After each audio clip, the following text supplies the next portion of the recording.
From our fan studios, secured by DFWsecurity.com, this is Sean and RJ on 105.3 The Fan. 1-1 the count and the pitch. And that ball drilled toward the left field corner. Fair or foul, it is gone. over the wall. A line drive walk-off, two-run home run for Patrick Bailey. And what looked very promising for a moment there for Texas turned sour. A 3-2 walk-off win in 10.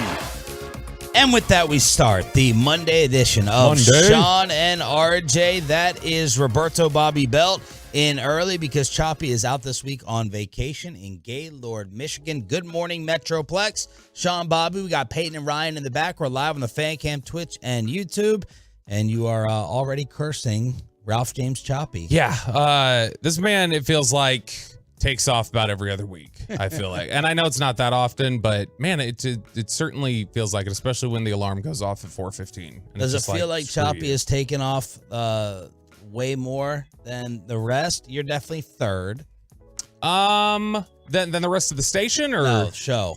Yes, at least during the time that I've been here, because you remember he took off that one time around Mexico, and then he took off it felt like 2 weeks later, and we were all like, you taking off again? He's like, well, we have it, don't we? And got a little defensive about it, so I didn't say anything this time around about him going off to Gaylord, but he used to not take his full time, but now he has someone telling him what to do at all times. I want to know her vacation plan. Forget his. What the hell is her vacation plan at her job? In terms of just being able to go ahead, willy-nilly. Well, she just went to Oxnard, right? She was already taken off then? Yeah. Yeah. Interesting. So must be nice. Must be nice with these vacay plans. But he is gone, and we are waiting to see if the engagement and the proposal takes place. I know it's not taking place if he put the ring in the bag that the airline has already lost of his, as he tweeted that out yesterday. The bag will not be arriving until today. Hopefully the ring was not in there if he took the ring at all. I don't know. Waking up at 4:15 this morning, I kind of felt like I hope the ring was in there. Like, I hope it was in the bag. Just like you rooted against some Cowboys on Saturday, which we'll get into. Look, I mean, I can't help that I'm clairvoyant and that I can essentially see into the future. I wasn't rooting against anybody in particular. I was making a call, and I enjoy being right. So I celebrate it when I'm right. Yeah. So let's go around the room. Will he propose? Will he come back and engage, man? Pepe, what do you think? Ooh, I'm talking to myself back and forth all weekend about this. You know what? I think he will. I think he will come back engaged. He's going to do it. It's a perfect time to do it. Perfect weather up there. His probably last full vacation until the end of the year. He's got to do it before the holidays. I don't think he's going to ask this week. He wouldn't tell us. And so, I mean, after everything went sideways with old Mackenzie, since we're still calling her that, even though we all said her name and know her name on the air at this point. Ever since things went sideways with Mackenzie, it would be very much like him to go, now that she knows, she'll never expect it's this time. But I also could see him just saying, like, well, crap, I still got to figure it out. Because he's been kind of mumbling to himself for about a month, at least once a day during the show, just kind of going, like, we'll make some reference to trying to figure it out when he's going to do it. So I don't think he's going to. I think RJ has to have other people around. We found that out when we had to go out for breakfast, lunch, and dinner in Oxnard for every single meal. Every night and he was texting. I don't think he'll be able to propose. Just him and her. It's got to be a group event for some reason. So I think he's coming back still an unengaged man, but it will take place before the end of the year. That's my prediction. Yeah, I mean, they do everything else in groups, so they have to do that as well. Or on camera. Yes. On camera. All right. That was a wild game yesterday, and I was sitting there with the broom emojis. I was getting ready to tweet it, and then bam, just like that, game over, as the Rangers don't end up sweeping the San Francisco Giants with the walk-off off of Will Smith. Still a successful series, but that one kind of left me with my jaw on the ground, as I thought we were going to steal one and pull one out as a result of a balk-off. Yeah.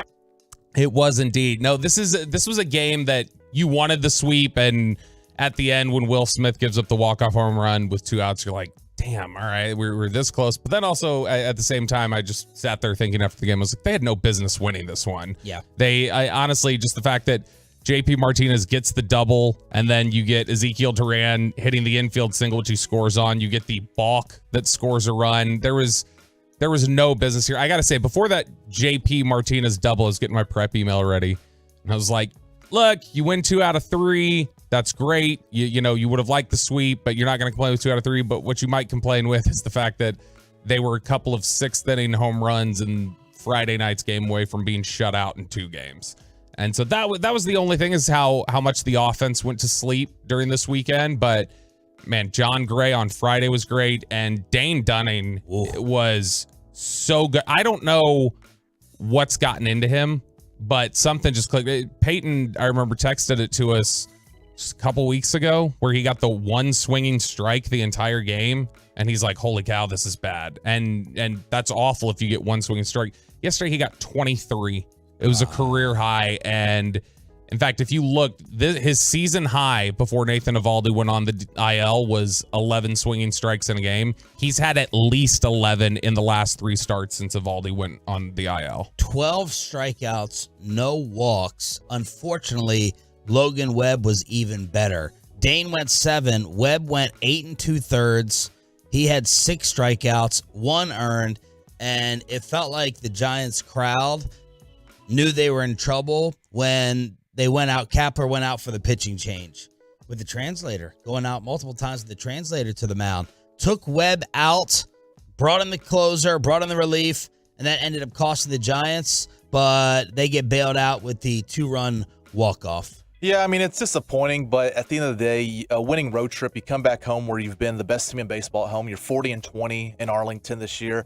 It just sucks because, for the last few weeks, I've been scoreboard watching. You're watching every Houston Astros game, seeing if they win, they lose, and they lost to the Angels yesterday, and you're like, man, we could really use that extra game to go up 3.5 in the division. They don't. But again, you take 2 of 3 from on the road from a playoff team, and overall good road trip. Win a series in San Francisco for the first time since 2012.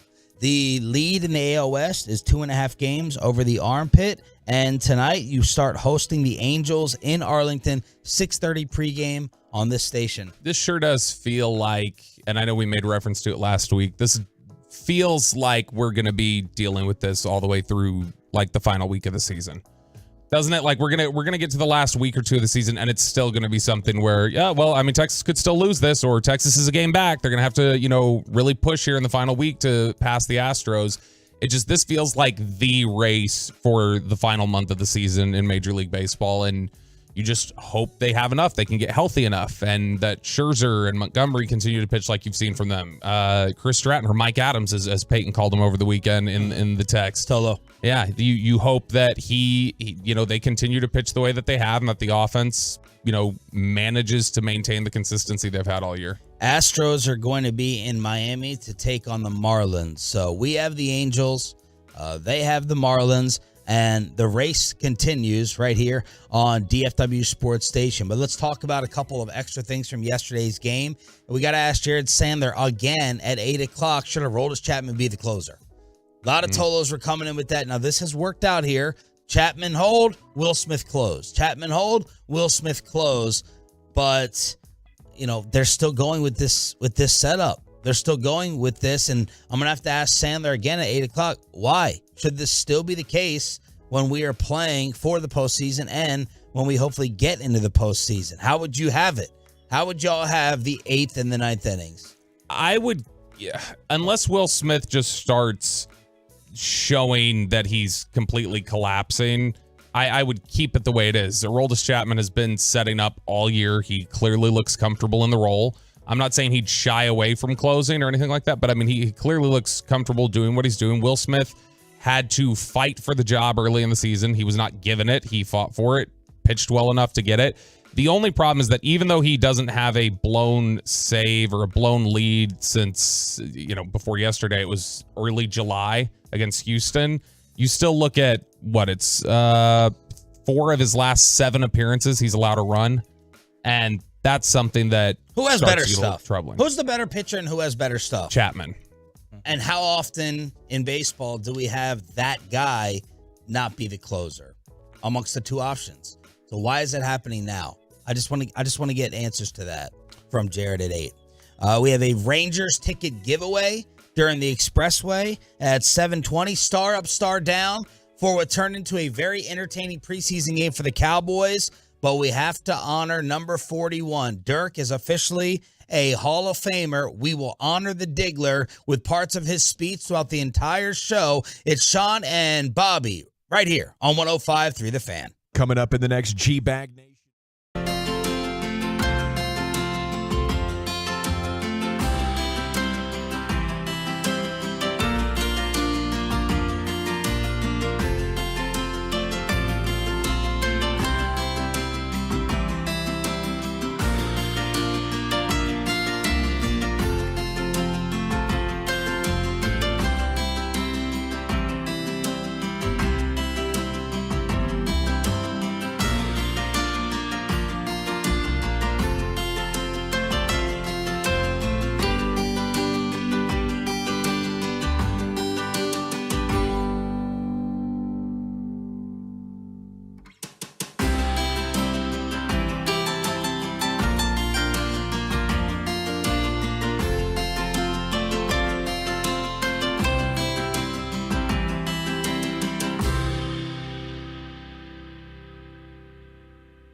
With you all week long here on DFW Sports Station, home of the Cowboys and Rangers. We'll get to Star Up, Star Down for the boys' first preseason game at 6 o'clock. We got Peyton and Rai in the back, and we're live on FanCam, Twitch, and YouTube. And Bobby's getting it to this song right now. I can't. Corey Hart, Sunglasses at Night. You're in a good mood. I'm up. I barely got up. I think I got probably collectively about 2 hours sleep last night. But why? It wasn't on purpose. It was like typically if I've got to be in at 5:30 for chop, I get so paranoid about sleeping in too late. Just set 3 alarms. I do that. You cannot I did oversleep. it. When's the last time I've ever been late to this show? It's like Peyton. Peyton's automatic. I can't remember the last time I've been late. I set 3 alarms. Okay, it's the if same. If one doesn't go off, then I got the other one, and then I got the other one. It's the same. It's the same. And you always wake up on the second one. Mentally, even if you hit snooze on the first, the second one goes off, you have to get up. It's not that hard. It's the same idea or same concept that is one of the reasons why Kristen won't let us have another baby, which is I spend the entire first year of their existence once, probably every other night, waking up in the middle of the night and convincing myself, oh, the baby's not breathing. And then I have to wake Kristen up and I like shake her awake and go, oh my gosh, the baby's not breathing. Like it's the same idea. It's just this bubbling anxiety that exists inside of me. So same sort of thing. I just naturally think I'm going to oversleep. So I wake up internally. I've got like this internal wake up. I don't do it on purpose, but every like 45 minutes I wake up. Do you have trust issues, Bobby? I don't have trust issues. I Seems like have you can't trust your alarm clock. I have no. So what happened, Peyton, is my mom died when I was 16, and Really? it caused a lot of issues and a lot of generalized anxiety that I haven't unpacked yet. Here we go with this sob story again. Yeah. My mom died. I don't feel bad for you anymore, Bobby. 877-881. I mean, it was really tough watching her not be able to breathe. 105.3, that's enough. It's totally morbid here. Dirk goes into the Hall of Fame on Saturday, and part of the speech was praising the entire Hall of Fame international class that this will be known as. We had creativity, leadership, competitiveness. There's one quality that really holds a team together, and that's respect. That embodies the entire class for me of 23. I'm so excited to be a part of this class. Powell, Tony, D. Wade. I didn't always like you guys. We competed at the highest level, but there was always an appreciation of your guys' greatness. So thank you guys. And there's one guy in this class we have the utmost respect for, and that's Coach Pop. I will never forget you. You wrote me a handwritten note when we won the championship, and what you and your organization did at my last game, I'll forever be grateful. So thank you, my friend. So Dirk's, I thought he was nervous, number one. I got home at like midnight from South Lake, and I had this recorded. I'm like, I'm still watching this. I got to stay up to watch this. And his was kind of like bullet points, chemistry, talent, competitiveness, unity. And then he highlighted a different member of his life, whether it was competition for J. Kidd. You heard it there with Greg Popovich talking about the class. You had Holder, of course, and you had all these different influences on his life, his parents as well. And that was kind of Dirk's, that was his approach with the speech of going to the bullet points and then connecting somebody with it. Yeah, and I got to say, this may get me in trouble, but I'm out on Dirk. I'm out on Dirk after seeing how he's befriended Dwayne Wade over the last month. Like, it's really, I understand, like, personal growth, moving past things. I understand all that. You don't need to do Snapchat filters with the guy on social media. Okay, well, there's two. I want some petty. There's two ways to go about it. Number one, you take the classy maturation approach, which he did. Or two, you know that the fan base gets a high off of just that little hint of discomfort, that little rivalry that still exists, and you decide to continue to play to that, and he's not going to do that. They're sitting there with all these events and all these gatherings. Maybe Dwayne Wade was very, very nice to him, and Dirk had no choice but to forgive. But that's more for us to hold on to a little bit of the petty, a little bit of the hatred. I just make it ambiguous then, and I'm not really out on Dirk for anybody who's going to text in and scream at me, but just make it ambiguous then. You don't just don't do the full warm embrace. Like I don't want to see that. The man basically insinuated you were faking the flu as he walked into the NBA Finals. He stole your first title from you. That shouldn't be rewarded with just like, oh, sorry about that, bro. Greg Popovich took up all the time with his speech. God, it's like a seesaw. I go back and forth with him on likability. I love him 50% of the time, and then I hate him. In the beginning, all his players are up there. He's like, everyone be quiet. Don't talk. Shh. Sit down. Just sit down. Stop.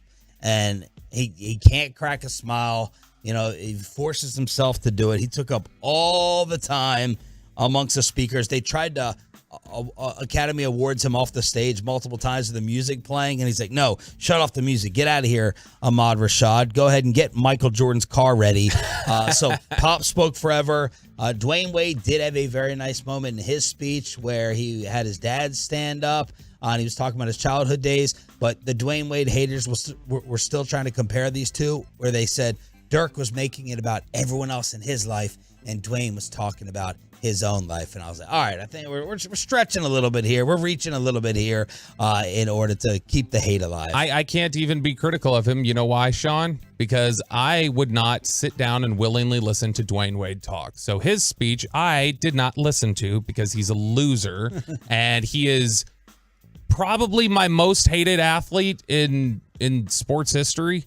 He's way up there. He got the highest billing, though. He spoke after Dirk. That means he is more important. So they're treating him a little bit more like a star than 41.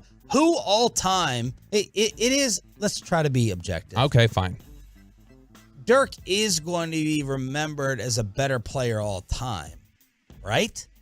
I don't. Bigger star / better player? I don't know because there's a lot of people I think who say the only reason why you might have Dirk above Dwayne Wade is because Dwayne Wade got hurt. Like he was getting hurt at the end and he wasn't able to stay healthy. But I think longevity should matter. And there was like Dirk's peak really was, it was a decade of really him playing the same level of basketball pretty consistently for about 10 years. And we didn't get that out of Dwayne Wade. And so I personally think that Dirk's better. I think his legacy is stronger, but it's hard to, turn your nose up at 3 titles, winning them over, various parts of league history. But I mean, he doesn't just have the asterisk of he only won it with Shaq and Bosh and everything else. With LeBron and Bosh, he won the one with Shaq where they were big underdogs down 2-0. And that's honestly, I don't think people think enough about how his legacy is impacted by that 3rd-year title run. The majority of the fans, I think, are going to pick Wade just because he's the more flashy player, has the bigger highlight reel, the more titles. So, I mean, it shouldn't be that way, but that's just how NBA is involved in general. So, I would pick Dirk. I mean, I'm biased, but I think the majority would go Wade over Dirk. By the way, the Philadelphia 76ers have ended James Harden talks. So they've taken him off the block. They talked with the Clippers. That's where James wants to play. So now we get to see how Harden sabotages another situation. Are we going to get a fat suit? Are we going to get strip clubs? What are we going to get for James, baby? I cannot wait. This is best for us from an entertainment standpoint because he is mad at Daryl Morey, his boy in Philly, for not giving him the outright full max deal. John Morant gave him the playbook on how to really damage your relationship. Go to the gun store. Yep, that's all he's got to do. Just do the Damon Arnett, John Morant. The gun wasn't mine. It was a money gun, I swear. It's very interesting to me to see 2 separate instances. And also technically, they ended up getting traded. But last year, same thing with Kevin Durant and Kyrie Irving during the offseason, that the last year or so, we're finally seeing NBA teams take a stand of like, no, we're not trading you just because you want to be traded. The fact that Damian Lillard hasn't been traded yet shows he does not have the power that other stars have had. Yeah, but he's going to be dealt. Durant and Kyrie got dealt, and Harden is going to be dealt. They all eventually get dealt. Durant and Kyrie did get dealt, but they didn't get dealt. They on tried their to timeline. They tried to make it work first. It wasn't until Brooklyn felt like, okay, we're hanging this up, but it is just interesting. Now Harden's not Harden anymore. He doesn't have the same pull to demand that. But more Dirk after our first edition of Star Up, Star Down of the 2023 season. Do we have a brand new star born in the Cowboys backfield? Preseason game number 1, then back to Dirk and the Rangers. It's the Monday edition of Sean and Bobby. Just getting started. Glad you are waking up with us right here on The Fan. Always a welcome sign for this clubhouse. Featuring breaking sports news, inside info, opinion, with laughs along the way. Turn it on.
studios secured by DFWsecurity.com. This is Sean and RJ on 105.3 The Fan. Jacksonville gained 3. Lawrence, now there's your bootleg. A play fake. He boots it to the left. He throws on the run. It's intercepted. It is picked off by Wanye Thomas, one of the early hits of the Cowboys training camp. The practice squad safety a year ago from Georgia Tech. And that is how we started on Saturday. That's how we're starting this morning. Monday edition of Sean and RJ. We got Bobby Belt in Choppy's chair all week long. Thanks for being a Tolo on the home of America's team. We got Peyton and Ryan in the back live on the fan cam, live on Twitch, and live on YouTube as the Cowboys lose to Jacksonville 28-23. Bobby Belt, you were in the house as our Cowboys insider. And this is how we started with Wanye Thomas, one of your star ups. Yeah, Wanye Thomas, a guy who has been really impressive out in Oxnard, out in the training camp practices. That's a guy who's gotten a lot of credit from the coaching staff. He's somebody who's gotten an increased amount of first-team reps, especially with Donovan Wilson being out. He's getting rotated in a lot more. And so that was somebody who, we look at this as essentially it's a 4-step process when trying to evaluate how real the guys you have on the roster are. So you get to Oxnard, you get to training camp. All right, you've got the opening practice. You obviously want to see guys come in prepared, show what they have. Okay, that's step 1. Step 2 then becomes, all right, when the pads come on, does it stick around? Are they still making an impact? Step 3, it's like, okay, if you've checked these boxes, can you carry it over into game speed? Can you carry over into the preseason? Then obviously the last step is, now that we're in the regular season, what is real? What is this evaluation we feel like we've seen over the course of these 3 different segments? Is it real? And so this was a big step for a number of guys to show, hey, carry this over from practice, carry it over to game speed. And Wanye Thomas, I think, was one that they were wondering about. And right out of the gate, has the interception. He got beat a little. There was a little bit of separation, but I still don't know what Trevor Lawrence saw on that, because the whole way we were watching it, I was sitting in the dining room with Eric, and it was this like view from behind the quarterback was the internal feed. And as he's rolling out, I just was sitting there thinking to myself, I was like, who's he looking at? Because he can't throw this pass. And he threw it up. I was like, oh, okay, he's going to try, and tried to drop it in over his head and made the interception. Good to see that pick, especially after, Thomas had to leave practice last week with a cognitive evaluation when they thought he had a concussion. So a good performance from him. He did get beat on a big completion a little bit later on. So mark that up as well. But Wanye Thomas starting off the game nice. But that's the only clip we can play before we get to the star of the game. I did hear Bobby predict it, and Pepe, you may have to go back and pull it. He does look good here for a second, because the deuce was loose. Shotgun for Greer. Handoff on, coming right. Bangs in. Touchdown, Deuce. Cowboys have their first lead of the preseason. And a star is born. Deuce Vaughn, 4 carries, 20 yards on the first drive. When you and Brian brought us talk about Barry Sanders with Bijan Robinson, this is what you're supposed to be talking about. This elusiveness, these moves, this low center gravity freak making people look stupid out there on an NFL field. He then ripped off a 26-yarder. He had a 3rd down red zone catch that extended the drive, and that led to the rushing touchdown that Brad Sham called. Overall, Roberto, the 6th-round pick, Deuce Vaughn, 8 carries, 50 yards, a touchdown, 3 catches for 6 yards, and he is must-see TV after game 1. Yeah, and you mentioned that catch there on the little Texas route that he had, and if that's just a better thrown ball from Will Greer, he walks into the end zone. He elevated the pass a little bit, which I know is easy to do with Deuce Vaughn when he's 5'5". There was an earlier one, too. I think it was Rush that may have thrown it. It got called back. It may have been a pick. But the announcers were trying to figure out if that was a height issue where Deuce was wide open. And I don't think they went to the replay. By the way, star down, television department. Bobby, you were at the game. Ooh, that was game 1 of the preseason for them. Camera was left, right, looking for everything. They had time to edit Dak Prescott's mic'd up audio during half. They still came back with him dropping F-bombs and S-bombs that Kyle Yeomans had to apologize for. Whew, rough game. Missed that. Yes. I'm devastated that I missed that. That would have been fun. Did you catch that, Peyton? I did not. I was here, so I was just watching, not audio, but it was very rough. They had Mike doesn't want to do, Dak doesn't want to do mic'd up for the Netflix show, but he was doing it as a cheerleader throughout this game, but he was saying good S, and F-bomb. And they had a chance to edit all this before playing the highlight package at intermission, and they didn't clean it up. So Kyle had to apologize for Dak's language. I'm upset that I missed that. But on Deuce Vaughn specifically, you got to remember he is the shortest player in the last 25 years. So there is going to be probably a little bit of an adjustment period because, frankly, these quarterbacks have never thrown to a window that small. It is you're punching a little person. There's nobody in the NFL that has thrown to anybody that small. And so Deuce Vaughn, he is a smaller guy, but you see the shiftiness, the elusiveness, the agility. That's the stuff that's no surprise that it carries over. When you see that on the practice field, it's like, whenever we ask, like, oh, can Jalen Brooks carry it over? Can Jalen Tolbert carry it over? Can this guy play as well as we've seen in practice and things like that? One of the things that you absolutely knew would carry over is that elusiveness. That shows up in practice. That's going to show up on the game tape. The question is obviously always going to be at 5'5" flat, and that might be generous. It's shocking to see how small he is. At 5'5" flat, is he somebody who his frame is going to be able to hold up? So far, through these padded practices, through picking up Dante Fowler on a blitz in practice, through getting into these game reps in the preseason, it doesn't look to be a problem. Deuce, after scoring his first NFL touchdown, and the confidence level after the game. A lot of confidence, just because of you never know. It's a question mark coming in whenever you're about to play your first NFL game. It was like that when you play college. Wondering if you could adapt to the speed, wondering if you could do everything and be able to be successful. So it gives me a lot of confidence, but also understanding that it's just a preseason game, just the first of many. And we got two more, and we got worked at least to put in throughout the week to get ready for this next one. And now I'm ready to move on to the next one. Nice job, Ryan. Syncing up Deuce on the fan cam with the video and the audio as well. God, we screwed up not getting him at training camp. We took J-Ron Curse over Deuce. I blame you for that. I still think J-Ron Curse was it was early, obviously, but J-Ron Curse gave us some good quotes. It's just it was said in a very he was still waking up sort of manner. I think we could have subbed in Deuce for Pollard, but that's another discussion. Oh, yeah, let's take the backup running back. I mean, we took the backup tight end, right, Sean? Philip Tanner, former Cowboys back, tweeted, "Yes, this is awesome. This is fantastic, electric, all that. They still need another back." So let me just ask you a very basic, simple question of why can't Deuce Vaughn be the 2 or the 3 behind Pollard and insert other name? I mean, he can, as long as you're recognizing that you're not going to be able to, in all likelihood, have him in pass protection. And so, I mean, it's going to be. And can you throw to him? you can throw to him, and I mean, Dak hasn't had any trouble. I mean, look, I get we're talking about Dak Prescott, one of the 5 best quarterbacks in the NFL, but Dak hasn't had any trouble hitting him in these practices. I think, and I'm half kidding about the size thing. I mean, I do think it does matter. It is a tougher adjustment. But, part of this is also just you're playing with not great quarterbacks. You're playing with third stringers, a guy in Will Grier who's struggled for a long time. But Deuce Vaughn is somebody who you can't have him in there as a bell cow because he's just not going to be able to blitz pick up.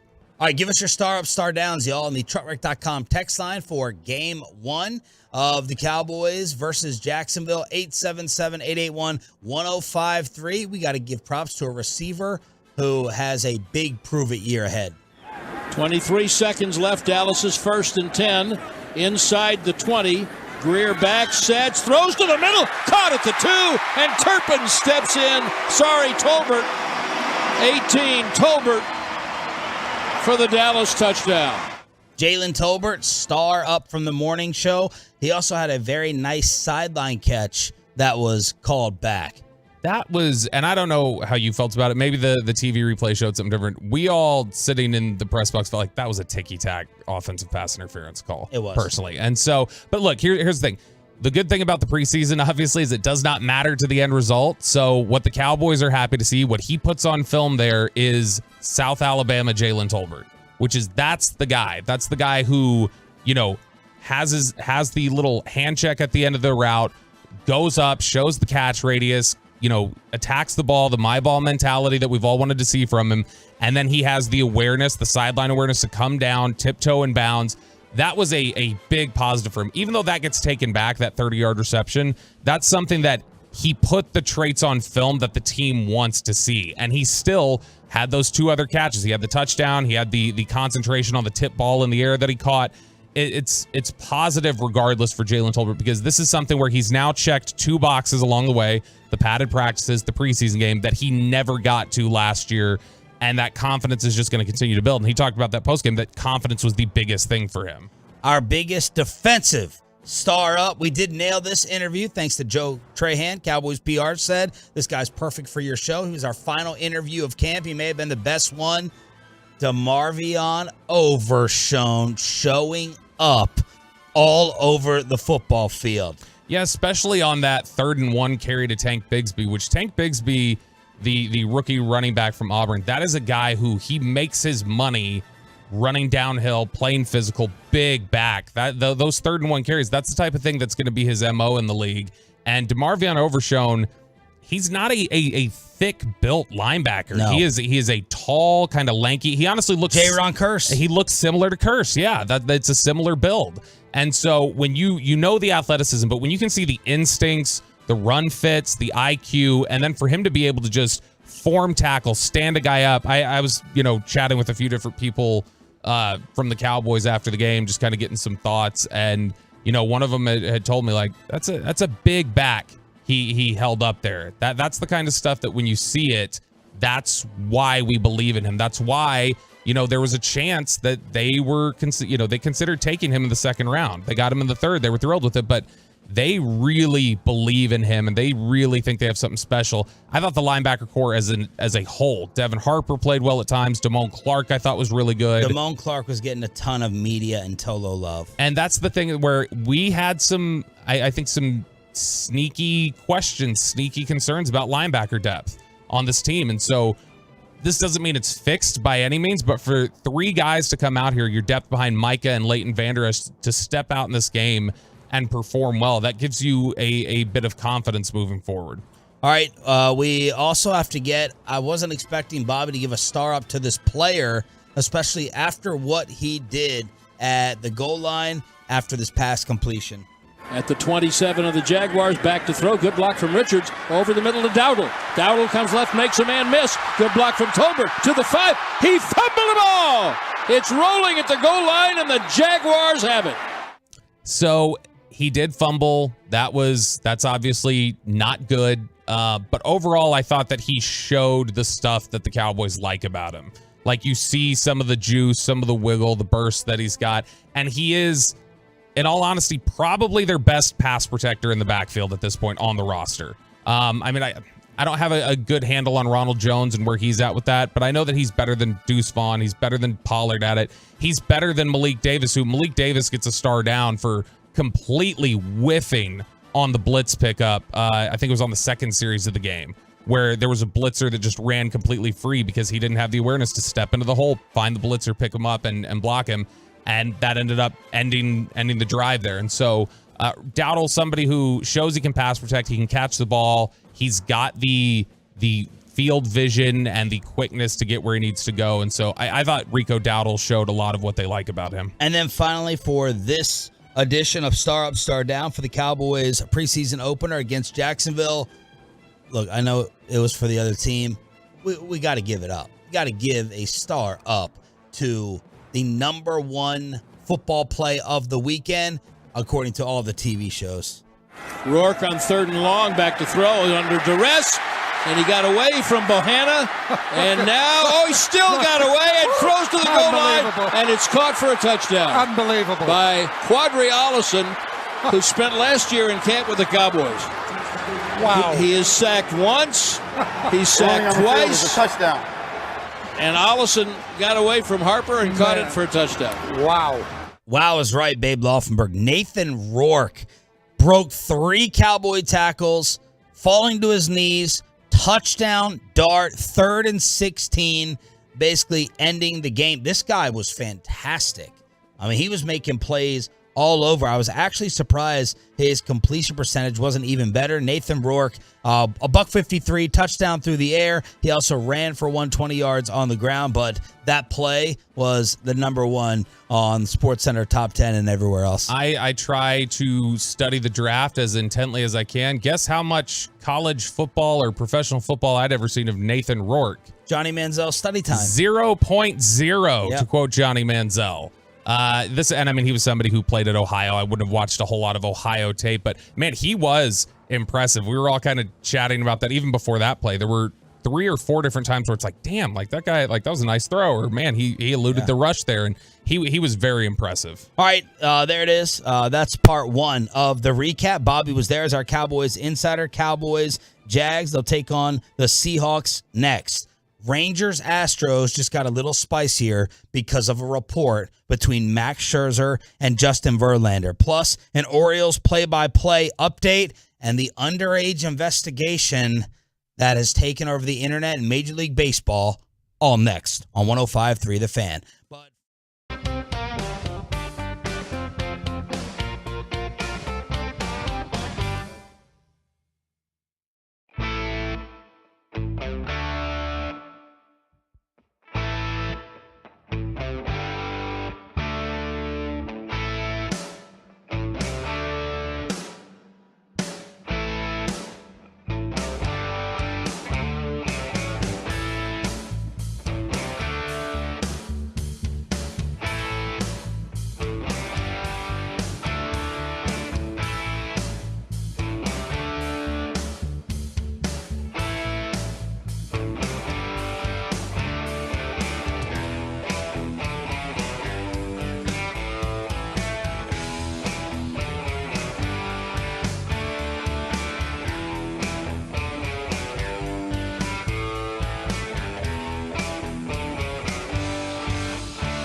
214-333-3333 or go to truckwreck.com.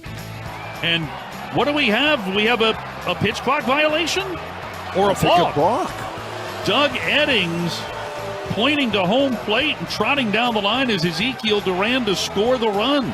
So Simeon draws the walk, but again, prior to that, a balk on Doval, and the Rangers lead it 2-1. Thought that was going to be the game winner yesterday. Hicksy and Nadell with the call on your home for Rangers baseball, but Will Smith gives up the walk-off 2-run shot. The streak continues, by the way, Peyton. Sean and Bobby here on DFW Sports Station 105.3 The Fan. Thanks for being a Tolo.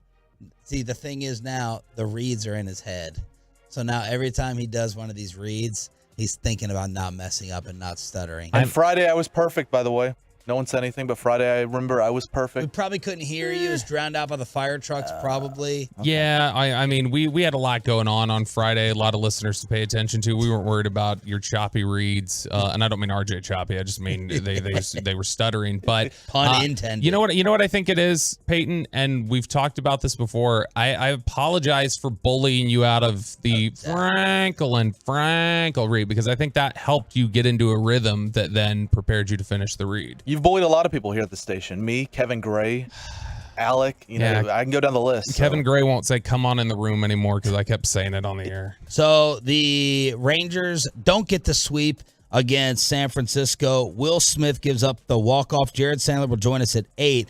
Fortunately, the Astros lost as well, so the lead is still 2.5 games in the American League West. Rangers get the Angels tonight. The armpit will be in Miami. All right, here's some Sandler notes before yesterday's game.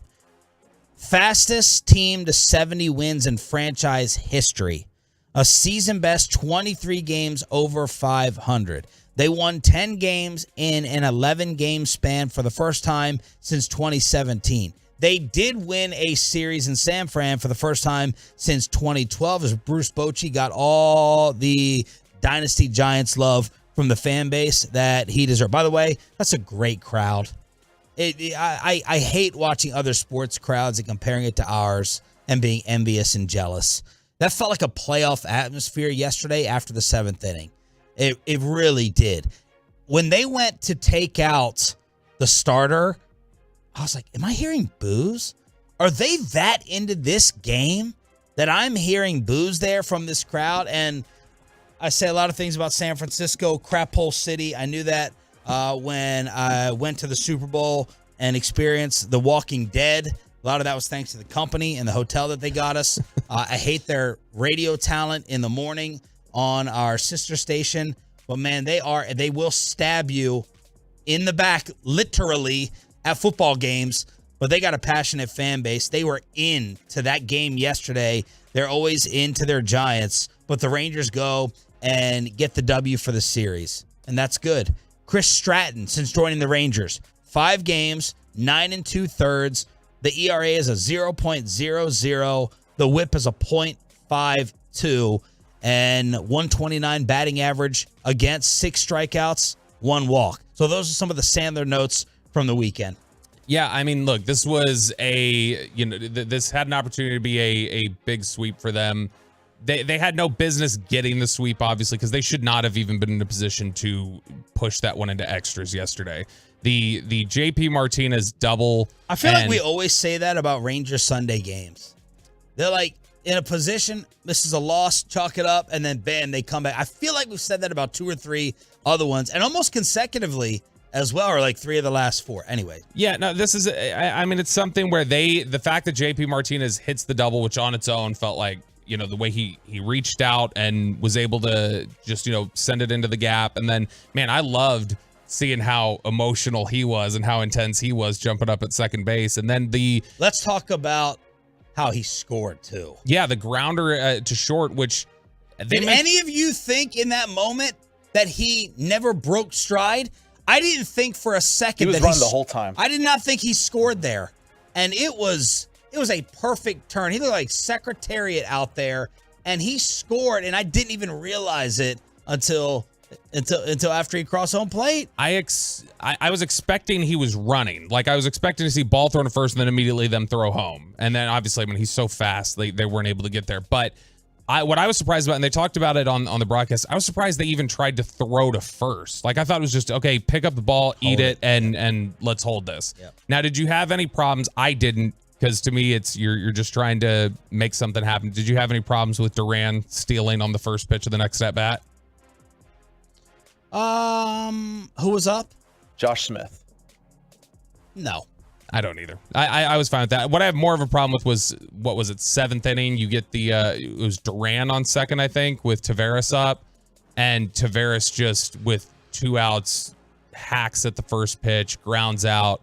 Didn't love that plate approach. There were a couple things that I didn't love about the Rangers' plate approach yesterday. But overall, I mean, they had no business being in the game like they did. But I did think with Will Smith coming in. They did have business in there because of Dane Dunning. Yeah, Dane Dunning kept them there. I mean, he had 12 strikeouts. Well, they weren't getting blown out in this game. It was 1-0. It was 1-0, but the way the offense had played and some of the bad swings that they were getting in big moments, and the fact that it took a 2-out double and then, an infield single scoring from second. Like, it took those things, that it took a balk for them to score.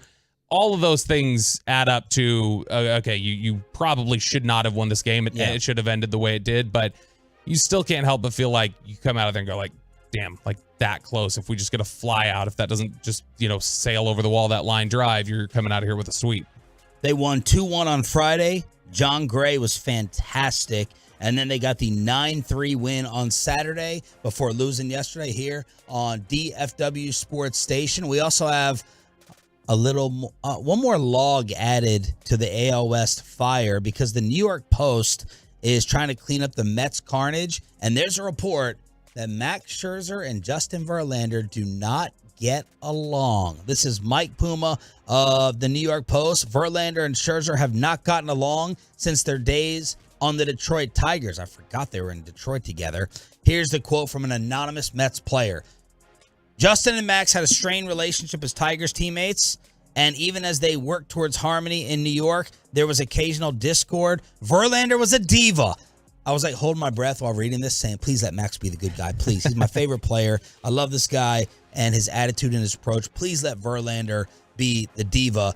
And he was identified as that. Verlander often complained about the Mets analytics department, which he deemed inferior to the one that served him in Houston. So we got some ace-on-ace beef down the stretch for the second half as we try to figure out who wins this division title. Yeah, it's funny. I had never heard that they were tense with each other in Detroit. And I mean, they were on that same team together for 4 years, something like that. And Justin was apparently very distant with his teammates in New York as well. And so what's interesting, though, is that if they have that much of an issue, why did he sign there? Like, I get they threw a bunch of money at him, but why sign in New York? You don't let that stop you. You're going out there as an individual. But it's not a quarterback receiver connection and relationship.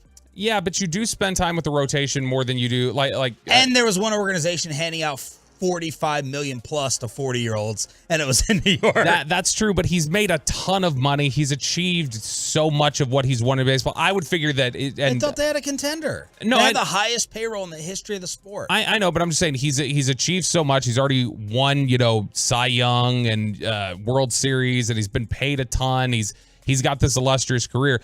I would just figure if you're at that point of your life, wouldn't you feel, I mean, you're old like he is, Sean. Wouldn't you feel like if you had accomplished... How many drinks did you have over the weekend? How many naps did you take compared to drinks? Okay, you know what? I had plenty last night, so there. Oh. And I had some cereal at the end. I couldn't sleep. I have problems sleeping, for some reason. Or my routine on Sunday night while you're getting wasted before having to wake up at 4 a.m. I wasn't wasted. I'm a champ, Sean. Did you drink at your house? Yes. Okay. Yeah, I didn't go out. Oh, okay. All right. Duly noted, Peyton Russell. No, but to me, like if you were in his position, wouldn't you feel like unless it's completely on my terms, I'm not screwing with it? Like I would just think that Verlander's got enough money, got enough achievements that whatever he would want to do, it's completely on his terms. So if he had issues with somebody that he thought was I disagree with the whole point. We have other things to get to.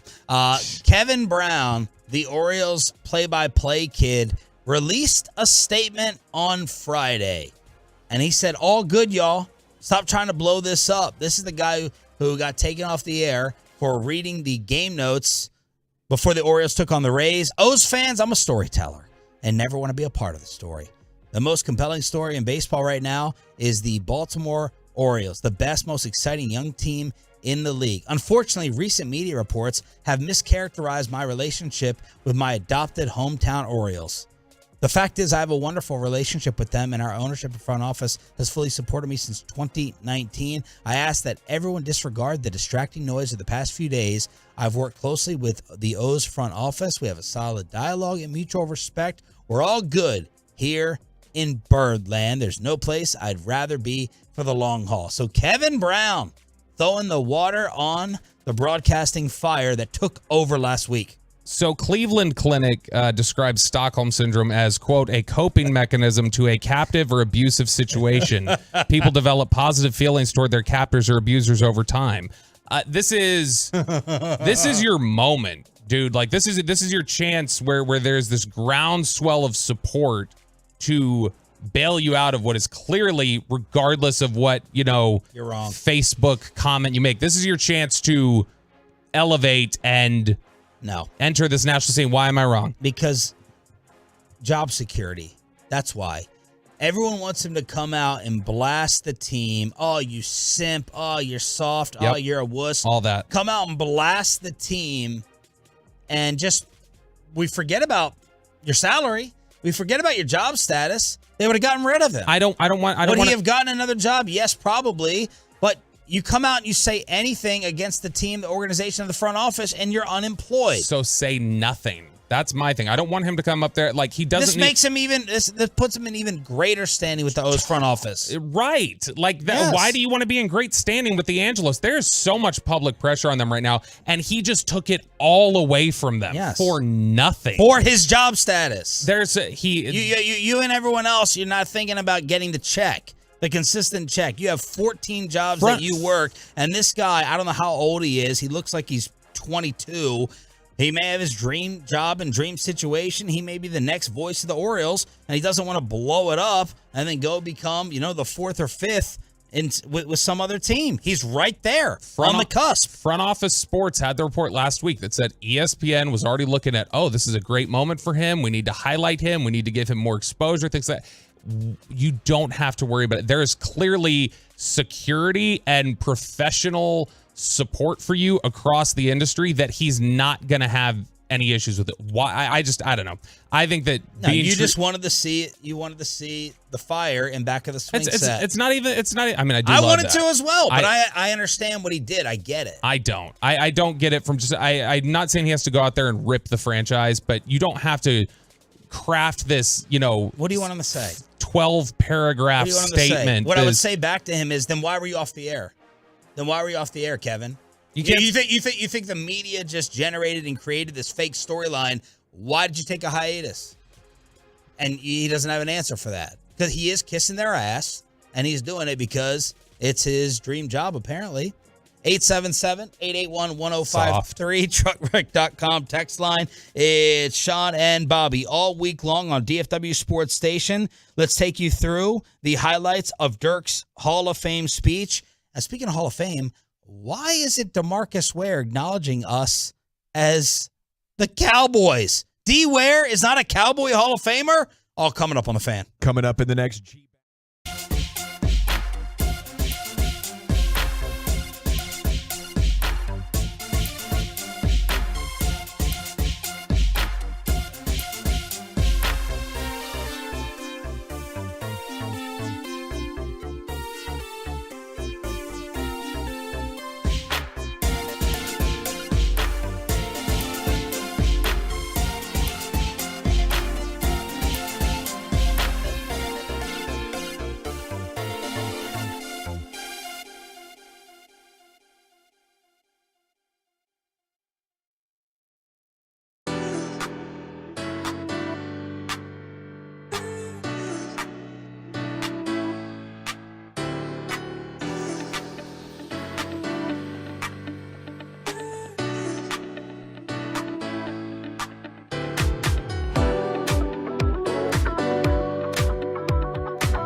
Chevrolet in Grapevine. They do everything with purpose. That's why they're offering you their best model year-end savings on new Silverados. See them all today at ClassicChevrolet.com. Your upgrade is their purpose. Shop model year-end savings today. This is Texas. This is Classic Chevrolet. Relax and enjoy the difference and find new roads. Good morning, Metroplex. Shout out to the 6 a.m. Club, Sean Sharif, Bobby Belt in Choppy's chair throughout the entire week. We got Peyton and Rai in the back here on DFW Sports Station. Thanks for being a Tolo. That stands for Turn It On, Leave It On. Dirk Nowitzki is officially a Hall of Famer. He goes in with the international class of Pau Gasol and Tony Parker. You had Dwayne Wade, Becky Hammond with a very... Sorry, I was vomiting. Shots fired at Becky Hammond? No, not Becky Hammond. Becky Hammond's cute. Becky Hammond with a very touchy moment for Greg Popovich. Popovich going in as well. And let's get you some of the audio from the Diggler as he had Mark Cuban in attendance and gave a pretty funny story about the Mark introduction when he got the team. Respect is a great thing if you establish it over a long period of time, and then you get the quality that's more important to me than any other, and that is loyalty. And the guy that embodies that for me in his life is my good friend Mark Cuban. You have a huge heart, and you taught me a lot of lessons in loyalty. And I always remember when you bought the team and you came to your first practice, you said, let's play some one-on-one. I could play a little bit. So, of course, I drove left like I always do, and I dunked it right on your head. And we had a great friendship and relationship ever since. So thanks for everything you've done for me and for my family, and I appreciate it.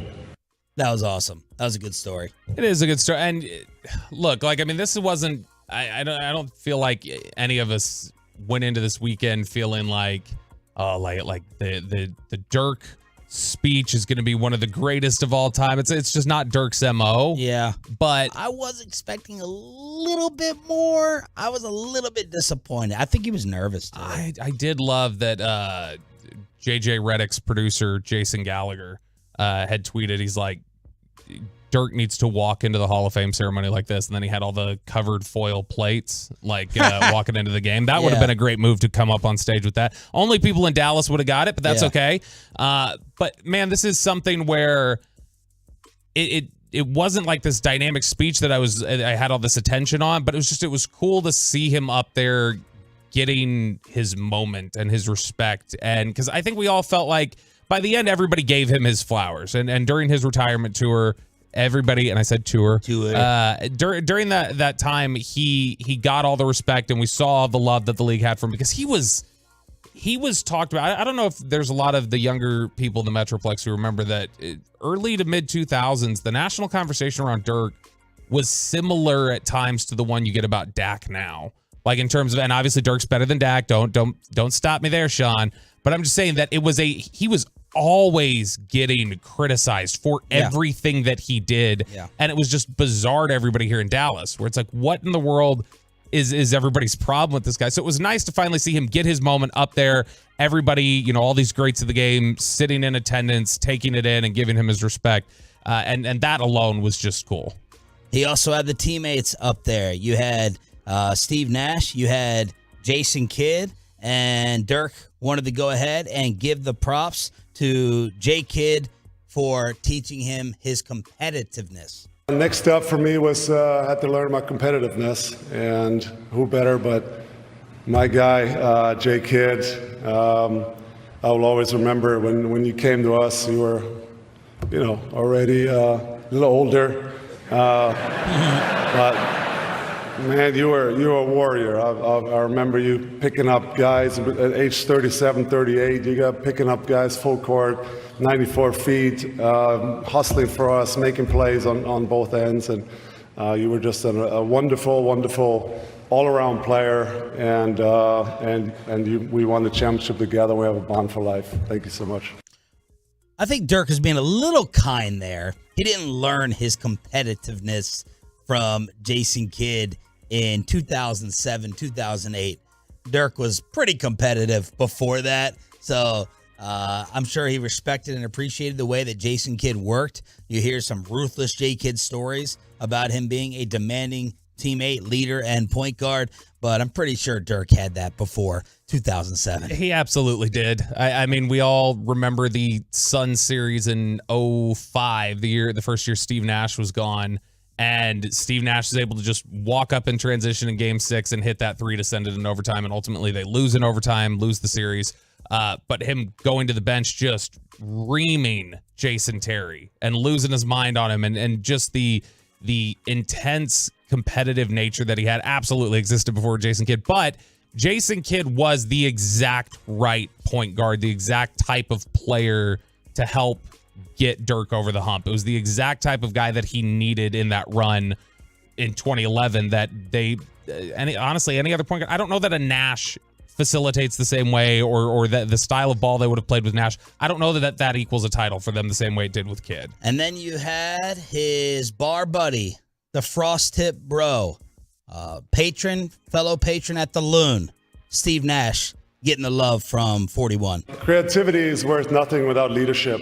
And the guy that comes to my mind is my friend Steve. I think we came a long way from those two brutal haircuts we saw there. You had the frosted tips you had. Who would have thought when we first started to play together that we'll be on the stage together? That means the world to me, and you were a great role model to me, and the best teammate I ever had. So you were always positive. You always encouraged me. We worked our butts off at night, went back to the gym. So and you became a friend for life. So thank you, my friend. This is better than I originally thought. I guess being 12 drinks deep changes your perspective on things. So this is part of Dirk's Hall of Fame speech on Saturday as he put on those orange jackets. They just don't have the same feel to me as the Pro Football Hall of Fame Canton ones. Not that I feel like those are like amazing and oh my gosh, but they're orange. Yeah, they're orange. Yeah, and I mean, not that they're. I agree. I sit there and think like, the Pro Football Hall of Fame, those jackets aren't amazing. But then, you do see stuff like the NBA, and you just can't help but comparing up. It's not the NFL. It's not the NFL jacket, which it is just that special thing. But like I said, Dirk, it was a fine speech. There wasn't anything wrong with it. Dirk was obviously never he was a funny guy when he wants to be, but he's always been a little private and keeps to himself and a little level. But it's just nice to see everybody sitting there admiring him and giving him the praise that he deserves as one of the, top 20 players of all time, probably. All right, speaking of Hall of Fames, Marcus Mosher tweeted out, I was like, is this from Canton? Or is this like from Troy? Is this from his high school? DeMarcus Ware's Hall of Fame gathering at the Pro Football Hall of Fame looks like it's really missing Cowboys stuff. It looks like a Denver Bronco DeMarcus Ware display. It's a shrine to his time at Troy and Denver.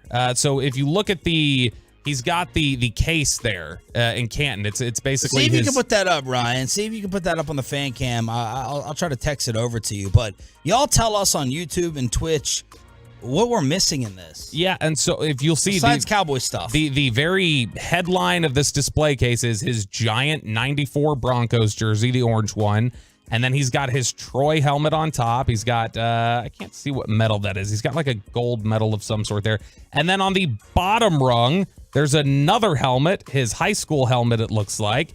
The gold Super Bowl 50 football, some cleats that I'm not sure what they're. And then finally, a little game ball from a game against the Rams. Or actually, it was the all-time sack leader when he made the all-time sack lead for the Cowboys against the Rams.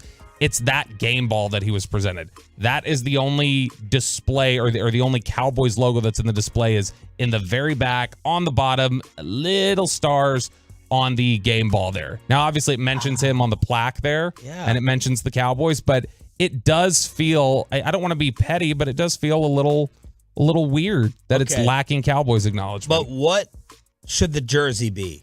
Let's start off there. This is my huge fight with Brian Mitchell, special teams legend from the Redskins back in the day. I told Brian, I said, y'all should not be allowed to pick what team you go in with. That should be our choice. Now, Brian's not in, but he's always kind of in that. He was always in the special teams discussion. And I was like, because if you have beef, Ryan's got it up now. Y'all tell us, 877-881-1053. If you have beef and pettiness with the like Calvin Johnson, right? Calvin Johnson with the Lions had a problem for years. I think they've kind of mended it. But let's just say Calvin spent 1 year with the Cowboys at the very end. I don't think for the Pro Football Hall of Fame, Calvin should go in with a Cowboy jersey if he's bitter at the Lions at the time. Now that's not the case here. But since he won his Super Bowl with Denver, what should the jersey be? Clearly he thought, or someone thought it should be the Broncos. No one thinks of DeMarcus Ware, I don't think, as a Bronco, though. He's a Cowboy. So I'm looking at, I just Googled a couple other displays because I was curious. So like Richard Seymour's Hall of Fame display, for instance, has... Don't say it's a Raider. No. At the bottom, it's got his Patriots jersey and his Georgia jersey, and it's got his Georgia helmet. And then on the top, it's his Patriots and his Raiders helmet. Yeah. They're both up there. And he had Jerry Jones induct him. Yeah, so why is there not room for two jerseys, or you can't put a second helmet in there? It does seem a little odd. Like there's Tolos are bothered by this. When I posted this, they were all commenting on my Instagram like, what the heck is this? Is this a mistake? What is going on here? We have to ask him. I mean, D-Ware comes on the station a lot. And we'll have to go ahead and ask him, what's up with this? And is that, I mean, I am guessing, is he the designer of his display case? Is he the one who picks all that? Or does he say, hey, I want all this to be represented, and then the Pro Football Hall of Fame chooses how to disperse that? I don't know, but it does seem odd that if you walk up to that display case, the first thing you see is, oh, Denver. And then the next thing you notice is, oh, Troy University. And I don't feel like that's how people think of DeMarcus Ware. Maybe we're being a little too Dallas focused, but I don't think that's how they view him. Really weird. 877-881-1053, chartwreck.com text line. Okay, the story, and keep all the internet memes and jokes out of it, in case this is true. Wander Franco is apparently in a lot of trouble. Yesterday, he did not play. Now, they're trying to say, oh no, it was just a day off for him in Tampa. The internet story is that Wander Franco may have had a relationship with an underage girl. She kind of put him on blast on social media with some pictures and saying, he didn't pay a hush money. This is the story going around. He didn't pay the hush money to keep her quiet, and because of that, she's now putting him on blast. So the Rays came out with a statement. We are aware of the social media messages that are out there, and we are investigating. So they are looking into these messages from this supposed underage girl who says she was in a relationship with Wander Franco. Yeah, and this comes, we're like a month and a half removed from him getting benched by Kevin Cash, like team suspension for 2 games for disciplinary reasons. And so, I mean, this is not good. No, he has not had a good run of PR and image and things like that. But yeah, this is a bizarre one here. And I'm going to be fascinated to see, okay, if this is something that they're able to really define and say, yep, this happened, and that what exactly happens and how the MLB steps in versus what the Rays do. Sean Tree, Bobby Bell with you all week long. Choppy is on vacation in Michigan. Thanks for being a Tolo. That stands for Turn It On, Leave It On. In order to thank you for listening, we're going to hook you up with 4 Rangers tickets during the Expressway. That comes after headlines. Cowboys preseason game number 1. Rangers almost pull off another sweep. We'll get you set for the Angels tonight. And James Harden destroys. He's already detonating the relationship in Filthy. Headlines to recap the weekend. Get you ready for your Monday. And we give you Rangers tickets for being a Tolo next. But look,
From our fan studios, secured by DFWsecurity.com, this is Sean and RJ on 105.3 The Fan.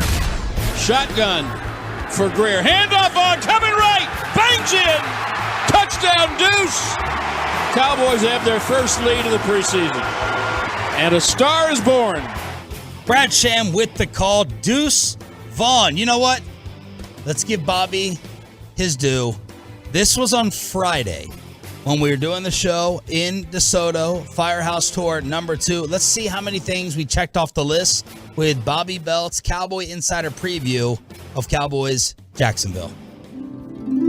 Deuce Vaughn, this is where you want to talk about the highlight clips or whatever's going to go on Twitter. It doesn't matter. He could get a 2-yard gain. If he does his little shimmy shake, makes a defender fall over, he will do that at least once. That will get tweeted out by the NFL with some wide-eye emoji in all likelihood and going, the deuce is loose, even if it's like a 4-yard gain. And that'll get retweeted 3,000 times. Well done. Thank you, because the NFL account did tweet the deuce is loose. I did not have the eye emoji. How many retweets? Did you nail that? No, I didn't. It was 1,000. It wasn't 3,000. It was 1,000. But it did get 1.3 million views, and I think it was a 4-yard gain. Yeah. And so, well done. But that's honestly, you know how much I love to be right. Yes. And how it's like my drug, and I'll take it any way I can. I'll be honest, this is not a difficult call. Like any social media person sitting there on there had that tweet ready, I'm sure, for 4 months. The fact that I saw in advance tells you how obvious it was that they were going to tweet that. That had been sitting in the drafts for forever, I'm certain. Those were Barry Sanders type moves. He had 4 carries, 20 yards on the first drive, ripped off a 26-yarder, had a third down red zone catch that eventually led to his rushing touchdown that you heard on this radio station. Overall, Deuce Vaughn, 8 carries, 50 yards, and a touchdown. He had 3 receptions as well as the Cowboys fell to Jacksonville 28-23. Bobby, let's go through the rest of your star up, star down. If you're new to the show, it's basically our report card. Star up, the guys who did well. Star down, the guys who did not. Yeah, we already talked, obviously, about Deuce Vaughn, Jalen Tolbert, guys like that, a lot of the linebackers. Somebody who deserves some credit, and it's somebody that I have I've been very critical of. And, you know, rightfully so. I don't think unfairly so, but somebody who deserves some credit, I think, for star up, Kelvin Joseph. Like, I thought Kelvin Joseph played pretty well and showed some good stuff in coverage. Another had a couple of breakups, did not turn around for one of them, but still broke it up. Yep, exactly. And so, I mean, that's positive stuff. We're stacking good days on top of good days is what we're trying to do here. So when he plays like that, he deserves the credit for going out there and gaming. And look, the Kelvin Joseph ability has never been questioned. It's the work ethic. It's the off-the-field stuff. It's the love of football. That is what has always come up with Kelvin Joseph. The natural ability is there. I mean, he doesn't go in the second round with all of his red flags if he doesn't have that sort of ability. John Stevens Jr., the tight end, the undrafted free agent tight end out of Louisiana, who led the team in receptions the other day, receiving yards. He's somebody who really started to come on after we left Oxnard. And everybody was like, holy crap, who is this guy? What's he doing? He's really showing out here. Big guy, 6'5", 225, a receiver at Louisiana who's transitioning now to tight end. And I kind of wonder, Broadus had brought this up on Love of the Star that we recorded last night, are we starting to see potentially a guy playing so well in Stevens that you're pushing Hendershot to the bubble? Yeah, because I've been waiting for 2 minutes for you to bring up our boy, friend of the show, Jake Ferguson. I thought I gave Ferguson a star up. Ferguson was good. I looked at 3 for 38, and probably because of being a homer now, it felt like he had even more than that, I thought. Yeah, and I mean, I think he was one of the ones who had something taken away too, so that may have been part of it. But you know, tough catches. You know, making what's Stevens' background? He played at Louisiana. He was a receiver, Louisiana Lafayette, I believe. But he was a receiver, and they're kind of transitioning him over here. Didn't really have the foot speed to be a receiver. They're trying to bulk him up a little, play him in line at tight end. So he's somebody who, you know, Peyton Hendershot was this guy last year, the undrafted free agent who nobody really thought of, who came in and pushed veterans out. That may be what's now happening to Peyton Hendershot. it's worth watching to see if he's on the bubble. I think somebody else, Simi Fehoko, I think had a better game. I still think he's on the outside looking in, but it was a good day to stack on top of there. Dennis Houston had 3 catches, 33 yards. It all seemed to come in that one drive. Sam Williams, the little bit that he played, I thought he was impressive. Few star downs, little bit of negativity. You've got Malik Davis, who I think missed a easy free rusher. Cooper Rush got sacked in the process. You need him to be a better pass protector. Jalen Brooks did not carry over the practices into the game. Yeah. Now, what I'm not sure of and what I'm still trying to figure out is how much of it was Jalen Brooks versus how much of it was potentially Will Grier.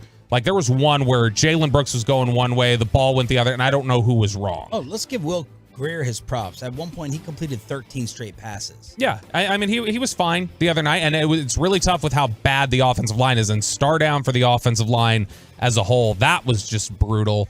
And then, of course, you know, I don't love that I'm right. I mean, I love being right, but I don't love that I'm right when it's damaging. But Kevontae Turpin with the punt fumble right after I told Eric Chiafalo in the press box, I said, watch, he's gonna fumble this punt Why? return. Why did you say that? Because I felt like there's been so much love showered on him from the likes of Sean Sharif and everyone else that I was Pro like, Bowl. Okay. it's only natural that you guys would look bad here. And so You I have some naturally thought he was agenda. going to fumble. You have some agenda. I'm actually mad at Chiafalo for tweeting that out. Doesn't help your likability that you are taking.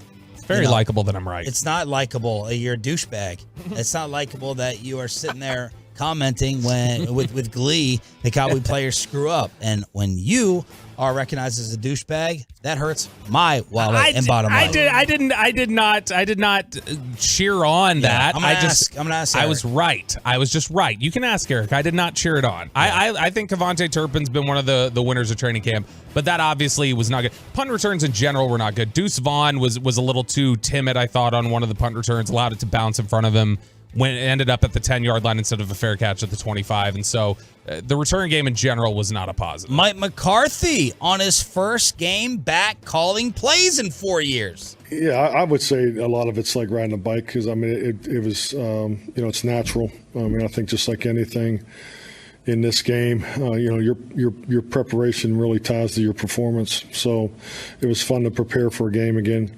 But, preseason games are a bit different. You're so focused on your players and your guys and just keeping them in friendly concepts, especially with the focus of our young guys. But yeah, it wasn't clean. I got a number of things that, we'll talk about as a staff, and and we'll be better for it because this was our first time operating.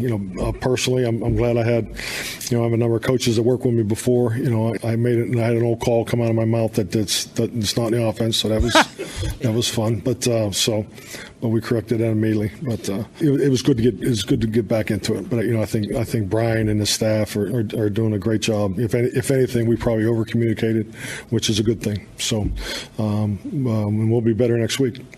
Can't wait to talk with Patrick Walker tomorrow, who made it sound like this game plan.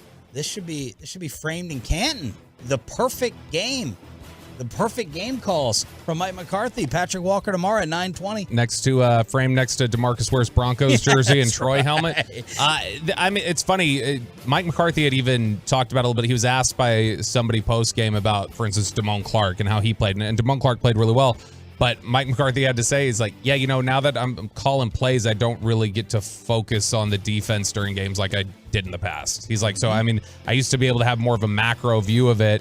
He's like, now we're worrying about some other things, just checking for some other things, and so the actual defense aspect of it, I can't tell you. The Rangers were this close to another sweep in San Fran. 1-1 the count and the pitch. And that ball drilled toward the left field corner. Fair or foul, it is gone. Over the wall. A line drive walk-off, 2-run home run for Patrick Bailey.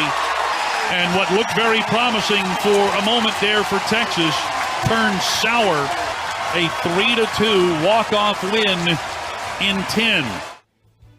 Will Smith gives up the walk-off home run, and San Francisco escapes with a win. The Rangers still win the series, 2.5 games up on the Astros, who lost. And now the Rangers are going to take on the Angels tonight. News coming out that Ohtani is going to skip his next start. So that's good.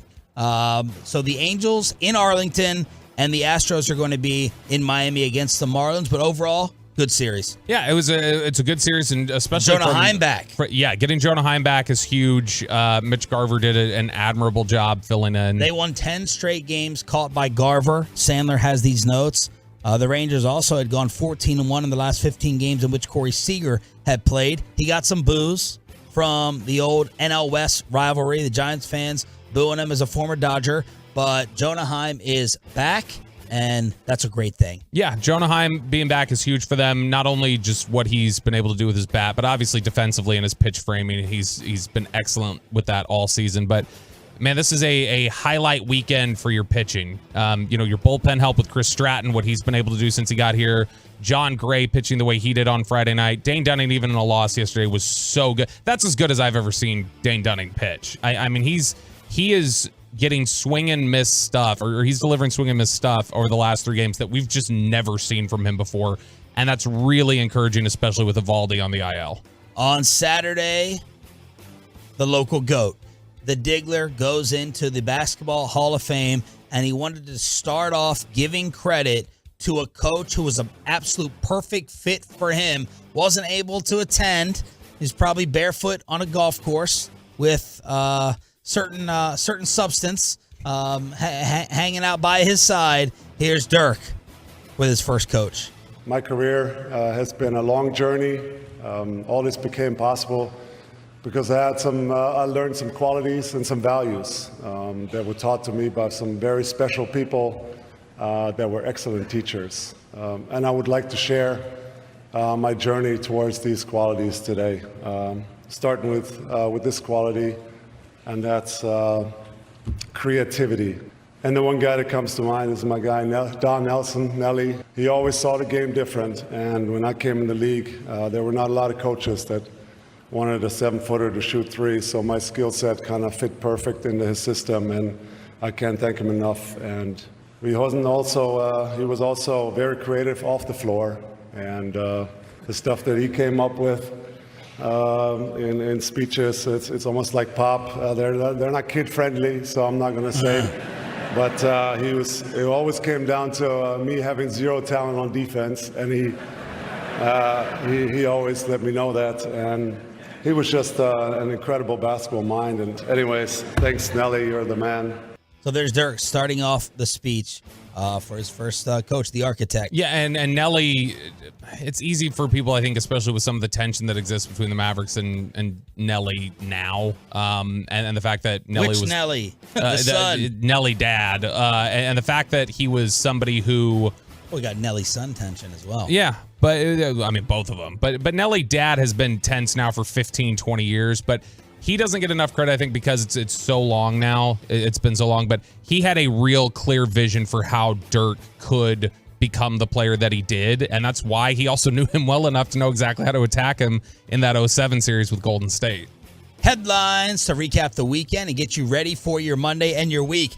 It is also known as your radio sports page here on Sean and RJ. Bobby in Choppy's chair for the next 5 days as Ralph is vacationing at the Gaylord Golf Mecca in Gaylord, Michigan. But we have another expressway. That's another giveaway.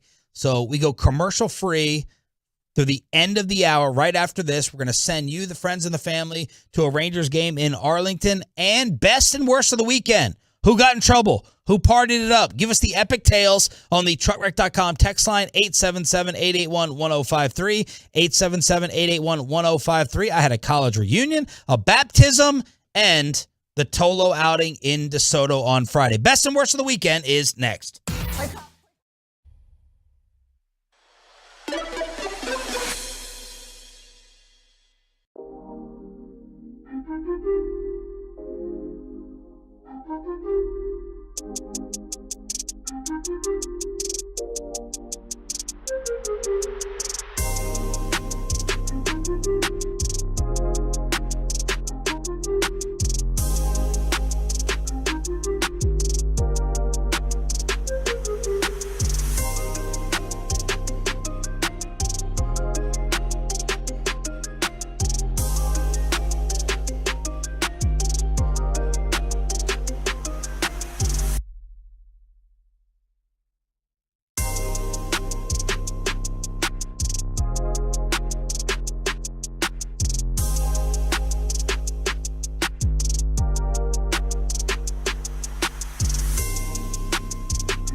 Ladies and gentlemen, the weekend. Best and worst of the weekend. This is where you let us know on Twitch, FanCam, and YouTube what you got into. 877-881-1053 is the truckwreck.com text line. You can also hit me up on Twitter at 1053SS, 877-881-1053. Sean Sharif, Bobby Belt in Choppy's chair all week long. We got Peyton and Rai in the back, and we have a Rangers Expressway giveaway. We're commercial free for the next 40 minutes. And at some point in time, Peyton will tell you when to call and win the 4-pack of tickets to go see your first place Rangers in Arlington. Jared Sandler will join us at 8 o'clock to talk about the near sweep and why is Aroldis Chapman not closing in the ninth. Sandman will join us at 8. But I think we should start off with what happened in DeSoto on Friday. Man, that was so fantastic. And I know we talked about it at on Friday morning where we weren't totally sure. We weren't sure with the first one in Grand Prairie. We were like, okay, how much are people going to want to come hang out with us at a fire station? And they came out in big numbers. We're like, all right, maybe that was just, first remote in a while. And, now we're going south of Dallas. So we don't typically do a lot of, remotes south of downtown. So we weren't sure, like, what's the draw here? Like, how many people are engaged with us here? And man, it was like triple what we did in Grand Prairie. DeSoto, Duncanville, Waxahachie, Lancaster, they all showed up in a big way. It was the exact way, Tolo indeed. It was the exact right way to get the weekend going. I know you and I both felt really, it's just a nice upbeat way to finish the week, head into the weekend, was seeing everybody, getting to meet everybody, and just knowing how loyal and tight this radio family we've created is. So it was absolutely fantastic. Yeah. Great job by Cody and everyone at the firehouse. And, when you're driving away from there, we don't go out as much as the other shows. Obviously, you don't have businesses that are open at 4 or 5 in the morning. It's a nice reminder. And you're like, man, look at the time that these individuals give us, these listeners give us. Everyone has 40,000 different options, and you get people that stop out and make a reference of something that happened years ago, or they know like the little innuendos and the inside jokes, and it's like, man, thank you for the time investment. Choppy always says time is the most important thing. I can never get my time back, and those Tolos who have given us some time listening, much appreciated. Great reminder on Friday. Yeah, and it was, this is 2 stops in a row where we've had several people basically tell us like, oh, I'm late for work. I made myself late for work because I heard you guys were over here. To stop by at 5 in the morning before work, 5:30, 6 in the morning, just getting off of the late night shift and stopping by before they go home to crash. That's awesome. Yeah, and we gave away all the little cooling towels thanks to Central Roofing on that. We gave away cases of C4 basically thanks to them, and then Texas Day Brazil, man, they were supposed to start serving at 8. They got some stuff done early. They were almost gone at 8 because they ended out giving away all their food. They were tapped out in the food truck and had to go. Really regret giving mine to Ruben, only to watch it sit there for the next 3 hours as I thought he was going to eat it. Ruben sitting there on site, and he did not open the container or the box, and I was getting bitter by the hour as I was starting to get hungrier and hungrier, but I wanted to hook Ruben up, and I did not see him take a bite. I think he was sick from just the anxiousness of disaster of engineering the remote. It worked out. Nobody was none the wiser listening to us back home. But then the other thing I think was he was Dirking it. I think he was planning on taking it home as like, this is what I'm going to eat for dinner tonight. And so he had told me he was going to take it home and eat it later. And Cody has gotten the Texas Day Brazil truck for the next stops on the Firehouse Tour. So they're going to be there. If you missed it, I'm telling you, I cannot believe the quantity. I can believe the quality because I've gone to Texas Day Brazil. Shout out my homie Miguel. But the quantity that they serve, Pepe, that's what you should have had the FOMO over, and that truck is going to be out there for the next stop. We were trying to figure that out just looking at it. It looks like about $25 worth of food that they're just giving out to you in the morning. And so wonderful to see everybody there. I also got to see, we obviously had the Cowboys game over the weekend. I told this listener that I was going to shout him out. Bobby Wynn from Keller who's been a Cowboys season ticket holder since 1985 and just could not stop gushing about how much he enjoys the station, enjoys the show. And so I told him I'd give him a shout out here. But it was great to leave the Firehouse tour and then immediately go home to babysitting for me, which is what happened. I had to babysit on Friday night. You know, I'm a good husband, Sean. And the fact that I was in California for essentially 2 weeks and Kristen was stuck at home, my brother's wife, so my sister-in-law, I guess I could just call her. You could. My sister-in-law had gotten meet and greet passes and tickets for a Aaron Watson performance, who's a Amarillo-based Texas country artist. He's kind of a yeah, and so he's got some moderate hits, but he's really well known in Texas country circles. And so asked Kristen if she wanted to go, and Kristen was like, this is Kristen's sister. No, this is my brother's wife. Your brother's wife. Okay. Yes, this is the one that I went to the wedding in Converse and jeans. Yeah, that everybody said I disrespected. So I told her, she just mentioned like, yeah, they asked me if I wanted to go. I was like, well, go. I was like, you should go because, you know, I've been out of town. I can watch the kids for a night. It'll be fine. So I watched the kids. She went there. She got litty, as the kids say, at least from the pictures that I could tell. But she ended up going there, and then I ended up taking the kids with me to the Saturday morning gig. Had to wake them up bright and early. They had to go with me to work, drop them back off, and then it was off to AT&T Stadium, which was great. I got to see David Hellman at AT&T Stadium for the first time in like 2 years because he wasn't there at all last year. He ever going to get on TV again? I don't know. That's a good question. That didn't come up. I should have asked him that. I did make a... The whole last week we talked about LaShawn McCoy, Manny Acho, his co-stars on television without him on there, and you didn't talk about him being on TV. I did apologize to him. I apologized to him for my Shady McCoy tweets. Not that I regret anything I said about Shady McCoy, but I was like, hey, I'm sorry that you end up inadvertently getting caught in the crossfire of everybody in the replies then starts tagging you as if this is your responsibility to come get your mans. And so I did say, it was like, I apologize that you got caught up in that. He's like, yeah, it wasn't as bad as I was anticipating it was going to be, but there were several tweet tags of come get Acho, come get Shady McCoy. But overall, it was great to be back out there at AT&T Stadium. It's like first day of school energy, even though I was homeschooled and every day was first day of school essentially. But I mean, just seeing, you know, the security guards that you get to know and catching up with people that you hadn't seen in forever. So it was great to be out there. Ran into a couple listeners. And then I needed to shout out, I'd sent this to you middle of last week, but I needed to make sure I shouted this out. Tolo Connor, who has shown up to several events with us recently. He got married back in June, and he's already converted his wife to being a Tolo. She doesn't listen to the radio hardly at all, but especially sports talk radio. And she's been listening in the car with him, and now she's been driving his car. She doesn't change it, and he actually sent me a photo that she had sent him of her listening to the morning show. So she's become a big Sean and RJ fan. Nice. 877-881-1053. Everyone check out the text line, Twitch, and YouTube for the Tolo Tales.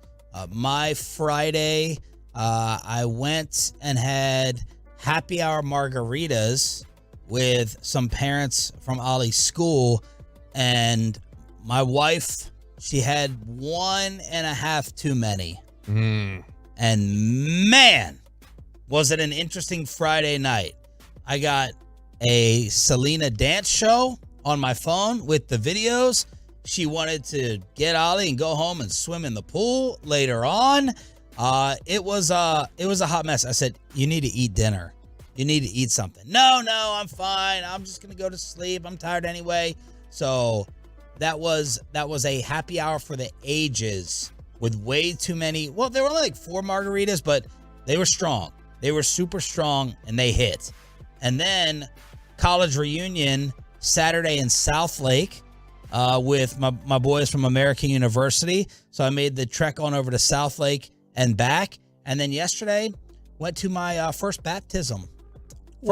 First baptism experience is I finished in second place in the Godfather race. I did not come out on top because of my own religious ties.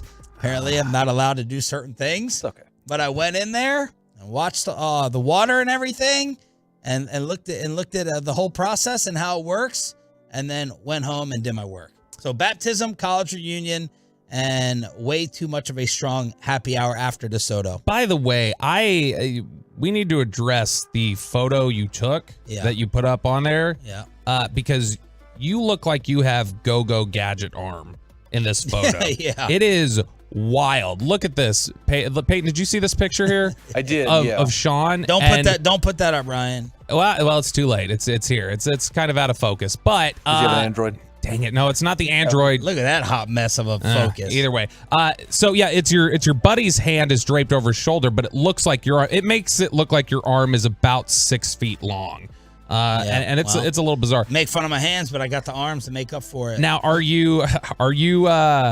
is this post margarita here?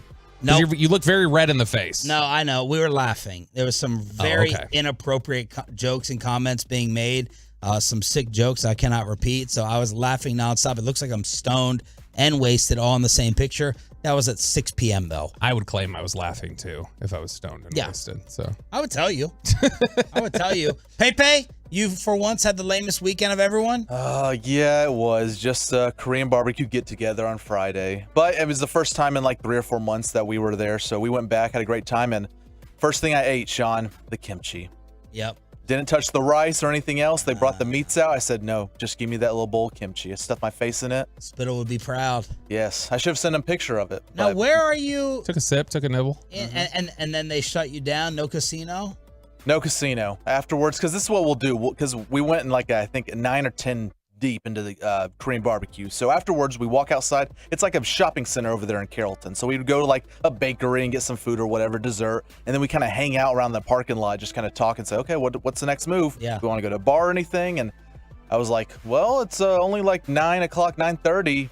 Windstar's an hour away. What if we just went up there for the night? And a couple people kind of perked their heads up and I was like, oh yes, I'm going to get them. They're going to take the bait. And then you had the majority say, no, it's late, dude. Just let us go home. I don't want to be driving back at 2, 3 in the morning. So I lost money on the night because I had to pay for my own meal. And then you didn't talk about how lame you were. You conveniently left that out as you're calling us old all the time. Well, because I redeemed myself last night and I was able to get my shots. But I did find myself going, oh, maybe I'll have a cocktail after the kids go to bed on Friday night. Or, oh, Kristen's going to be back Saturday night. I'm going to have a couple drinks. Both nights, I was too tired to even pour a drink. I was like, this is just going to make me fall asleep. And I ended up falling asleep anyway. I was in bed each night at like 9:30 or whatever. It's California's starting to catch up to me a little bit, but I still starting to catch up to you. It is. I haven't completely recovered from that, and I think going on the little amount of sleep is starting to catch me. But I got in enough sleep that I was able to have a couple drinks last night. Now, Sean, I've inadvertently stirred something up on the fan text. The fan text blew up, and I thought it was just a throwaway comment, and I'm interested for your take on this. Several texts in a row admonishing me for referring to being with the kids on Friday night as babysitting duty. Is this I get this all the time. Somebody, and someone texted in, you 601. Your father's fatherhood. Bobby is going to get blown up for saying he had to babysit his own kids versus him being a dad. I was like, oh, okay, so I guess I just stepped in. I'm clearly just using it offhand as I wasn't going anywhere. I was home with the kids. Yeah. I know it's being a dad. Well, in our situations, we have control of our homes, unlike RJ, where we run things. So us just watching them for so long is so foreign to us. We view it as babysitting because that's woman's work. Yeah, I mean, look, I'm joking. I'm joking. I didn't say it, but it's been said. You know, I mean, it is just it's the offhand. It's like, oh, I got to babysit the kid. Basically, I just meant I was home. Daddy does work and you just do housework. That's right, sweet Laura. That's true. Daddy does work. But I mean, I had no idea this was a thing, and it blew up. I got 5 different area codes here telling me how awful I am for that. People get worked up about it. People get worked up that I'm babysitting. Because how often are you just sitting there at home with the girls?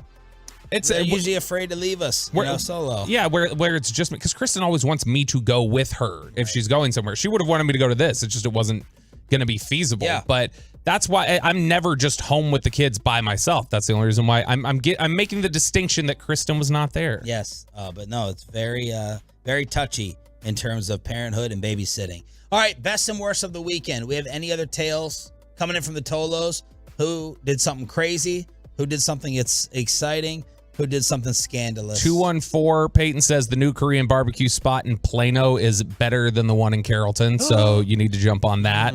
972, driving in front of that restaurant now. 817, got to watch the Cowboy game, so all good. Let's see, what else do we have here? 214, got to get drunk, so it was a winning weekend. Perfect. See, I was able to get that myself on Sunday night. 817 won $300 at Choctaw. Sorry, Peyton. Okay. You missed out. I'll be there this weekend. And so there's some of the tales from the weekend. All right, 877-881-1053, Torrec.com text line.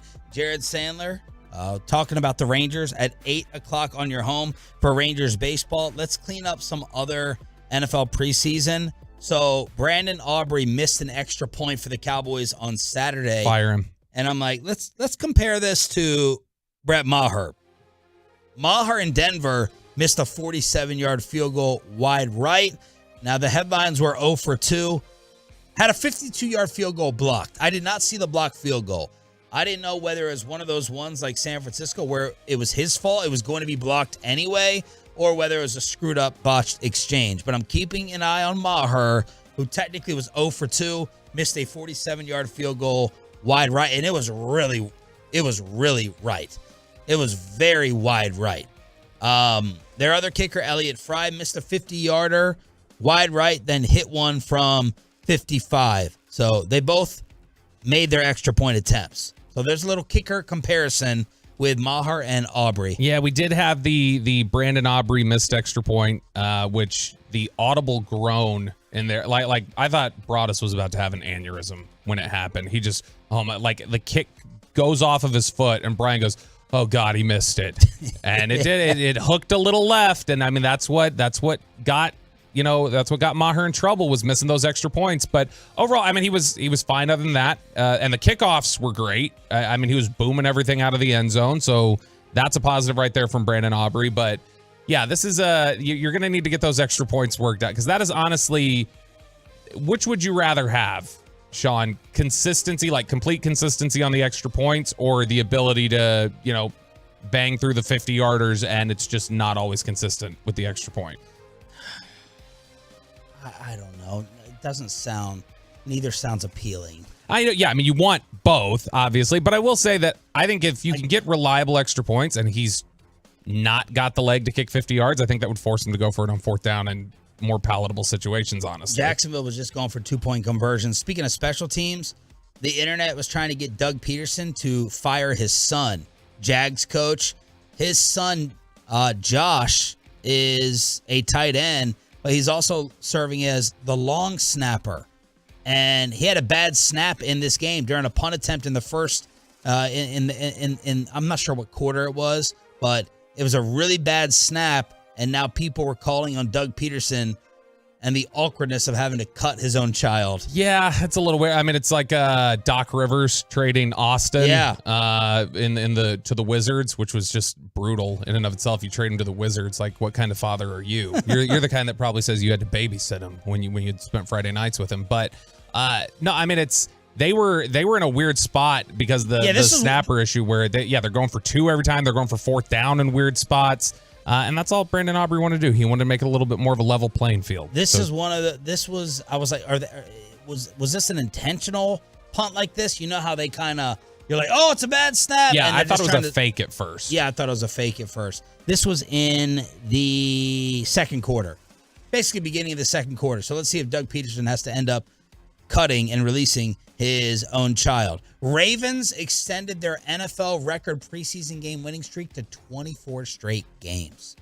Now, there are those who say, doesn't matter, this is insignificant, and those who think it speaks to your depth, the depth on your roster and coaching. So the Ravens have not lost a preseason game since 2015 as they beat Jalen Carter and Filthy, as people were sending me Jalen Carter's first snap as an Eagle wreaking havoc in the backfield. Yeah, I mean, it does speak to depth to some degree, but I mean, winning 24 in a row of anything feels like it's got to be at least a little fluky. I mean, to me, that's as wild of a stat as it's been 20 years since somebody's won back-to-back division titles in the NFC East, where it's like, you just figure at some point that's going to snap there. But look, I mean, when you've got Tyler Huntley, a great quarterback like that on your team, even though you choose to play the running back on top of him, and you've got Josh Johnson, who's playing for 20 teams at this point in his career, yeah, you're going to have some success. They do have solid depth. They are one of the deeper, more complete teams in the NFL. So rookie debuts for Bryce Young, Anthony Richardson,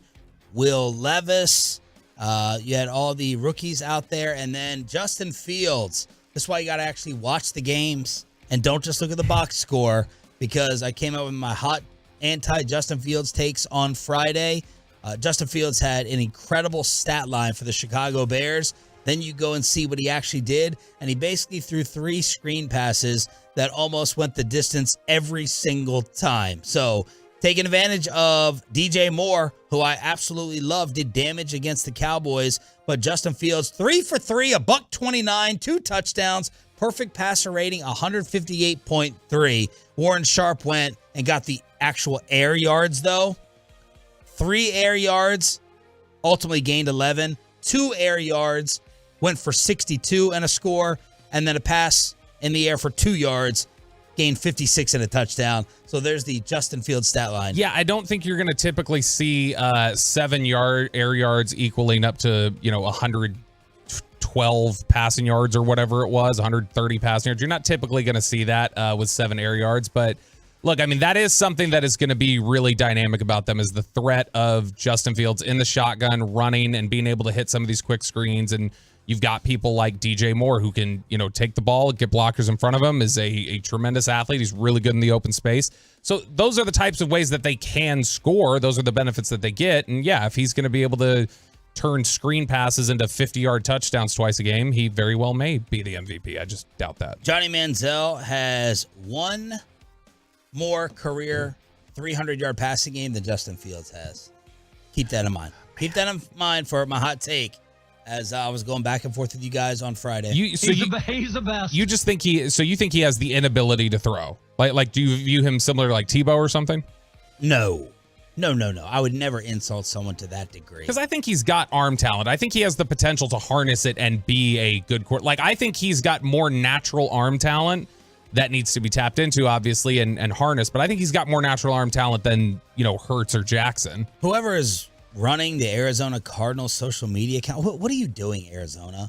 Why are you trolling Russell Wilson in a freaking preseason game, you morons? The Cardinals deleted a video. They took the Dallas Plain girl who came out and spoke yesterday. People are like, that's not the same girl. Apparently she lives in Lakewood, and now she's going to try to capitalize through mental health stuff. And she's on the airplane pointing, according to the Cardinals Twitter account. She's got an Arizona Cardinals shirt, and she's pointing to the back of the plane. That's not real. That's not real. That back there is not real. And it's Russell Wilson, stretching. It's Russell doing his exercises that everyone made fun of when they had the game in London. The tweet was viewed almost 5 million times. They're making fun of the Broncos after beating them 18-17. And then they eventually took it down. I didn't even get the joke. The joke isn't even that funny, and they're doing it in a preseason game for a team that's supposed to be the worst in football this year and get the number 1 pick.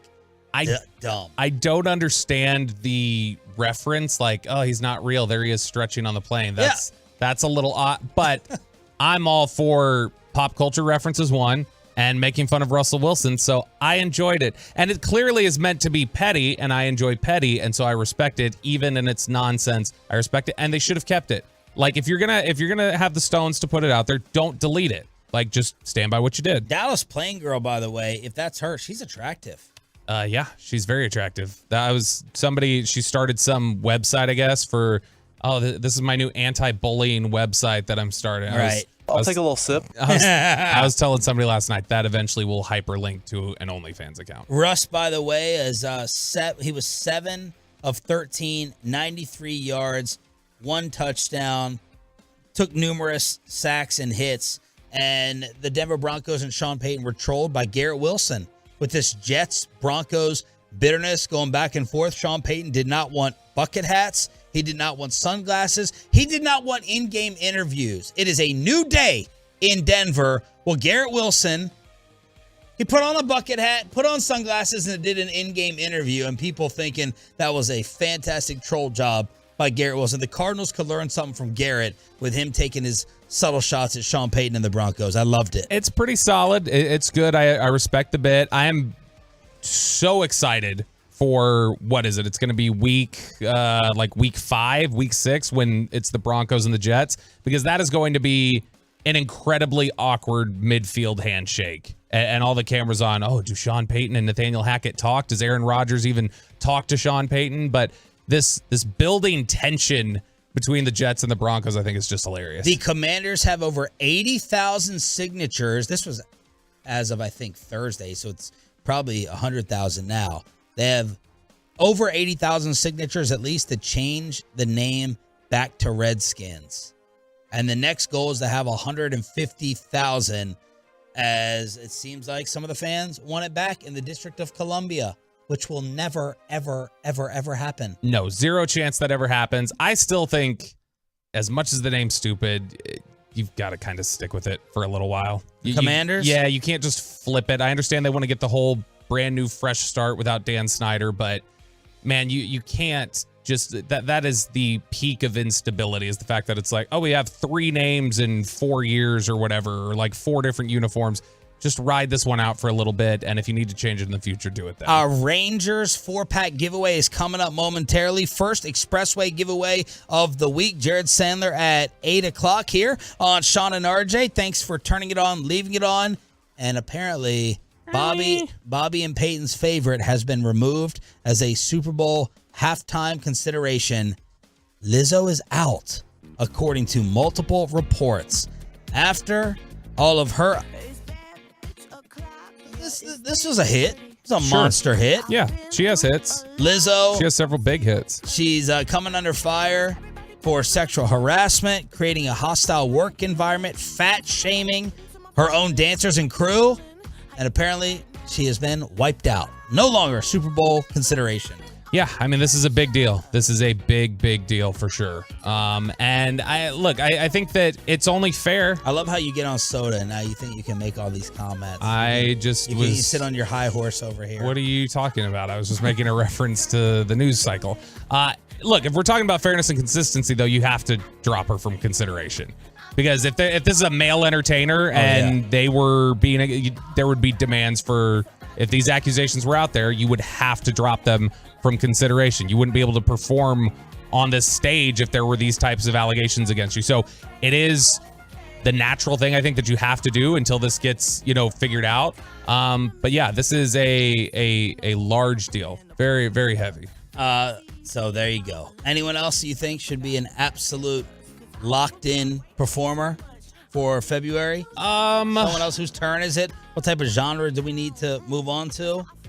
I mean, it's usually just it's whoever's got something to pitch, or they've already had Beyonce in recent years, the Bruno Mars halftime. I mean, Taylor Swift, if she'd do it, I guess, is the one that would make sense, even though I can't stand her. I mean, that's the biggest act in the world. Doja Cat, get you some Doja. Also, side note, Jane Slater's best friend, Diana Rossini, leaving ESPN to become lead NFL reporter at The Athletic. I had no idea this was happening until Broadus just said something during the pregame show about, with the Diana Rossini thing. I'm like, what about Rossini? And he's like, she's not at ESPN anymore. I was like, holy cow. But this is good for The Athletic. The Athletic needed this. The fact that they haven't had a primary NFL news breaking insider on the NFL side, they've obviously had Shams and other people do the basketball side for them, but they need an NFL insider to compete in that space. Well, what was it like being back at the stadium? Was it packed? No. So they announced 81,000, which I think was generous. Personally, I would say it was probably 70% full. But I mean, it was, there was still people out there tailgating 3 hours before a preseason game. There were, a lot of people getting loud. Now, what I did not see, and I can't remember if we typically see it in the preseason. I don't think we do. I did not see the pre-kickoff Michael Irvin hype video. like you missed it, or you don't think it was there? I don't believe it was there, but I don't thought think I saw a video on Twitter. Unless that was old, I thought someone had said, "Oh, it's nice the NFL allowed this." I don't think they, and I'm not sure if they play it typically before the preseason games. I think the first time I feel like I see it is usually regular season game 1, but I'm going to be looking for that. I'm curious about that. But no, what was funny was at one point they were running Chad Hutchinson to Joey Galloway highlights on the big screen. Why? Because it was like their history of the Jaguars. So they were running like plays against, and that was Chad Hutchinson's only game where I think he threw for 300 yards, but it was bizarre. There were like 2 or 3 random highlights of Chad Hutchinson on the big board. I'm like, why are we doing this? All right, you have waited long enough. We are your home of the Cowboys and your home of the Rangers. That allows us to go ahead and hook you up for turning it on, leaving it on. Let's do it right now. All right, Tolos, that's right. Caller number 10 right now at 877-881-1053 wins a 4-pack of tickets to see your Texas Rangers take on the Oakland Athletics on Friday, September 8th. And come on out to Texas Live on Thursday, August 24th for the next Texas Rangers watch party to see them take on the Minnesota Twins. Rangers alums Tom Grieve and Rusty Greer will be on hand to sign autographs. And starting at 6 p.m., the first 140 fans wearing Rangers gear will receive free tickets to the September 8th game as well. Get more information at rangers.com/watch party. That's caller number 10 at 877-881-1053. Why isn't Aroldis Chapman closing? Let's ask Jared Sandler after yesterday. One of your voices of the Rangers joins us on Sean and RJ next.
From our fan studios, secured by DFWsecurity.com, this is Sean and RJ on 105.3 The Fan. There goes the runner. The pitch is swung on, grounded to deep short. Backhanded by Crawford. Long throw. It is late. Around third is Martinez digging for home, and he scores without a throw. And we're tied 1-1. An infield single by Duran, and J.P. Martinez came flying around third and scored with ease. That was the call from Eric Nadel yesterday on your home for Rangers baseball. Congratulations to the Tolo who just won the 4-pack. Tolo Richie tweeted us, hey, I was caller number 9. Close but no cigar. Next time. Until then, Tolo, thank you, Rich. You are appreciated. Sean Sharif, Bobby Belt in Choppy's chair throughout the entire week. We had JP, we had a balk, and it ended with a walk-off. A wild game in San Francisco as the Rangers win their first series in San Fran since 2012. And the guy who tweeted that is joining us now, Jared Sandler on DFW Sports Station. Good morning, brother. How are you? Good morning. What's up, guys? You sound very chipper. When did the flight get back? How was Napa? Oh. Napa was fun. Had a good time. I'd never been. I enjoyed it. You know, some of our friends, Sean, were at Dirk's Hall of Fame thing, so I figured I got to go to Napa to at least show that like I can do some fun stuff too. Yeah. Did you have Dirk FOMO? Because that is he your all-time one? And didn't you get engaged in his locker at the AAC? Yes. Yeah, the ring was in his locker. Yeah, he's my all-time number one. Now, did you ask him? Did he know about the engagement at all beforehand? I did not. I mean, I didn't like text Dirk and be like, hey, we're going to plant the ring in your locker personally. But he was well aware. He was in on what was going on. He didn't have to do anything. I mean, it was in the middle of the game and went down in there in the second quarter. But he knew that there was a ring in his locker, and he was, I guess, a part of the whole deal. But yeah, he's my all-time number one. I spoke about it briefly during the broadcast on Saturday, right after Dirk finished his speech. But I know the older generation might say Roger Staubach is the most significant DFW athlete ever. I was not alive for any of Roger Staubach's career. I understand he's revered. With a lot of bias, I would say that it's Dirk. Regardless, I think for my generation, it's definitely Dirk, the most significant DFW athlete. And for me, he is my all-time favorite athlete. If you want to put the word athletic hero or phrase athletic hero attached to it, then he would be that guy for me. He is unique. And yeah, there was a little FOMO. I was locked into my Twitter timeline or X timeline or whatever, with some of the highlights and the montages. And I find myself, guys, once a month on average, I will go and watch I think it's on YouTube or whatever, the video of Sean Heath going through the Mavs starting lineup for Dirk's final home game and just taking in kind of the emotions of everything. And, it was really bizarre that Justin Jackson was in the starting lineup for that game. But I'll go through and watch that once a month, and I did it again this weekend. I also didn't remember Pop being furious at the defender for Dirk's final jumper. I think he was like waving him off like, get away, and he didn't. Dirk stepped back and hit the shot anyway, and then Popovich broke out into a crazy applause. So I did not remember that Pop was trying to wave off the defender. I think Dirk would have rather someone try to guard him halfway, but those are some of the memories that we were all reliving with the Hall of Fame weekend. Another good weekend for the Rangers, right? Even though we had yesterday, I mean, they still win another series, or does it feel like this lead should be a little bit more over Houston? Well, yeah, I think two things can be true. I think one, yeah, great weekend, great week in terms of going, 4-2 over the road trip. I know the A's stink, and everyone thinks you should sweep the A's every time you play them, but the reality is the Rangers have taken 7 of 10 from the A's. That means the A's have won 30% of their games against the Rangers. 7 of those 10 games have been in Oakland, so you figure the A's, tend to win a little bit more at home than on the road. And the A's are winning just under 30% of games this year. So the Rangers have done what you'd expect them to do against the A's. and then they go and take 2 or 3 from a playoff team in San Francisco. Good weekend. It can also be true that you feel like an opportunity to add to the division lead got away from you. I think Brian McTaggart, who covers the Astros for MLB.com, tweeted something last night that the 3 best teams since the All-Star break are the Astros, the Rangers, and the Mariners. So the AL West has been pretty tough. And so while the Astros are probably over there thinking, gosh, we've been playing so well and we can't gain any ground. As a matter of fact, we've lost a little bit of ground over the last week. The Rangers are sitting here thinking, gosh, we've been playing so well and we can't get any sort of separation against the Astros. So, yesterday was an opportunity to do that, but, it's tough to sweep a team. The Rangers made it exciting. It looked like they were going to come away with a sweep, but then Patrick Bailey had other thoughts there in the 10th inning. Jared, Dane Dunning yesterday had 23 swinging strikes, which is by far the most he's ever had in a game in his career. I think the previous high was like 17. And recently he's had, a lot of success with some swing and miss stuff. He had, 11 was his high for the season. And in the last 3 weeks, he's had 11, 14, and 23. So he's had his 3 highest outputs in his last 3 starts. Was this a factor yesterday of just poor plate approach from the Giants, or is there something working about Dane's stuff that he's figuring out here? Yeah, I think you got to probably point to both. The Giants do strike out a lot, so that contributed. But Dane Dunning was pretty sharp. You mentioned the swings and misses. He got 12 swings and misses on his slider alone, and that's the pitch for Dane right on right. That should be a swing and miss pitch, and it's shown that it can be that at times, just maybe not so much consistently, but here of late, that's been the case. I thought Dane was really good, and when he changed his speeds the way he was able to yesterday, he also gets a little more life on the fastball, or at least it plays up a little bit. But he got weak contact, which I think is what you're going to get consistently from Dane when he's on. But 29 strikeouts over the last 20 2/3 innings.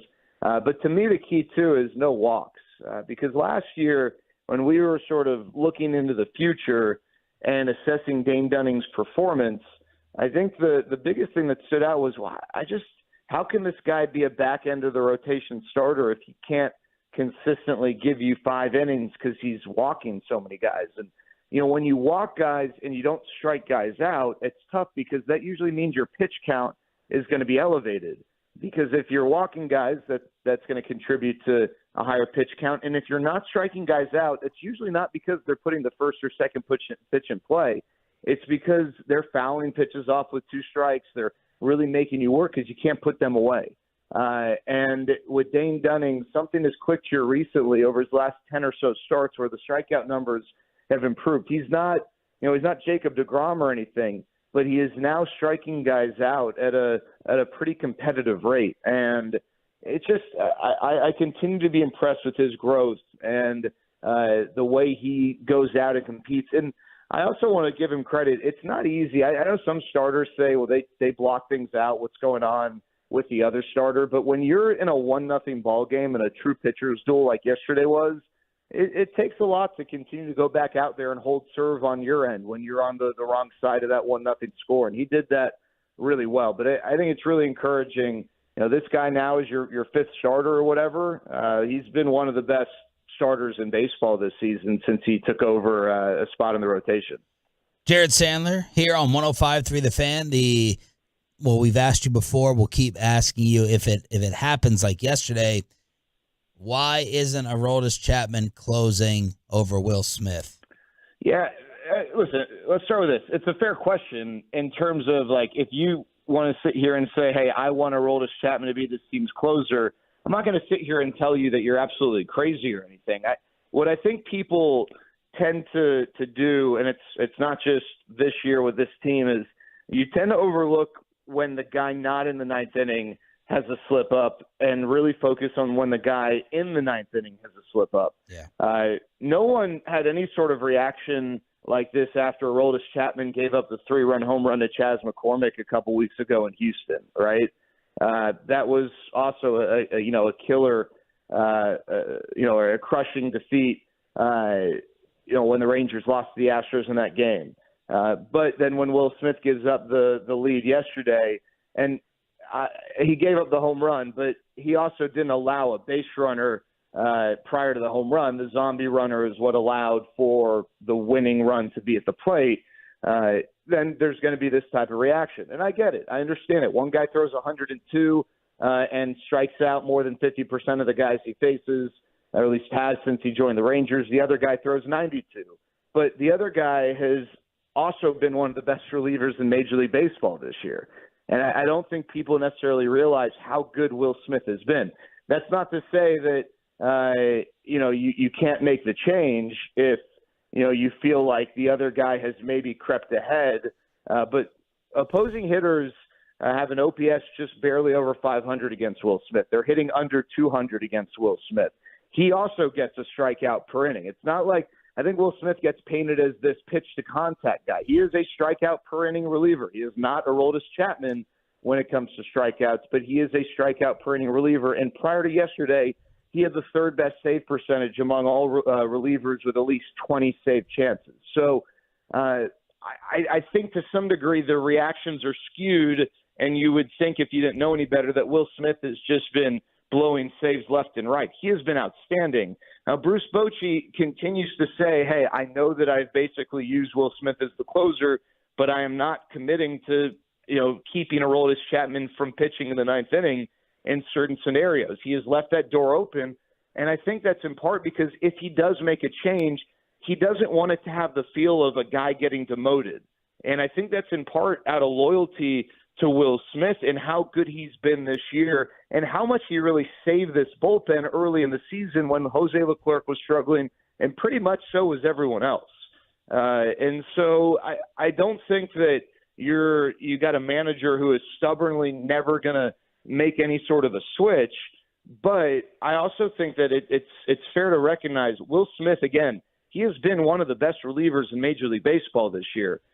You just also happen to have in his background another guy who has been one of the best relievers in Major League Baseball this year, who is going to be considered one of the best closers of his generation when he retires, in Aroldis Chapman.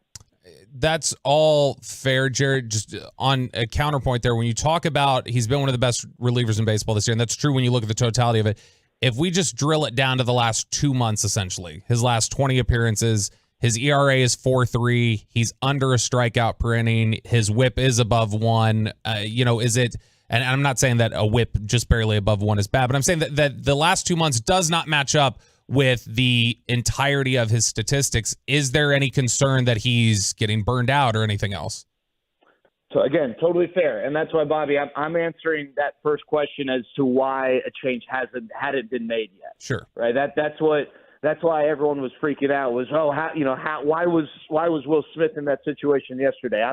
I'm not saying that is why it's going to stay the same. Yeah, I do think that's fair, right? I think that he's starting to get hit a little bit harder.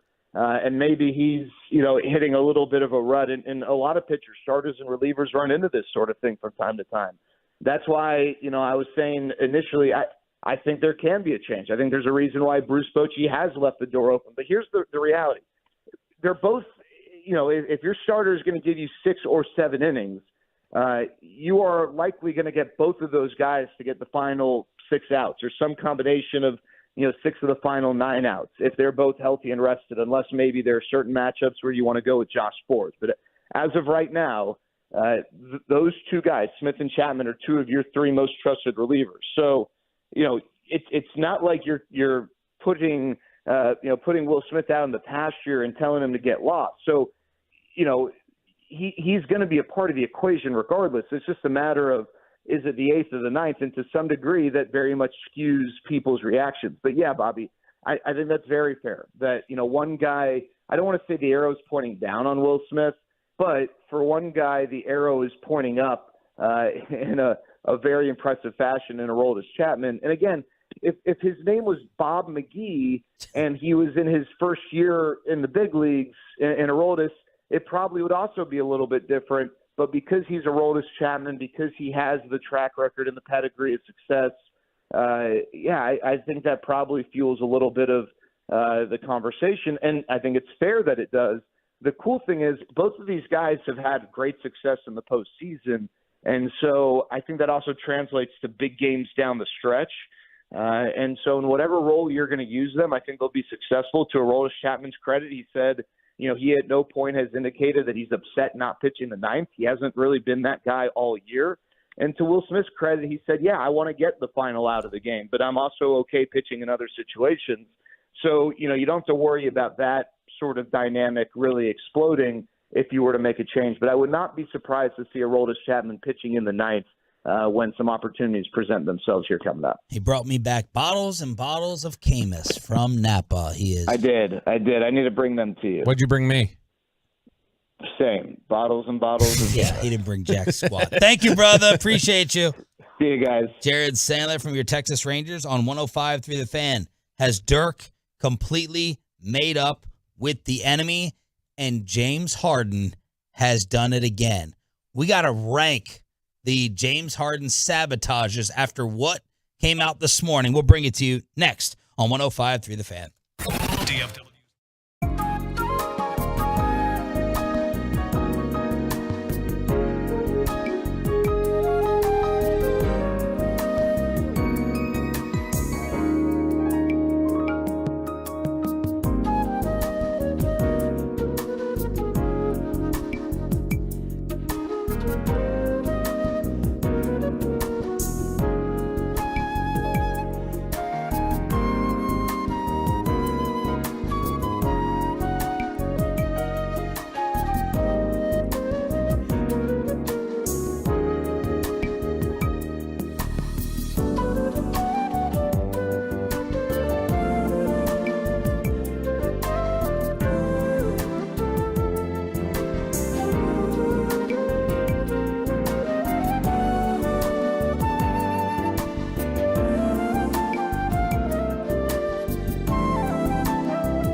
By state-of-the-art weight loss, that's soda, by Window Nation, and by the personal injury lawyers Frankel and Frankel. Life is unpredictable. Accidents happen. Frankel and Frankel are the go-to attorneys for car and truck wrecks in DFW. If you or a loved one have been in an accident, contact the Frankels for free today or call 214-333-3333 or go to truckwreck.com. Below the Belt coming up at 8:40 after the Cowboys' first preseason game here on Sean and RJ. Bobby Belt in Choppy's chair for the entire week here on DFW Sports Station 105.3 The Fan. They're doing a segment. I almost want to eavesdrop on this. They're doing a segment on Mike McCarthy calling the plays in the opener on Saturday. So I'm not going to do it. I'm not going to do it. It's Monday. I don't have the energy for Orlovsky. I don't have the energy to listen. I wish I could have heard the segment before this when they were talking about Kyler Murray. We'll do that at 8:40. If Orlovsky pops on, Peyton, we'll pot it up to see what they're taking from a generic vanilla game plan from Mike McCarthy in preseason game number 1. I got to say, Will Greer, he can push that quarterback there in Dallas. They've got a talented quarterback there. Oh, I'm going to play Carton for you then. I wasn't even going to play it. I'm going to take over. I'm going to sabotage Below the Belt maybe at 8:40 with what they said on FS1. FS1 is getting desperate for some Cowboy attention. All right, go to Dan. To be significantly different, I think that it plays to CeeDee Lamb's strength. Last year, some of those interceptions were because too many choice routes and they weren't being on the same page. I don't care about Mike McCarthy's play calling in the preseason. I don't pay attention to units. I pay attention to individual performance. Good job, Dan. Deuce Vaughn has been awesome. I have said this and I'll say it again. My concern out of Dallas is that everything is about don't turn the football over, don't turn the football over, don't turn the football over. Dak has been historically great on that. For people who think Dan Orlovsky's a Dak Prescott hater, no, I'm not. I don't want him, because I've watched Matthew Stafford, who's one of the most aggressive players ever with the football. I've watched him shell up when all it is don't give the ball away, don't give the ball away. I'm not going to give the ball away. You got to go beat Philly and San Francisco. You got to go beat Seattle. You got to go beat Detroit. There's going to be really good teams. So I think that, timing matters for every pass game. But I agree with Dom.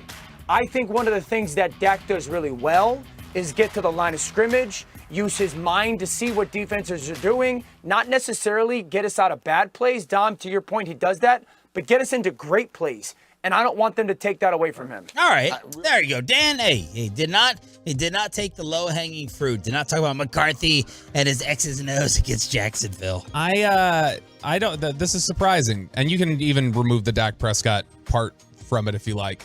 I don't know that the last time I heard a clip of Orlovsky where I didn't have an issue with anything that he said. Whoa! In general, I think, yeah, absolutely. The scheme changes that they're trying to implement are going to emphasize CeeDee Lamb's strengths, which is run after the catch stuff. Not putting stock in play calling in the preseason. The idea of Dak pre-snap is where he's at his strongest and identifying. It's less the post-snap stuff. It's more pre-snap, being able to identify what defenses are disguising. So, everything there was generally right. All right, well, let's make you sick and ill with Dirk heading into the Hall of Fame. And, of course, Dwayne Wade is in this class. And Dirk was asked about his relationship, the rocky relationship, through all the years of going at each other with the NBA Finals. We actually bonded here the last few weeks and months, starting in Houston, because obviously we competed at the highest level on the highest stage, and there were some things said on both sides. It was emotional at times, so there were pretty frosty times between us. I'd say that's a good word to sum up the relationship, but. Now that it's all said and done and competition is over, I think there's the appreciation and the respect there for each other's career. And so we had some great talks along the way now. And I think most of the stuff that we were kind of fighting over is kind of over and done with. And I'm happy to go in the hall with him, obviously. There it is. Maturity and growth. No. Maturity and growth, baby. Man, this is where it makes me upset, where I'm like, why'd you have to hold on for one more year? You could have gone into last year's class. You could have gone in with Ginobili, and you definitely would have been the headliner in that class. Last year's class, Ginobili, Tim Hardaway, Bob Huggins. What is it? He's the best. George Karl. They put a ref in. He's the best. So last year, that's the only thing is that I'm a little like, man, I'm glad Dirk and Luka got to spend a year together, but I wish he would have held on for one more year or retired a year earlier, so I didn't have to see him go in with that chump Dwayne Wade. Dirk was also asked about his signature shot, the origin of the flamingo fade that everybody regards today as an all-time shot. I wanted to create a shot where I can still get off and not do all the grinding, not all the driving, all the pounding, getting fouled. And so I was looking for a way to be efficient and effective and get a good shot up without, working too hard. And then came up with this little bump and leaned back and started to shoot it a little bit and then shot it a little more. And it was going really well. And then I just, made it part of my routine. We practiced it. And then in games, I was shooting it more and more. And it started to be just effective. So there's Dirk explaining the fade. It is one of the true shot innovations we've seen over the last 25 years in terms of just a style of play. And you saw bigger players start using it. Kobe started using it near the end of his career. Kevin Durant is somebody that's used it. It's something that is such a signature that is so associated with him and his impact on the game. All right, let me give props to the Tolos. Tolo D, of course, is always assisting. And this morning when we were talking about James Harden, 5 minutes afterwards, Jay and TR immediately sent us this James Harden clip. So Woj reported the Sixers took Harden off the block. They didn't get enough from Los Angeles. He wants to go to the Clippers. It's not happening right now. Well, James Harden, speaking at some type of public gathering, it's not the greatest audio, but Peyton has boosted it. And I said right before the commercial break at 5 a.m., how is Harden going to detonate? How is he going to blow this up? How is he going to sabotage? Because he had the fat suit, he had the strip club, not showing up, out of shape, all these different James Harden conspiracy theories out there. Well, he's not even playing around. He's not trying to be coy with this one. This is Harden talking to a room full of people about his GM and former best friend, Daryl Morey. Daryl Morey is a liar, and I will never be a part of an organization that he's a part of. Let me say that again. Daryl Morey is a liar, and I will never be a part of an organization that he's a part of. Wow. See, why can't Dirk bring that energy to Dwayne Wade? Wow. He just came straight out with it. When is the last time a player has called out a GM like this, a player with Harden's status? Twice. Daryl Morey is a liar. Put him on blast 2 times. In the NBA, I'm having a hard time remembering. The closest thing I can think of like this in recent memory was maybe Stephon Diggs calling Sean McDermott a liar on Instagram when he got sent home. That was a pretty big one, but this is amazing. Man, this is it's twice. You remember? You ain't got no haters, you ain't popping. Yeah, exactly. Saleh there. When you look at the Harden deal to Philly, is that there were these reports out there at the time before he got traded that James was hesitant to actually ask for a trade because he doesn't want to be viewed as a cancer and somebody who, causes problems and is a team killer and stuff like that. It's like, dude, that's your reputation already. You are a team killer. You are a malcontent. That has, for me anyway, overshadowed what is a fantastic career. He was so great in his prime, and it's just been overshadowed by the fact that he is a whiny malcontent who just cannot stay put. Likability of Harden, Durant, Kyrie. Try not to be a homer. Ooh, for me personally, or what I think the national perception is? Both. Okay, so for me, likability, I find KD most likable. I know that's unusual for most people. Longhorn. Then a tie with Harden and Kyrie. I find them both off-putting. For people nationally, I think it's Kyrie, Harden, Durant. Kyrie, the most or least likable? I think people like him more. I think there's more people who have positive opinions about Kyrie. Like, they know he's difficult and he's a malcontent, but they like him. Oh, I don't know. What do you think, Peyton? I definitely would have KD at the top as most likable. High five. I mean, high five. And then Kyrie's got to be last, I think. I think a lot of people just dislike him just for who he's off the court. Yeah. I think they can handle James Harden, so I'll put Harden too. Yeah, I don't think Kyrie's most likable in that, but man, James Harden taking the blowtorch to Daryl Morey. Play it one more time as he puts it on repeat that Daryl Morey is a liar. Daryl Morey is a liar, and I will never be a part of an organization that he's a part of. Let me say that again. Daryl Morey is a liar, and I will never be a part of an organization that he's a part of again. People in the crowd were like, "What? What are you saying? You're really saying this right now?" This is at like what, a youth basketball camp or something? So he's like, "Hey kids, look, I know this is a special day for you, but let me make some news real quick." My gosh, that is intense. That and the fact that this has gone as far south as it has, because Maury's stuck his neck out for him.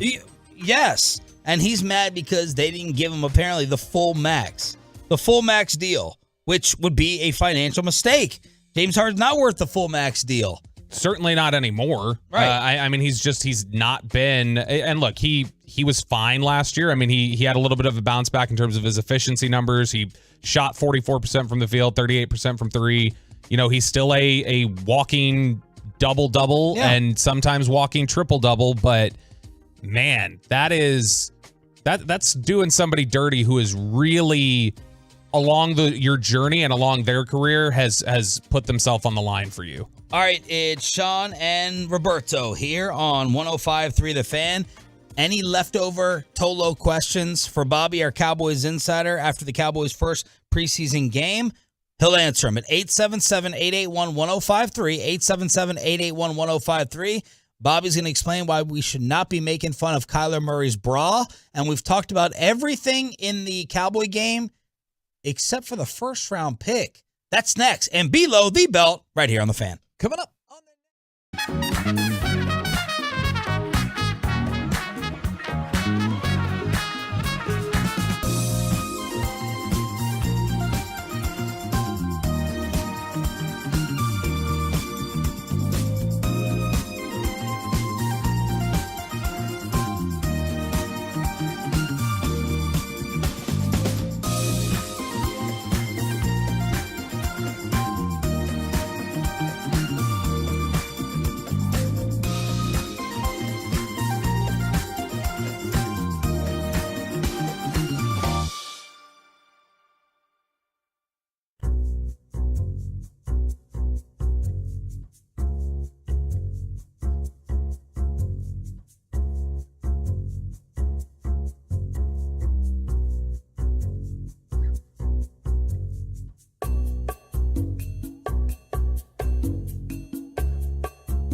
Fan segment here brought to you by Classic Chevrolet. At Classic Chevrolet, they do everything with purpose. That's why they're offering you their best model year-end savings on new Silverados. See them all today at ClassicChevrolet.com. Your upgrade is their purpose. Shop model year-end savings today. This is Texas. This is Classic Chevrolet. Relax and enjoy the difference and find new roads. The great Bobby Belt. Don't make me take off my belt. Don't make me take off my belt. We're not. Is it a pro? Dallas is 1st and 10 inside the 20. Greer back, sets, throws to the middle, caught at the 2, and Turpin steps in. Sorry, Tolbert. 18, Tolbert for the Dallas touchdown. Thank you, Brad Sham. Thank you, Peyton Russell. Is it a bro or a man's-ear? It's actually neither. More on that in a moment. Final takeaways from this Cowboys game. Seinfeld reference. I'm proud of you. Yeah, you know, I would guess I've only seen about a dozen episodes of Seinfeld in my life, but I know all the main, like, No Soup for You and everything else. I know all the pop culture references from it. Okay, so some final takeaways from this game the other night. First off, I know one of the things we're seeing a lot of some people asking about is Mozzie Smith. Yep. And Mozzie has had a little bit of a tough go in training camp in terms of he's still a little slow off the ball, something he's acknowledged, something that he's working at. And he is naturally in a position that does not flash because he's meant to eat up space. He's meant to eat up double teams, clear things for linebackers to run through. So he's not always going to flash. I heard Brad Sham talking on the postgame show with Brian Broaddus and Zach Wolchuk. And he had said that someone had asked him, hey, is this Mozzie Smith guy going to be worth a first-round pick? What do you think of him? Do you think you're going to be calling his name a lot during games? And Brad said, what if I were to tell you that I may only call his name once or twice a game, and yet he could be doing exactly what they want him to do? RJ Choppy would say that is not worth a first-round selection. But if you're calling DeMarvion Overshown's name or Leighton Vander Esch's name because he has cleared the space for them to run through and blow up a play, right? He's not getting the credit, but he's essentially he's getting the assist at that point. It was a tough game in spots for Mozzie Smith. There were a couple different times that he ended up on the ground, lost leverage. You know, he still plays. Brian's talked about this. He still plays a little too high. He's got to get a lower center of gravity. He gets too upright. It's easy for offensive linemen to block and get their hands on him. There were a couple plays. There was one in particular where he made a nice play to shed the offensive lineman and get inside and make a tackle on a run play. So there was some good, there was some bad, just like there's been with Mozzie during this training camp. He's still very young, still learning how to use all of the tools that he has in his toolbox. And so that's just kind of where he is at this point. I have 3 players that I think really checked the box in terms of carried over practice into these preseason games. And now the final question is, will they carry it over into the regular season? First one, friend of the show, DeMarvion Overshown, who we just mentioned there. He was incredibly impressive. He showed really good instincts in the game, showed really high football IQ, quick mental processing, understands run fits. That's all really positive stuff from a guy who's only been playing linebacker full-time for about a year. He got to Texas as a defensive back and transitioned over to linebacker, was asked to do a lot of different things.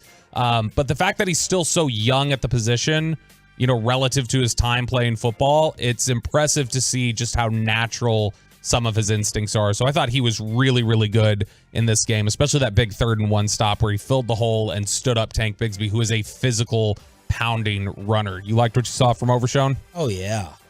It totally makes a difference having the interview connection as well, because he's got a great personality. I was like, is this guy too thin? Is this guy thin to play linebacker? But I thought the TV guys did a great job of comparing him to Jaron Kearse. He and Sam Williams combined on that one series. Both of them made very nice stops. But Overshown was getting a ton of Tolo love along with Damone Clark. And I think they were talking about Overshown having a running back background as well, I think. I think he played some offense in high school too. Yeah. So he's an incredible athlete, and that was one of the things you weren't sure of is that thin build. Like you talk about, he has the Jaron Kearse body type, so it's like how easily is he going to be able to step up in a gap and make a stop on a big 3rd and 1, and he did it, and it was very impressive. And it was interesting. He actually led the pregame hype circle for the entire roster, which is unusual for rookie. Even in preseason, when a lot of times Dak's not playing or whoever else. It's not normal necessarily for a rookie to stand up there and lead the whole team in a speech before they go back to the locker room one final time before kickoff. And he was out there doing it. And so that's somebody that they clearly trust as a leader. That's somebody that they've put the green dot on his helmet for some of these practices in Oxnard, which means he's got the headset. He's calling the play. They really trust his football IQ. So checking every box along the way, DeMarvion Overshown. Jalen Tolbert, which I know you blamed me for last year. Yes. For getting your expectations too high. And he disappointed. And he was absolutely a disappointment last year. He will talk about it. The biggest disappointment undoubtedly in the entire draft class last year. But I thought what you've seen out here in these training camp practices, the toughness, the willingness to attack the football, go over the middle, make plays in traffic. I think you saw that transition over into the game. And even on the offensive pass interference, which was a little ticky-tack, I think you saw, okay, fighting for the ball, attacking the football, going up, showing the big catch radius, showing the awareness for his feet to the sideline. It's all good stuff to put on tape. As David Hellman tweeted, it doesn't even matter that I got called back. Yep. He showed he was capable of making the play. That's what matters with that. I thought it was out of bounds. I thought they were calling him out of bounds for that, but instead it was the ticky-tack. And it was ticky-tack, I thought. Yeah, and it's something that when I saw that play, Brian and I were sitting next to each other and we talked about it, where it's like, that's the guy we saw on South Alabama tape, that he made those plays routinely, and that's the way he would go up and attack the football. So it was really weird last year when he was short-arming some stuff or didn't look confident going after the football. The confidence is clearly up. You know, Patrick Walker told us last week that he acknowledged his confidence last year was at like a 2 and even said that it's still a work in progress. Basically said it's like a 6 or a 7 now. And so continuing to build that progress, and I thought it was important when he got back from the sideline on his touchdown, who was it that was there right out of the gate to greet him? It was Dak and it was Brian Schottenheimer. And it was those guys trying to build him up and tell him, like, that's what we need from you. That's the kind of guy that you can be. And then the other player that really stood out, obviously, Barry Sanders. Old Deuce Vaughn. Yes. The deuce is loose. He was out there. I mean, look. Now, let me ask you real quick, just kind of joking here. Bijan, he showed you those moves that Deuce showed on Saturday. That to me is a Barry Sanders comparison with what he did, making everyone look foolish out there. Did you see that? You watched more Bijan than I did. So did you see that? Bijan is obviously taller. He's over 6 feet tall. I think he's 6'2". And so he generally, his frame does not have the same shiftiness. But in terms of the footwork is similar. And you do see some of the ability. There have been viral clips of Bijan out at practice just roasting DBs and receiver drills. And so he does have the elusiveness. He does have the shiftiness. But Deuce Vaughn, definitely, it's easy to see naturally some of those comparisons. That's special. His shakes and his elusiveness, what he did Saturday to those defenders, you don't see that. That was Barry Sanders-esque. I'm not saying he is Barry, but those when I put Sanders on that type of pedestal, it's a really high pedestal. And Deuce Vaughn, that was Barry-like. Wow. Couple of questions here from the truckwreck.com fan text, and one on Deuce Vaughn from the 254. Says, Bobby, a couple of years ago, we were all irritated that Pollard was obviously great, but not getting the carries. Are we going to go through the same deal with Deuce Vaughn? Good Why question. is the organization so hesitant to showcase young talent at running back? Good question. It is. There are still, you're talking about a complete anomaly in terms of his size. He is, it's not even so much we have all this data that says guys his size don't get hurt. It's not even that. It's they don't have data on guys his size. There's nobody who's played at his size in the NFL in the last 25 years. And so that's such an anomaly that they're trying to figure out, how does this frame hold up? They clearly are giving him a heavy workload here in the preseason. They've given it to him out in training camp. And I do think he's going to see work as a third down. He's on the roster. I know there were questions about, is he going to make it or whatever. He's on the roster for sure, given what he's shown us so far. And if he's somebody who can figure out the return game a little bit, how to attack the football, he can make plays on special teams. And he's somebody, I think, who is going to be used in certain passing situations, used in certain third and long on draw plays and stuff like that. You will see touches for Deuce Vaughn. But yeah, I'm guessing because you're going to see him in spurts, usually ones that are going to be favorable to his skill set, there is going to be a groundswell pretty quick in the season of why are we not seeing more Deuce Vaughn? And it may be a case of when you see more Deuce Vaughn, it's not what you thought it was. I'm a believer in him. I think he can hang at this level. I don't think he can be a 25 carry a game back, but he's somebody who absolutely can be part of the equation. 817, do you see the Cowboys making a move to upgrade the O-line? Boy, they need to. And one move you can make, first off, is just you handle Zach Martin and get him back in here. But the depth is something that I think they felt good about their offensive line depth when they got here. And it has really been tested, and the depth does not look as good as I think they hoped. I think they hoped Matt Waletzko, their 4th round pick from last year, or 5th round pick from last year, would be further along than he is. I think they hoped Matt Farniak would seize the opportunity a little bit more. He struggled a little bit. They like Brock Hoffman, who actually started at center the other night, plays some center, plays some guard. He's going to be getting a lot of opportunities here in training camp. But yeah, I think offensive line depth, it's a talent-starved position across the league. There are more offensive line spots on a roster than there are talented players in the league. And because of that, it's tough to find depth, and it's tough to find teams that have that depth to trade. But yeah, if you can find a team that's got some that is also in need of, defensive back depth or something like that, you might be able to find a trade that works. All right, finally here, Kyler Murray. Kyler Murray. He was getting roasted on social media over the weekend for... See if you get this photo, Ryan. See if you can find this on the fan cam. What people were describing, and I assume ESPN... I was really wanting to see what ESPN said about it.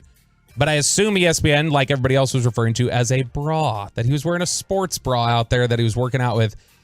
Here's what it is. If you'll notice on the shirt, if you happen to see the picture, it says Catapult.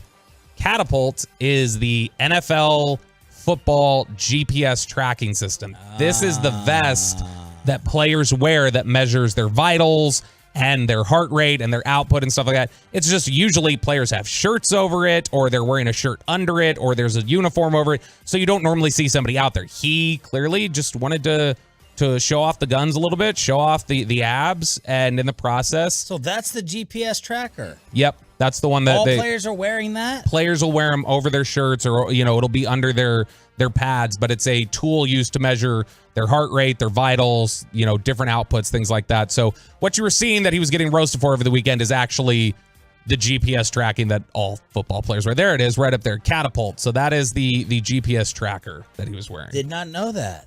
Did not know. The more you know, and knowing is half the battle. The more you know. Below the belt. That's why I listen every morning at this time here on Sean and RJ. He's our Cowboys insider, Roberto Belt, who was at AT&T for the Cowboys' first game against Jacksonville. Nick Eatman was also there. He will join us at 9:20 this morning. Is he going to be joining us from here or California? Are they back? They're back in California. It was like a road game. They were leaving on buses after the game on Saturday night. Oh, my Lord. So Nick Eatman back from Cali at 9:20.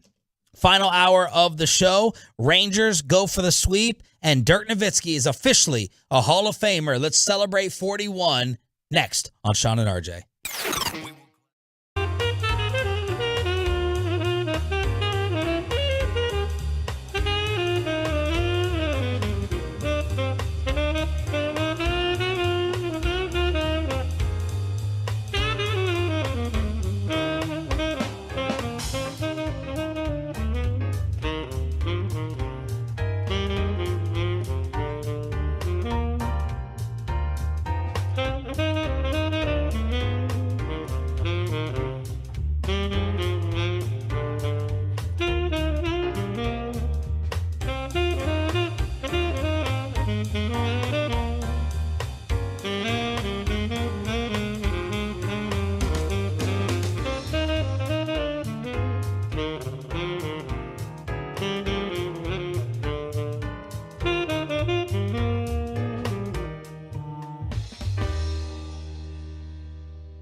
Fan Studios, secured by DFWSecurity.com.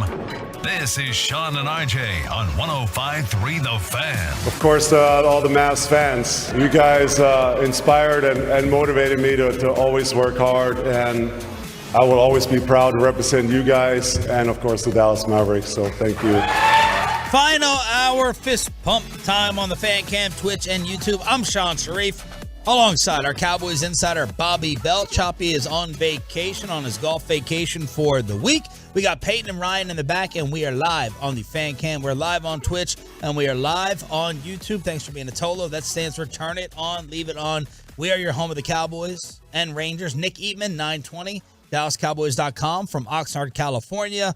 But we have to pay homage to number 41. Dirk Nowitzki going into the Basketball Hall of Fame alongside Greg Popovich, alongside Dwayne Wade, Becky Hammond, Tony Parker, Pau Gasol. It was a pretty freaking star-studded class. And Dirk gave his classy speech, wanted to go ahead and give credit to everybody else, as he always does. And he started off with Donnie Nelson. You got Don Nelson. I can't keep the Nelson straight. Don. One's Don, one's Donnie. Yeah, Don. Gave credit to Don. And, of course, he had to get a little Mark Cuban kicking the stones on Saturday night. Respect is a great thing if you establish it over a long period of time, and then you get the quality that's more important to me than any other, and that is loyalty. And the guy that embodies that for me in his life is my good friend Mark Cuban. You have a huge heart, and you taught me a lot of lessons in loyalty. And I always remember when you bought the team and you came to your first practice, you said, let's play some one-on-one. I could play a little bit. So, of course, I drove left like I always do, and I dunked it right on your head. And we had a great friendship and relationship ever since. So thanks for everything you've done for me and for my family, and I appreciate it. A lot of fans, by the way, in here. I don't know how you actually get in or what the tickets cost, if they do cost something, but Dirk thanked the Mavs fans coming back to start the final hour of the show. But you had Heat fans. I mean, there were people on the upper deck yelling and screaming out loud. I think there was one diehard Mavs female fan that Dirk is like, I hear you.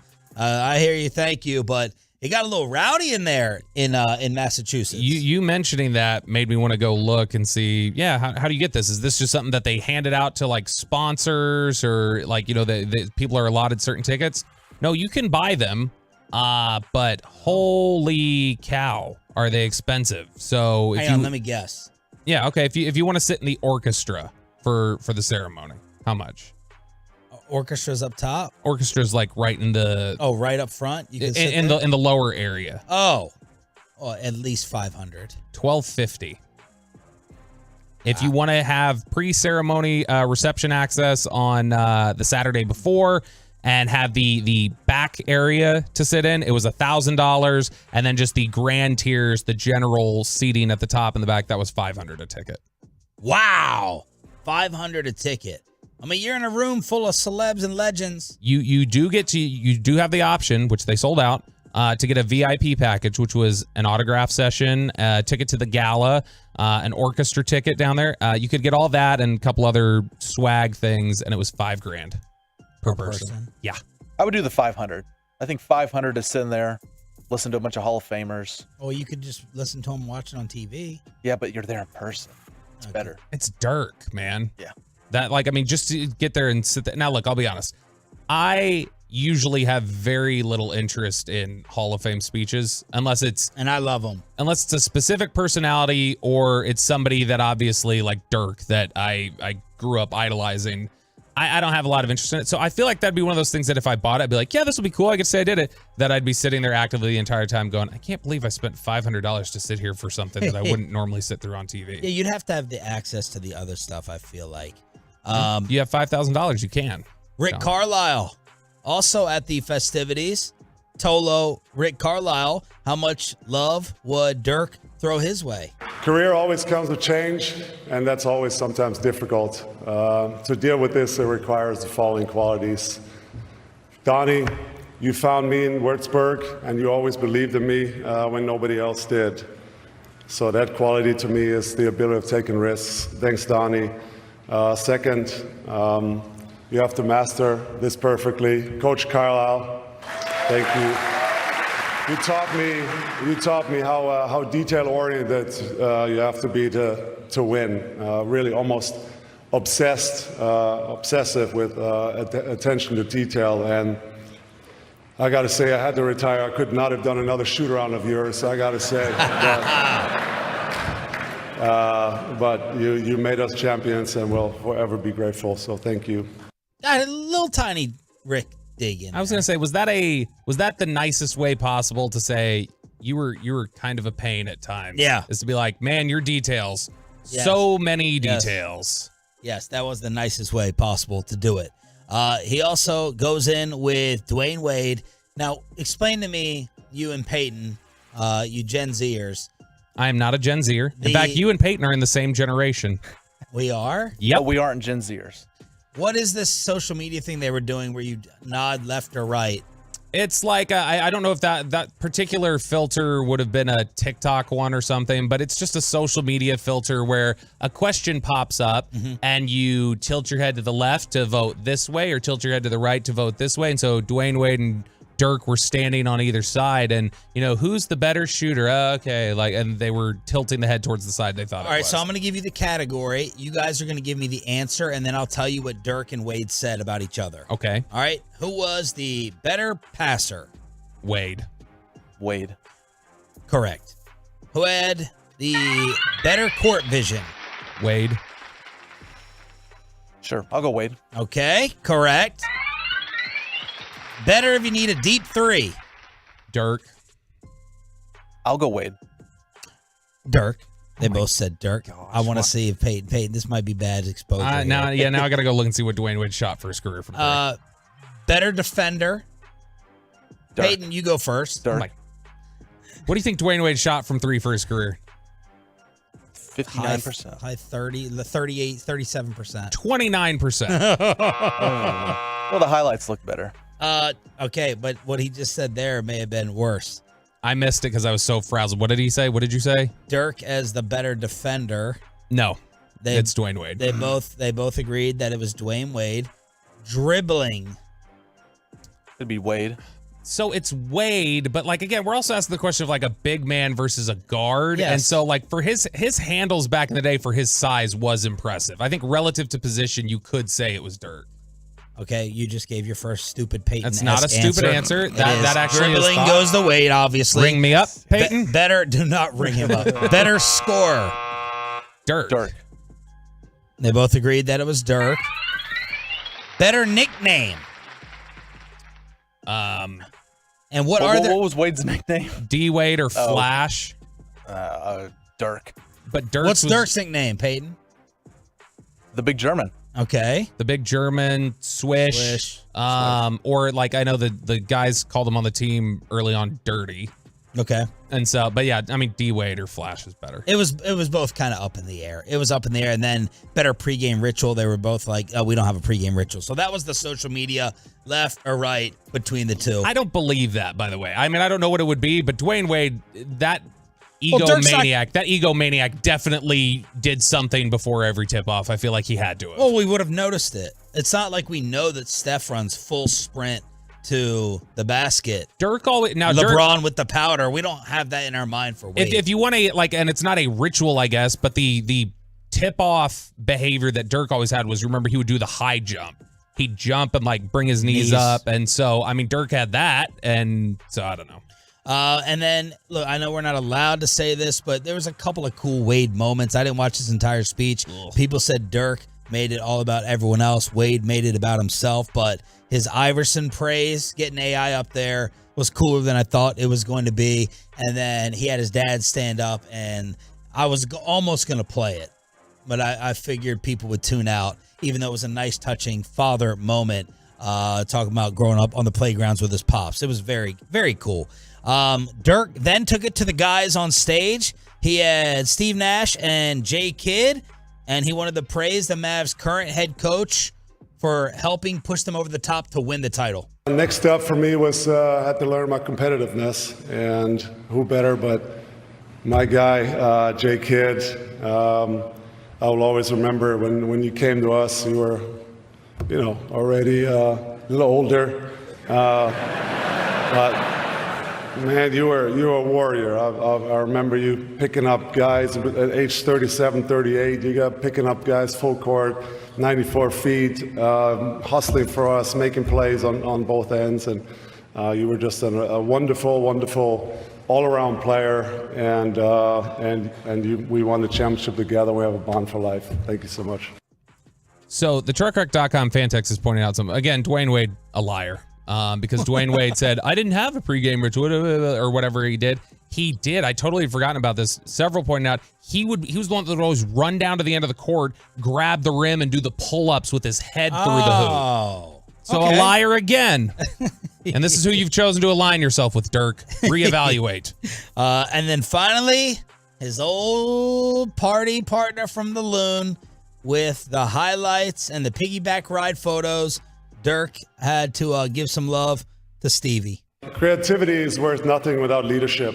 And the guy that comes to my mind is my friend Steve. I think we came a long way from those two brutal haircuts we saw there. You had the frosted tips you had. Who would have thought when we first started to play together that we'll be on the stage together? That means the world to me, and you were a great role model to me and the best teammate I ever had. So you were always positive. You always encouraged me. We worked our butts off at night, went back to the gym, and you became a friend for life. So thank you, my friend. So those are some of the highlights. Pepe, nice job going through the Diggler and the Hall of Fame ceremonies throughout the weekend. It's funny, he mentioned they were talking about how young they were, and who would have ever thought we would have been here like this, and I vividly remember my first NBA game I ever went to was Jazz Mavericks. It was actually that famous game where Don Nelson got into a fight with Karl Malone and belly bumped him and then kicked the ball on the way out of the arena. And I remember we were sitting there at pregame warm up, and Steve Nash was hurt that night, was out there taking some free throws, and Dirk was down there shooting. And I remember some fans, two fans sitting behind me, and they were talking to each other, and they were like, "Boy, look at that. Two more Don Nelson mistakes, just setting this franchise back." And I remember just being like, "Oh, these guys suck. That's sad." And that stuck out to me because it felt like right around there. That was February of 2000, I think, something like that. Right around there is when it started turning the corner and things started clicking for them. So Mavericks looking for some revenge today. 877. I asked him to pull that just then. 877. Don't stare me down, Bobby. 881-1053. Truckwreck.com text line here on DFW Sports Station. Crosstalk at 9:40. Very rare y'all see him shut his mouth like that on the fan cam. Crosstalk coming up at 9:40. I care more about Aaron Andrews than St. Andrews. Back to Cowboys camp to recap game 1 against Jacksonville. Nick Eatman with his star up, star down from DallasCowboys.com after this.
by state-of-the-art weight loss, that's Soda, and by the personal injury lawyers Frankel and Frankel.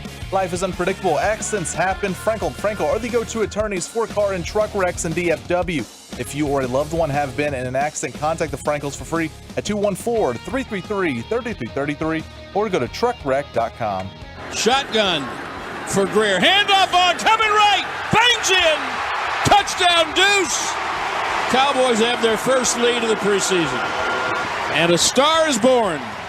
Brad Sham with a call Saturday on this radio station.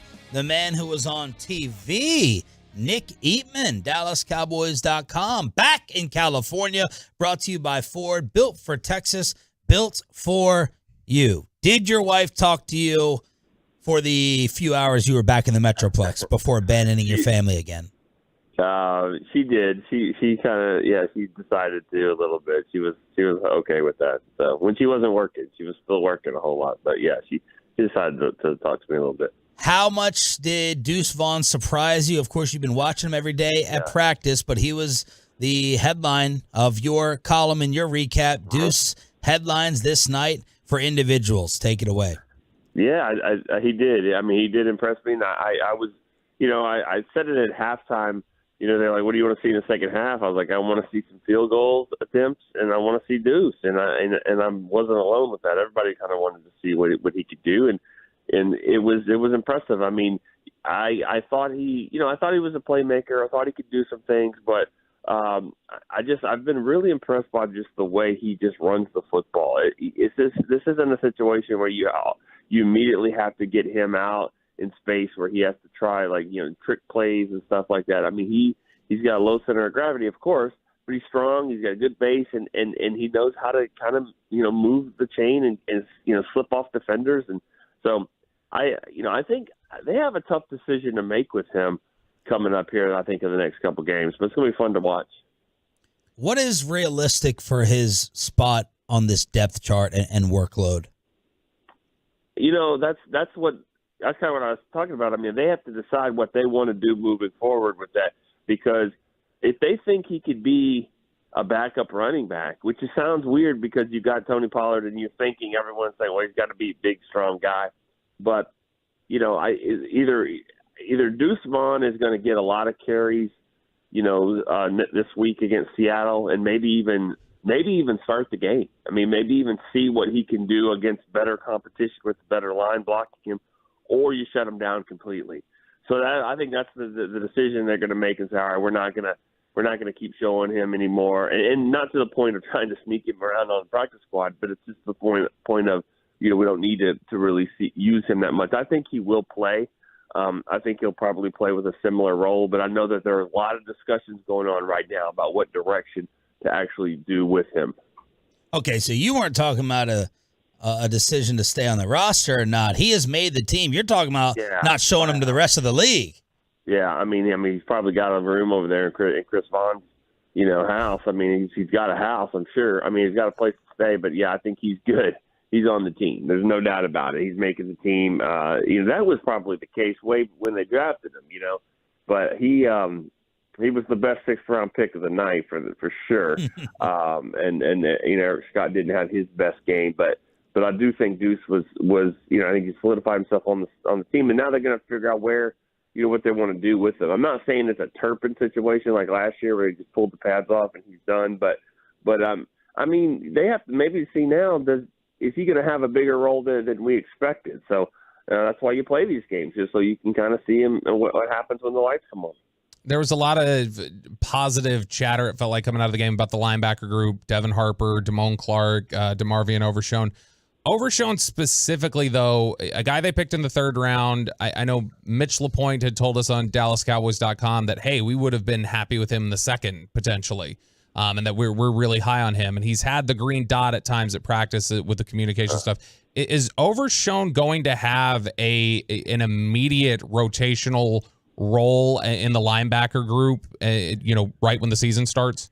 I think he will. I mean, I think what'll be his ticket, of course, is just his ability to play on so many special teams. But I also think that with a talent like that, I think he's going to have some nickel dime package roles. I mean, he's just so versatile. I mean, he's just the type of guy Dan Quinn would just absolutely that they just drool over.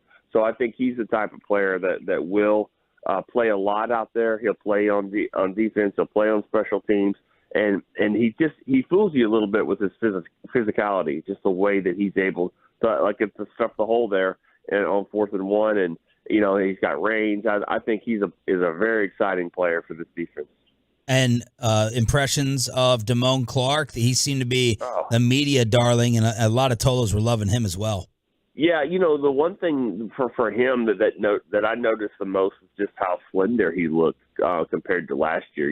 Which makes sense. You're not playing a lot, and then all of a sudden you get in, and so he's a little bit bulkier, and played pretty well. I mean, last year was just such it was just the cherry on top, just because he wasn't even supposed to play. So everything was gravy then. But this game, he looked like a 33. He looked like he would be I'm not saying he's Tony Dorsett, but I mean, he looked kind of slender. I mean, he chased the ball carrier sideline to sideline. I mean, he just kind of looked like the guy that LSU, that he was so great at LSU. So just another exciting player to kind of watch and to know that he's going to be on this defense. Nick Eatman, DallasCowboys.com here on 105.3 The Fan. The Jalen Tolbert 30-yard reception obviously got wiped away with that penalty, which felt a little ticky-tacky. But, I mean, in general, it seems like everybody's consensus is it doesn't really matter whether it counted or not. That's the kind of thing that you want to see him put on film, and something that the Cowboys are going to be encouraged by. Yes. Yeah, 100%. I mean, preseason game like that, there's going to be 4 or probably 10, 12 other crews that may not call that. To me, what it showed to me is go fight for the football, which is something that I think any young receiver's got to show that he can do. And so I like that he went back, he fought for it, he got it. There's another play where the ball was deflected up in the air. He made the catch, was alert. Then he comes back and just scores the touchdown on that drive. He did all the things that you want him to do. And while he moved up and had a good chance, good showing for that 4th spot. Turpin did not. And so, it was just one of those things where, this is what preseason games are. Guys kind of slide up, some guys slide down, but he made the most of it. I thought Turpin wasn't going to be returning kicks. Yeah, well, he may not be anymore.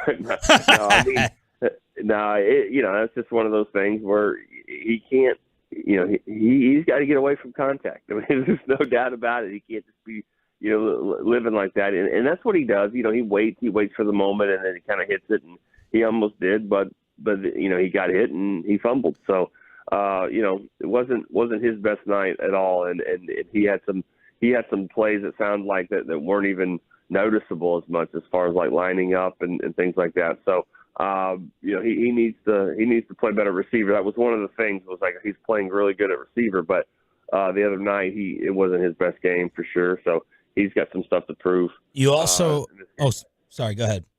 No, I'm done. You also wrote about our boy Ferguson and Fowler with the DallasCowboys.com recap. Fowler, man, I just can't get over the fact that I thought about this at some point before training camp, and I was like, Sam Williams and Fowler are going to be the wild cards here, because they could be really, really good rushers for other teams, and they're 4th, 5th here on this team. And then I think it's going to just give this defense so much depth with the pass rushers. I mean, that's the thing that I can't, when they came out and said, all right, Cowboys aren't playing their starters, and then you're like, all right, here comes the backups, and it's Sam Williams, and it's Fowler, and it's, and then Damone Clark played. I guess he would be a starter, but then there's Osa, and then there's Deron Bland, and you're like, pretty good depth here if this isn't your starters. And they played pretty well. I mean, aside from the fumble by Turpin, which led to scoring, I mean, they played pretty well against the starters for Jacksonville for the first couple of series. So I thought that was an encouraging thing. And then Ferguson, too, was the only guy really doing anything on offense. I think he's your most complete tight end right now, and he'll probably – I think he's going to be the starter week 1 against the Giants. I can't see why he wouldn't be. Nick, I want your thoughts on a couple of cornerbacks who we've talked about a lot. One guy who seems to be fighting for the roster, one guy who's been a training camp star. Eric Scott, how he carried over into the game. It felt like it didn't quite live up to what we've seen at some of these practices. And then Kelvin Joseph, who made a couple of plays and seemed to have a bit of a confidence building game. Yeah, Kelvin Joseph. I mean, he's, it's going to be interesting and how it plays out with him, because yes, he's got special teams ability, but you expect more of that from your second round pick, of course. And so he had a couple of nice plays. He kind of some deep balls down the field where he was contesting. And then, as you said, Eric Scott, he looked kind of like a rookie in his first game, and that's kind of what it looked like. I would imagine he plays a lot better in this next one. And it wasn't major stuff from what I heard. It was just competing for the ball. Just going up there, making plays. Don't let the play come to you. Like, get in there, and knock you down. I think there was one play where he kind of waited for the catch and then tried to make the tackle. And in reality, it's like, you don't need to give up the pass first. So just adjusting to the speed of the game and the lights and all that kind of stuff. I mean, 6th round pick from Southern Miss. I mean, it's the lights were, the stage was big. And I bet he comes back and plays better in this game. How you feeling about the kicker? Not good. I mean, not at all. He never kicked in college. He kicked in the USFL, which has like 100 fans sometimes. So I mean, I thought this was going to be a moment, and so I still think they need a little competition in here, but that's okay. Like if kickers understand the situation, then they know that they are competing with everyone.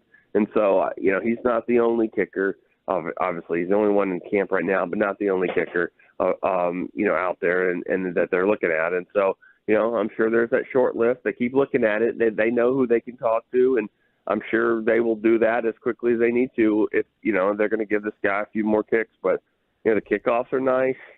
But the extra point, the missed extra point is just, it was just so bad that you're like, man, that's, you don't want to put that one on tape, because now and now it's out there of like, this is the type of miss that you could have, and it scares you. It's a scary situation knowing that this team is really a good football team, but they don't have a kicker that they can trust right now.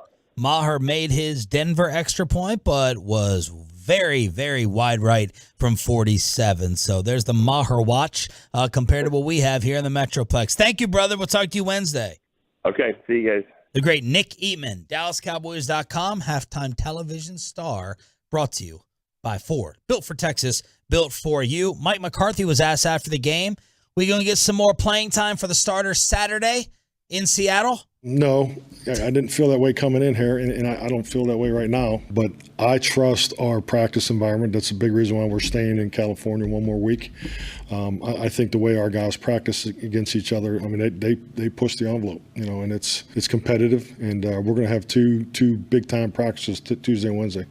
Don't miss it, David. But it's going to be, I think that the way our guys compete against each other, I think it serves us well.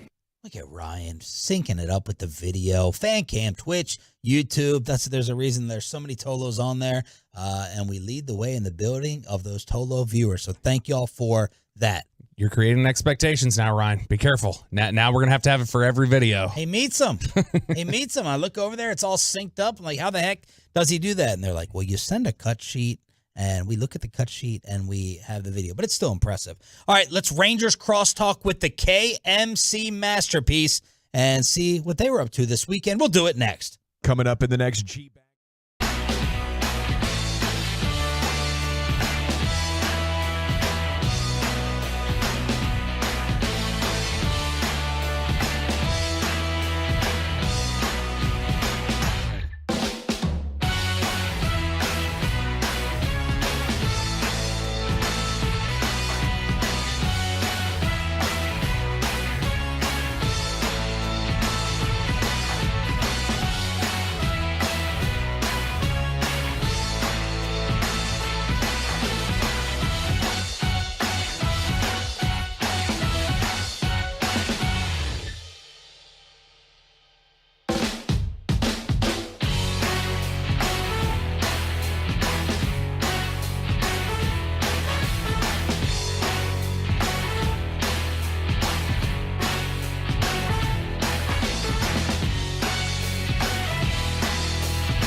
Let's enjoy this Rangers ride together right here on The Fan.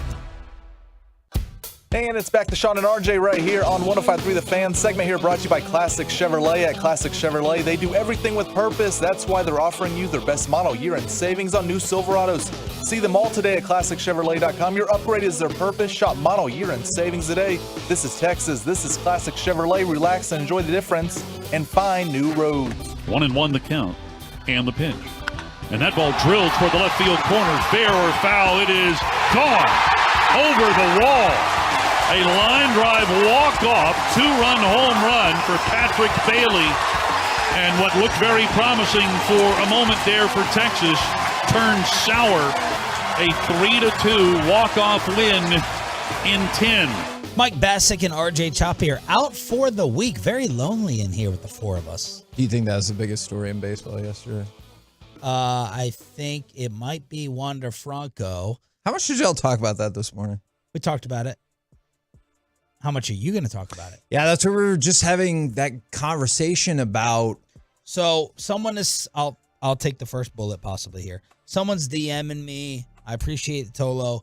Someone's saying she's 19, right? That's obviously going to be the story. Wander Franco not benched, according to Kevin Cash with the Rays. It was just a regularly scheduled day off, but he is now being investigated for this supposed underage girl saying she was in a relationship with him, and now baseball and the Rays are looking into it. So that's actually one of the things that we were talking about before that I think is like a super interesting angle to a potentially awful story is, let's say that's the case.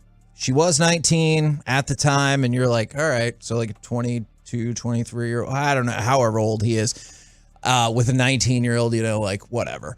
Is how long will this stay with him once people have the idea, or once people hear a rumor, or once people see a thing that they choose to believe?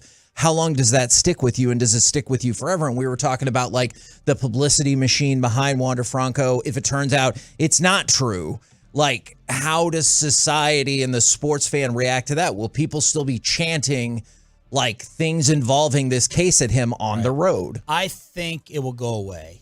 Okay. And the reason I think it'll go away is the disparity we're talking about in age. If this goes from 14 to 19, this makes a lot of people look stupid and possibly sued for all the things they've been saying. There's a reason why you look at every single article and no publication is putting in the details of what Twitter's talking about. Twitter will talk about it, but you're not going to get it from The Athletic and the AP. It just says social media messages. Yeah. If this was like 14 to 15, I think it may not matter if he, 17 to 18 or 16 to 17, then legal age 18, correct? It depends on the state. I know some people. So that's will why say, I'm kind of messing up my numbers here. But what I'm trying to say is, if it was like within 1 year, people would be like, "Oh man, you like underage girls." If we go from 14 to 19, the initial reporting on this, I believe, will make this go away, and obviously we'll get them off the hook. What you said there, though, that last thing that you threw in was people in the crowd. Yep. And that's where, Sean, like, everybody's going to do anything they can as hecklers. They're hecklers. They'll say anything they can. And, I mean, it's just like that one dude that kept yelling at Edgar Martinez, "Hey, Tino!" all night long. And I was like, dude, his name's Edgar, and he's, anyway. They're going to do what they're going to do those things. Yeah, that man. is just part of it. But is it more, I think it's more important, like, for him personally to be vindicated by the rest of the media world rather than what's on the field. Now, or he'll be in jail. Will he let that infect him? Will he? Yeah. If she's 14, he might be. Why wouldn't he? That's hard to just sweep that one if she's 14. I will say, for how long is his career over? It should be. I mean, I agree with that. Trevor Bauer's was. Carl Malone's wasn't. What? Carl Malone's wasn't. Yeah, Carl Malone never went to jail.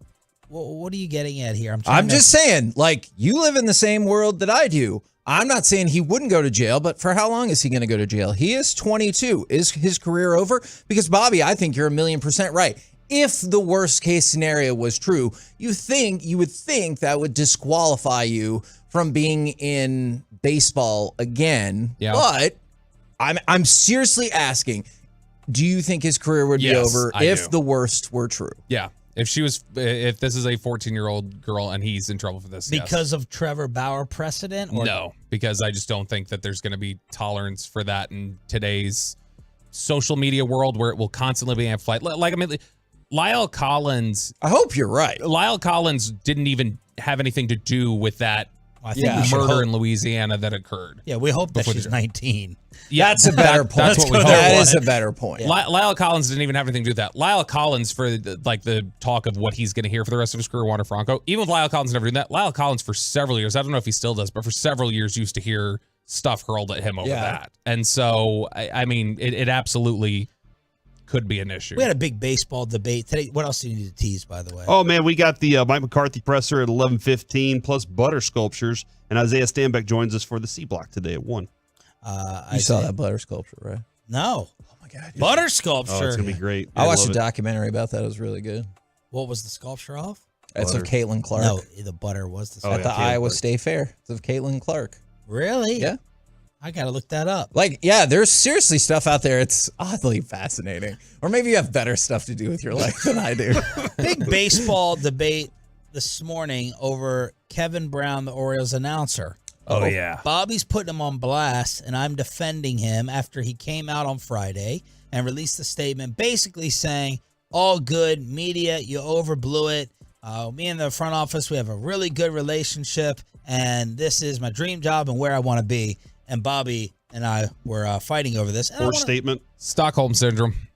That's Stockholm Syndrome right there. That was a forced statement so he could keep a job in Major League Baseball. Right. But who is going to blackball on behalf of the Angelos family? Nobody. And there's plenty of people right now that you had the entire industry rallying around you and supporting you and saying, we will lift you up and we will hold you up. And he went, no, thanks. I'm going to go back to this awful, abusive relationship. You didn't see a single owner or general manager say, hey, we think this was a dumb decision either. You didn't, but that'd be weird for them to comment on it, I feel like, it would also be weird for the ownership group to not support each other in those instances.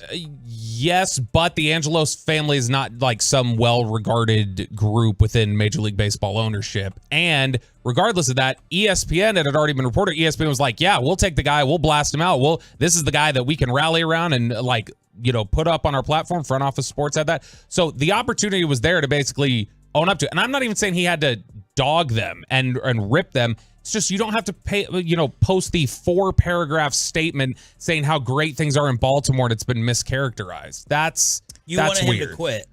I don't even want him to quit. Just be silent on it. Don't go out there and give them cover and fire. I think that's actually interesting too, because very different stance than a couple hours ago. Pretty convenient how you altered. Is this going to be deuces loose from Friday again, where you've conveniently forgot what I said? No, you won that. You won the deuce from Friday. You'd lose this. I think it's interesting though. Like this dude's in the middle of a potential World Series team. Like they have an opportunity to be just as much as the Rangers right now, and he wants to be involved with something like that. Like there's no way he wants to be left on the outside of that. He wants everything to go. He doesn't want to be part of the story. He wants to be talking about the story, and that's them. What do you think, Kevin? You are in. I'll compare it to Sandler.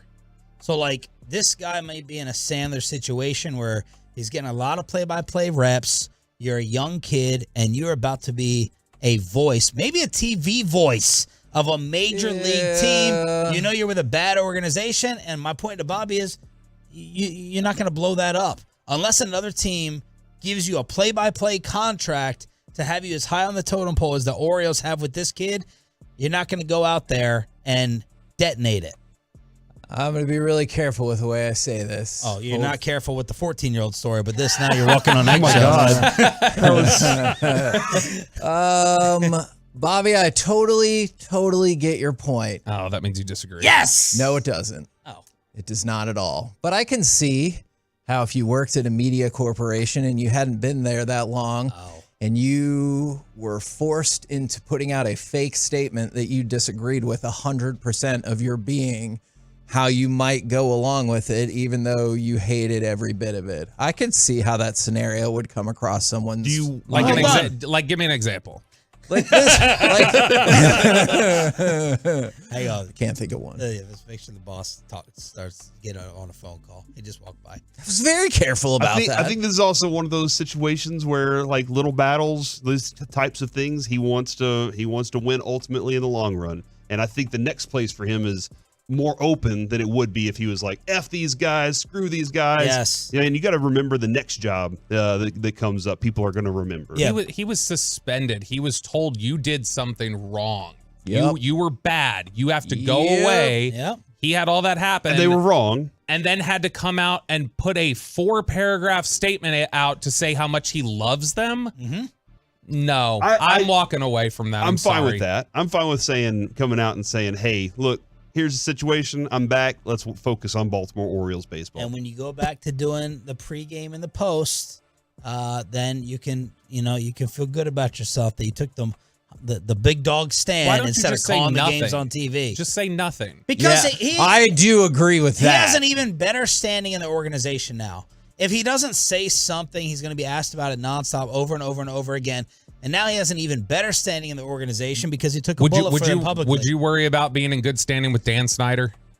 What's if the job his I can role get? was the play-by-play If guy, I was probably the play-by-play voice of the team? Yeah. Bobby, I'm with you. I understand your line of logic, and you might kind of hate yourself inside for being a part of that. I do think the better option would have been to say nothing. This is why Bobby is I did then, and I do now. This is why I always tell Bobby unfortunately, and it will hurt my heart, he won't be here very long with Wow, me. that's dark. I always tell him. Isn't that what you told us the other day too, though, Bobby? You said told that. him. Yeah, you were like, I'm not going to be here long. Oh, yeah. Is that what I said? Y'all are trying to get. We got a meeting I got to walk into. Not y'all. I didn't throw you under the bus. I'm not saying you're going to do anything.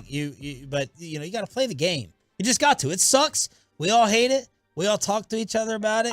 You got to play the game, and that's why. Not anymore. I don't. I got a lifetime deal. I understand. You and David Field have lunch the other day. I understand the game. There, to me, is a difference between the game and like self-respect and integrity in favor of deferring to somebody who's clearly awful. Totally agree. Okay. We are back tomorrow morning. We got another Rangers ticket giveaway. Ooh. Yes. What time is that at, Sean? 720 Expressway. Thank you, Kevin Hagelin, for promoting the show. I'm going to promote this one. It's the K&C Masterpiece. Next on 105.3 The Fan.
fan studio, secured by DFWsecurity.com, it's the KNC Masterpiece on 105.3 The Fan. KNC Masterpiece right here on 105.3 The Fan, 877-881-1053 Tolos if you want to get involved in the conversation. Also want to hear from the Twolos and the YouTubers all day long. You got me, Kevin Hagelin, Corey Majors, Reginald Atatula. That is what we're going with for the next 3 days. Well, awesome, man. I don't know what happens after that. After that, it's me and Reggie. And Alec. And Alec. So we'll be fine, man. I think in Jeff at some point. Jeffrey?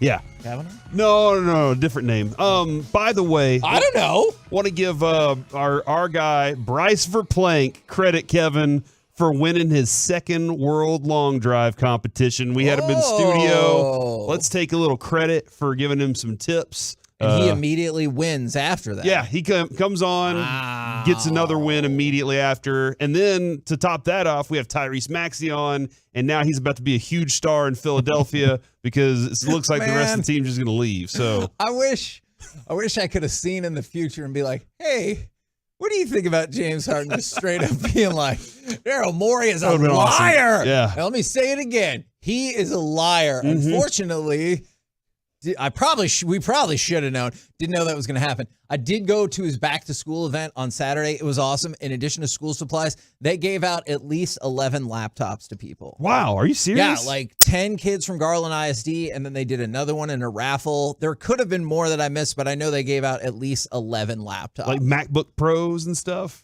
I did not. They were still in the box. Gaming laptops? I did not see what specific type of laptop Probably it was. stuff for education. Were they purposes. Chromebooks? Probably Chromebook, man. Yeah, those are that important. does dude. make sense. I just saw that they came in a box. I didn't like go run down and be like, hey, what kind of laptop is that? How much do you want for it? Was it a Lenovo? It could have been a Lenovo. Why do you say that with such disdain? That wasn't disdain. That's just how you have to say Lenovo. Mm-hmm. From the 817, starting my week off, delivering parts for O'Reilly's, listening to Mike and Casey and the Masterpiece, Tolo. And then from the 469, Casey and the Masterpieces, let's go. Yes. And then from the 817, Corey, y'all need to tell Dave Raymond to stop jinxing the Rangers. He did it 3 times last week, including yesterday. So I think that everybody does that mean understands. he's responsible for every loss they suffered in the last week? Every time an announcer says something and then what he just says, the opposite happens or whatever happens, that's usually his fault. Like, he shouldn't have brought that up. He's just trying to deliver facts that he read right off of a stat sheet or something he went and looked up. And he's trying to have conversation with you as a listener or part of the audience, and then he screws the team over. Because that's jinx powers, baby. That's why I could never be a play-by-play broadcaster, Kevin, because I am the human jinx. Okay. Well, that part I actually do agree with. But as long as we're talking about, well, I was going to say jinxes, but we're not really talking about that. So I botched that transition. All right. Let's go to cut number 4, if we can. My question is it wise to overreact to a preseason game? Because social media said, don't care, it's happening. If you did, what was your overreaction to the Cowboys on Saturday? Cut number 4. At the 27 of the Jaguars, back to throw. Good block from Richards. Over the middle to Dowdle. Dowdle comes left, makes a man miss. Good block from Tolbert to the 5. He fumbled the ball. It's rolling at the goal line, and the Jaguars have it.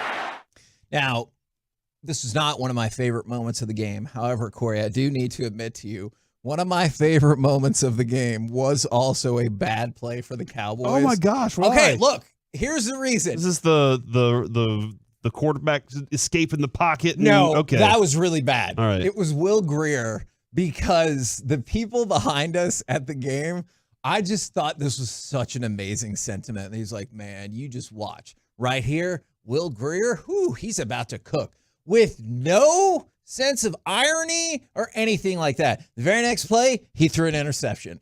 And I had to try really, really hard not to laugh and turn around and be like, what was that? Mm-hmm. Which, of course, I did not. But in my head, I was like, good call, buddy. You wanted to win that little fight with that guy, too? No. I let it go. But I was like, yeah, our third-string quarterback's really about to come Let in him and cook. Who's been in this league for a while. Is Let really about Greer to cook. Let him be sous chef. So, yes, chef, he threw an interception. But this was a game that had a lot of lows. I made sure to send Mike a text after the first 2 series when Trevor Lawrence did nothing and turned the ball over, that Trevor Lawrence sucked. And he responded in kind.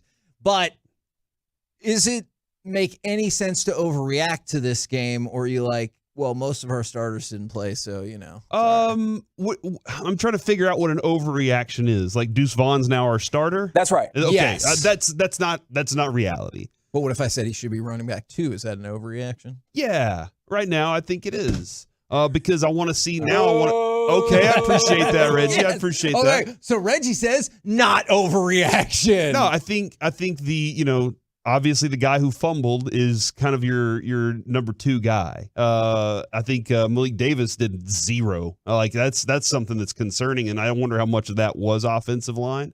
But man, Deuce Vaughn was great in his first appearance. Can he do it again? And then can he do it again? And I know that K-State Reggie watched every play of that dude, so he's very much knows like what he can and cannot do.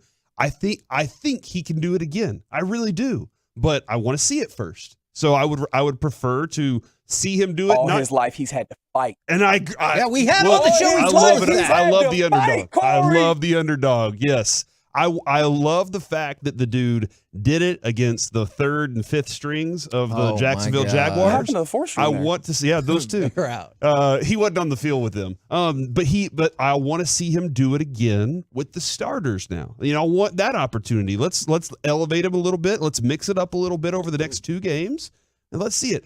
I'm not prepared to say that Mozzie's a bust based on the fact that he didn't have 7 sacks, let alone 1 sack. I liked some of the things I saw. I disliked some of them. I will say the one thing I will probably overreact to right now, and I want to see more of, is Overshown and the way that he played, and Clark and the way that he played. That's awesome. That's exciting right there. Now, I loved Overshown in this game, especially because he goes, this was not a preseason game. This is real life or a real game to him. And I was like, hell yeah. Good. And because I get it, because he's not I know he's not going to get cut from the team or anything like that, but he's angling to show you I need to be on the field. And so 2 of my overreactions, although I don't think this first one is, Deuce Vaughn should be on the team, not practice squad or anything like that. And Overshown should get real playing time. Those are my 2 positive overreactions for this game. I think here's kind of another situation you're dealing with then, Kevin, is if Deuce Vaughn's on the team, it's because he can contribute on special teams. Unless he proves he can be the number 2 guy. Yeah. All right. And if he can be a kick returner / punt returner guy, just don't fumble the ball. Then your guy Turpin has some thoughts that there's some things that he has there's a fight for that spot, man. That wide receiver spot, and there's nothing that's saying they have to keep him around. Well, it's not like you just have a magical cut that you could play that would show that someone else from the team was concerning on special teams. It's not like you can look down this list and go 1 or 2 and say this was a bad play for the rest of the special teams. A little bit of a high snap, and Cook gets it off his foot. Turpin drifting back. Oh, good kick. At the 24, splits 2 defenders, crosses the 30, fumbles it at the 35. Ball's floating around at the 43. Which way? Jacksonville's got the ball, and it looks like Gregory Jr. recovers the Turpin fumble. First of all, I hope that's his entire name. Just Gregory Jr. Yeah. It was a turnover palooza. So maybe there is a spot there. But the number 1 overreaction everyone had from this game, although maybe it's not an overreaction, is what happened to all the offensive line depth? Now, I'm not concerned about the offensive line as much as perhaps others, especially since we were prepared that you might not necessarily see all of your starters. But with Zach Martin still not there, my goodness, that did not look great. Not that he would have played in this game, but that did not look great. And that's what I was saying. That's the only thing I've been concerned about so far has been the offensive line. And I don't know where depth came from. They never had depth. Were the Cowboys talking about their depth on the offensive line? Okay. Yeah, well, just because they were lying. Just because we've heard about Let's Go and Josh Ball for, I'm going to say 27 seasons. That does probably not accurate, but don't forget Farniok. Farniok. This is the year he's an all-pro. We've been told that these guys are the best, and you didn't even know. It feels like very Mark Cuban-esque. And then you saw it kind of play out, and you're like, oh, That's not great. Yeah. I think I will overreact to that then. Okay. The starting five for the Cowboys, decent if Zach Martin's there. And I say decent with all due respect. Like, I think that Zach Martin's great. I want to see a lot more from the rest of the starters there.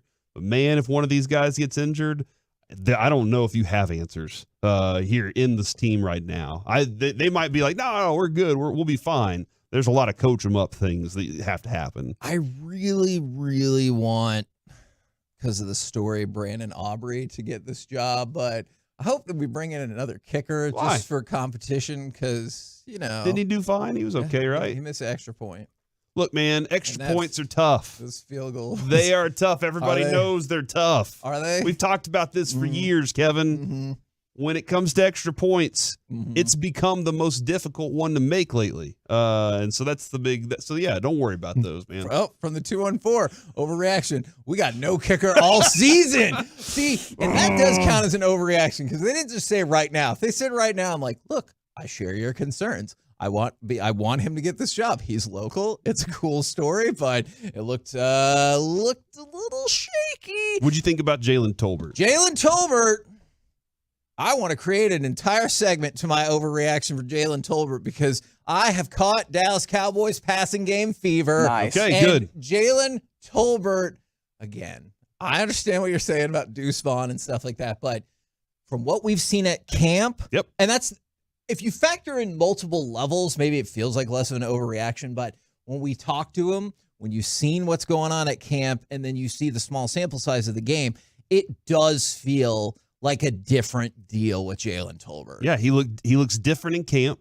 What he knew and what he like, the knowledge of the playbook, everything that he's supposed to do looked so much better. Now, you couldn't get much worse than what happened last year. Like, I really think that he even looks back at, oh, okay, Kevin, but he cost them a game. All right, don't forget he didn't know how to line up. So, like, I don't recall that. And those things are stressful things to learn, like on the fly while you're a rookie and everything. But he was like, I got to go pay attention to the details. He looked more like the receiver that I remember watching on film that I told Mike, I think you're going to like this guy a lot by the end of the season. From South Alabama? Yeah, I think that's what I was saying is, I think you're going to like this guy by the end of the season. And then last year I was like, oh, I don't even like this guy. This guy that I'm seeing looks more like that college wide receiver. And that's going to translate to the NFL whenever he makes this team, man. I know Simi's got a hit. He wants to say something about it, too. I know there's a lot. Dennis Houston wants to say something about it. Everybody does. And I don't know that Brooks had his best game, Kevin. But we saw in practice and camp was really, really good. And then he gets on the field, and it's like, oh, hold on, what happened there? But I think that Tolbert was fantastic for you. And now another one that comes up, and you already mentioned it, is Mozzie. Whether you want to say too tall or too high, whatever, the play level I know was concerning for people, the way he got pushed back. And I totally hear that. How fast he comes off the ball. That's slow he comes off. That's what I meant. Oh, boy. He needs to come off of it faster. And Mozzie did acknowledge after the game that he is working to become faster off the ball. And that's the thing that, I don't know, maybe I'll disagree about this. It just seems like playing a little lower would be infinitely easier to coach him up on. Then you need to have a better reaction time. I could be wrong about that, but that just seems something that, like, just naturally you have more than, hey, we can just lower your level a little. Super strong dude. Upper body is insanely strong. And sometimes dudes like that just realize they can push people around with their upper bodies, right? Yep. And the get low part of it all, like the get low part of being a defensive lineman and offensive lineman whenever it comes to the run game, that is something that you work on over and over and over. Kevin, this is much like Mike Maddox saying, let's pitch below the strings. Sure. Give him a That's string. True. Say, whenever you get off the ball, you're underneath this string every time. Whatever it is you got to work on to keep him low, you work on that. It's early in his career, man, and I'm expecting to see more growth, but what he put out there wasn't good enough to say, hey, man, you're that dude. Corey, do we need to overreact from the 214 to all the blockchain advertisements since we haven't really heard a ton about crypto like the past year? Look, man, blockchain now's the time to buy. I don't even really know what it is, Kevin. So it's a pyramid scheme where you invest your money. Is that wrong? Hold on. How? How dare you, sir? Sounds like you could build a pyramid. People with argue blocks. it's for laundering money, not Okay. necessarily just a pyramid scheme. Thank you very much. Laundering money is what I meant to say. When I think of blockchain, I think about building a pyramid, and that's what I was thinking. Because of blocks? Mhm, You're gonna have to exactly. take that up It's a with chain of Gavin blocks. Dawson. Oh yeah. Is that? No, I see it. I think it makes sense. Thank you. People just write ones and zeros on the blocks, and you're like, got it. We're the KNC Masterpiece right here on 105.3 The Fan. Coming up next, Smith blows the save, but this was a successful West Coast swing for the Rangers, right? Let's do that next right here on The Fan. Nighttime on the Fan.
Fan is brought to you by Franklin & Frankel. Life is unpredictable. Accidents happen, and Franklin & Frankel are the go-to attorneys for car and truck wrecks in DFW.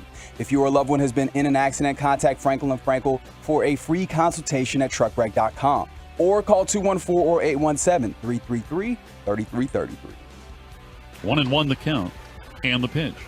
And that ball drilled toward the left field corner. Fair or foul, it is gone over the wall. Just inside the left field foul pole.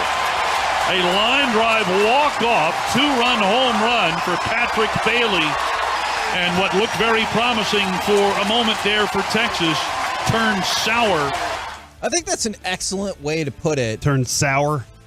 And what looked like a moment there for Texas for a minute, I might have got that backwards, is for most of the day, it looked like an excellent combination pitcher duel that you were going to lose, right? Yeah. And then you tie it up in the 9th, go ahead in the 10th, and it's looking good with Will Smith early in the bottom of the 10th. And then, well, you heard the clip, and they lost. So I think you might be on the other side here, Corey, I think this is still a successful West Coast swing for the Rangers. Do you think that is nonsense? Well, I was listening to, Mike was on the pregame show yesterday and the postgame show for Bally Sports Southwest. And Madison Hawk, in her introduction, said the road woes are now in the rearview mirror for the Texas Rangers. And my first thought was, is that real? Is that a reality? They lost 2 on the road. They went 4-2. I personally think they should have gone 5-2. That's just my 5-1. 5-1 is what they should. Yeah, great if you want to give them another win. I would have preferred that. Obviously, good job, guys, getting the wins that you got on the road this weekend. That's awesome that you maintain a 2.5 game lead against the Astros right there. But I'm greedy, man. And you know what? Bochy told us early in the season he likes when his players are greedy. He's like, hey, I'm a little greedy. I want to get that extra win. I want to get this one too. I want to do that. And maybe this is that time of year where everybody is just like, all right, let's just pile them up and get to the end of the season and move on.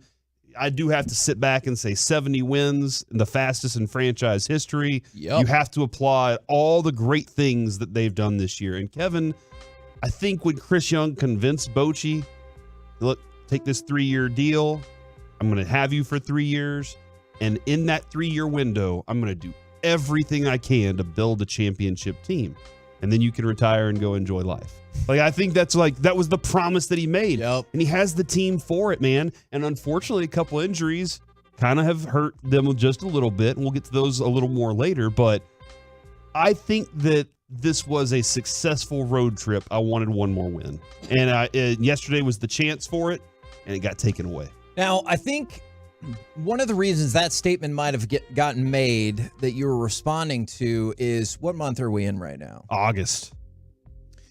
Do you know the last time that the Rangers had a winning road trip? June. It was the month before that. May. Wow. So we went through June, we went through July, and they had not had a winning road trip. We've talked about their struggles, so I'm with you. I think 5-1 is very reasonable, even if you don't count yesterday's game. I'm going to do a study about the Rangers in series closeout games this season. Okay. And I want to see if there's anything to it, because you lost the last game to Oakland, and I know some people were mad at Bochy for the lineup that got put out, but there's a variety of factors that go into that. That's the game that bothers me more than the loss to San Francisco yesterday, because you almost grabbed victory from the jaws of defeat and then went right back to the way it was most of the day. The loss to Oakland is, we brought up the stat before that series. In the 10 games against Oakland, the Rangers had been 7-3 and the Astros had been 9-1.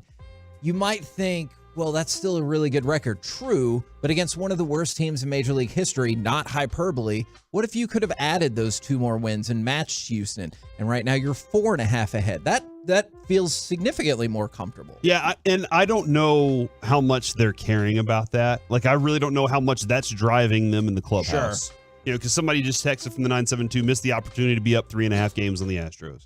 I don't know if they're sitting in there looking at that every day and going, man, we got to stay up. And that, again, I told you last week, that feels like it's exhausting to try to maintain above the Astros rather than, hey, let's just worry about it. It's a different mindset. You can say, oh, you're still thinking about it. That's fine, but you're still focused on this. The Astros right now are focused on trying to catch you, and that's where they are, is they're trying to catch up to you, and they can't because you keep doing your thing. So that's where the focus is right now for the Rangers, I think, is more about let's just maintain where we are and finish this season strong. Now, it came up, somebody brought up we should have Chapman as the closer. So he is. Yeah. I actually Co-closer.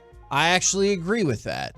Is situational closers? Yeah, not only situation closer, but it is a co-closer kind of deal, because one of the issues that you're going to run in with Chapman is ideally you do not want to use him on back-to-back days. And so if he would have closed, let's just say, every game this month, you would have run into some issues there, especially since the Rangers have been playing really well.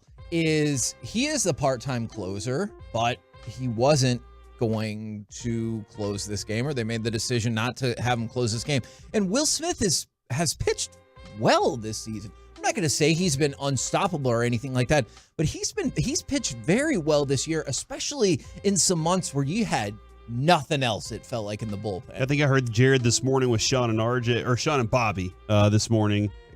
And he was like, he's third in save percentage for guys that have had 20 or more. And his numbers are good. It's pretty good. His numbers, and he's a different type of pitcher. And I think Jared has a really good point. Mike wanted Jordan Hicks. Why?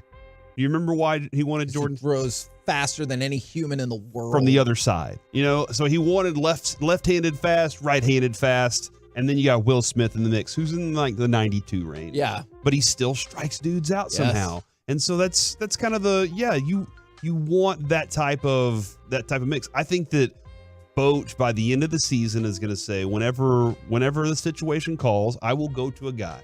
And that's my decision. And guess what? Most of his decisions this year have been pretty damn good. Now, unfortunately, just earlier in the weekend, right? There have been times, the Garrett Anderson moment when he was like, "Hey, let's get a ground ball here." And I think that there's some really good decisions that Boch has made. Now, have all of them been great? No, because all of them, a lot of times, dealt with the fact they didn't have the bunch to do it. The addition, I know, Kevin, you were kind of down on Stratton. How do you feeling now? Oh man, a lot better. He's been pitching better than I anticipated, which now might even allow Bochy to have a better option to move Aroldis Chapman later. Yeah. Because maybe he says, well, I can go with Stratton in this situation instead of having to go with Aroldis in this place. So I think ultimately he wants it to be, if I could get to 7 innings and just go with Aroldis and then Will Smith to close games, that's what I would do almost every time. That's what I think. And from the 214, we need to clarify who the y'all is. I trust Bochy way more than y'all. I hope that's in regard to some of the stuff that's being texted in or on the Twitch, because we're pretty darn high on Bruce Bochy. But what if that's Chris Young that just texted that? Well, then that makes a lot of sense. I mean, because we didn't hire him. That is Chris true. Young hired him. You would have hired him, though, right? What the hell are you doing right now? I'm going to play this clip for Bruce Bochy tomorrow. No. Yes. Listen, Reggie, here's the thing. All right, let me explain. Okay. He beat us in a World Series, Kevin. That's true. I'm upset about that. That's fair. I was kind of upset that they hired Mike McCarthy whenever they hired him because Dez caught it, all right? So, yeah, you're saying I would have. No, I can't guarantee I would have. I probably would have sat there and been like, I don't know, my allegiance won't let me. Let's go get Washback. But I'm glad that he's here now, and I'm glad that Chris Young trusted him. So I heard that he wouldn't hire, ultimately. That is also what I heard. It's a very bad defense. I would have hired Wash. Okay, forgive me. All right, thank you. That was close. But I play that Wash card so many times. Now that I have Bochy, I'm happy. I'm very happy with it. He's doing great, man. Now, Jonah Heim came back, which I know some people said was unexpected. If you listen to Bochy last week, his goal for Jonah Heim was today. And instead, Jonah Heim came back yesterday. I wanted to take just a second. I'm not saying that this player is going to go away and have no impact, but let's show some admiration for Mitch Garver, shall we? While Jonah Heim was out, The Rangers went 10-4, and Mitch Garver had an OPS of 1.009 in Heim's absence. In August, he was 378 with 10 RBI. Wow. We're still pretty early in 14 August. 14 days into August, so I couldn't be happier. And a lot of the pitchers, Kevin, in that stead were like very excited pitching with him because we talked about it with Bochy last week. Andrew Heaney said that because of the confidence Garver had in him, he was able to go out there and work on a pitch that he kind of had some troubles figuring out. And it ended up working out really well for him because Garver said, let's keep going to it. You're going to find it at some point. And he eventually did. So man, congratulations to Mitch Garver for doing that. Thank you for that part of it. And you're going to be very heavily involved down the stretch here because, if I know that Jonah's having off-season surgery on that wrist, on that ligament, that's going to happen. It might hurt him again at some point in the season, late here in the season. It might hurt him some more. So he's going to have to deal with that. I feel very confident we have a backup plan in that situation. And as Mike pointed out over and over, if he has to go up lefty, they can just go back over to Garver. But you still have the Jonah Heim left-handed bat in the lineup. Well, this is the thing also to consider with Jonah Heim is that when he took BP a few days back, I think Friday, he was taking lefty BP. Like they're trying to get him comfortable with the notion of facing left-handed batters in the instance because obviously he hasn't done that a lot. In fact, I would like to credit the KNC Masterpiece for putting that in Bochy's head. Yeah, even though I'm sure that he was already thinking about it. Throw him some sliders from the left side. Yeah, that left-sided slider, you're like, that's a good-ass point. We're probably going to have to take a look at that. I wanted to throw this out there since you brought up the Heaney, Garrett Anderson switch, which ended up being tremendous, did you see, and if you've heard Bochy on the show, you're like, that sounds about right, did you hear what Bochy said about Andrew Heaney?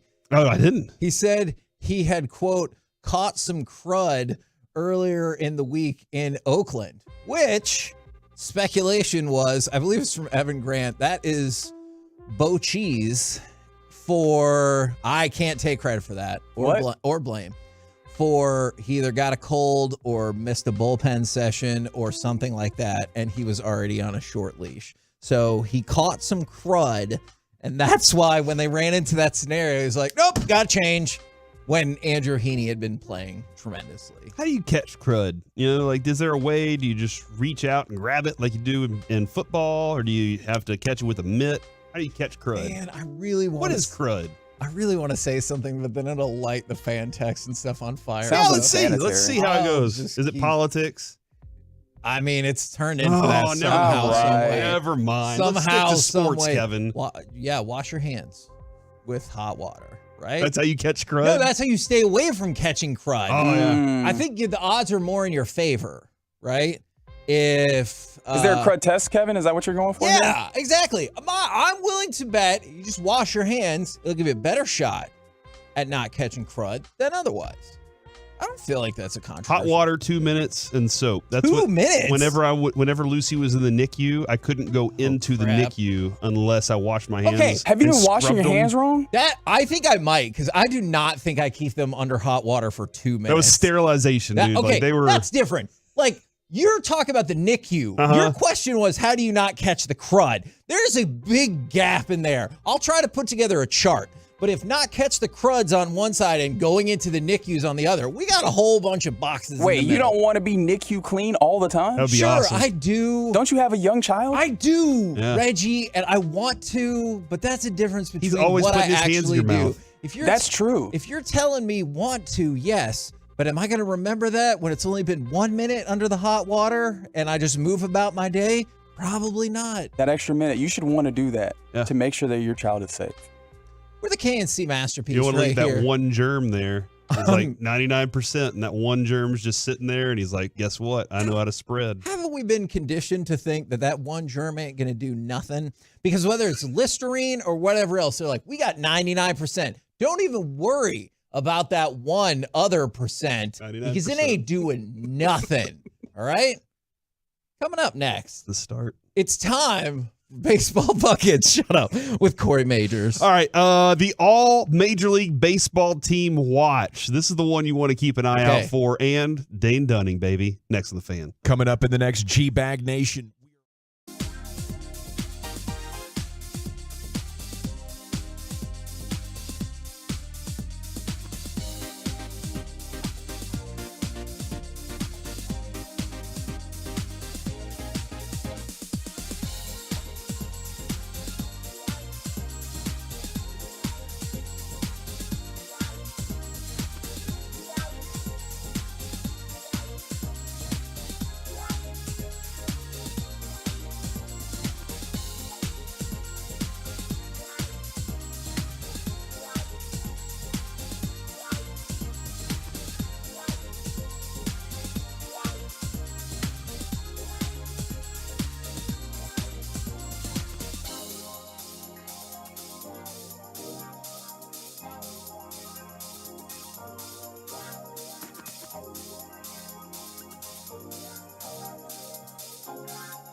This segment of the KNC Masterpiece on 105 Through the Fan is brought to you by Classic Chevrolet. At Classic Chevrolet, they do everything with purpose. That's why they're offering you their best model year-end savings on new Silverados. See them all at ClassicChevrolet.com. Your upgrade is their purpose. Shop model year-end savings today.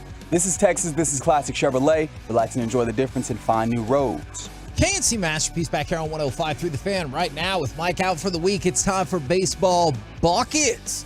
Corey Majors. Your attention, please. Ladies and gentlemen. Now batting with baseball buckets, Corey Majors. Buckets. Thank you very much, Chuck Morgan. By the way, don't forget Mike McCarthy set to speak around 11:20 today. So we'll get Mike McCarthy on your home of the Dallas Cowboys. We're also the home of the Texas Rangers. And Kevin, since the All-Star break, do you know who has the best record in the AL? Is it biased if I don't know, because the Rangers did have some struggles. I feel like the Rangers might be up there at the Mariners. What just happened in your face? I took a hard pivot because I remember how much I've been talking about how you haven't really been gaining ground on the Mariners either because they've been playing really well. So I'm going to go Mariners. Oh, you know what? Did the Mariners win yesterday? They did not. All right. Rangers, 18-8. The second best record in the AL. Astros, 18-9. And the Mariners, 18-9. So actually, so we're the I best? think it's 18-9, 18-10, 18-10 at this point because this was 21 hours ago, Kevin.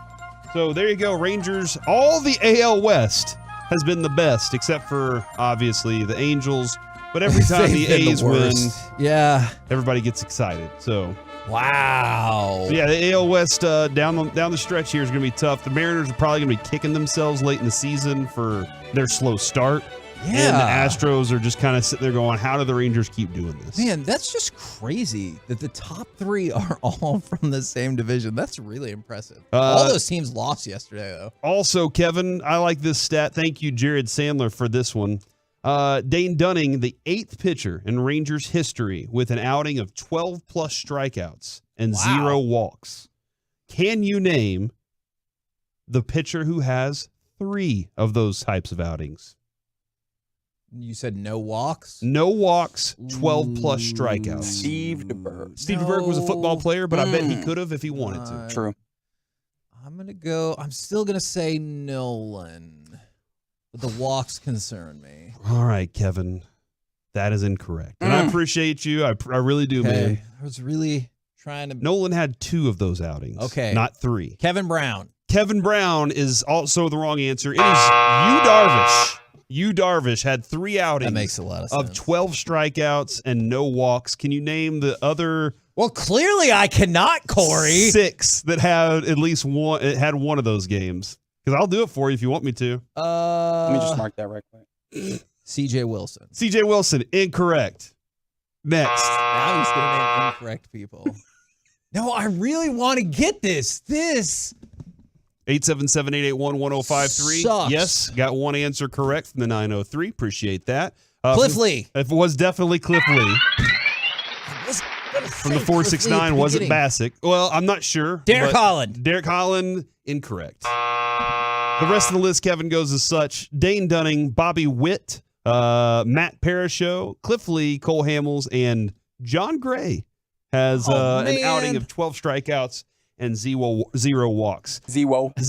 I never would have gotten that one. 0 walks. That was terrible. Now, this is something that I thought was really interesting, too. To end the game, Dane Dunning had 23 swings and misses. That's huge for him. And this is a dude, it's not a Aroldis Chapman going out there and throwing, 103 miles an hour. He's in the 89, 91 range.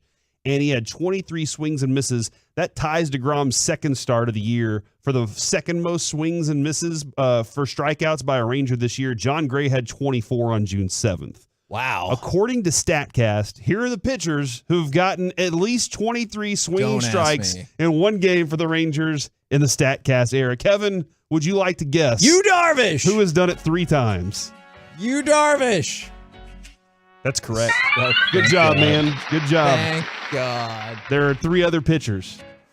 One of them is Dane Dunning, so you don't have to worry about that. Okay. And this John Gray. John Gray is correct! Yes! There's one more. Reggie's got this one. He told me. What was that? You got this one, right? I tried Steve DeBerg, and apparently that was the wrong duh. Yeah. So I'm going to go with Jacob DeGrom. It's DeGrom. Good job. Oh, that makes sense. Good job, Reggie. We did it. As the knower of all sports, Man. Reginald Atatula right What a there. turn for me from getting nothing right to getting something. And then, Reggie coming in to save the day. Nice work there, Reggie. He was my Aroldis Chapman. He was. Or Will Smith. I was Will Smith the first time. Oh, dang, dude. Are you out on Will What are you Smith? doing No, right I'm not now? out on You Will just Smith. gave all these great Hey, stats of I him. need a day Uh-huh. to decompress from being mad. That's how I feel about every blown save ever. I realize That's how you ride with baseball? Yes. Look, I realize it is unreasonable every year to expect a closer to have 40 saves and no blown saves. But every time the closer blows a save, I'm like, we should have won that game. We should have won that game if not for this stupid pitcher. Then I come to my senses, calm down, realize what a great save percentage he has, and it's going to be okay. Dude, the Rangers are middle of the pack when it comes to blown saves. Yeah. So how many do they have? 19. Okay. So The least is 10, the most is 25. All right, so let's go all the way down to 10. Right now, you'd be 79 and 39. You'd have the best record in baseball. Nice. You'd be ahead of the Astros by 11 and a half games. You wouldn't even care.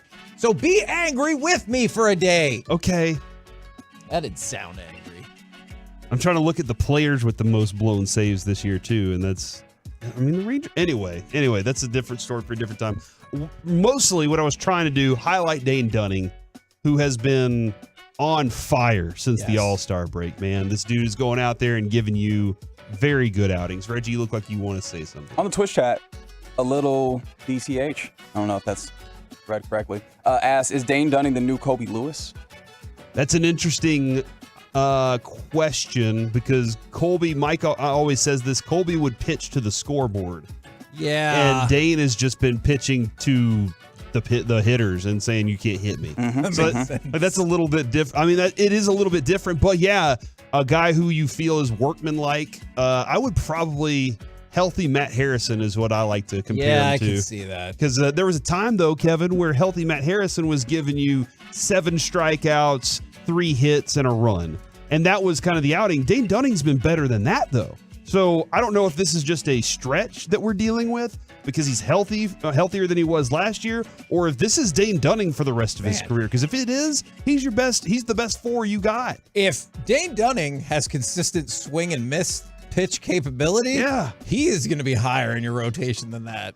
He's found a lot of good pitches that he's working with. He can play up in the zone. He can play down. There's just so much good about him. So we'll keep up with what Dane Dunning's doing. If I told you going into the year, Dane Dunning at this point is going to have 9 wins and about a 3 ERA, you'd be like, this season is either going to be incredible or we gave up. Right? I would feel really good. Yeah. Yeah, I would feel really good. And that's where we are right now. 9 wins and a 3 ERA. Yep. I think it's like 3.1, but it's pretty darn good. He's giving you that opportunity to win. And that's all you're asking out of your 4th or 5th pitcher. You know, like if we're going to look at it, it is at the moment Max Scherzer, it is Montgomery, it is then John Gray, and then it's Heaney, and then Dane Dunning. And I don't know if you can. I think you can switch both of those guys easily. Yeah. But the way the rotation looks, Yeah. who are we getting tonight, Kevin? I don't know. I should Believe know it's Heaney and then Dunning. So that's kind of the way that the rotation. Or actually, we had Dunning already. Yeah, so yeah, it's yeah. going to be And you had Heaney, Heaney and then it'll already. be Scherzer. So that's what we're looking at, man. It's really nice to see that. Tonight is Scherzer. Scherzer's tonight. Kevin, let's look at this one real quick. Sorry, I was trying to look up Dane Dunning's contract. Cheap. Oh, yeah. Nickels, bro. The all MLB watch at the position of catcher. This is across all Major League Baseball. Sean Murphy and Will Smith. Not the pitcher Will Smith for us, but the catcher for the That Dodgers. makes sense. No Jonah Heim involved there. First base, Freddie Freeman, Matt Olson. It's 2 National League first basemen. I think I see where this might be going. Shortstop. Don't worry about that. Oh, no. Corey Seager's first. And Bo Bichette's second. Second baseman. It is Luis Arraez over Marcus Semien right now. Marcus, are you kidding me right now? Marcus Semien's hitting 348 in August so far. This is awesome. And Arise is down to like 367 For the season, though, right? Yeah, That's still pretty. It's not 400, bro. That's all you. That's what you're hanging your hat on earlier this season. Still pretty amazing. Yeah, but like how many home runs? 2, maybe. All right. Third base, Jose Ramirez and Matt Chapman. No Josh Young. You want everyone to be Texas Rangers player? Outfield, you got Adolis, and that's it. And then, I know that we'll talk about the missing of Taveras in just a little while, but he is gone. And then a designated hitter, Ohtani and Yordan Alvarez. So, Kevin, we got some work to do to fill out the all MLB team like we did the All-Star team at the All-Star break. Okay. That's what I'm saying here. Who should I just talk to the Rangers or tell Bochy tomorrow? Yeah, let's go ahead and fix Young's hand now. Okay. All right, and get him back out there. I mean, Jonah's out there. Why isn't Young? Oh, my God. Coming up next, the fallout from some of those inflammatory comments. But also, we'll talk with our Dallas Cowboys insider, Mickey Spagnola, right here on 105.3 The Fan. We have your latest Dallas Stars offseason news on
studios secured by DFWsecurity.com, it's the KNC Masterpiece on 105.3 The Fan. KNC Masterpiece right here on 105.3 The Fan. Right now, brought to you by Ford. Built for Texas. Built for you. It is our Dallas Cowboys insider, Mickey Spagnola. Good morning, sir. Good morning, guys. How you doing? I'm doing okay. Why didn't Mozzie have more sacks, Oh, my Mickey? gosh. Why did we not have more sacks? Why he should have stopped every run? Why That's not? right, because he's the 27th pick in the first round. Darn it. And why didn't we tackle Nathan Rourke on that one play where he broke out of, like, of all the things, I'm not overreacting to that. I was at the game and I was like, the hell just happened where he spun out of, say 4. It felt like 8. Yeah, it felt like the whole team. What happened? The guys that would be playing, if it was important, were all sitting, right? Yeah. And it's almost like you got to qualify everything we say.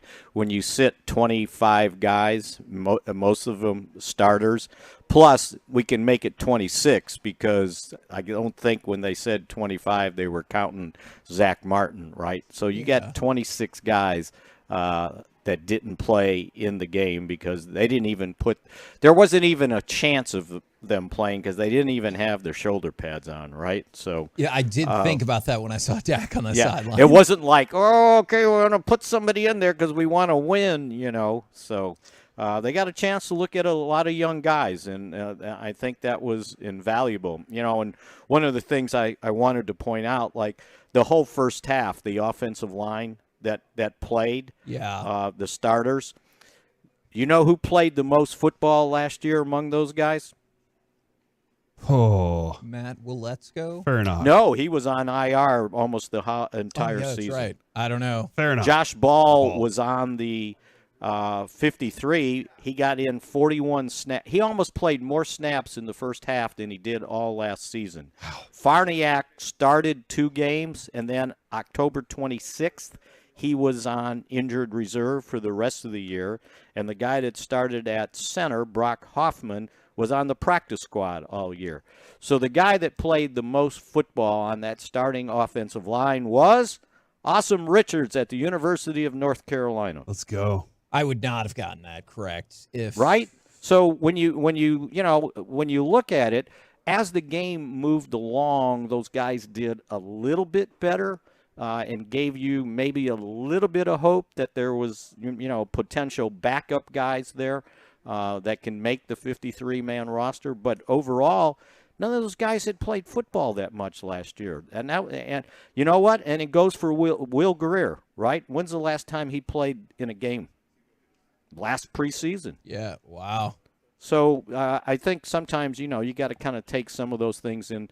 Now, no excuses next week, right? Or this coming Saturday when they go to Seattle, because now you've got that game under your belt, and you got 2 more padded practices tomorrow and Wednesday, and I think those will be very important practice for some of these guys to be able to correct maybe some of the mistakes they were making in the game.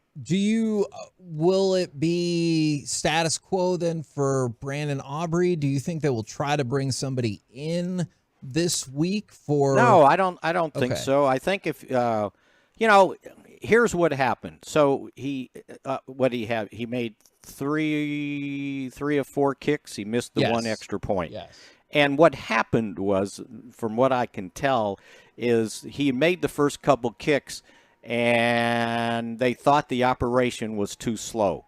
So I think they were told to speed up. So he speeded up and he rushed himself on the extra point that he missed.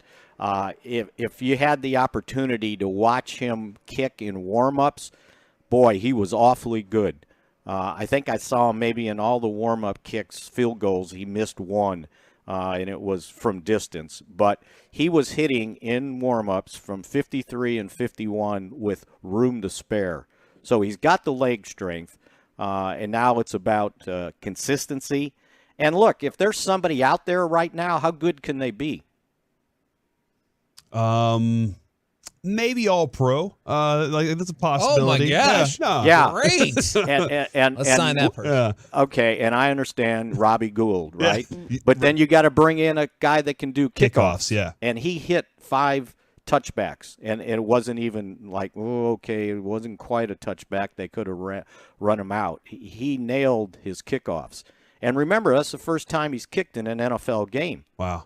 So, I think you have to consider that into the equation when you do the evaluation. Now, this will be a very important week for him. But the thing I noticed on Brandon Aubrey was that when I watched him warming up at AT&T Stadium, the ball was exploding off his foot. It's a little different than kicking here into this wind that's been the ruin of many a kicker. I saw some kicks here, and it was like, well, okay, I don't know about his leg strength, but boy, he was nailing that stuff in the preseason, the warm-up to the preseason game. Mickey, I saw some very good linebacker play. Yes, you did. From these guys, and Clark and Overshown really, this is interesting because how do they fit in with this? Are they just backup guys? Are they situational guys, or can they be starters down the road? Clark's the starter, yeah, right? Yeah. I mean, he's starting with Van Der Esch. Okay. And then Overshown will be the guy that you use in some change-up defenses if indeed he keeps playing. See, and when you evaluate linebackers, it really doesn't matter who the other team is, because the linebackers got to have reads, and the linebackers have to make plays. It's not like one-on-one stuff, right? Like offensive lineman against the defensive lineman, or the cornerback against wide receivers. The linebackers are standing there free, so they got to know where to go and read things. And I thought Overshown, for a rookie, did well. We forget that Clark started 5 games last year, right? Without an off season, after back surgery or neck surgery, and no preseason games.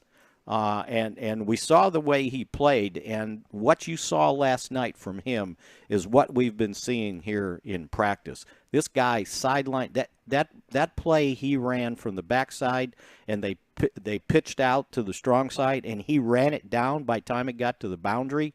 This kid can play, and if he had not had the MRI on his neck during the combine and had to have surgery, we're talking a first or second round pick. So he's awfully talented. The internet has informed me over the weekend that I need to be mad about DeMarcus Ware's Pro Football Hall of Fame display with a Broncos jersey and a Troy helmet instead of proper Cowboys representation. Are you I have no idea furious? About any of that. What? Yeah. You're supposed to be furious, Mickey. Be the mad, internet Mickey. told me. Be mad. The internet. That's Does right. that mean, do I have to say Twitter or X now?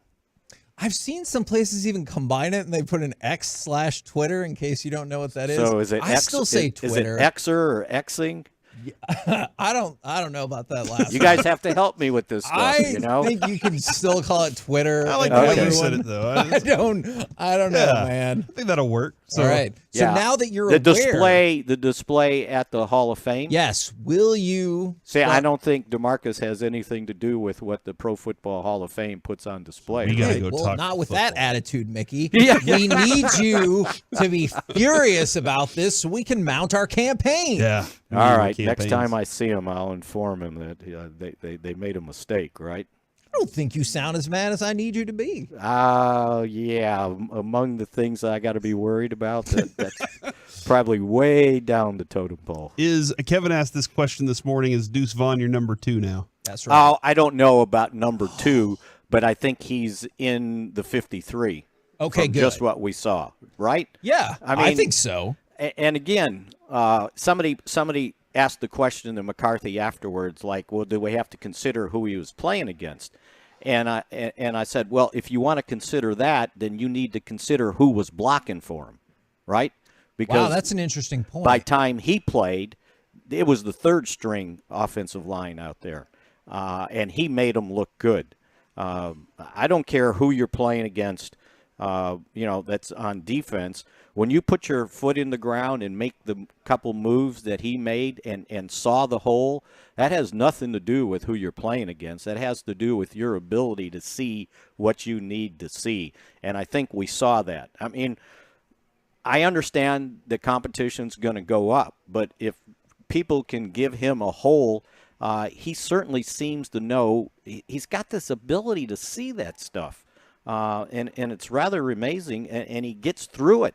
And I guarantee you they were having trouble seeing him on a couple of those runs, right? Yeah. But when you're on the goal line at the 4, and you can have the patience to wait for that hole to open and then scoot through it for the touchdown, I think he made however many people were at the stadium. I think they announced 81,000. Yes. They were already, screaming for Deuce, and I'm thinking, well, this is an easy call for McCarthy now that he's the playmaker. Give him the ball, play caller, give him the ball. And they sure did, and he found the end zone. Man, excellent stuff, good sir. Some people are suggesting we call it Twix. Twix? Yeah, for Twitter and X. Just call it Twix. I think I could support that. I'm going to go for Xer. Xer. Okay. I bet you will. All right. All right. I'll let McCarthy know he's got the stage. Okay, good. There you go, Mickey Spagnola. We will talk with him again tomorrow. Xer, huh? Coming up next. I'm going to Xing this weekend. I don't know. I mean, maybe. Text in if you're going to be Xing this weekend, and I want to see what people's definitions of that is. Yeah, we'll see. Coming up next, we'll hear from Mike McCarthy and maybe talk about butter sculptures next right here on The Fan. 100,000.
This segment of the KNC Masterpiece is also brought to you by Franklin & Frankel. Life is unpredictable. Accidents happen, and Franklin & Frankel are the go-to attorneys for car and truck wrecks in DFW. If you or a loved one has been in an accident, contact Franklin & Frankel for a free consultation at truckwreck.com or call 214-817-333-3333. KNC Masterpiece back here on 105 through the Fan. We will hear from Dallas Cowboys head coach Mike McCarthy imminently, but we had a feverish conversation in the break about butter sculptures because I don't think Reggie is prepared for this world. Now, Caitlin Clark got a butter sculpture at the Iowa State Fair, and then I started to think, I've seen some like documentaries about this, and then there was an actual feature movie like 10 years ago, give or take, with Jennifer Garner, and I'm pretty sure Hugh Jackman was in it, called Butter, about the competitive butter sculpture category. No, yes, no way. Yes, it's a fact. Jennifer Garner would never do that. Well, I mean, she might. Oh, man. I mean, let's be honest. What's Jennifer Garner been doing lately? Wishing Alias wouldn't have gone off the air. You know? I don't know. But yeah, so I definitely saw that movie. Is Reggie, you seem hesitant to dive into the world of learning about butter sculptures, or I guess maybe the question would be, who would you sculpt out of butter? Wow. In this moment, Deuce Vaughn. That's a good point. Let's be honest. And then also, I feel like that would make it a little bit easier if we're talking full size. You know what I mean? Like, oh my gosh, I don't have to do as much of a human. You know what I mean? Like 5'5" is different than some of these folks that we might have to sculpt out of butter. You know? That's true. Like if you're trying to do Shaq, that's gonna take a long time. So much more. Yeah, you have all this extra butter just sitting around. You know, what do you do with the extra butter? Do you use it? Do you cook with it? It feels like it's gonna be dirty. Lots of scrambled eggs coming. Yeah. So I don't know. I like this because I saw it and it looked like a human. It definitely looked like a human with a ponytail. That's kind of what. I don't know how much it looked like her, Kevin, and I don't know how artistic I could be with butter because I feel like making it out of butter is pretty good. It's pretty tough, to do that. By the way, I'm outraged to learn that Rotten Tomatoes does not care for the motion picture butter. I am shocked. Only 34% from the critics and only 44% from the audience. So the people have spoken. They don't care for this movie. Yeah. But it still exists. And it was greenlit for some reason. That is true. But it's a competitive world. Oh, yeah. Do we have all right, Texas State Fair. That's coming in October, I believe, right? Into September, October. Do they have competitive buttering out there? I don't think it's competitive buttering, but when people are entering those different competitions and trying to be like the new savory item on the menu or whatever, I bet that's a pretty cutthroat competition. Did you see the items yet, by the way? No. Oh yeah, dude. We got lobster rolls running our way. We got all sorts of stuff this year. See, and so like I bet that's a super tough competition. In the movie Butter, sometimes they turned up the heat or tried to break the butter statues and to like sabotage certain people before they brought their stuff in. So. I want it noted that I'm engaging in this conversation or in this entire conversation under protest because I still don't believe that you're telling me the truth. All of this still feels like shenanigans of you trying to pull our legs somehow. No, I have spent a couple of hours of my time watching. It sounded like you were going to say a lot more time than a couple hours. Hold on. The fact that he spent a couple hours is kind of concerning to me. We've established sometimes I don't make the best use of my time, or sometimes I have trouble sleeping. And we're going to get into that tomorrow when we talk about weird sports that you might have watched or been interested in as we wait to see Mike McCarthy. See, I need Sean and RJ to ask a Mike McCarthy butter sculpture question. Yeah. Hey, do you think you could make this? Would you ever eat fried butter? We had it at the State Fair once. And my first question was the one that David Letterman asked on his top 10. Will my heart explode? That was what I was concerned about, was that. I did see a dude though, Kevin, like carving a pumpkin out, but he didn't carve into the pumpkin. He just made a face on the outside of a giant pumpkin. And I think that dude could probably do the same thing with this butter sculpture thing. And I think he has a career in that. But he had all these different tools. He had all these different knives for what he wanted to do and what he wanted to cut out. And we got a lot of updates here from the 940. I believe, Kevin, even though I find this topic unbelievable. Thank you. Yeah. From the 903. They do have butter sculptures at the Texas State Fair. How? And I would not have guessed this. Those things would be gone in 13 minutes. From the 469. In a freezer, it's got to be. Yeah. I worked on Alias for 5 seasons. Jennifer Garner is a good friend of mine and super sweet for a celebrity. That's not what they wrote. In your face, Reggie. That's not what they wrote. They wrote Dunked Jen. on. Two-hand jam. What? I mean, that. Did I say she was a bad person? I don't know. You said she couldn't get a job. I mean, I'm not. From the 6'8". Let's go to IMDb. From the 6'8" I'm from Iowa. The butter sculpture is a big tradition. There's tons of butter sculptures at the state fair. Dairy's big business in Iowa, so I guess it's a flex.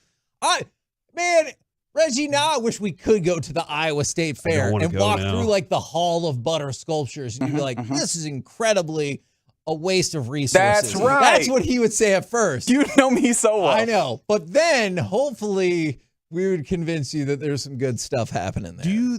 Do you think their state fair is as big as ours? Like, do you think the campus is as large, or is it more like a town, like a county fair up there? You know what? I do think it is for one specific reason. So I have a cousin who lives in Iowa. She used to live in Chicago. So we road trip with my cousin Julie to Iowa to visit my cousin Kristen. And along the way in Iowa, we saw a sign. This is before I knew about Buc-ee's, or maybe before they existed. I don't know how old Buc-ee's is. And it said the world's largest truck stop. What? And we stopped. Okay. They had a barber there. They had a movie screen. Huge truck? And large truck? Yes, large trucks everywhere. Okay. And if they can have the largest truck stop in the world, why can't they have a large county fair or a large state fair? Dude, if you got room for butter sculptures, you got a big fair. So I'm looking at the state fair, and it's about the same size. It looks like, it's a little bit smaller, but they do have a large grandstand area for concerts. They have varied industry buildings. They have their swine barn and their sheep barn and their 4-H exhibitions building. By the way, Colby just texted me, and he said Hi, Colby. 2 hours for butter sculptures, but can't spend an extra minute washing his hands to protect his baby. Right? Okay. That's a great point, Colby. Thank you, Colby. I miss you. You know what, Colby? Guess what?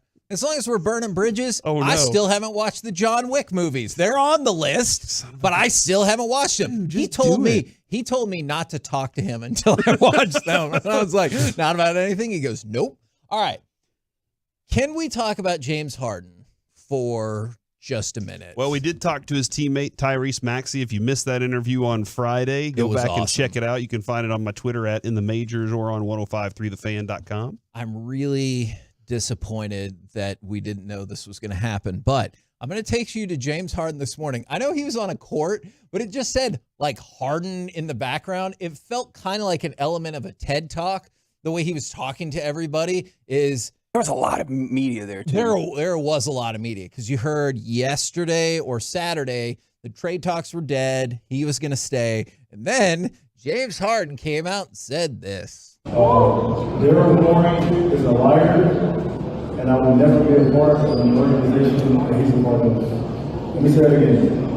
Daryl Morey is a liar, and I will never be a part of an organization that he's a part of. Hey, why did you play that back-to-back twice? He said it twice.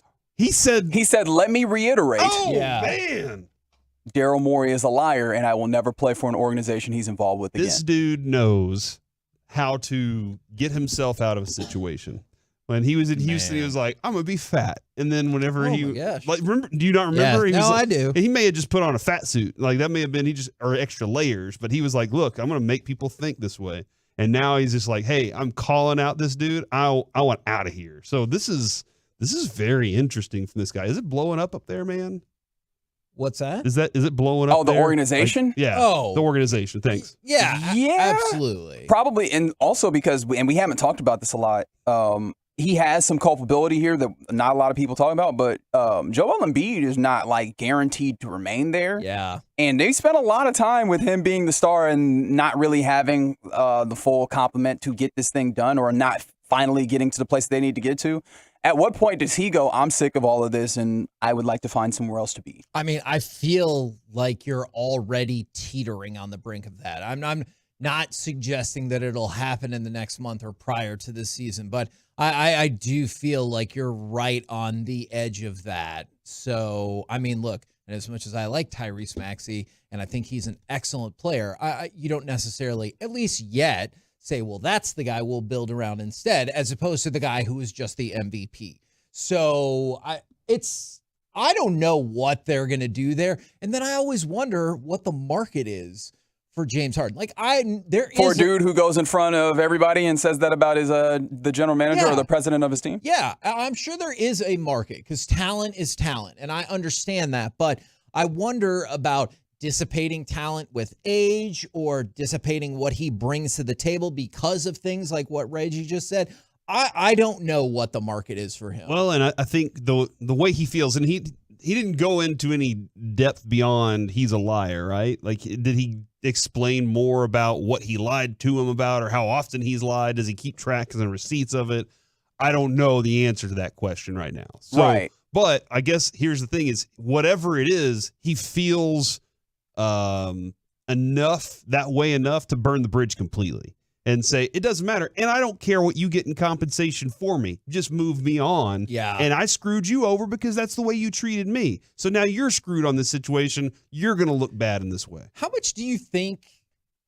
I mean, you probably don't go into a trade saying, hey, and then what will we be able to get for him? But I am always curious, do you have a conversation of, hey, if he puts us on blast on the way out the door, I know we're getting a deal now, but what's that going to cost us in terms of assets?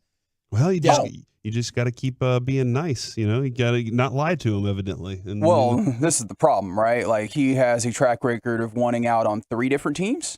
Yeah. Right. And maybe in a more advantageous eye on these situations, you could look at a couple of them and be like, oh, well, I mean, there was decent reason, but the way that he's gone about it has at the very least ruffled feathers on the way out. So, no, it's absolutely something as an organization you have to look at when you're bringing that player in, understanding that he might get to a point where he just decides he no longer wants to show up for work. And he does it just like that. He'll just decide, I'll be at work. But guess who's not working, right? Like, guess who is not going to be at the tip top of his shape? Guess who's not going to put in the caliber of play that you expect from James Harden? It's James Harden. And so, you have to consider those things going into a situation. And guess who's going to go tell the next generation of Daryl Morey employees not to work for him? That is James Harden, who told a bunch of kids. It was a bunch of kids, right? Isn't this a camp that he was at? So. It wasn't like a press conference. He was just like, hey, kids, don't work for Daryl Morey. Well, I think. So the next generation, Kevin, those 7-year-old kids right now, they're going to be like, you know what? I heard about this Morey guy at the James Harden camp. Never going to play for him. Okay, well, I mean, if you made it to the NBA and we're at the James Harden camp, I bet you're right. I think that message would stay with you. You start at the Harden camp, Kevin, and then you work your way up. Now, I didn't think I would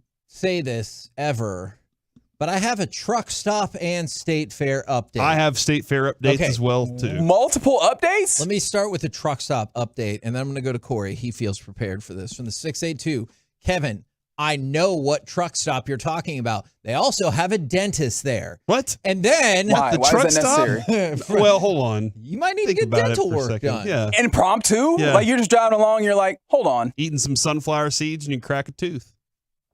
And the truck stop is where you want to get that done, huh? Because it's on the route. You don't have like a loyal dentist that you go to. Just park those trucks everywhere. Because you're on the road. You're a trucker. You probably are all over the place all the time. Yeah, you're one of the most important backbones of America. Yeah. It's true. Yeah. They can get their dental work done where the heck they want. And then also from the 469, Slipknot plays at the Iowa State Fair every year. Again, I didn't even fact check that. I choose to believe that's true, and I would like to know why that is the case. I do have a list of the top 10 based on visitors yearly to the state fairs. Number 10, Washington State Fair, 1 million visitors. Number 9, North Carolina State Fair, 1.1 million. Wisconsin is 1.3 at number 8. Iowa State Fair comes in at number 7, Kevin. Oh, okay. So they're butter sculptures that they have of Caitlin Clark. Yep. Like at least 1.13 million visitors. Tulsa, Great New York State Fair. The Big E, I don't know where that is. New England, Minnesota, and then Texas. Number 1, 2.25 million visitors per year at the Texas State Fair. The Dallas Fair Park, registered National Historic Landmark, ladies and gentlemen. And from my goodness, We have a super well-traveled audience. Yeah, we do. From the 469. I'm a trucker. I've been there. It's huge. Those places are necessary. So shut up, Reggie. From the 940. Iowa 80 absolutely rocks. And then from a different 940, that I-80 truck stop is awesome. I used to stop there when I was transporting RVs to Seattle. I had no idea that the stretch was there, but I remember driving with my cousin. When I saw a sign, you'd probably imagine, I'd probably also stop at the world's largest thermometer or whatever that is. When I saw a sign. World's largest potato. Yeah. When I saw a sign that said the world's largest truck stop, I just looked at my cousin and I was like, we got to stop there, right? And she was like, for sure. Do you need to just make a list of world largest things in the United States so that you can visit, or are you done like going back to states that you've already visited? Because how many are you away? 2? Are you Four. about 4 away? I'm missing 4. 4 states. Which 4? I'm missing Hawaii, which we were going to go to on our honeymoon, but you know. Things happen. Yeah, exactly. And then I'm missing West Virginia, Delaware, and Vermont. Those are the 4 that I'm missing. And then another update. I didn't think I'd ever say this either. Update on Slipknot from the 214 and 469. Slipknot is from Iowa, and that's why they always play there. All right. I'm going to tell you this, listeners. You guys are doing a fantastic job. Y'all are crushing it today. Would I have thought that we would have updates on the state fair, on this truck stop, and on Slipknot? No, I would not. Yeah. But y'all not only had answers, you had them in droves. And apparently Slipknot has an album named Iowa, so. From the 469, the world's largest pistachio is in New Mexico. And there's this one place I always wanted to see because of somebody we work with in Arizona or something like that. There's just this place called The Thing. What? And it's $1. But nobody will talk about what it is. They're like, yeah, The Thing.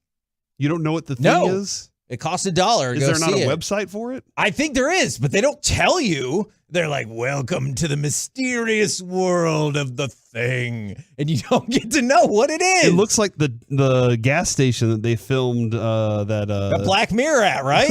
I don't want to go in there.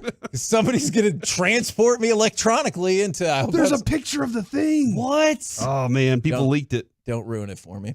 We're the KNC Masterpiece right here on 105.3 The Fan. From the 808, well, Kevin, you can donate money to Hawaii. I lived there for 10 years, and they have the most amazing people. I have that in my notes. I'll go find it. I think coming up next, we've got Gridiron about more information if you do want to donate to the Hawaii and Maui recovery efforts. So, yes, great point. We will get that information out there. Coming up next, Gridiron Gravy. We'll talk about that, and cheese bras. Next on The Fan. Have you tried dieting?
This segment of the KNC Masterpiece on 105 Through the Fan is brought to you by Classic Chevrolet. At Classic Chevrolet, they do everything with purpose. That's why they're offering you their best model year-end savings on new Silverados. See them all at ClassicChevrolet.com. Your upgrade is their purpose. Shop model year-end savings today.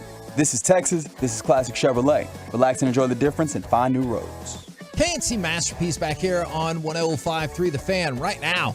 Time to go around the entire NFL and dip into some gridiron gravy. And we start with, I already heard a Sports Minute about it, and I don't care about the winning streak. I care about one particular aspect of this. Did you see the Ravens' winning streak in the preseason is up to 24 games? Yes, I did. Okay. Do you care Preseason about that? champions.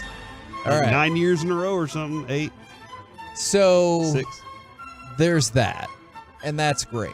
But here's what took my attention. Is on a free bet, because you know some of these sites you go to is like you can get a free bet, or if you put this much in the account and everything like that. So we got a $250 free bet on a 12-pick parlay. He made 11 baseball picks and got them correct, leaving it just down to the Ravens needing to win. And they did. All right. So he won. You picked them to not win. $93,000 For nothing. For nothing. To sign up. I mean, pretty much. Look, I get it's for free. Is betting on preseason football a sign of bad things? I could see that. Well, I think, as Kevin said, that was 11 baseball bets. And he went, hey, this last one, I guarantee you the Ravens are winning because they'd won, 23 in a row, it sounded like. Because he said 24. So he's like, there's no way they're losing this. But how sick would he have been? Very sick. If they lost and he had bet on a preseason So football. it's not like he was betting on all the preseason games. Sure. He bet on one that he thought was the best pick of all. And maybe he ran out of baseball picks at that point. He was like, I don't know. I'd like to see the other 11, like how they ran up, because that's interesting that he got all those right. Yeah, for sure. And you know what? I'm sorry, Corey. I've gotten thrown off because now I'm like, what did happen with that extra pick? Was he just out of baseball picks, or they're like, it's a multi-sport parlay, or I'm really. Yeah, I think he just had that one extra that he was like. Yeah, he was just like, I have this fun fact about football. Yeah. The Ravens don't lose preseason games, so that's an easy win. Yeah. Okay. Maybe that was the easy pick. All the rest of it was the work that he had to do. All right. Either way, 90 G's in your pocket off of a free bet. Yeah. That site has to feel ridiculous after that. Except for they probably took a bunch of money from the suckers on the weekend. Oh my gosh. All the football. I actually think that you're probably right about this. All right. I want to play cut number 26 if we can. This is CJ Okoye, and you might not know who that is, but this story is pretty incredible. Stetson Bennett gets caught at midfield, gets out of it, and then gets brought down back in Charger territory. Now, that unenthusiastic call that's fair. Oh, right? that's like Charger territory, so that was the 3 fans they have there? Yes. As Mike says, the hundreds of fans? Yes, the hundreds and hundreds of fans. This was like that the third or fourth quarter of the game, right? Yeah. All right. So the 3 fans. The play was made by CJ Okoye. CJ Okoye had never played in an organized football game until last night. How can that be? Now, we had talked about, over the weekend, we had talked about the NFL international player pathway. We've talked about that with the Cowboys Isaac before. Alacone. Yes, and they were expanding out. They've been expanding out for a couple of years, and Okoye was a Nigerian athlete who was signed by the Chargers as part of this program. This was the first football game of his life. Well, that's really cool, man, that he got his first NFL football game. The new Nigerian nightmare. And he it's different sides of the ball, but I guess It was good that he got his first NFL game action in. No. First organized football game. In the NFL. No, in the sport of football at any level. What about high school level? At any level. Pee-wee? He'd never played pee-wee football? This dude had never he'd never played organized football ever? Yes. And he gets on the field and gets a sack? Correct. I mean, it was Stetson Bennett. It was Stetson Bennett, so yeah, that happens. That's a joke, ladies and gentlemen. He's good at scrambling and such. And knocking on doors. Yes, I know. And chastising people saying that he knows all of the laws. He's like, you just made that law. That's awesome, dude. That's a really cool story. And now, is he making the team? Oh, you get an extra spot. Yeah, Ooh, it is a pass. Yeah, I'm interested to see how what goes on next. Yeah. Another sack, probably. Because this was, Reggie, as you pointed out, third, fourth quarter.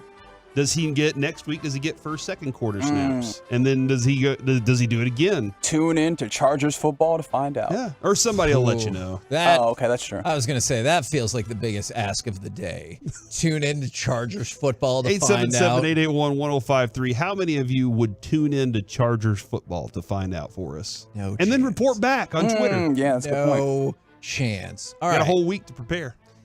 I want to give special congratulations to Garrett Wilson, The receiver for the New York Jets, who might be the greatest troll in modern sports football history. I guess I could have just said sports history. Remember, we take you back to last week when Sean Payton said no Gilligan hats. Right. He also didn't want players with sunglasses on or doing interviews or having their uniforms off. Sean is very pro sun. He's yes. like, don't block that out. Yeah, that's right.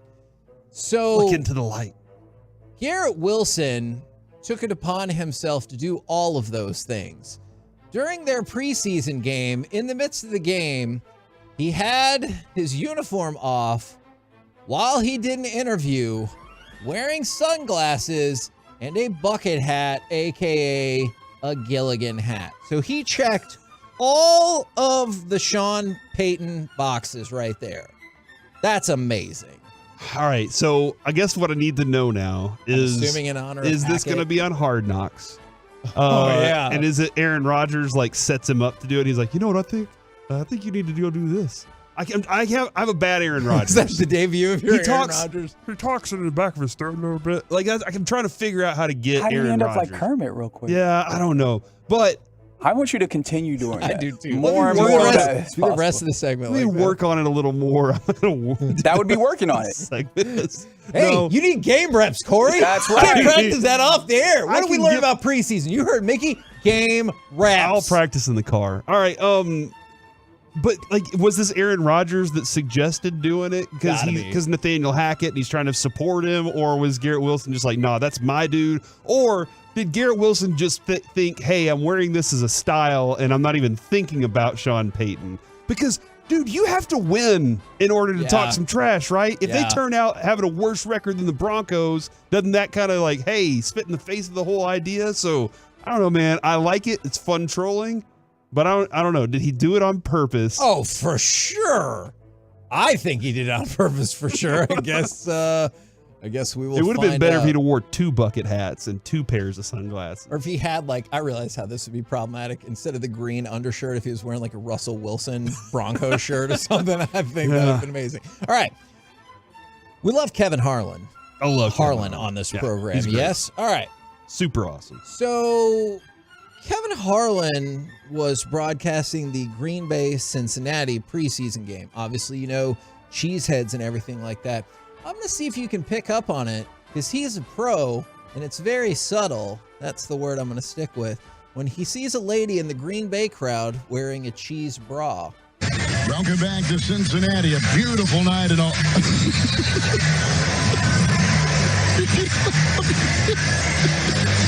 Excuse me? A beautiful night in Cincinnati.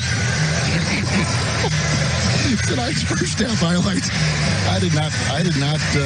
There we go. That's where you wear the cheese. Now, the very end of that clip flashes to someone wearing the regular cheese hat, which is a weird statement also. Yeah. They were wearing the regular cheese hat. Yes. But he lost it about that gal wearing a cheese bra. as opposed to your standard cheese hat. So she was wearing her lingerie outside? No, it was over regular clothes. Yeah, she still had a shirt on. Oh, okay. And like a yellow tutu, maybe.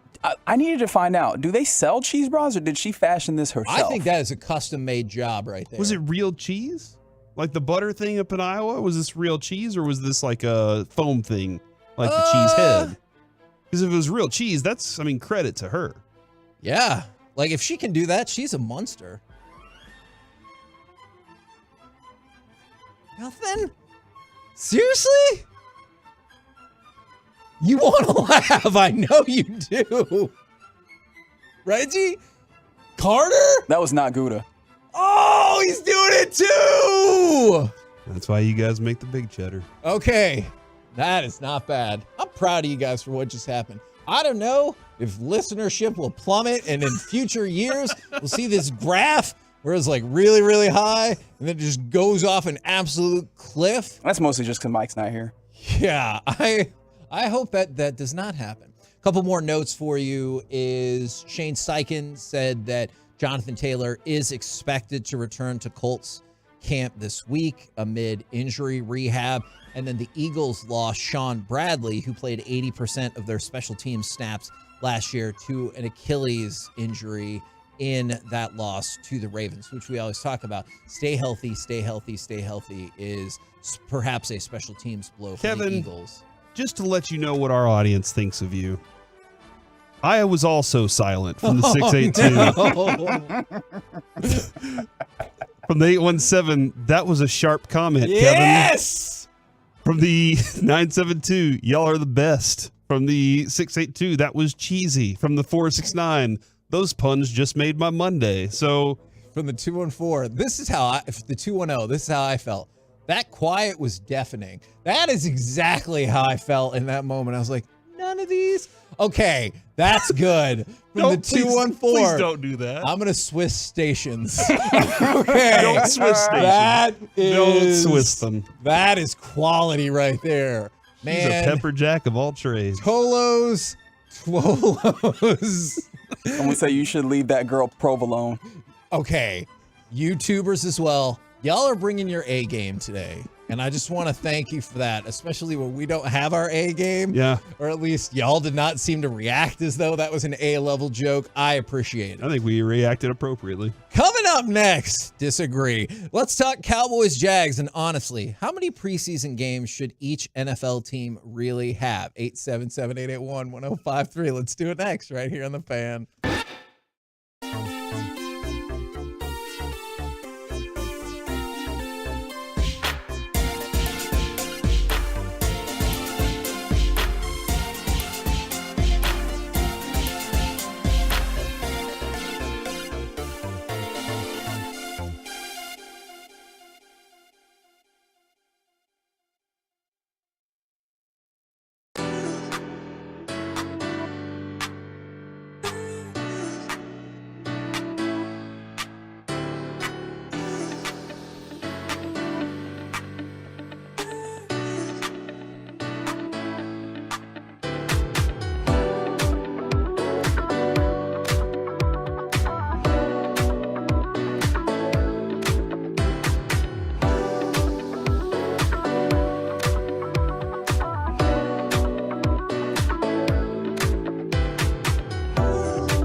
Fan Studio, secured by DFWsecurity.com. It's the KNC Masterpiece on 105.3 The Fan. KNC Masterpiece right here on 105.3 The Fan, where we're going to shift gears to baseball. But there is something strange happening in Oxnard right now. Mike McCarthy, we just got this update on Saturday, was supposed to have a press conference at 11:15 Central. We have multiple reporters still out there who said, okay, now it looks like it'll be noon. And then I just got another text 30 seconds ago, now maybe 12:15. So I am not entirely sure what the hell is going on with the delay. Would you like to recklessly speculate? Should we? You want to? I don't think that's a great idea, right? Especially You think it's an even better idea? No, I was going to say, especially given the topic I think we're about to go into. It's the marine layer. Is that what it is? You know, that layer of water that goes on top of the dew that's on top of the field. Oh, before practice. I do wonder if cleaning that. Yeah, they're just waiting for the sun to get rid of it. It is kind of weird, Kevin, that like they have been having these at 12:15, right? Am I it's been at 12:15? A lot of days. They decided, you know what, we're moving it an hour early, and now they're like, let's move it an hour. Let's move back to where it originally was. So I am kind of curious. Just put out a schedule, and they're already making cuts. What's happening here, man? Man, that's a great question. Now I just kind of want to hear the first question asked, as long as it's like, hey, what happened? What's the story? Yeah. All right. So we're going to talk about Wander Franco here. And I got a couple of different questions, but Corey, just in the last few minutes, it sounds like we've had some new updates in the situation. All right. So if you're not familiar, there was an accusation made, I believe it started on Instagram, that Wander was involved in a relationship with somebody who was 14. He's 22 right now. Then other people said, well, he was 18 at the time he was 14. Now there's some other reports that are saying maybe that the girl was 19. So the point is, there's been a lot of all over the board speculation. From what sources? Exactly, from social media sources. Okay, got you. And that's the thing is, but you know how quickly this spreads across, then it was on Twitter. There were Reddit forums about it. Obviously, it popped up on Facebook. People were asking me questions about it. I was trying to read as much as possible. And so it felt reckless to just speculate about it if you didn't know what was happening. But what we do know is Wander sat out of the game yesterday, although their manager said that was planned. And then he did not travel with the team. Now, Corey, what are we hearing? Yeah, we are seeing that the Tampa Bay Rays, according to Jeff Passan, have placed Wander Franco on the restricted list, which takes him off the roster and is, in most cases, unpaid. And that's what an MLB official has told ESPN. The league has launched an official investigation into the social media posts about him from Sunday. So now, and Bob Nightingale said Franco is being officially investigated by MLB, and the story is to come. So we'll find out more as that story comes out. And I think, Kevin, as we were talking with Reggie about a lot of this morning, and even Sean, whenever we brought it up, everything that we'd seen so far had nothing like official on certain facts. Yes. And that's what I think most of the people covering the story, it was late Sunday, so a lot of the people were kind of probably getting their game stories in or whatever. Now it's Monday morning, and everybody's like, all right, we need some answers to this. And that's when the reporters start asking questions, especially the Passons and the Nightingales. Yep. When those guys start asking questions, they need information back. And so I think that's where you're starting to see more of the momentum come from this, because they're saying, hey, I can't put facts out there. I can't put anything that's not factual out there. So I need some of this. And to be fair, right, like the only movement that we have seen early on in official capacities is obviously, hearing from Kevin Cash yesterday, and then the MLB announcing that they were investigating, and now, the team putting him on this restricted list. Which I just want to throw this out there. That feels like probably the way to go, regardless of the validity of the charges. Because, if you look at the avenue of all possible outcomes, right? What if you didn't hold off on Wander and found out that it was true? Mm-hmm.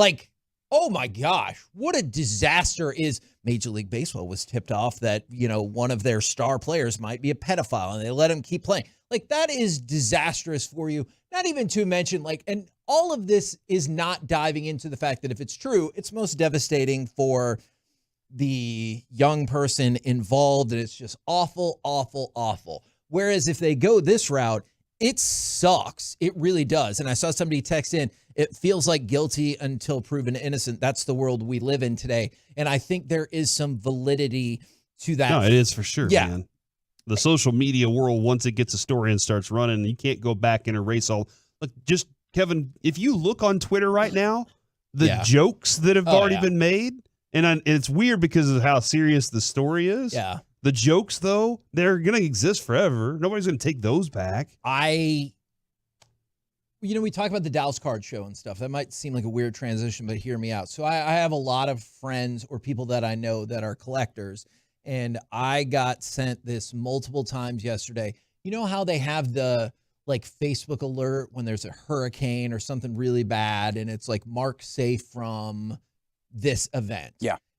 I got multiple things sent to me that said marked safe from having a Wander personal collection. Yeah.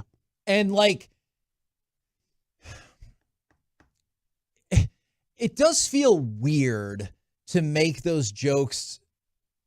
He didn't get caught stealing bologna or something kind of ridiculous, right? Where you're like something that you could point to as some level of victimless crime, I guess is what you're pointing at. With all due respect to the Target Corporation or wherever you stole it from. But this, if this were true, it would have a definite real victim. And that's the thing, is there are a lot of people, like Corey was saying, just kind of going off the fact, whether they're joking or not, that it is true. So my question to kind of go along with all of this is, if it is guilty until proven innocent kind of culture, sports and otherwise, how does somebody ever move beyond that? Because let's say in the next 2 weeks, they do a deep dive into it, and you just, again, I'm going extreme because we're still learning the facts, and you find out the girl was 19, but her mom concocted a deal where it's we're going to say she's 14. But let's just say it was an obvious inaccuracy across the board, and Wander didn't do anything legally wrong or anything like that. I don't feel like that's the headline story everywhere. I feel like right now there's a lot of people on social media talking about, is Wander Franco, unfortunately, they're asking if he's a pedophile. And will you see all those first run stories are at the top of the ESPN? It's Wander vindicated. Everything was a lie. And will that make it all the way across social media? It just won't be the same. And I wonder if that will always be attached to him. USA Today's Bob Nightingale's story right now, Kevin. Here's the headline. MLB to investigate Tampa Bay Rays shortstop Wander Franco. That's the headline. Because they're investigating. Yeah. Major League Baseball is looking into social media posts involving star and Rays star. That's the cut line. So that's what's next. Which is responsible. If that is what's happening right now, and like you said, he's on the restricted list, they are actively investigating. But you know how it works.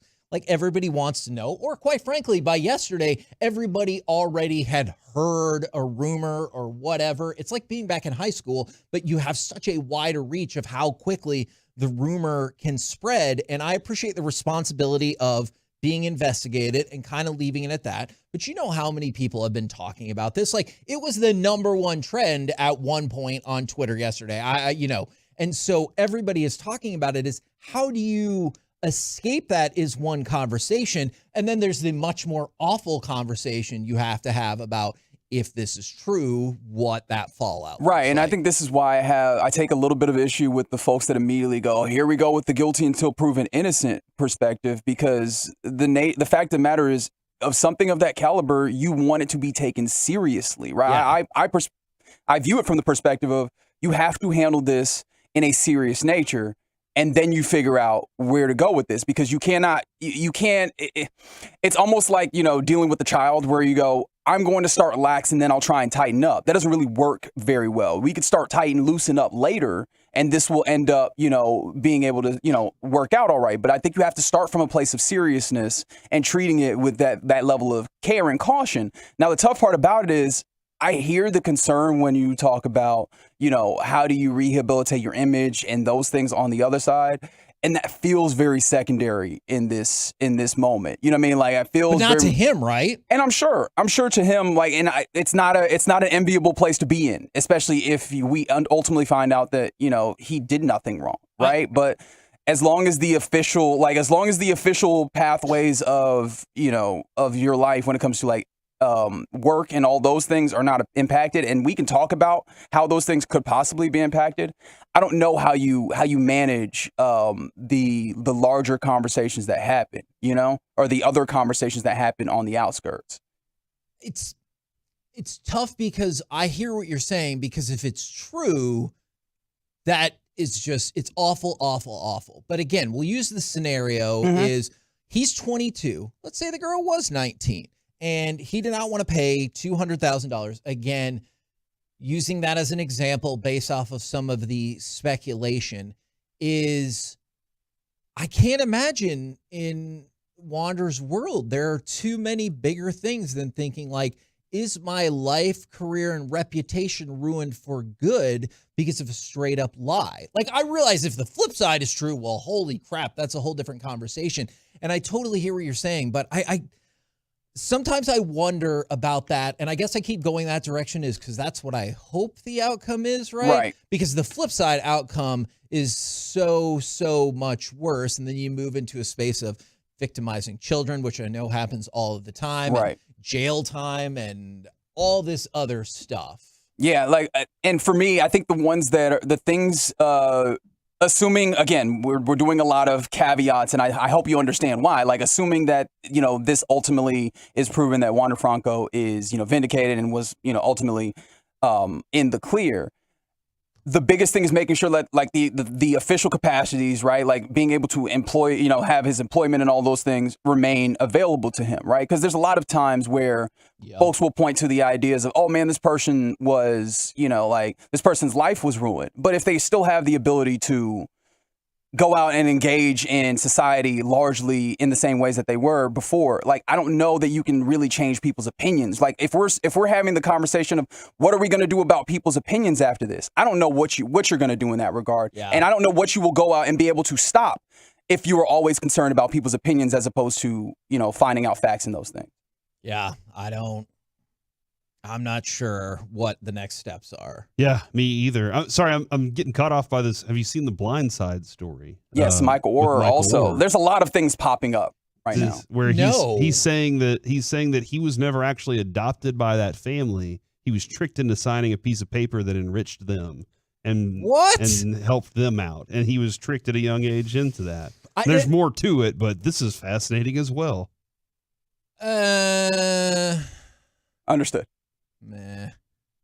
There's a lot of things are happening at the same time, right? Stuff, just some interesting to me stuff happening in the sports space right now is I had heard in the past that Orr not like actively was like going scorched earth or anything, but he's like, oh, movie is a movie and it's not always like the way it's portrayed. And so I figured they took some dramatic liberties with that, but now to hear that like that's not the way it went down at all. Yeah. It's interesting timing on that as well. And then obviously I want to know more about this story. Yeah, I'm trying to read more about this story, Kevin, as we go along. I'm just lagging a little bit today. Got a little bit of lag happening here today, so I'm trying to stick with that. But yeah, man, he said the whole story that would not have existed without him. In the years they would have continued calling him their adopted son, have used that assertion to promote their foundation, as well as her work as an author and motivational speaker. So all those things helped elevate her along the way when they weren't actually truths. And from the 972, going back to Wander for just a second, and I appreciate this opinion. I very much disagree with it. I think this entire conversation is a giant waste of time until you know more. I disagree because one of the biggest stars in Major League Baseball and the baseball card collecting world is currently on the restricted list because of an investigation taking place. Like that's a big story. Now, all the background about why it might be taking place and is this factual or is it just leaked out on social media? I feel like that was part of the conversation that we're having. But if you want to just go with the cold hard facts, is yesterday Wander Franco did not play in the game. The Tampa Bay Rays said that was planned, but then he did not travel on the team flight for their next series, and currently MLB is investigating and he's on the restricted list. Those are all the facts as we know them right now. And we don't have time for it, but someone did bring up an interesting point of this, at least I believe, the idea of like MLB in this instance now being the primary, capacity that's investigating this, as opposed to like what we would typically want to leave to the police. But the tough part about it is like they have personal investment in this because their product is one that is sold on, their personalities. It is sold on people's opinions of their league. And so it is in their interest to understand and know if something, illicit or something that is, not of good taste happened, because that matters in what they're selling. I do want to add to that too, like Jeff Passan did say in most instances when they go on this restricted list, they're not paid. We don't know if that's the case. Okay. That's just in most instances. If you want to try to do this something, could be one of those situations where the Rays said, hey, while this is going on, we need you to step to the side. We'll figure it out. And we'll get back to you. And if you want to try to do something positive today, now, unfortunately, the positive thing you would do comes out of another awful, awful thing is we had mentioned earlier, we would throw it out there. You can text Hawaii to 90999 to donate to the Red Cross, or you can also go to redcross.org. I know the NFL has partnered up with them, redcross.org/NFL. If you want to get involved, there's lots of reputable ways that you could go down if you want to try to help with all of the awful, awful stuff that has been happening in Hawaii. We're the KNC Masterpiece right here on 105.3 The Fan. A lot of serious stuff getting dropped, so I'm going to see if we could cheer everybody back up with the little show that we do. In honor of Dirk's Hall of Fame enshrinement, and you only get one, who is your favorite DFW athlete of all time? We'll do it next right here on The Fan. Are you ready?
feeling that those Gators are coming up is what?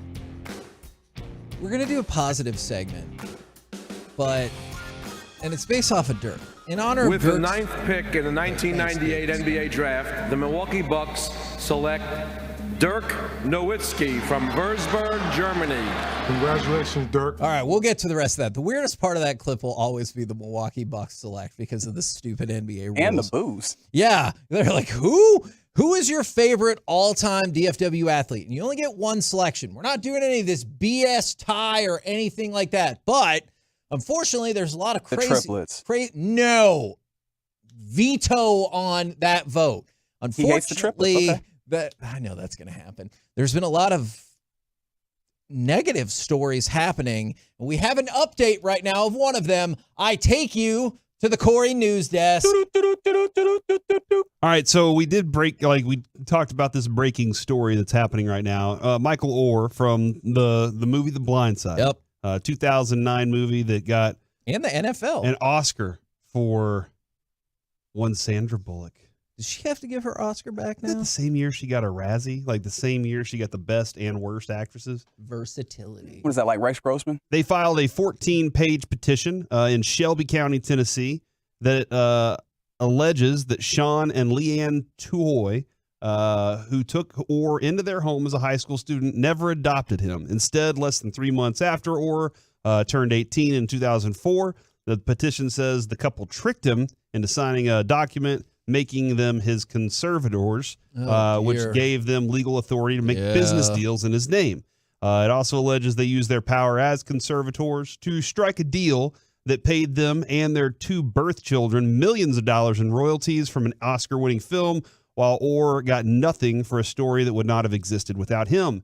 And then to add to that, his petition asked the court to end their conservatorship and to issue an injunction barring them from using his name and likeness. Oh, they still have conservatorship? That's crazy. It also seeks a full accounting of the money that they earned using his name and to have the couple pay him his fair share of profits, as well as unspecified compensatory and punitive damages. Good luck on that last part. Some people will say like this is just him trying to go grab some money, and some people say no, this is some real shady business that they pulled in the first place to get this to happen. And again, it depends on where the truth lies. It could be really extreme. It could be just a money grab, and NFL didn't work out the way he hoped it would, and he's like, well, this is really popular. I need to go get some more money because maybe he had a falling out with the parents or whatever. And there's a lot of spaces in between. Or it could legitimately be these people were like, hey, yeah, we adopted this kid, but we definitely saw the potential for a film out of this. And straight away, and they've been screwing him out of money and giving it to their birth kids, or as in our adoption class, it's termed the bio kids. They're real kids. No, bio kids. Okay. You don't say real kids. All right. All right? We went through that in our adoption class. It's bio kids. Actual kids. He's got a huge beef, and I understand wanting an accounting of the money. I don't know if the punitive damage thing will work out for him, but I can definitely see how he's like, hey, all of that money, at least some of it should be coming my way. The money, according to the legal filing, them and their 2 birth children each got $225,000. Plus 2.5% of the film's defined net proceeds. Oh. And so that's $300 million at the box office. So I don't know what Wow, that's a lot. So that's $7.5 million. Yeah, and along the way, like a book and all these other things that she's been able to amass, while doing all this as well. So I wonder if they had an agreement like when it all started, but it wasn't strictly legally laid out. Is, hey, we're going to use your life story, and this is how it's going to go, and you'll get X, Y, and Z, and they never got X, Y, and Z. And I would be mad, too. And evidently, they told him there was essentially no difference between an adoption and a conservatorship. And that's where that's where the manipulation happened. And he was technically a minor at this point, right? Yes. I believe so. Oof. They explained to me that it was pretty much the exact same thing as adoptive parents, but that the laws were just written in a way that took my age into account. So there you go. Dude, that is freaking crazy, man. What a day. Unfortunately, a lot of it is negative news. Weird, odd, bad stuff. I was hoping it'd be a great day. It's like, hey, the Mavericks did get Clint Deuce Capella. Vaughn is great. Yeah, Deuce Vaughn should be running back number 2 and all this I other saw stuff. Barbie over the weekend. Yes. Okay, and that as well. Lots of fun things. Was that like a big thing in the Metroplex? I was just adding to the fun, of things. Like Barbie was fun. So Dirk got inducted into the Hall of Fame. That is unquestionably That was a blast. Delightful and fun. They put out a tribute video. If you get the chance to go watch the whole tribute video, you should. It's amazing. I did watch it. I teared up. I could see that. When did you tear up? If you did, because Kevin can't cry. I'm dead inside. But I tweeted it out on Twitter or on Xing, and it's at In the Majors. If you want to go see, I said, when did you tear up? Okay. All right. It was awesome. I want to play you about a minute clip.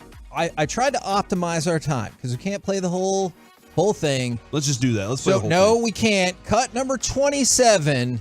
You're going to hear from a whole bunch of amazing people talking about how awesome Dirk is. Incredible career, well-deserved. Everything that you accomplished, you're a champion. And I'm honored just to call you a friend, but also a teammate. 41. Congrats on an unbelievable career. And rightfully a first ballot Hall of Famer. Just incredible. 21 years with the Mavs, the best Mav of all time, championship, all the accolades, a million All-Star games, a key to the city, a street, a Whataburger, a planet. I mean, where does it stop? Congrats on an incredible career and honor of being in the Hall of Fame. What's up, Dirk? It's your friend and teammate Devin Harris here. Really proud of you, the way you approach the game, the way you revolutionized the game. You're so deserving of this honor. Can't wait to celebrate you. Congrats again. Dirk, just want to say congrats. That's amazing. We all know you deserve it. Playing the pick and roll with you, winning a championship together, and now watching you going into the Hall of Fame is special, man. So congrats, enjoy, and see you soon. Congratulations, Dirty. Class of 2023, Hoop Hall of Fame. It's an honor to be your teammate, your brother, your friend. Again, big brother, congrats. You're one of a kind. So I'm sure y'all figured it out. That was Kidd, Nash, Harris, Barea, and Terry. And I know that Dirk is universally loved. So my question was going to be, I want to see where everyone sits on this. Is he number 1? You can't say multiple people. You get one. One choice alone. Who is your favorite DFW athlete ever? This is tough, Kevin, because I never saw Roger Staubach play. I had to rule him out because of that. And so but the dude was responsible for my wife having a career that got me through college. Sure. That was, and she doesn't work there anymore, so I can't say that. I'm good. He's out. He's out. I'm gonna go with Darren Woodson.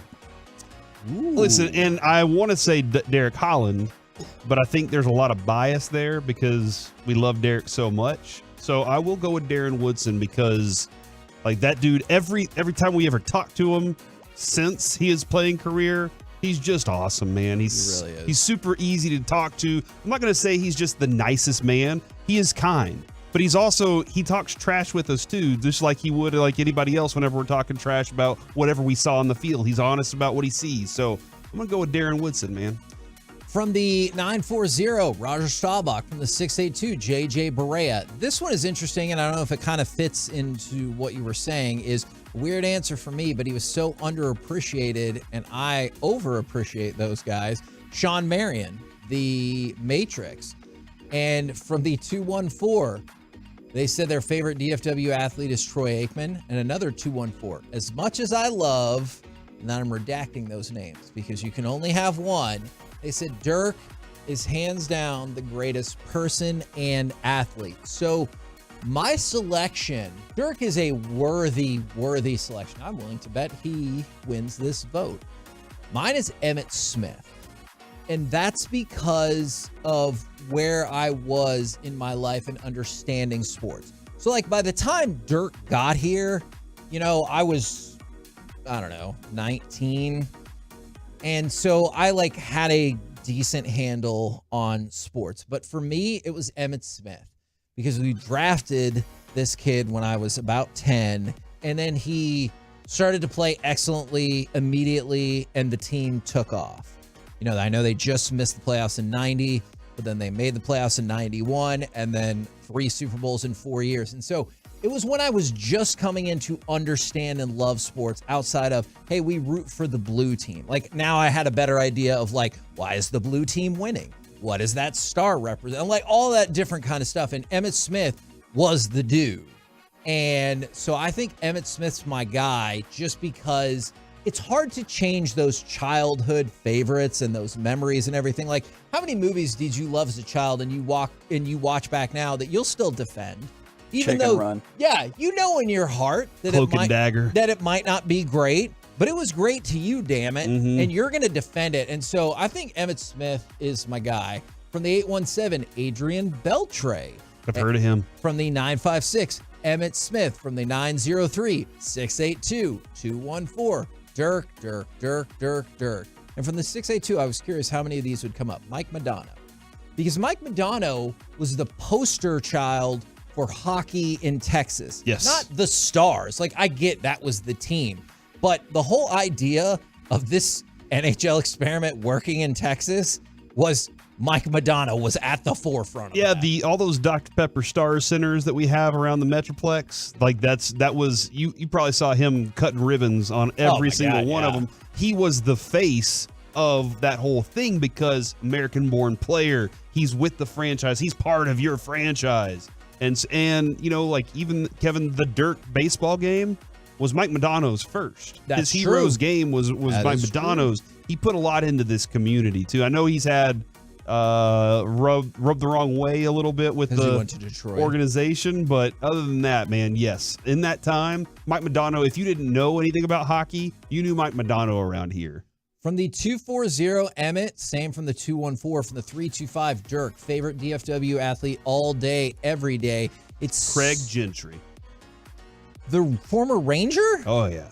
Okay. That's from the 254. All right. Yeah, no, absolutely.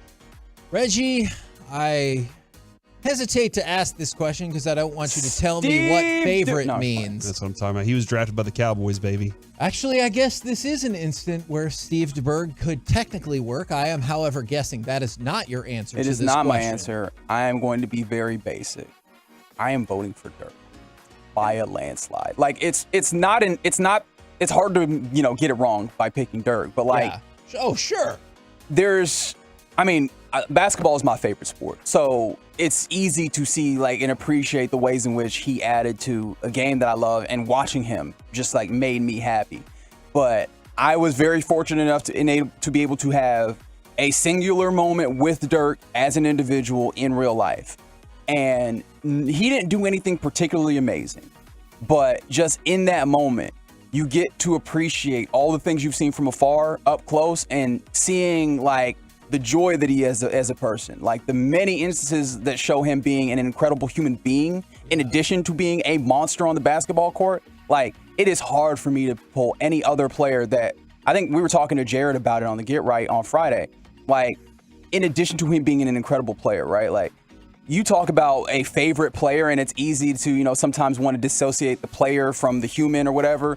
I want the whole package of Dirk Nowitzki as a human player, everything. He's just an incredible dude that I would be, glad to be mentioned alongside or, anything like that. So no, Dirk is very easily a choice for me. I think back at one of the experiences we had at one of the Dirk games where he signed a baseball for Brandon, but he looked like he was going to sign until his hand fell off. Mm-hmm. As you can guess, everybody, especially all the kids, wanted a Dirk autograph. And he didn't just sign a few things and All he's right, like, kids, I gotta I gotta go. go. He's just next. I mean, he didn't say next, but he's like, who else has got something? And he's just so friendly, and he looked like he was going to be there for at least an hour. And Kevin, look, I know you've gotten to interview now Emmitt Smith twice. Yes. I've interviewed him 3 times, so that's more than you. In your face. But, that being your favorite guy, and when you get to talk to the person, even off air just a little bit, Yeah. it's different. And you're oh, hold on.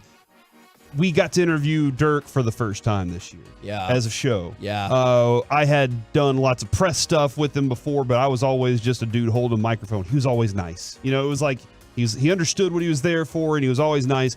But Kevin, in the midst of an interview where we're talking about his tennis match, he's like, "Hold on, let's actually think about this." Kevin playing against a kangaroo. Like the whole like Reggie said, the personality isn't just I'm focused on basketball. When he's on the court, yes, but that dude had personality to go along with it. While the delivery was dry, it was insanely hilarious. Sometimes I wonder if you're an athlete who's in this business for like a really long time. Whenever you get a question that's different, you're like, well, hold on. Let's take some time with that. Because I'm sure he's never been asked, do you think this radio host could defeat a kangaroo in tennis? Yeah. And you're like, well, hold on. I want to give a thoughtful answer to this, and I appreciated it. We got a vote for Ed Belfour. I have to admit, a couple of votes from Michael Young. The one I'm surprised that I haven't seen more of, because I've only seen like maybe one or two, is Pudge.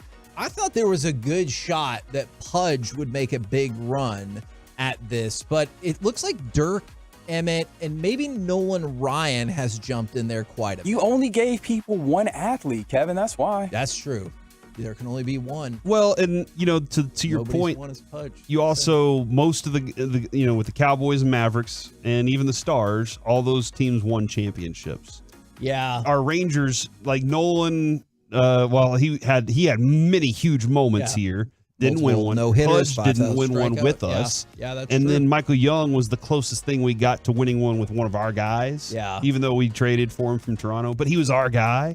And so, like, that's the close. So a lot of people associate those championship runs with their passion about the player because they were on that ride with him. We were on that ride with Josh Hamilton as his whole team is splashing squirt and tab on him instead of Mountain Dew. And Michael Young as well. We were with them on that ride. But I don't think a lot of us were with like Pudge's rides ended quickly. I like this one, and I think you will too, Corey, from the 817. As a kid, I wanted to wear number 28 in football because of Darren Woodson. Yeah, and Mike talks about that. Mike said he wore 28 because of Darren Woodson in the at the Olympic Games at the qualifiers. I think my respect for Darren Woodson has changed over time too. When he was a player, I just knew that he was a different brand of player. You know, he looked like he could play any position on the field, and he looked like he could play it very well. And he made Roy Williams better, and you recognize that. And coaches loved him. Coaches all wished they had him on their team. But off the field, Kevin, that's where it's changed for me, getting to know him more and seeing how he approaches things and just like his whole mindset, listening to his podcast occasionally has been a lot of fun too. He just has and then like I hear Nick Eatman. That's Nick Eatman's favorite Cowboy is Darren. I think he has a picture of him. He's easy. And as well, Mickey loves him. All of them have the same respect for him because of who he is whenever they talk to him off record. And that's the thing that I admire the most. And that has taken a little bit of a turn and made me a little sad. I had somebody who said, I worked for the Cowboys for 5 years, and some other people that are like, I hear what you're saying about Emmett, but maybe they don't love him as a person. That is one of the tough things about being in media is you don't always get to like have real conversations with people, right? Like one of those conversations we had with Emmett was at the Super Bowl, and he was great, but he was also selling his tequila. And I get like the way to sell your tequila is probably not being like, well, what the hell is your show? You know? And so he was super friendly, and even right before that, but he got pulled away pretty quickly. Yeah, and so, like, you don't know what that person is like outside of that. You get, in a lot of times, the best version of someone, especially if they're trying to sell something. So I'm kind of bummed to hear some people had some really negative interactions with him. Just, he was the guy when I was a kid. We have seen a number of DeMarcus Ware names come through. Okay. And I saw somebody say, I can't believe no one shouted out DeMarcus Ware. And I did see it. Hall of Fame. And I think that goes back to he won one with somebody else, and it's kind of sad. Yeah. And now his Hall of Fame stuff has the Broncos jersey in it instead of the Cowboys jersey. But, dude, when it comes to kind humans, I don't think you could find another kind human as high on the level as him. Every time we've had him, we've talked to him countless of times. Sure. And it feels like every time we see him, he's our best friend. That time that he told you he wanted to see you do the zip line, and he was like, I don't want to do the zip line, you do the zip line. Yeah. And you were like, I don't think you understand how physics work. I agreed. At the time, I 100% felt that way. So somebody says Micah is up next. For a lot of people, they're just waiting for that moment where that you can say, okay, like you're probably saying, I'm attaching my wagon to him right now. But when he gets that championship, you're just going to be like, and that's why he's the best. By the way, and I do want to expand on that. I saw at least 2 votes for tattoo. I totally thought about that. That's just fun. For a minute. Absolutely. He's always been really nice to us. Yes, he has. And he donated stuff to Peace-a-thon. Is it because we're really nice? Is it because we're cool? Is that what it is? I like to think These that. people always seem to be nice to us. I like to think that. You brought up something really interesting with Micah, and you brought up with Josh Hamilton earlier. Everything changes with the next generation of Cowboys fans, or maybe even the current generation of Cowboys fans, if they were to win a Super Bowl. I still think back when Josh Hamilton hit that home run, if they would have closed out the World Series. I know he's done some not so great things, saying it mildly, after he left, but I wonder how many people would be like, yeah, but for that moment, you have no idea. I watched the Rangers since they first got here in 72. Like, that moment meant everything to me and my family and everything like that. Like, how many people, whether it's Micah, Dak, Pollard, whoever your person is, how many people have watched the Cowboys with, like, all their generations of family members? And it's been 28 years now. And if you win that Super Bowl and Micah's the dude who gets it for you, or CD or whoever it is, that person will be locked in as your favorite because you made a generational thing happen. Combo that up a little bit, Mike Napoli is one of the most beloved Rangers of all time. Never won the World Series with us, obviously, because we don't have a World Series win, Kevin, that makes as a sense. fan base. But everybody Napoli chants. Everybody knows that if Napoli's in town, it's going to be a party. Like, that was the whole mindset, was that dude just had a different vibe when it came to things. Now, we didn't get the opportunity to kind of dive into this earlier, but I'm going to go ahead and fire off cut number 1 if we can, because I do want to circle back to a question I have for y'all about the Cowboys and about preseason football. Jacksonville gained 3. Lawrence, now there's your bootleg. A play fake. He boots it to the left. He throws on the run. It's intercepted.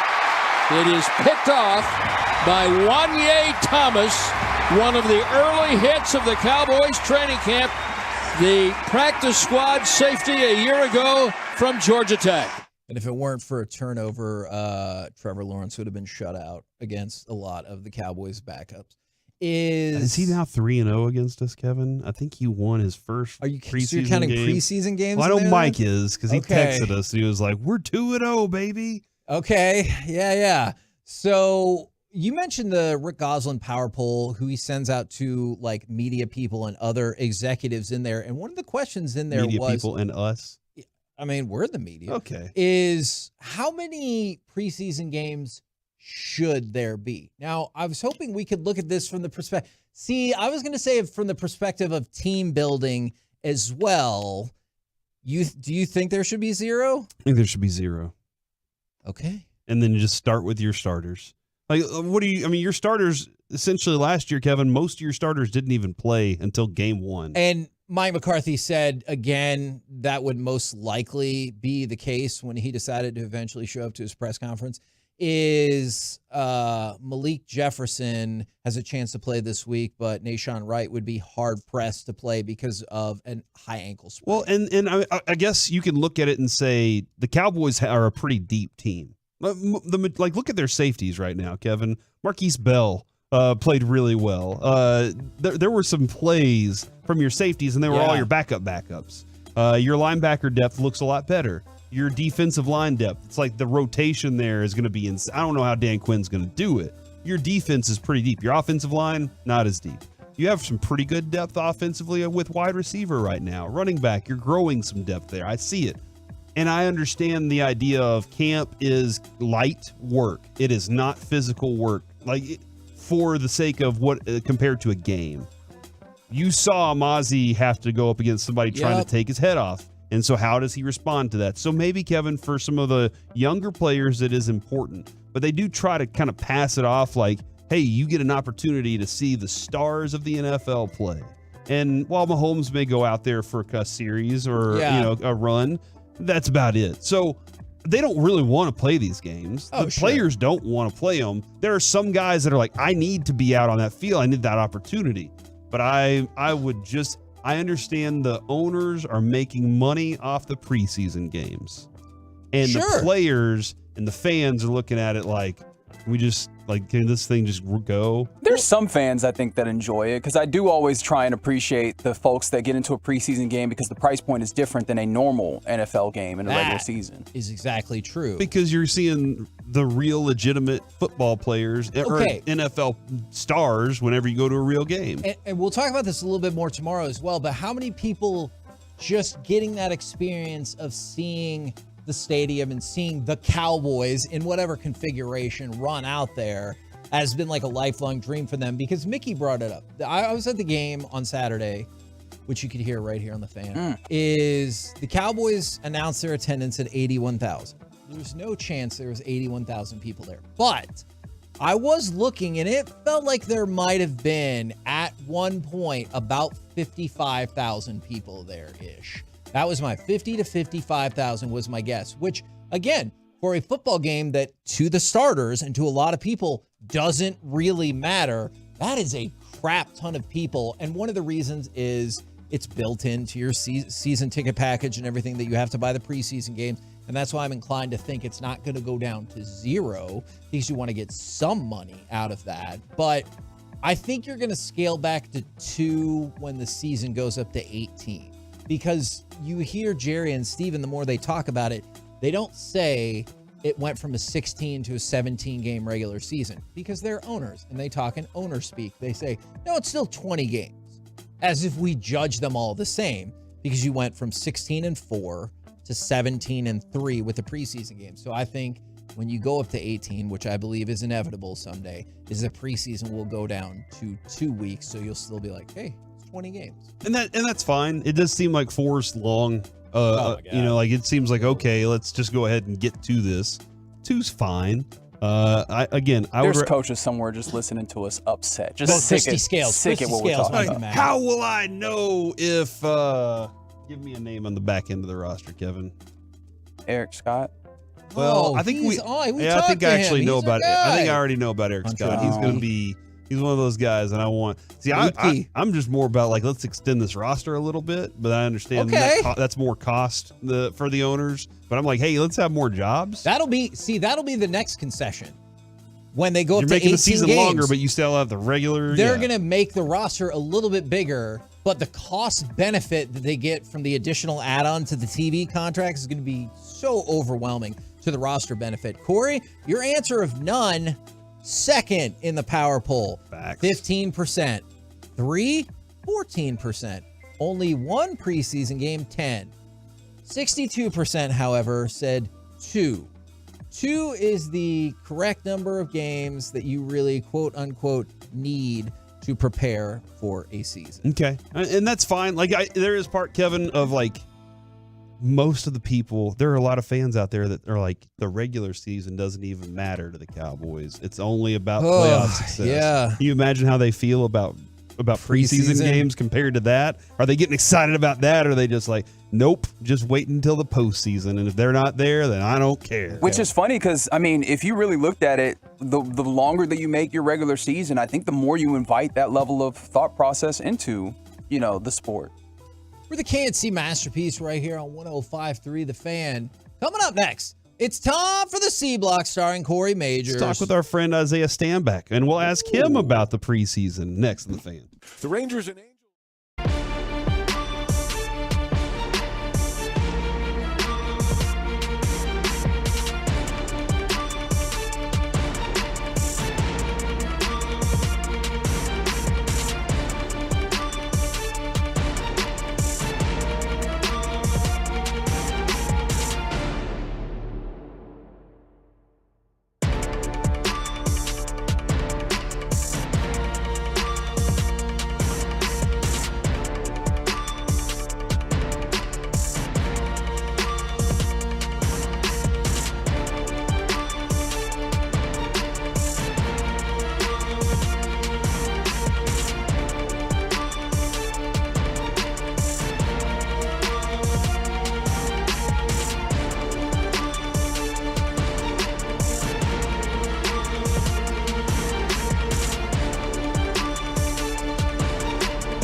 studio secured by DFWsecurity.com, it's the KNC Masterpiece on 105.3 The Fan.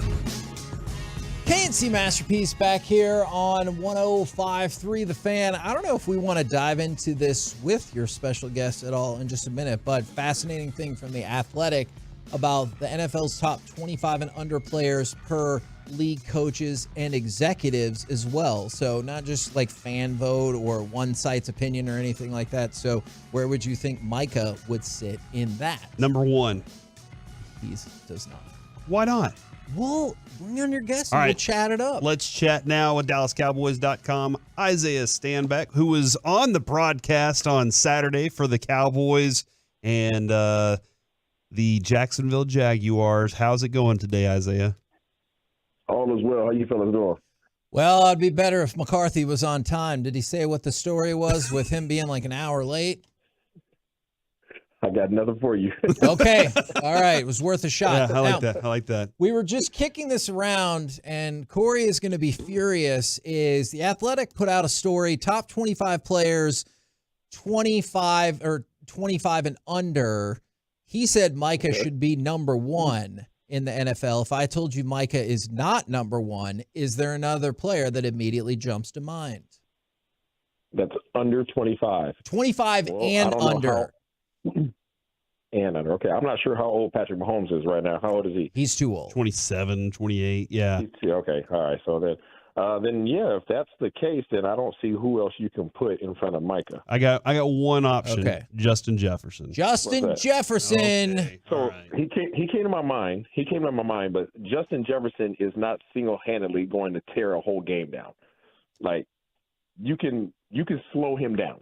You can slow him down. There's no real way to slow down Micah, especially in the way in which Dan Quinn's going to be utilizing him this year. So from that perspective, I'm going to have to put Micah just above Justin Jefferson. They're both equally as dangerous, but in terms of one man being a one-man wrecking crew, you have to change your entire offensive strategy for Micah Parsons. I like that insight. Justin Jefferson, per these Nimrods in the NFL, I'm with you. I support your point. Is Justin Jefferson, Micah Parsons. Parsons ahead of Nick Bosa, who is 3rd, and then Patrick Surtain and Jamar Chase rounding out the top 5.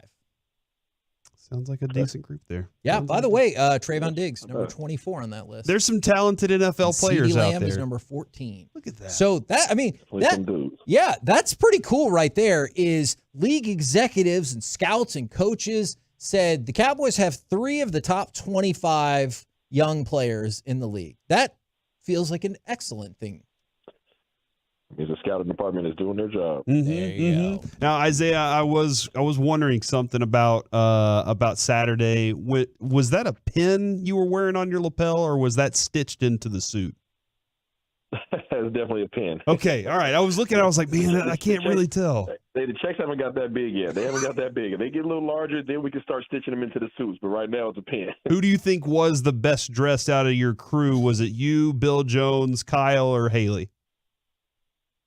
Oh, man, I'm about to give it to the lady, Haley. Yeah, she held it down. She did a good job over there on the sideline, man. She gave us some good footage, and she looked amazing. So she gets the nod. She was a self-proclaimed fashionista, Kevin, while we were out there in Oxnard. Can you be self-proclaimed? Absolutely. Yeah. We self-proclaimed ourselves radio hosts. That's a good point. Isaiah, what would you self-proclaim yourself? I would self-proclaim myself as a formerly fast human being. Let's go with that. Let's go past tense fast human being. I like that. Now I can run, but fast, different thing. Different thing than formerly. But if you know no one's going to challenge you on it, you can still just proclaim yourself a fast human being and say you choose not to run.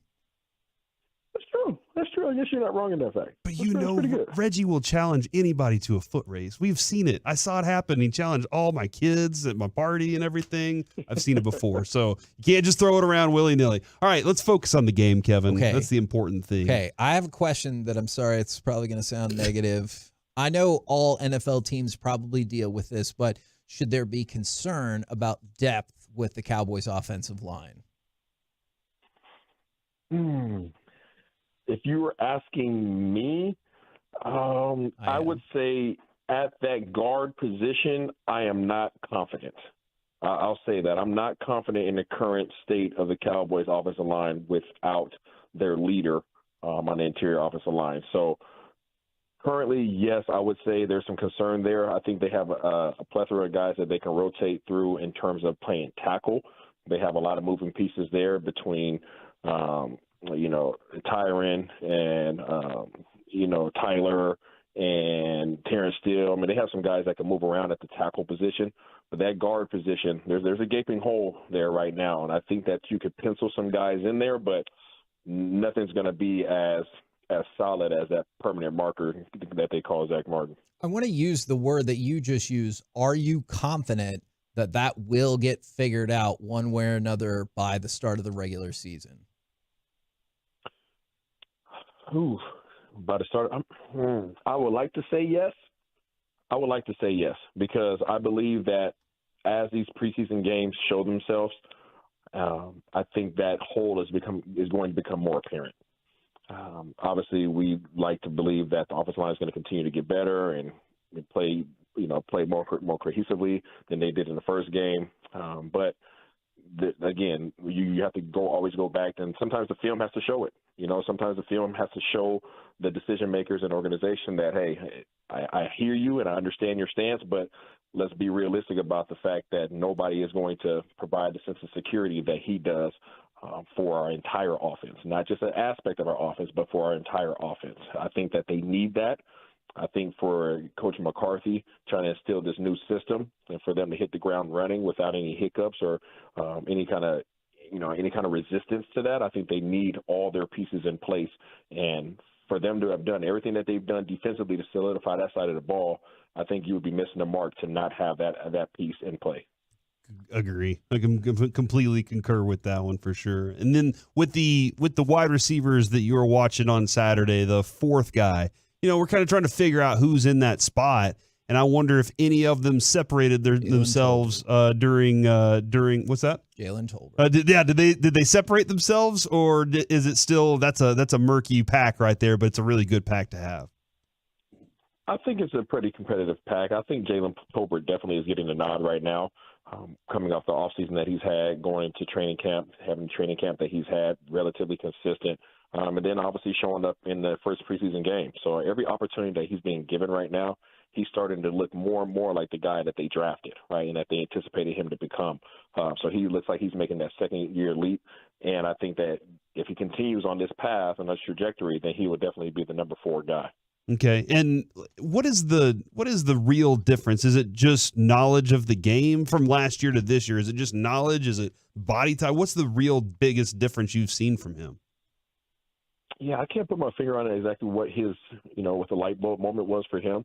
Sometimes guys just need a year, whether it comes from the perspective of, that long year as a rookie, right, coming off of college, straight into training for the combine, straight into the draft, straight into, OTAs, training camp, regular season, trying to just get your mind wrapped around the entire aspect of being a professional athlete, whether it's the physical, stance in terms of preparing your body and making sure that you're ready for this speed and the physicality of the game. I'm not sure what it was for him, but I can say that he's come back physically stronger. He's come back seemingly in more shape. He's come back with a bolt of confidence.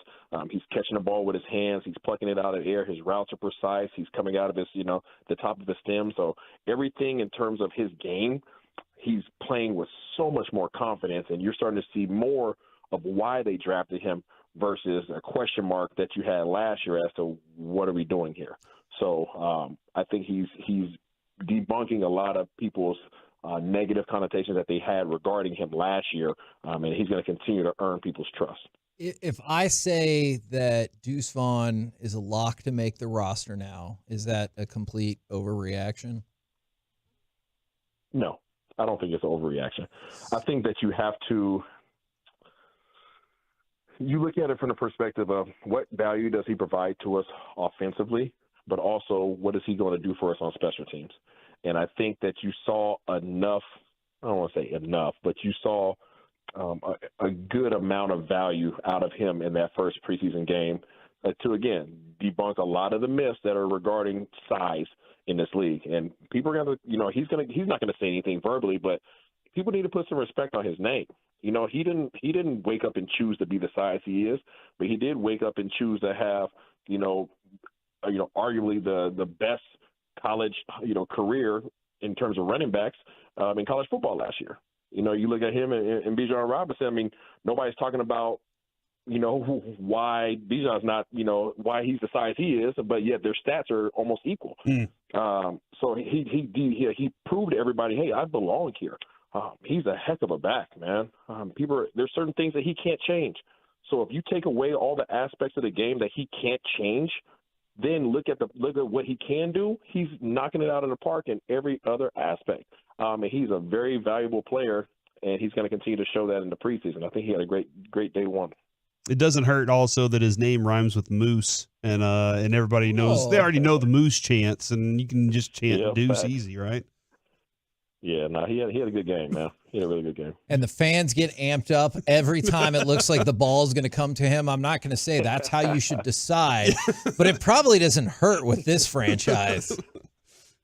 Not at all, man. I mean, marketability is a lot, obviously, with this organization, but, he deserves it. To the date, as of right now, he deserves everything positive that's coming his way, and I think as he gets more comfortable with the game, he's just going to continue to show up even more in these next few preseason games. All right, let's go to Mozzie, and there's a lot of, you look at the internet right now, Twitter /X, whatever you want to call it, and it's there's half the things say positive things, half the things say negative things.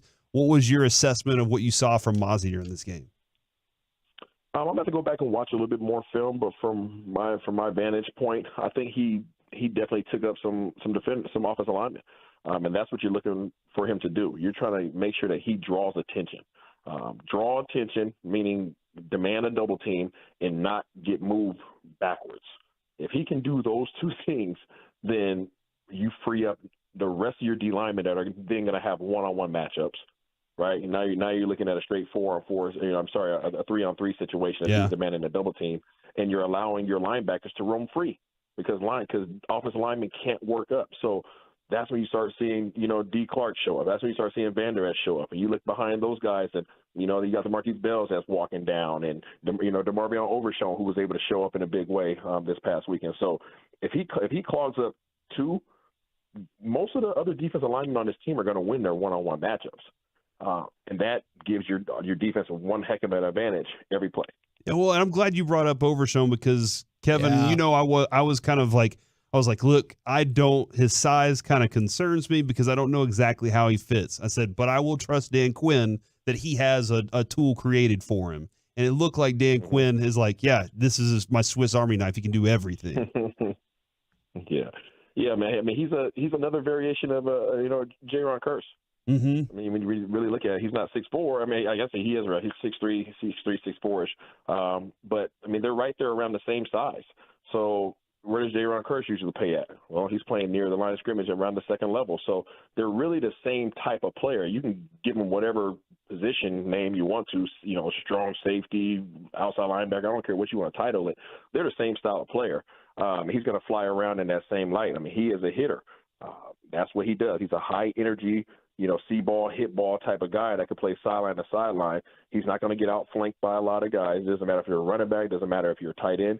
He's going to be Johnny on the spot, and I think that he's going to provide a lot of versatility for this defense, and Dan Quinn loves versatility. 6 tackles and 37 snaps is pretty impressive, especially starting off. By the way, what about the, roster prospects or practice squad prospects, however you view it, of Wanye Thomas? Yeah. Wanye, obviously, from the first snap, man. I mean, can he play at this level? Well, he looks like it. One of the best quarterbacks probably that's going to show up in this game. So Trevor Lawrence figured out real quick, don't test him. I mean, what can you say enough about him? Defense, they love him. He's been getting a lot of first-team reps, especially with Donovan Wilson having been out a majority of training camp. When you talk to Bones Fossil, I mean, that's one guy, that's one of the first names that comes up in terms of guys that he's depending on to fill the vacant role of Noah Brown and Luke Gifford, some of his core special teamers that have left.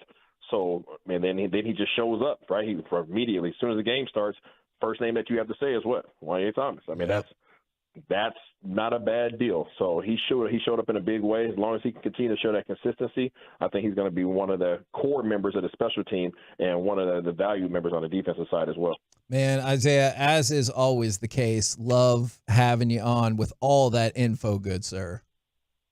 I appreciate you guys having me, man. Absolutely. There you go, Isaiah Standback. More right TV time for that guy. Give him more TV time. More TV time. More TV. So then he can get it just stitched into his Yeah, then he suit can get it stitched in instead of having the button. That's what I learned. We're the KNC Masterpiece right here on 105.3 The Fan. We didn't get to do this earlier, but fear not, it's time for Wanker of the Weekend. Oh, my gosh. Who was the best at being the worst? You might have more options than in the history of this segment. 877-881-1053. We'll do next right here on The Fan. The Fan.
This segment of the KNC Masterpiece on 105 through the Fan is brought to you by Franklin & Frankel.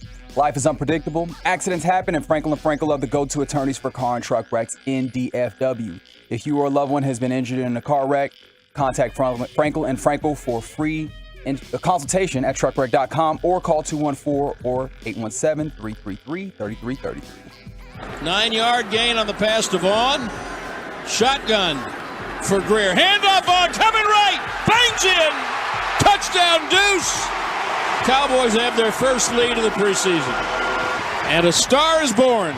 KNC Masterpiece right here on 105.3 The Fan. The Cowboys did, in fact, lose 28-23 to the Jags Saturday. They'll get revenge next week. I do not believe they've won their preseason opener in 6 years now. And they haven't had a Super Bowl in those 6 years either. Okay, well, the year they won their preseason opener before that, they didn't go to the Super Bowl then either. What?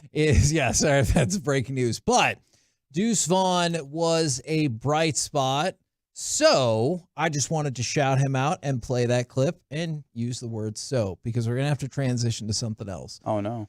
Swanker of the weekend. And unfortunately, I feel like this could be the most possible candidates ever, because unfortunately, most possible candidates ever. All right. Yeah, there's so many, like somebody from the 682, Wander Franco. I just wanted to go ahead and nominate him. And then I guess the family that, what is the name of the family that adopted?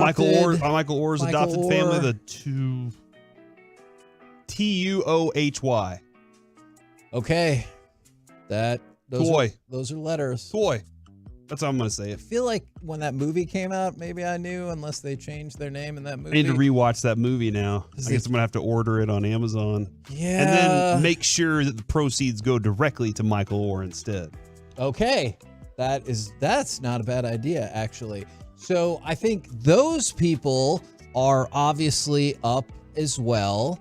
But I was going to throw out another person, is if we could go to cut number 24. Does the person who operates the audio during this tennis match need to be the wanker of the weekend? Oh, wow. Cotton Eye Joe just came on mid-rally. Replay the point. Oh, wow. Are we in Texas, Chanda? And you'd have to say maybe a little unlucky for Jessica Pagula there, because that was a great defensive lob. But they're going to have to replay that point. You could tell that lady sounded super annoyed too. But yeah. How did that happen? So they started to play Cotton Eye Joe, then they lowered it, and then it kind of came back up again, and they're like, hey. Oh, wow. Yeah, that guy, he couldn't believe that was happening. So they had to replay the point. It feels like that's a pretty basic part of the job, right? Hey, don't play music in the middle of a point. But if you're going to play music, play that song. Like that song is a good song. It's a clear distraction. It's a fun song that everybody likes to dance to. So yeah, Who is everybody? Everybody that dances to it. You ever been to a Ranger game? Yes. When they played it? I can actually say that now. Who doesn't dance to it? Not me. Why not? Why are you trying to kill the fun there? Everybody else is having fun, Reggie, not you? That's right. Oh. Wanker of the weekend. Reggie. You're going to say Reggie? Yeah. For hating fun? Yeah, for saying he doesn't like fun. I used to think you liked fun. Yeah, what's the story with that? That's a you problem. Okay. But yeah, man. Cotton Eye Joe, for real? Come on, why not? You turn up the Cotton Eye Joe? Throw your hat in there and just It dance depends. around. Like, Play if it in the car? If I'm in the car, No, probably not. never. If I'm like out at an event, then for sure. That gets you going, huh? It does. All right. I'm a Texan. It does. I don't know. Is that a Texan thing? I never thought of it as like a uniquely Texan thing either. I'm claiming it as a Texan Okay. because that announcer said, "What are we in Texas?" Yeah, I thought that was unfair. I was like, what is this supposed to mean? So I'm going to say yes. Okay.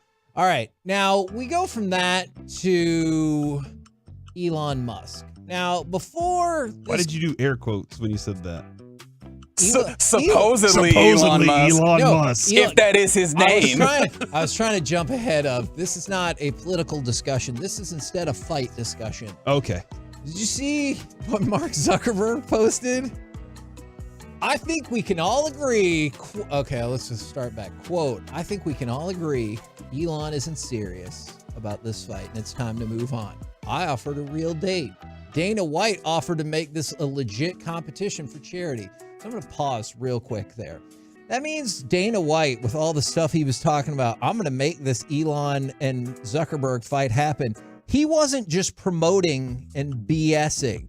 He really had Mark Zuckerberg on the line. He was like, let's do it for charity. And Elon Musk is the one holding it up. So he said, quote, Elon won't confirm a date, then says he needs surgery, and now asked to do a practice round in my backyard instead. If Elon ever gets serious about a real date and official event, he knows how to reach me. He is 52 years old. Oh, yeah. He does not need to be fighting people. Zuckerberg's going to tap him. Yeah. He needs a dude that's never fought, for one, does not need to be fighting people at 52 years old. He needs to just say, you know what? It was a fun. I was trying to, get people to come over to Twitter, X, whatever it is. Like I was trying to get that to happen. I was just trying to get some excitement going. Sorry that I got that rolling and you guys now expect it. He does not need to fight. I could be wrong, but I'm also very weirded out by this craze of people with lots of money deciding I would like to do the sport where we hit each other. Yeah. I'm like, but you Isn't don't any have to weirder do that. than us just sending them into space? They're sending themselves into space, and also they're trying to get ahead of something. They're going to leave us behind. Please recognize that. Open your third eye. Sure.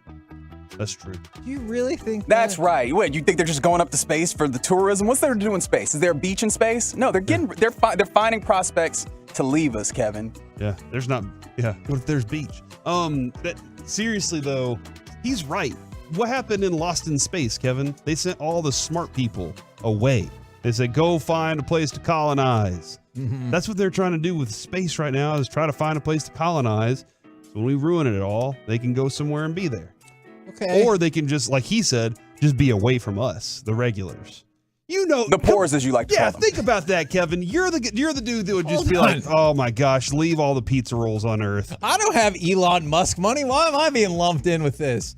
Hell yeah, I would fight Mark Zuckerberg for charity. He'd probably tap my ass in less than a minute. But, okay, well. Good God. I didn't mean it like that. Quickly, too. And then Kevin would quickly take that money that he got his ass tapped for so that like he could go to another planet. I should have said, tap me out in less than a minute. I realized the mistake I was made. This is like the Pog mistake, which I looked that up, Corey. I didn't know there was another definition. I was thinking about those things from the 90s. Uh-huh. They had those then? Yeah. That's fact. That's fact. I know this next line is really going to get me in trouble, but you can throw it down and thump the other things. Still, I think we're still talking about the same thing. P-O-G, not P-A-W-G, which I learned about after the fact. Oh my gosh. I did not know that was a thing, just like I didn't mean that for Zuckerberg. But yeah, if I could fight him for charity, I would do it, even though I know I'm going to lose. Mm-hmm. What a boon for my possibilities, or NAMI, North Texas. We could make all kinds of money. So if you're listening to Mark, I'm in. I'll fight you. The 325, just when I thought there would be no masterpiece of the week with Mike gone. Dang it. Then Kevin opens his mouth.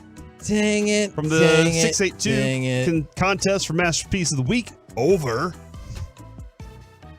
I was really thinking about it from the perspective of an actual tap out, but I realized the mistake that I made with that phrasing. I can't wait to hear that. I apologize for that. That was. Let's go ahead and just make that the winner, because Reggie, it's me and you on Friday. I'm not going to vote anyway, so it's great. That was unfortunate of me. But yeah, no, I don't want to see that fight, Kevin. Okay. Like that fight. You want to see me fight Zuckerberg, though, right? Mm-hmm. Not because of the one thing. No, because I just want to see you beat him in a fight. I think that would be a real. What? I'd be pretty heavy underdog. Really? Against Zuckerberg? Well, of course, I think I could win. That's probably misplaced confidence. You've watched every fight in the history of fights since 1987. Maybe even earlier. Mm-hmm. When did fight start? Well, fight started way before that. The first UFC About 1942 sure, was in 93. That is not right either. Is what you mean later than that? No, earlier. Why are people texting these things in? Come on, y'all. Don't submit that for G-Bag of the Day either. Thanks, y'all, for being here today. Yeah, you guys have been on your game when we faltered. I was going to ask Did you have somebody else for Wanker of the Yes, Weekend? I actually had several other candidates, but then I got distracted by all this nonsense. It's okay. Go at it. Is Jim Harbaugh or the NCAA the Wanker of the Weekend? I know it's usually the NCAA, but you saw that thing about the Harbaugh suspension, right? Yeah, explain it to me real quick. All right, so supposedly Harbaugh and the NCAA had come to a resolution that he's going to serve a 4-game suspension. That deal needed to be approved by the NCAA's Committee on Infractions. Now, I know you would think, not fractions, infractions. Mm-hmm. And I know you would think, hey, if the NCAA approved it, probably a rubber stamp. Well, it turns out the NCAA's Committee on Infractions said, no, we have not come to this agreement yet. So what they've now done instead is wipe the suspension off for now, as there are further things that will push the case through the disciplinary system, probably in the offseason. So he'll probably still get suspended, and knowing the NCAA, will end up in the exact same place we started with a 4-game suspension, but it wasn't approved by a subsection of the larger NCAA, because they're the worst at everything. Gosh, they do have the worst. From the 940, Mark with a C here, I'm in Kevin, is what they said that they would want to. You're not helping with the. They want to fight. With the inflection. And then somebody said from the 512, Zuck would kill you. I I'm a said that. 3rd-degree brown belt. He's a blue belt. He would smoke you. If you were a white belt for 60 days, you destroy your previous self. That's a good way to think about that. So it would take you to get a blue belt. Is that the 3rd belt? Like you got blue. It kind of depends on. He's in jiu-jitsu, so it's As different. I said, I would be a heavy underdog in that fight, but it's for my possibilities. Or maybe we can co-sponsor it with NAMI North Texas as well and raise some money for them. You need I'll to take start a meeting for that. You need to start a social media platform too, so that you can that can be what it's really about. Actually, that part does not sound so hard because everybody was super in on Threads for 5 seconds and then everyone quit. Mm-hmm. Or just stopped using it. So I could do that. I could get something that will pop for 2 days. I don't even know if I ever posted on Threads. Yeah, exactly. You're one of those people. Yeah, I'm going to Threads. I didn't say I was going. I just wanted. Okay. I was on vacation when it happened. I really was. I He was missed out. the whole Threads. Yeah, I missed kind of the whole way it all went. Okay. Yeah. Nope. No posts. All right. Just an account. Do you Bam. feel like now if you post it, it'll help the active user base go back up? Not at all. Maybe do it right now. All right. And by the way, if you missed it from earlier, redcross.org if you want to donate to Hawaii relief efforts, or you can text 9099. Text Hawaii to 90999 and it will donate $10 on your behalf. We're the KNC Masterpiece right here on 105.3 The Fan. Coming up next, we'll chit-chat with those fellas. I see your text. With those fellas from the G-Bag Nation. They're live out at Globe Life Field. Let's talk with them next right here on The Fan. Tolos tell me all.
This segment of the K&C Masterpiece on 105 through the Fan is brought to you by Classic Chevrolet. At Classic Chevrolet, they do everything with purpose. That's why they're offering you their best model year-end savings on new Silverados. See them all at ClassicChevrolet.com. Your upgrade is their purpose. Shop model year-end savings today.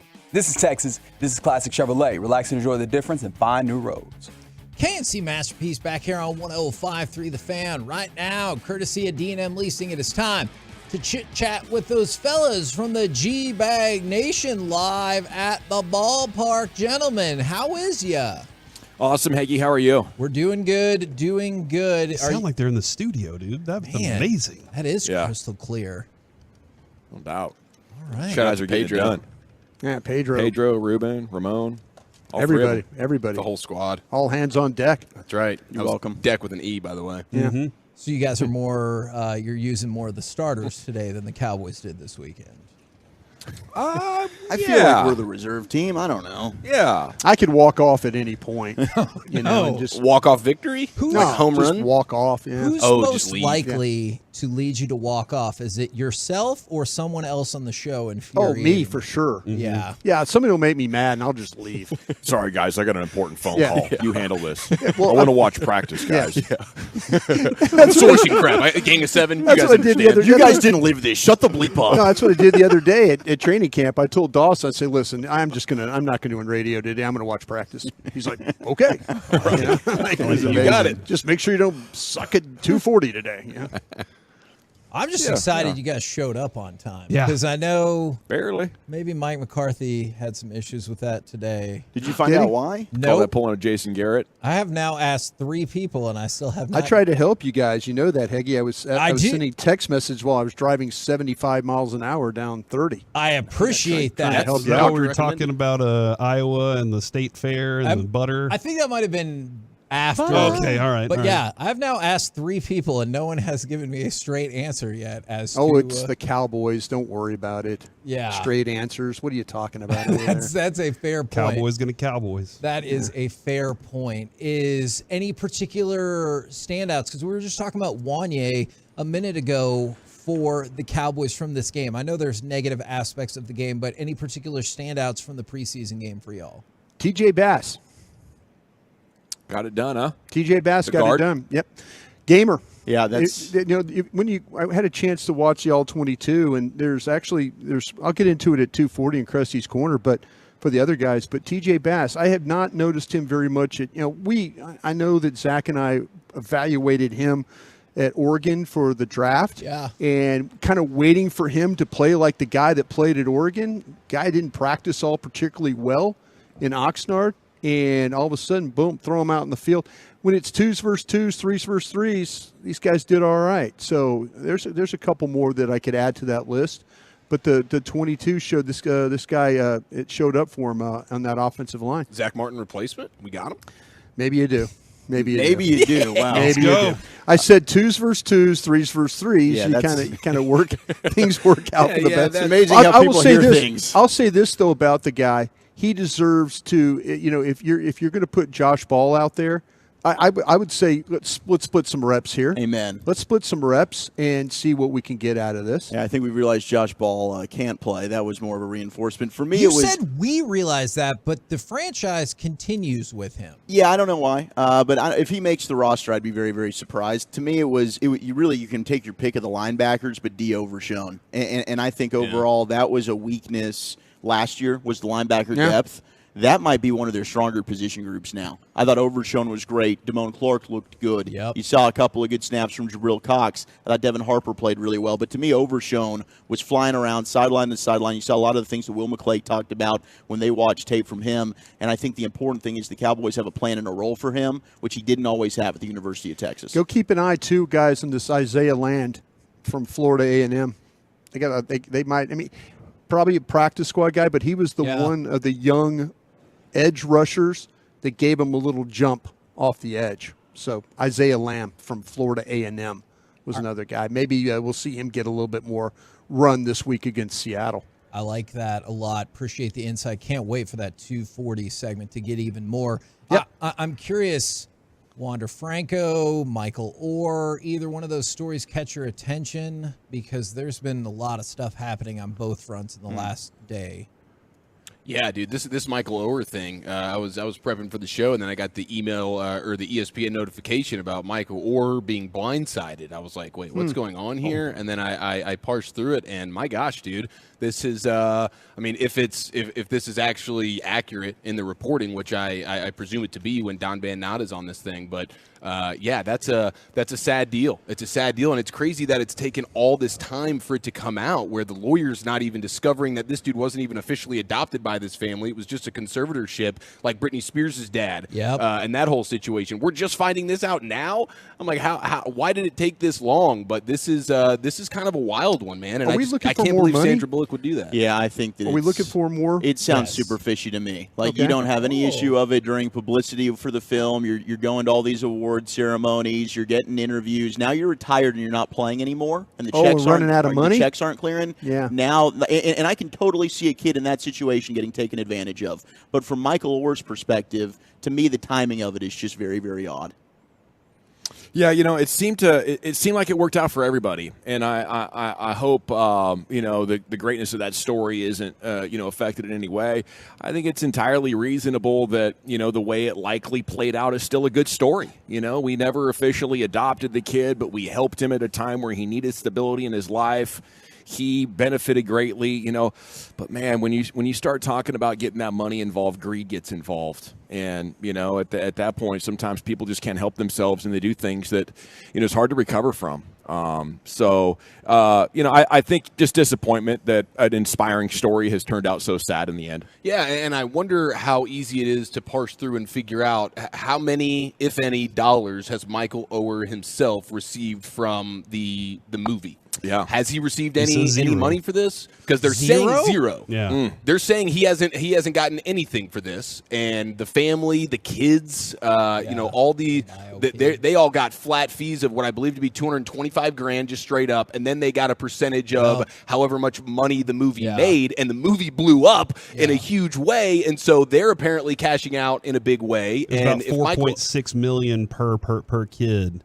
Per person. So, and I think they said Sandra Bullock made $5 million in the movie. So, I hope she was smart enough to get some percentage points out of that. Yeah. Then she deserved every penny she got for that one. Now, the other thing that caught a lot of people's attention today on our show, at least, is: are you familiar with the world of butter sculptures? Would you like to learn or know more about it? Yes, and yes. Okay. In these conditions, we have butter sculptures. Now, this was taking place at the Iowa State Fair, but multiple people said they do have some here at the State Fair of Texas, and they can weigh upwards of 1,000 pounds, but somebody made a Caitlin Clark butter sculpture, and then I said I watched a movie about it, and we just dove into butter sculpture culture and how competitive it is. I've appreciated the watermelon sculptures lately because the contrast in colors as you make your way from the outside through the rind to the red, there's all sorts of incredible art that people are doing. I haven't seen the butter sculpture personally, Hagee, but you have me intrigued. Okay. Do you think that's a waste of resources at all that you could be helping make food more delicious with? As long as you're using some low-grade butters, Unsalted butter, maybe. Yeah, unsalted. I need salted butter to cook. So if you're using unsalted butter, I'm okay with that. What's the soda-approved butter that they tell us to get? Kerrygold butter. Yeah, that's it. That's an Irish butter. That stuff's pretty good. Yeah. Man, Dawson, I'm now looking at this reel that Corey is showing me of these watermelon sculptures. These are amazing. This is pretty incredible. Yeah. Holy smokes. They're getting after it, man. I think it's one of the coolest things on my Instagram thing right now. Yeah, that's Dawson's entire algorithm right now. If you get onto his social medias, it's just watermelons carved in different ways. They look badass. And they are amazing. Through the tigers that they make. Very cool. Yeah. Man, those are awesome. So you guys are out at the ballpark. Max Scherzer's pitching. I know it's not a Thursday, but in the future, would you ever consider a Shirsty Thursday or something along those lines? Boom shakalak. I'm always up for an excuse to drink more. Boom shakalak. Thirsty Thursday shakalak. Yeah, that sounds great. Now, what would all that entail, though? I'll have to get back to you on that. Okay. We're workshopping this thing. Yeah, huh? we're workshopping it. Great question, Hagee. Free beer bats for the first 15,000 fans? Oh my gosh. You need to be careful because somebody might roll up now. Tell everybody where you're at again and what's coming up on the show today. Where's my beer? We are at the Globe, and we are anticipating CY himself, Cy Young, with us at 4:20. In your face. Look. Top stories of the day right out of the gates, reaction to all the big weekend stuff. They got Cy 5 Young. minutes away. He will look down on all of The us. Cy Young. The Cy Young. I agree. If we He'll make say us all look tiny in a photo here in about Let's 2.5 take a picture. hours. I'm like, nah, let's not. That could all be the Deuce Vaughn of the photo. I appreciate that. All right. Roll out to Globe Life Field to see the G-Bag Nation or listen to them right here on 105.3 The Fan. We've been K&C. Masterpiece come back with us tomorrow, 10 a.m. to 2 p.m. right here on 105.3 The Fan. What would Zuckerberg do to you, Kevin? I made a mistake. DFW's number 1.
fan studio, secured by DFWsecurity.com.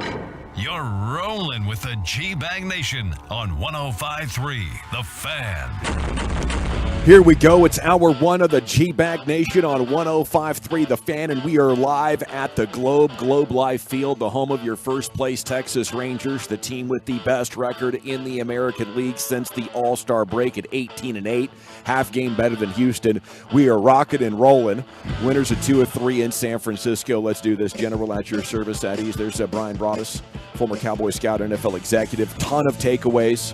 And his most impressive player, obviously coming up in Krusty's Corner at 2:40, but we'll have Cowboy stuff throughout the show. Salute to Lucius Alexander back there in the Pimp Cup at Master Control at 75 and Fitzhugh, doing his best to keep those Gators down. There's Wolchuk and Chiafalo. You have Carter Freeman coordinating your video. You have a double remote engineer situation here at the Globe. Come by and say hi to both of them, Ramon and Ruben. And they're going to give us a clean trip here for the next 4.5 hours talking sports with you. How the hell you doing? Welcome back, Chief. Thank you. Great to be back, boys. Great to see you. Great to be at Globe Life Field. And I'm ready to party this week. Oh, you're jumping right back into a party. I mean, this baseball team is playing great. We got some Cowboy stuff to talk about, the Dirk Hall of Fame weekend. And I do want to start with the positive. Even though Boch should have walked Bailey to get to Comforto, I'm going to stay with the positive there. We're looking for answers on that, exactly why I didn't hear last night. But, disappointment you couldn't get the sweep. But really an awesome weekend to take 2 of 3 against a very good National League team. You win your first series on the road since May, okay? And to me, what we're seeing now is 2 weeks after the trade deadline, we're putting that skid that they were on before and then after the All-Star break behind us. And we're getting confirmation that this team's quality has credibility. It's not that they were hot, okay? We know they were hot at the start of the season. And then they took injuries. And now they found another winning formula that I think that is very sustainable, so I'm celebrating. They've had the best 117-game start to a season in franchise history, which was entering play yesterday. And considering what they've had to go through, you lose DeGrom. You've lost Seager twice this year, and you've been able to withstand that. Jonah Heim missing a couple of weeks. A guy like Nathan Eovaldi, who was a Cy Young candidate, has been out now for a while. And this team just finds a way, even though, yes, during the course of a 162-game season, there's going to be a couple of lows, but they have found a way to withstand all of that. And even yesterday, in what was a heartbreaking way to end that game, they still battle back. There's no quit in this team. They find a way with 2 outs in the 9th. They get the tying run. They get up in the top of the 10th. And talking with Jared, why you didn't walk Bailey in that situation, according to him, he's not ever a huge fan of walking the winning run and putting him on board, but also Michael Conforto, and to his point, he did homer earlier in the game. So he was really hot yesterday. Maybe they would have preferred to just pitch to Bailey in that situation than put him aboard, and now you've got Conforto, who's maybe been the best bat for the day for the Giants. There's always more to the story. Numbers, the way a guy's trending, the way the guy might hit lefties. Even though I'm screaming at the TV, we got lefty, right. What are we doing? They might know more. So I'll leave that, to the real baseball experts. I think it was just a frustrating way to end the weekend because you're sitting there just chalking it up to, okay, not their day. You've taken 2 of 3, and it's like, oh my goodness, they're going to get the sweep, and then you get it ripped out from underneath you. It was an emotional experience for some Rangers fans. And Dane Dunning was just absolutely in his bag. 12 Ks. He had 8 through 4. It's crazy when you have a pitcher go 12 punch outs, 7 innings, just lighting folks up, and then you lose that game. It is a bummer, but overall, it's great right now being a Ranger fan and seeing the best 3 records in the AL since the All-Star break all belong to the AL West. Did you see that? The Rangers sitting at 18-8, the Astros 18-9, and then the Mariners at 18-9 as well. So this AL West is kicking some tail right now post All-Star break. Iron sharpens iron. Absolutely. Good to see Jonah Heim back in the lineup, too. That was something we were kind of worried about him, and starting to get, getting guys back in that direction. But it was. You're absolutely right. The Rangers had just had this terrible record when they're losing games going into the 8th inning, and you felt like, man, they were going to steal one here. Martinez with a heck of a play to keep running to get the tying run, and then you get the the go-ahead run with a balk.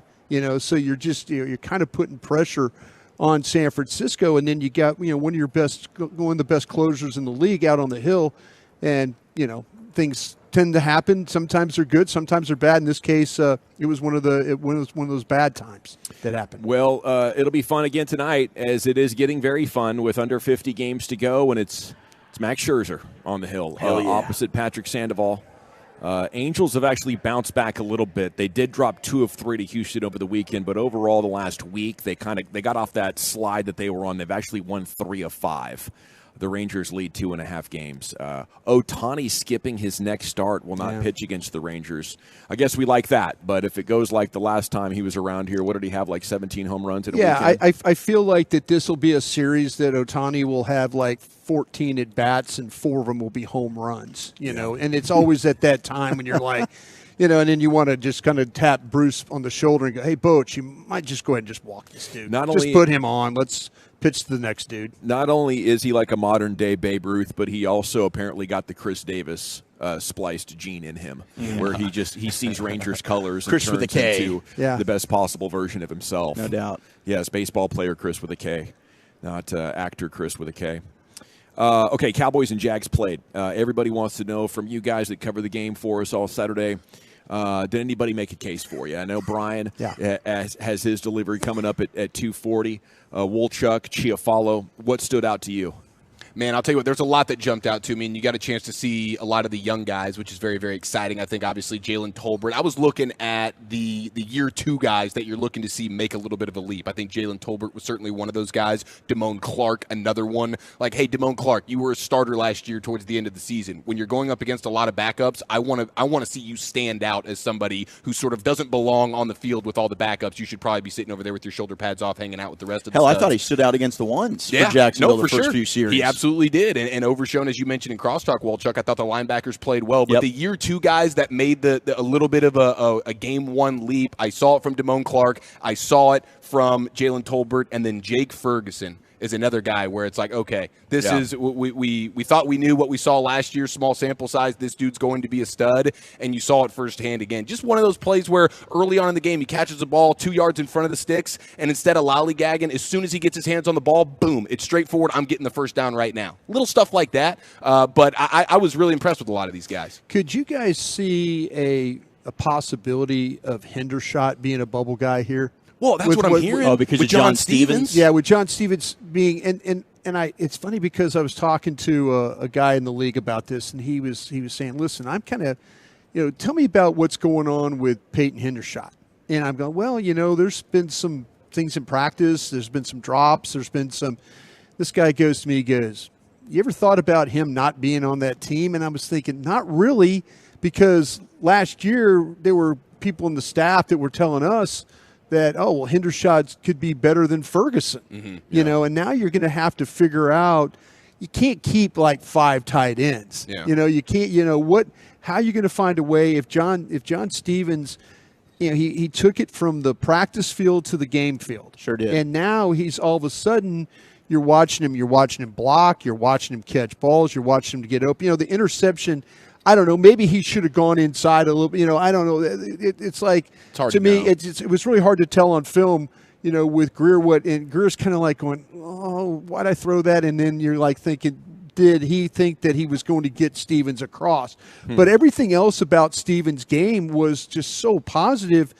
But if you wanted to really be observant about things, is Peyton Hendershot one of these guys that is it's a little bit by reputation now, as opposed to what he's shown so far? Well, and he's not the best blocker, and I think he improved in that area at times in practice. But John Stevens is a guy that brings everything as a receiving weapon, which is what Hendershot is there for. Right. I mean, he's a converted wide receiver. So in terms of traits, if Stevens can go ahead and improve blocking-wise, I thought Schoonmaker looked okay. But to me, this has not been a competition. I think Jake Ferguson's been tight end 1, and I put it out on Twitter today. I think by the end of the season, Jake Ferguson's going to be looked at as a top 10 tight end. I think this dude's about to break out in a big, big way. I hope Hendershot has some trade value if they want to move on based on what he performed like that. with last Well, year. that's what I was going to say, man. These are just thoughts. Teams need guys like that. I'm just talking with guys around the league. Couldn't we keep 4 with Scooney and those other 3 guys? Well, see, that's the thing about it Who's is playing special teams in that scenario, right? Yeah, is that part of it? Like Hendershot played special teams last year. Yeah. Okay. See, that's the thing about it, though, is what do they think about Sean McEwen? Right. And McEwen's game I thought was a little off.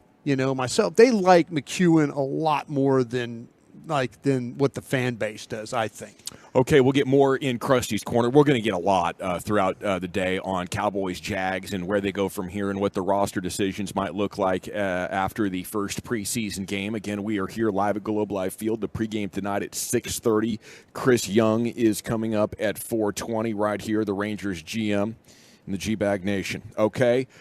2 days after it was reported the Sixers ended trade talks with James Harden, the 10-time All-Star rips Daryl Morey, the team president. Daryl Morey's a liar, and I'll never be part of an organization that he is a part of. He has ticked off the man that brought him to Houston and Philadelphia, or the man that he brought to Houston and Philadelphia, Daryl Morey has.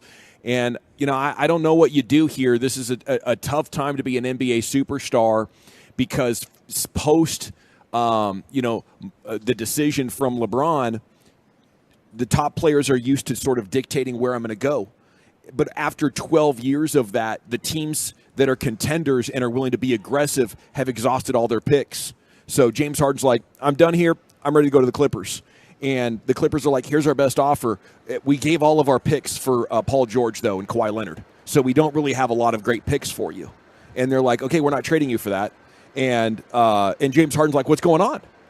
This is, I think, a reality check for players that have, now maybe Daryl Morey did lie to him.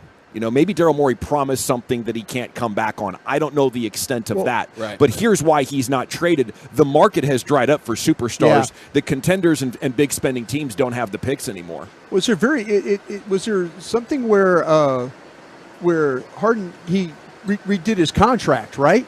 Everything he redid. We got breaking news. Okay, go ahead. I'm sorry, Wolchuk. Yeah, we got, and this was reported. We got a couple of texts about this, but now it's verified. But Zach Martin's coming back, baby. Yes! Let's go. It's over. Cowboys All-Pro guard and team captain Zach Martin has reached an agreement on a rework deal. The new deal is going to pay him north of $18 million in each of the next 2 seasons. He was scheduled to be at $13.5 million this year, $14 million next year, so he gets an additional $8.5 million plus. Both years also fully guaranteed. He's flying to Oxnard to rejoin the team. Wow, how about that? Hallelujah. Ladies and gentlemen, Zach Martin thank goodness. gets what Zach Martin wants, and he absolutely deserves So there was a every $7 million difference, and he ends up getting $4.5 million. So good compromise. I think instead of falling in the middle, he took an extra $1 million. Yeah, that's what we were talking about. I mean, we weren't really sure. Remember, we were saying on some of the shows we were doing that, like, okay, can they meet him at 2.5? Can they meet him at 3? Yeah. They went all the way to 4 with it. So good for them. Good for Zach. And I can say, though, the money, though, he did lose some money along the way. He's not going to get that money back. So maybe that covers most of the fine. Hopefully maybe that additional $1 million. Yeah, that'll cover up what he lost. Oh, okay. Well, whatever the case, I'm glad the Jones family has done the right thing here and given this team a chance to be great, because without Zach Martin on the team, that path to greatness was just a lot more blurry to find. Now that you have Zach Martin, now the only real big question mark is how healthy Tyron Smith stays. And, as long as it's not a demon pass rusher like Micah Parsons, I think Tyron's going to be able to hold up and have a pretty good season ahead of him this year. Dirk's speech, we'll have highlights, of course. He crushed it. It's everything you would expect a Dirk speech to be, with a great zing on Jason Kidd. That was maybe my favorite part, saying he would have loved to play with him in his prime, but he had to deal with what they gave him. Yeah, that's great. But that was cool, and it sounded like Mavs fans were heavily represented there in the audience, and you guys, it really sounded great on television at the right moments to get up and cheer loud.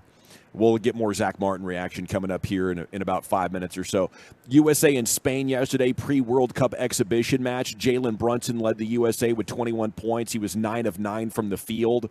And the Saudis have signed Neymar, $99 million transfer fee from PSG to Al Hilal. He'll sign a 2-year deal with an option for a third. 31 years old, 6 years at PSG, and the highlight there, runner-up in the 2020 Champions League, and too many injuries and maybe a little bit of disappointment. But man, these Saudis, they can throw so much money at these top players. They probably signed a dozen of them already. In between the 3 or 4 different teams that are really going for this. And I know Messi has gone to MLS, but reading more about that story, that's the MLS as a league really, allowing Inter Miami's super wealthy investors to go for this because it's what they've dreamed up. But that doesn't apply to every team. every team doesn't have what is close to, what is it, the sovereign wealth fund Yes. or whatever they call it. Mm-hmm. Yeah, there's just so many billions of dollars sitting over there. The MLS can't keep up with this. The Saudis are going to dump. We'll have a lot of fun having Messi. Yes. And So I don't much fun. I don't know who can compete with that. If these guys are going to get $150 million or $200 million to play in an individual season, it's going to be very interesting to see how that affects the global market. And do they want to get into basketball? You know, do they? Oh, yes. Do they have interest in in any sort of other sports ventures that could begin to vacuum worldwide talent? And how do you? How do you balance the scales? Right. Do you invite them to own part of your team so you can pay up those players too? That's an interesting way to combat it, especially when you consider, over time when it becomes more of the norm and it's not as much of a PR nightmare for the individual who elects to do that, when it's just like, well, everybody's sort of doing it, so then how do you, as these NFLs or these NBAs or whatever, how do you combat that? That's a great question. I bet our oil and gas guys out there have some great ideas, whether you're driving around in a truck or out there on a rig streaming us. I bet it's like, well, yeah, open up the fields in Alaska or whatever. We'll make our own trillionaires here in the USA, and then we won't have to ask taxpayers for stadium money and all that. It's a suppressed player economy around the world.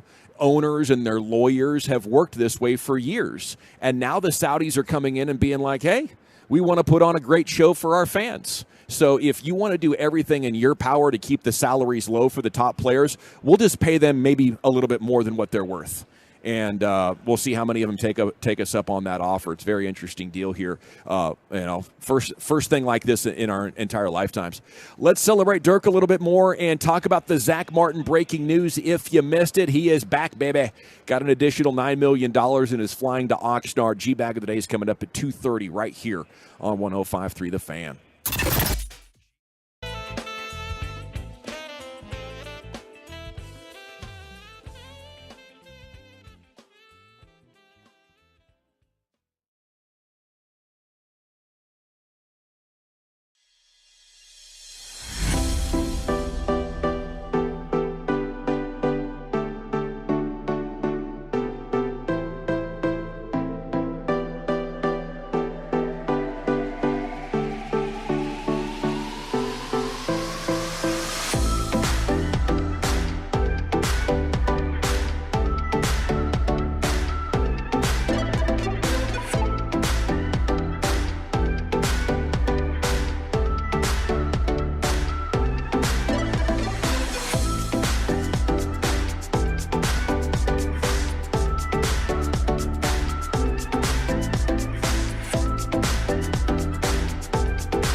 Welcome back. It is the G-Bag Nation here on 105.3 The Fan, live at Globe Life Field. This segment is brought to you by the Frankels. Life's unpredictable. Accidents happen. Frankel and Frankel, the go-to attorneys for car and truck wrecks in DFW. If you or a loved one has been in an accident, contact Frankel and Frankel for a free consultation, 214-333-3333. Jump online at truckwreck.com. Here's Zach Wolchuk with some Hall of Fame reflections and where this class ranks compared to others. Star-studded here with Parker and Wade and Popovich. It really was, and there's so much intertwining of all of these people's careers. I mean, you talk about Dirk and Dwayne Wade, and then Popovich and Tony Parker, and even Gasol. The Mavs were able to knock off Gasol and the Lakers on the way to that championship, sweeping them in the second round. So there's so much history between all these guys. And Dwayne Wade, it was funny during his Hall of Fame speech, he said these few days and getting to know Dirk as a human was therapeutic for the two of them, as they seem to be really best friends right now. Yeah, I know. That was probably one of my least favorite things. Did you throw up of your the mouth? weekend. Yeah, seeing them do like these little put your head to the left or right, answering questions. They're like doing all these bits together, and I'm like, you know what? Some of these sports rivalries, I want them to go to the grave with a little bit. I know, like Dirk's a better person than I am, because I would just be mother bleeping Dwayne Wade the whole time. Like, dude, get away from me. Yeah, you don't have to heal everything. I know you can.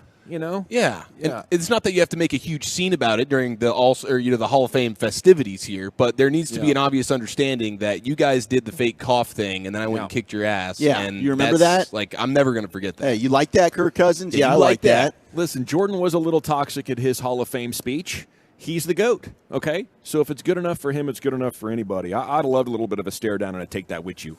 How about 2011? Take that with you. Yes. Shut it down. You thought you were going 2-0. Let's go home. We are the champions. All right, here is ESPN's list. They ranked the 10 best Hall of Fame classes of all time. I wonder where this one is. Let's give love to 2018, which was Jason Kidd, Steve Nash, Ray Allen, Grant Hill, Mo Cheeks, among others. Let's play 5-on-5 and see who would win. They come in at 10. Okay. Number 9 is the 2010 Hall of Fame class. Karl Malone, Scottie Pippen, Gus Johnson, Dennis Johnson. Obviously, you've got Malone and Pippen headlining that one. 1979 with Wilt Chamberlain comes in at 8.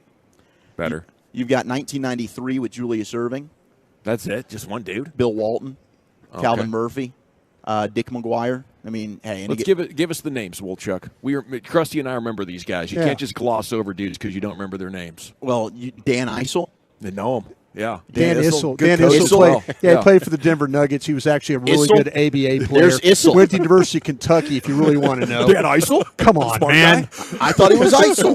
Issel? I thought they named the Eiffel Tower after him. As a matter of fact. That's what I nicknamed him. Dan Right? Issel. No, he actually was. I thought he was a badass. Denver Nuggets. He was, number 44. Number 6, you've got Kareem Abdul-Jabbar and Vern Michelson coming in from the 1995 Hall of Fame class. You know what I mean, Vern?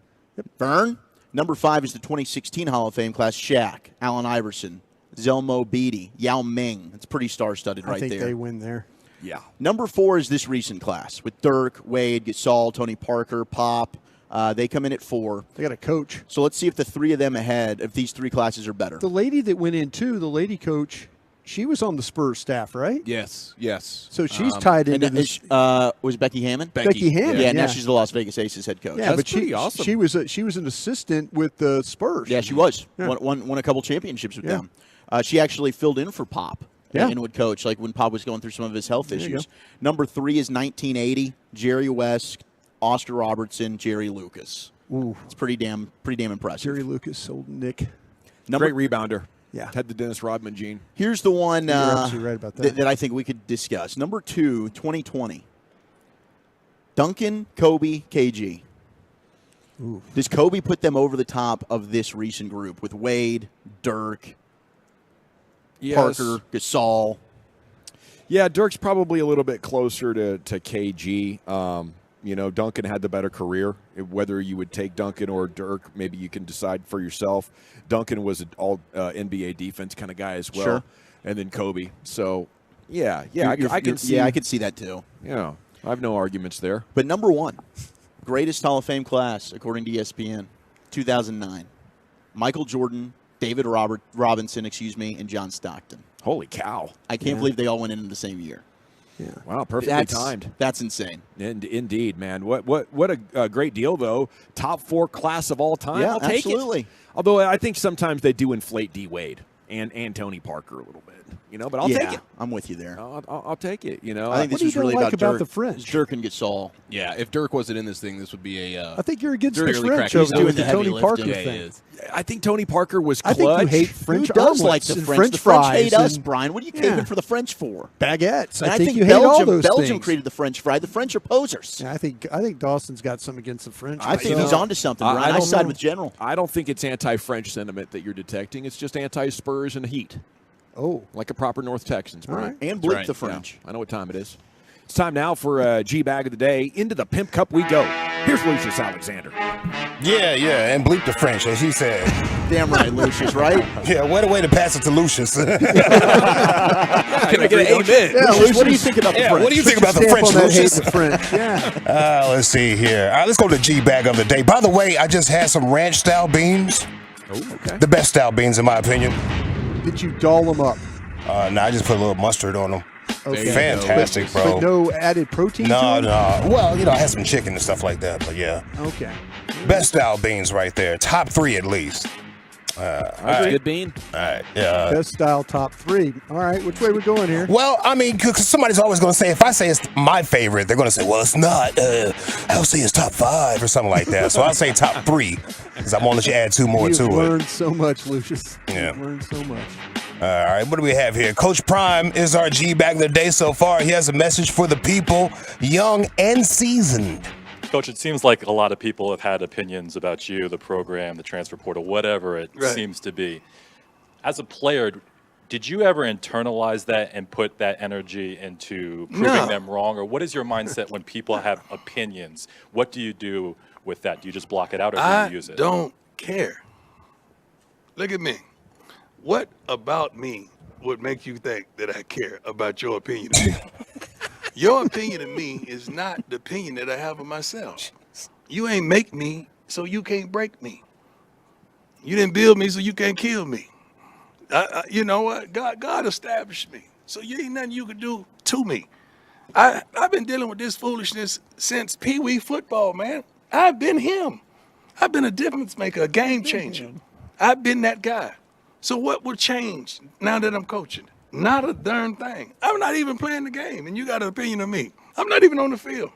But I'm pretty sure I get every darn coach I'm playing against, head coaches. Darn. And anything you want to do. But I love it, but I don't care. And I wish the world thought like that. Youngsters, if you're out there right now, do not give a darn what opinion people have of you. Long as that opinion is not consistent of that of yourself. You be you. I'm not playing to make you feel good about me. I already feel good about me. I'm good. Darn it. It's a message for the youngsters out there. And the old school, not old fools. That's awesome, man. That's the first time I heard that. He was in his bag right there. He was. I do think the Dern point out by Lucius, that was the highlight of it all. Yeah. Yeah. How Shout many out to Laura. Durnits? He cusses like my dad. Mm-hmm. He'd be like, fiddlesticks. Like Ned Flanders? Yes. Yeah. Fiddlesticks. Well, heck foolery here, guys. I like fiddlesticks. Yeah. Let's see here. Canadian Open interrupted by one of the most annoying jock jams of all time. Cotton Eye Joe. You guys see that? Oh, yeah. Yeah, let's get a little pace. I like how everybody gasped when the music played. Oh, my God. Oh, my gosh. Oh, and the announcer was like, it's Cotton Eye Joe. Oh, my God. Oh, wow. Cotton Eye Joe just came on mid-rally. Oh, my God. Oh, wow. Are we in Texas, Chanda?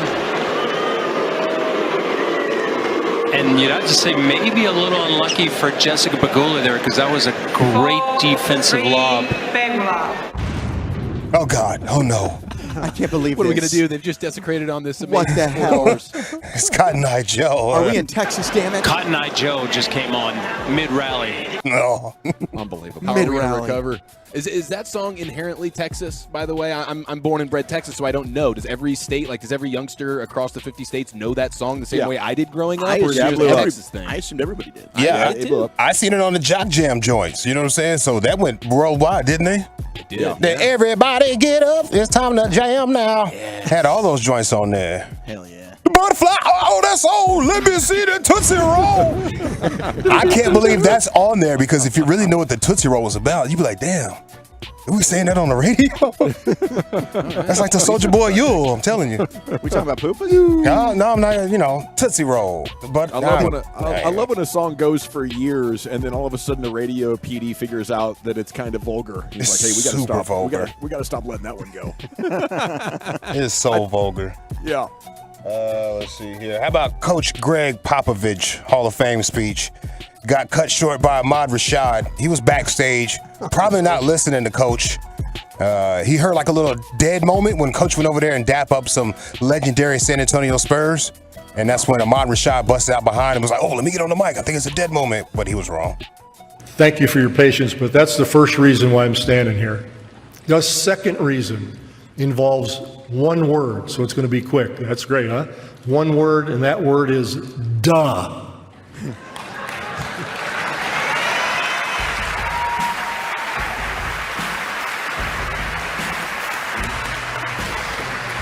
He's walking over to Tim Duncan and all those guys and dapping them up because I wouldn't have been here if it wasn't for you guys. That's why he said, duh. I'm not done.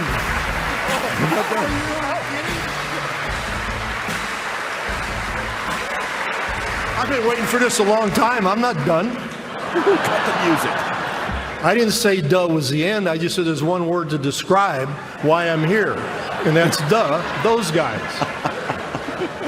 Did you hear the little video where I said, listen? Listening is important. Jeez. That is so Pop. Poor Mom.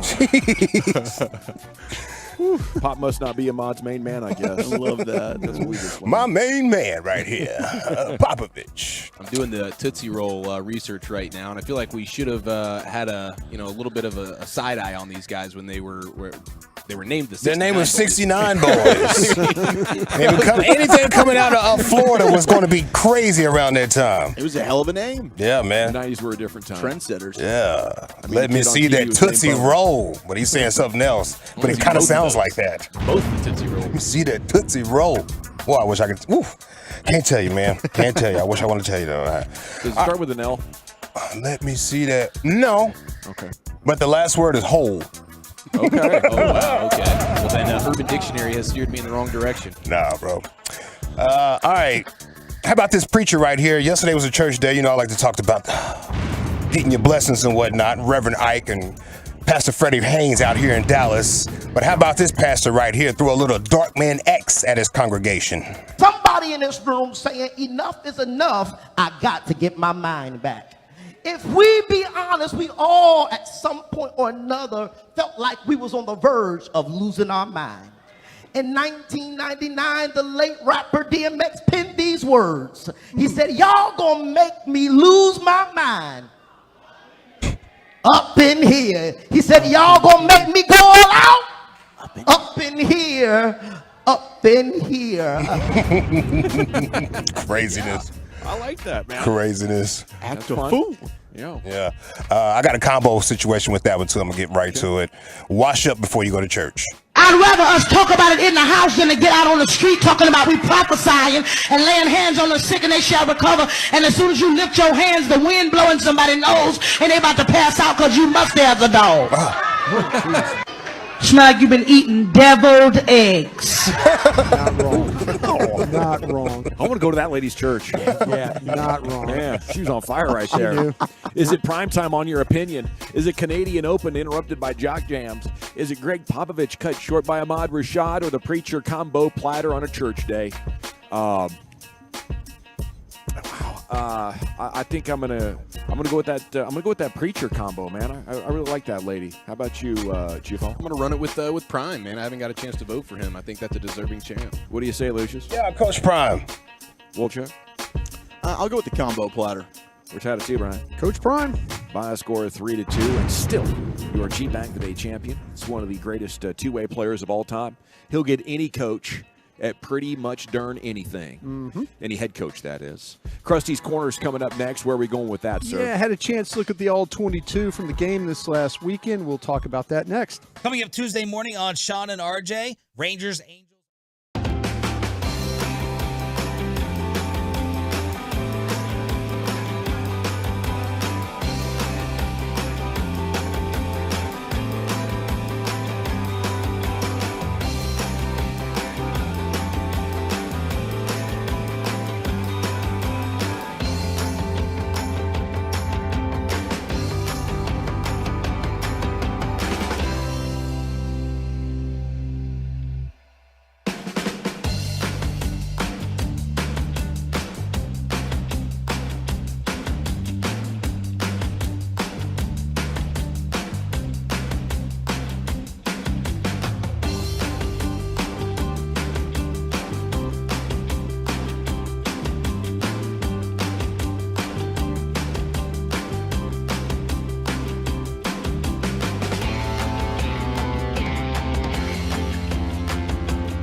At Classic Chevrolet, they do everything with purpose. That's why they're offering you the best model year-end savings on new Silverados, y'all.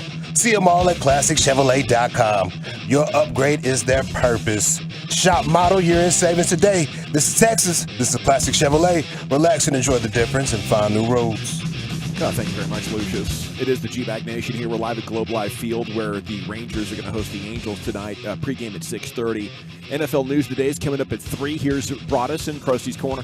Thank you very much, General. Appreciate that. Very kind of you. Yeah, had a game.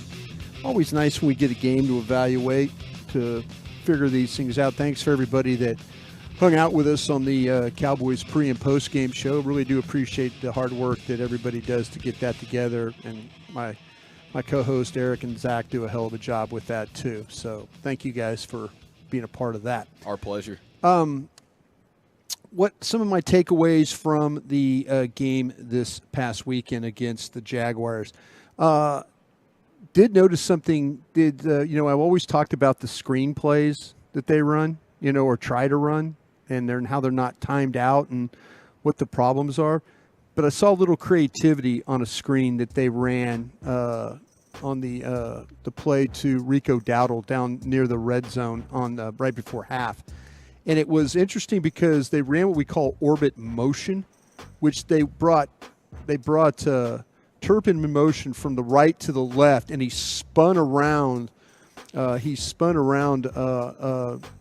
Rico Dowdle and then went back. So you're going you're going right to left, back to right. Yep. And it kind of, you could watch the coverage go with him. Mm-hmm. And it was moving guys away from where they were trying to set the screen to the left. Right. Which was really, that's a creative way, we're like, oh, well, hey, like to see more creativity. Here's a preseason game. And they're thinking, well, let's throw a screen down here in the red zone and see what happens. So they go a little orbit motion, and then they get the defenders to adjust, with Turpin going the other way and then throw the ball. Now, the problem is, and this is where the screens kind of get murky for the Cowboys. The problems they've had, the ability, they can't get the guys out in front.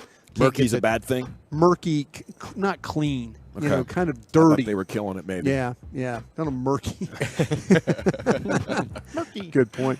But the thing about getting guys out in front of the screens have been a problem. And we've seen in camp where they're using Tyron Smith and getting him to the outside. He seems the one that has that athletic ability to be able to make that happen.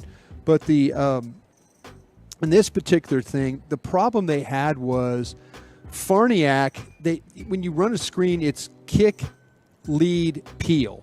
They got Farniak out on the kick, but he didn't kick. He went back up inside.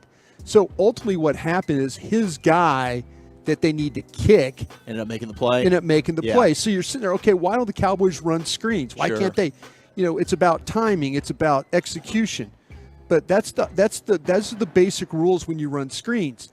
Kick, lead, up inside, and then the peel back. They got everything but the kick, and ultimately the kick got the tackle. Do you think that might have influenced the news with Zach Martin today? Like, guys, we can't. It's just something I noticed, and I'm one of these guys that wants them to run more screens, and then I'm asking myself, why don't they run more screens? And then I'm like, okay, I get it. They can't execute, but it was nice to see him at least have a couple of those. I just wanted to point that out as something that I saw that I hope that they can kind of clean up, because they would have had a big play on the screen if, in fact, that they would have got the kick block. All right, I mentioned the offensive line. Let me power rank the guys that started for you. I thought, well, let's go Farniak, even though he had that miss. Hoffman, Richards, Ball. Those were the 5 guys. That's how I would rank them of how they played in that football game. Richards did not impress you. Not like I thought. And I love Awesome Richards. He's one of my guys. I've talked about him in the draft. If you listen to me on the draft show or on 105.3 The Fan like you are, or the Love of the Star, whatever, I always talk about Awesome Richards. Mm-hmm. But as far as the 5 guys that started, well, let's go Farniak, Hoffman, Richards, Ball. That's how I saw them, how they played. 1 to 5 right there. So that's kind of just if you were curious about how I had those guys ranked. And just for some clarification as well, Pro Football Focus had Farniok and Brock Hoffman as two of their top 5 highest graded offensive players for the Cowboys in the game. Yeah. So that was, and that's good. I mean, I'm glad that they had those guys that way. That's fine. If you look for the backup guys that played, and these guys I feel like need to have more of an opportunity.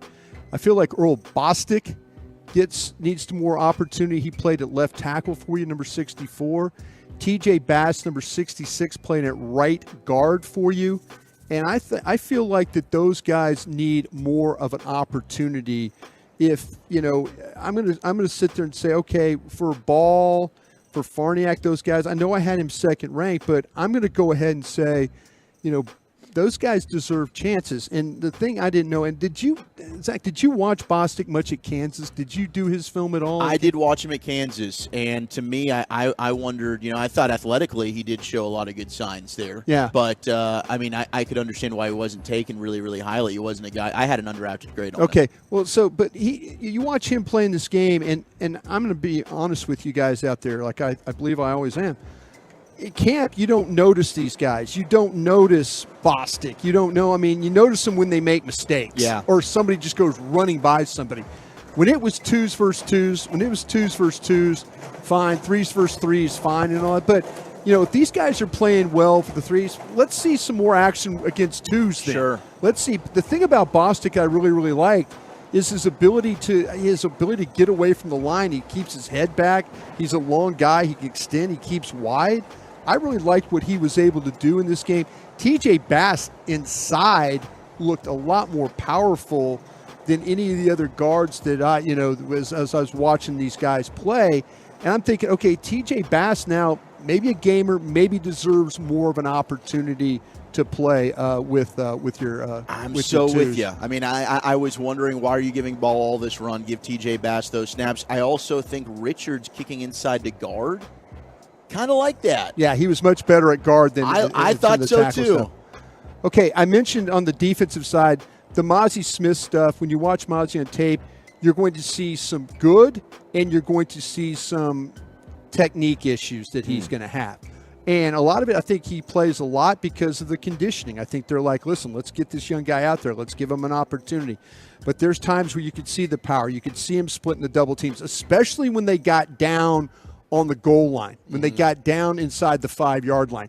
That's when you kind of saw Mozzie Smith come to life, where you need him to be. Now, the one really bad rep he had, he was playing a head-up nose on the quarterback sneak and got driven like 3 yards off the ball. He's got to anchor down in there better. But overall, though, there was some really positive things about Mozzie Smith playing double teams, playing single blocks. Some of his wider technique stuff, when instead of playing the 1, playing the 3, playing a little wider, he was able to make some more plays that way. So, hats off to him the way he played. I felt like he did just fine. We mentioned the linebackers. All those linebackers played well. I do have some issues with Jabril Cox. And I feel like that Jabril Cox, I'm hopeful now that, and we'll see what happens with Malik Jefferson in the foot. I'm hopeful that Jabril Cox will get more work, but Jabril Cox looked unsure in this football game. I thought Devin Harper looked better. Yeah, he was. When you watched him play, there was times where he was a tick slow in reacting, and all the other linebackers are running to the ball and stuff. Jabril Cox is a guy you're trying to figure out, does he deserve a spot on this roster? Probably his best play was the blitz that he had on 4th down, where he was able to create pressure and then force the ball out early. They were able to get off the field. Other than that, I felt like that it was kind of just a ho-hum game for him. Yeah. As far as the way he was reading, maybe not ho-hum, maybe below what he needs to be. And that can't happen for him trying to make this team. I mentioned this Isaiah Land, from Florida A&M.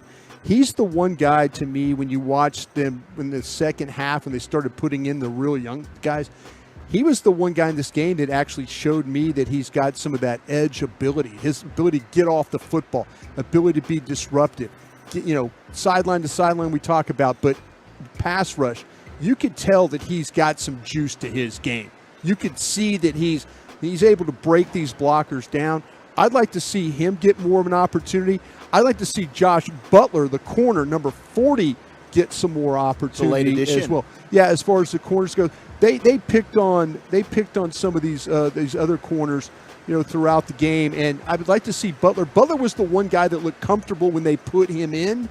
He looked comfortable in coverage and being around the ball, running with his guy, not the separation and all that. So those are some guys that I felt like that showed up in this football game. The young guys that the opportunity, the offensive linemen that I mentioned, and then some of these defensive players like Land, like Butler, and again, Jabril Cox, you need to kind of elevate your game a little bit. Thank you very much. There it is. Brian brought us in Krusty's Corner every afternoon at 2:40 with a real good look at what happened in that preseason game, the winners and losers. Zach Martin, 3-word tweet from 6 minutes ago. Back to work. Let's go. Yeah, he is on his way back to Oxnard, California. We had the breaking news about 30 minutes ago. Extension. The next 2 years are guaranteed, and he gets an additional $8.5 million. Okay, NFL News Today coming up next. Wolchuk, where are we going with that? An epic troll job. Was this a player or a fan? And a Hollywood story for this foreign player. That's next. Okay, I want to chat Frankels with you.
fan studio, secured by DFWsecurity.com, you're rolling with the G-Bag Nation on 105.3 The Fan. Welcome to the Nation.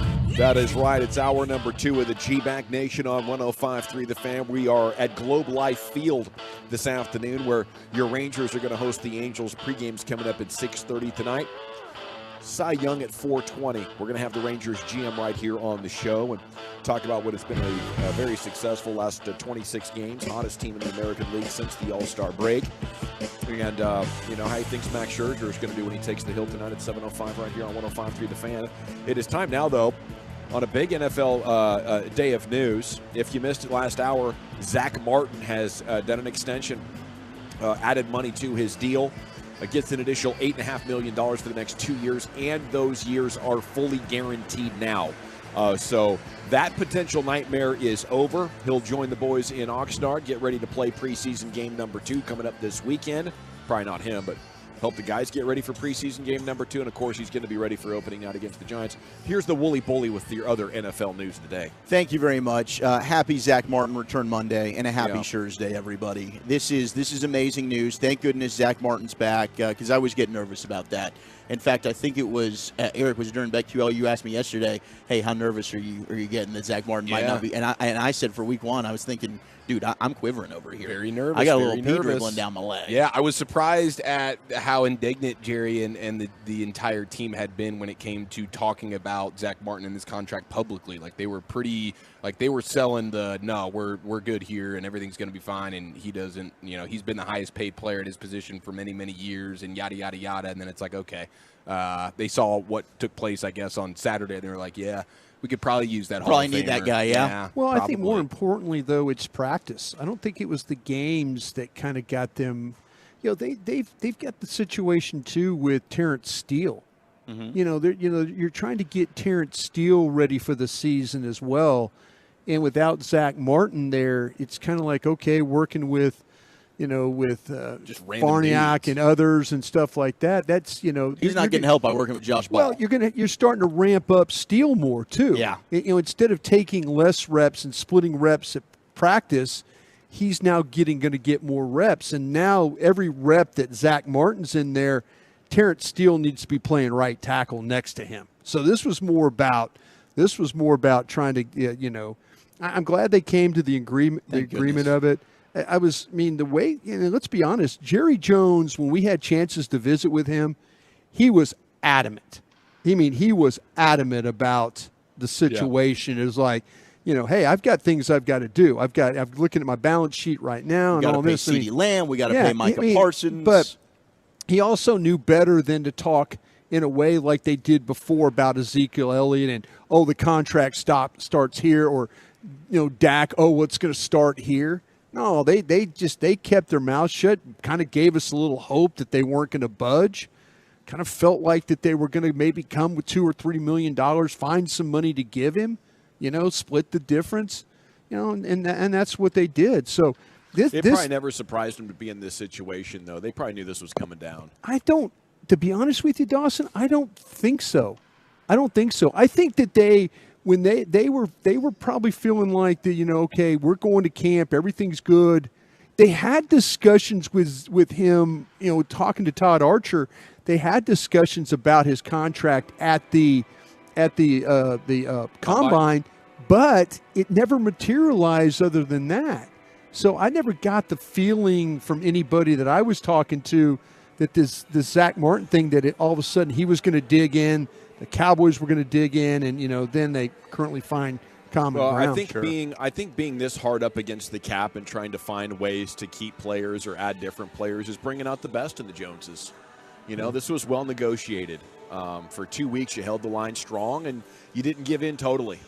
You created a compromise. Yeah, I think both sides feel like they probably won here, and that's what counts, right? A good compromise between both. But for the fans and for the team, hey, Zach Martin's back. And today is a great day. Now, we have maybe the best budding rivalry, even though I don't know if either of these teams are going to be any good. But the Jets and the Broncos, and an epic troll job done over the weekend by Garrett Wilson. Sean Payton said leading into the Broncos' first preseason game Friday that there were some rules that he enforced for his team. He said uniforms off after you're done playing, no sunglasses, no Gilligan hats moving forward. This is my term for bucket hats. And no interviews during the game, said Sean Payton. So these are things that you cannot do. Well, Garrett Wilson of the New York Jets went ahead and did all of these things. He immediately was out of uniform. He was wearing a bucket hat. He was wearing sunglasses. And he did an interview during the game with the New York Jets, which is just adding more fuel to the fire. Week 5, Jets-Broncos. Maybe we should flex this baby in prime time. Sounds like where he's at, he can do whatever he wants, say whatever he wants. I don't know if that's a winning formula, but it must be nice to have that freedom. Man, I do think it is. It's pretty good trolling here, if that's exactly what this is, which I imagine it is, because he checked all the boxes that Sean Payton told his Broncos players not to do during the preseason game. Jets players like, yeah, I'm going to go ahead and commit all of these, and I think that's special. But I don't think there's a flexible opportunity because I think the Cowboys play Sunday night, San Francisco. That is week 5, so they're not flexing that one. Absolutely not. Well, and they don't flex anyway that early in the season, so there's no chance that it would happen. But it would be fun. The NFL is talking about maybe adding that. For selfish purposes, if they want to put that thing at 3:05 or 3:25, I'm all about that. Because those Sunday nights turn into late nights and early days trying to get that tape watch the next day. Yeah. I get that. I get where you're coming from. The kickers, again, getting no respect. This was Saints kicker, rookie kicker, Blake Grupe, and he ended up hitting a 31-yarder to give the Saints 26-24 win versus the Chiefs. But he took to Twitter after the game, and he said, Step 1, get questioned walking onto the field pregame for not having credentials. Step 2, hit a game winner. Step 3, get stopped by security thinking I was a fan when trying to walk out the player exit. Stay humble, thankful, great team win. So before the game and after the game, security is stopping him, saying there's no way you're playing for this team. You are a fan. You should not be here. Meanwhile, he's only kicking the game-winning field goal, and he's actually the team's kicker. But security has no idea who the hell this guy is. It's funny to think that after the game he could be in full uniform, and they still don't believe he's a player. Like, because he's so please. small. Hey, this dude, he looks like an analytics media nerd. He does. He's 5'5", he's pasty with red hair, he's 142 pounds, and it's like there's no way. Like, you just dressed up as a Saints player and came to the game today as a fan. Just hilarious. Did you bring your son to the game day? Yeah, exactly. They're doing a Vince Papale. They're trying anybody out at kicker. All the fans can try out here. It was amazing. Another reason to believe that kickers, they aren't real football players. The security doesn't buy it. They're just like, they've been built into the game, and I want the Cowboys to have a good one as long as we're going to keep this charade up. But I'll leave it at that. Until they just eliminate kickers in general. Yeah, I hear you. How about Tucker? Let's have a quarterback have to score from 25 yards out for the extra point, or 10, or 8. You know, we got to play. Here's your chance for an extra point. Let's put on a damn show instead of bite our nails and hope a soccer player can kick it through the uprights without getting it blocked. What are we doing here? Did you see We've created a great game. Tucker had a 60-yarder this weekend. Did he? Against the Eagles. Well, that dude's a savage. Yeah, but right before half. It's about as exciting as watching a coin flip. Is this going in or not? I don't know. I pitch a tent every time a 60-yarder That's the is extent made. of the entertainment. It's just like watching a river card fall. Oh, my goodness, is it going to be a club? I will say this, though, Dawson. The other day when that cat missed that extra point, like you could. Oh, Brian was livid. He was in the press box. We're all kind of looking at each other like, no. The last dude got fired because he was doing this, and he still is. Maher's still missing. You don't need to be missing extra points here. You know, if you're the Cowboys kicker. You don't need to do anything with the kicker, if you ask me. We got throwers in this game, and we've proven it's more interesting. So you're for the XFL. They've spent 30 years reinventing the rules to put quarterbacks and wide receivers on the main stage and not running backs because we know throwing it is awesome. So we're okay with kicking the hell out of the ball but not running it. I don't get it. Adam Vinatieri would say, what is Tom Brady without me, sir? Yeah. You need kickers to win in this league. Talk about winning Super Bowls. Have we determined that we like the XFL rules where you could go for they're fun. 1, 2, 3 Yeah, they're point after stuff. And they still have until it bites the Cowboys in the butt, and then I'm like, bleep this gimmick. I don't like this anymore. Yeah, I like the way they're doing that on the point after stuff. Now, in the XFL, you still can kick field goals, right? Actual field goals. Right. But for a point after, I think that's where, ultimately, I would imagine that's where the NFL is headed. In some iteration of what the XFL is doing right now, and I think that is much more appeasing to the football fan. This was an amazing moment over the weekend during the preseason game for the Chargers taking on the Rams, and it was a sack of Stetson Bennett. And this was C.J. Okoye, All right, if you don't know who CJ Okoye is, he's a Nigerian athlete. He was signed by the team as part of the NFL's International Player Pathway Program and was one of a few players from Nigeria to participate in the NFL London Combine. Chargers ended up signing him. Here is the play that he made on Stetson Bennett. Stetson Bennett gets caught at midfield, gets out of it, and then gets brought down back in Charger territory. The thing is, CJ Okoye had never played an organized football game until that night. His first time ever putting on pads in a real game and playing in a game, he records a sack of Stetson Bennett. The Hollywood script is being written for CJ Okoye. That's fantastic, and the teammates and the celebration that ensued. Everyone was losing their minds. Can you imagine, dude? Your first time ever playing football is on an NFL level. I know it's preseason, but still, you've never played a snap of regulation football. How athletic do you have to be for a team to say, "I've never seen you do what I'm about to pay you potentially hundreds of thousands or millions of dollars to do, but you're so athletic, I'm willing to give you an opportunity, sir." On the flip side, that guard from the Rams needs to be cut. Oh no. That's a good point. That film session was not pretty. Hey, by the way, our guy here has never played a down. He has no idea what he's organized doing. football. I thought he had a hell of a swim move, Brian. I think you'd like the scouting report on this kid. No, that's great, though. It's nice to see. And he was at a combine in London? In London, yes. All right. So it's part of the international program. There we go. And it's amazing to give some of these guys an opportunity. Good for CJ Okoye. Hey, if you're built like that, I'd say just go try all the sports.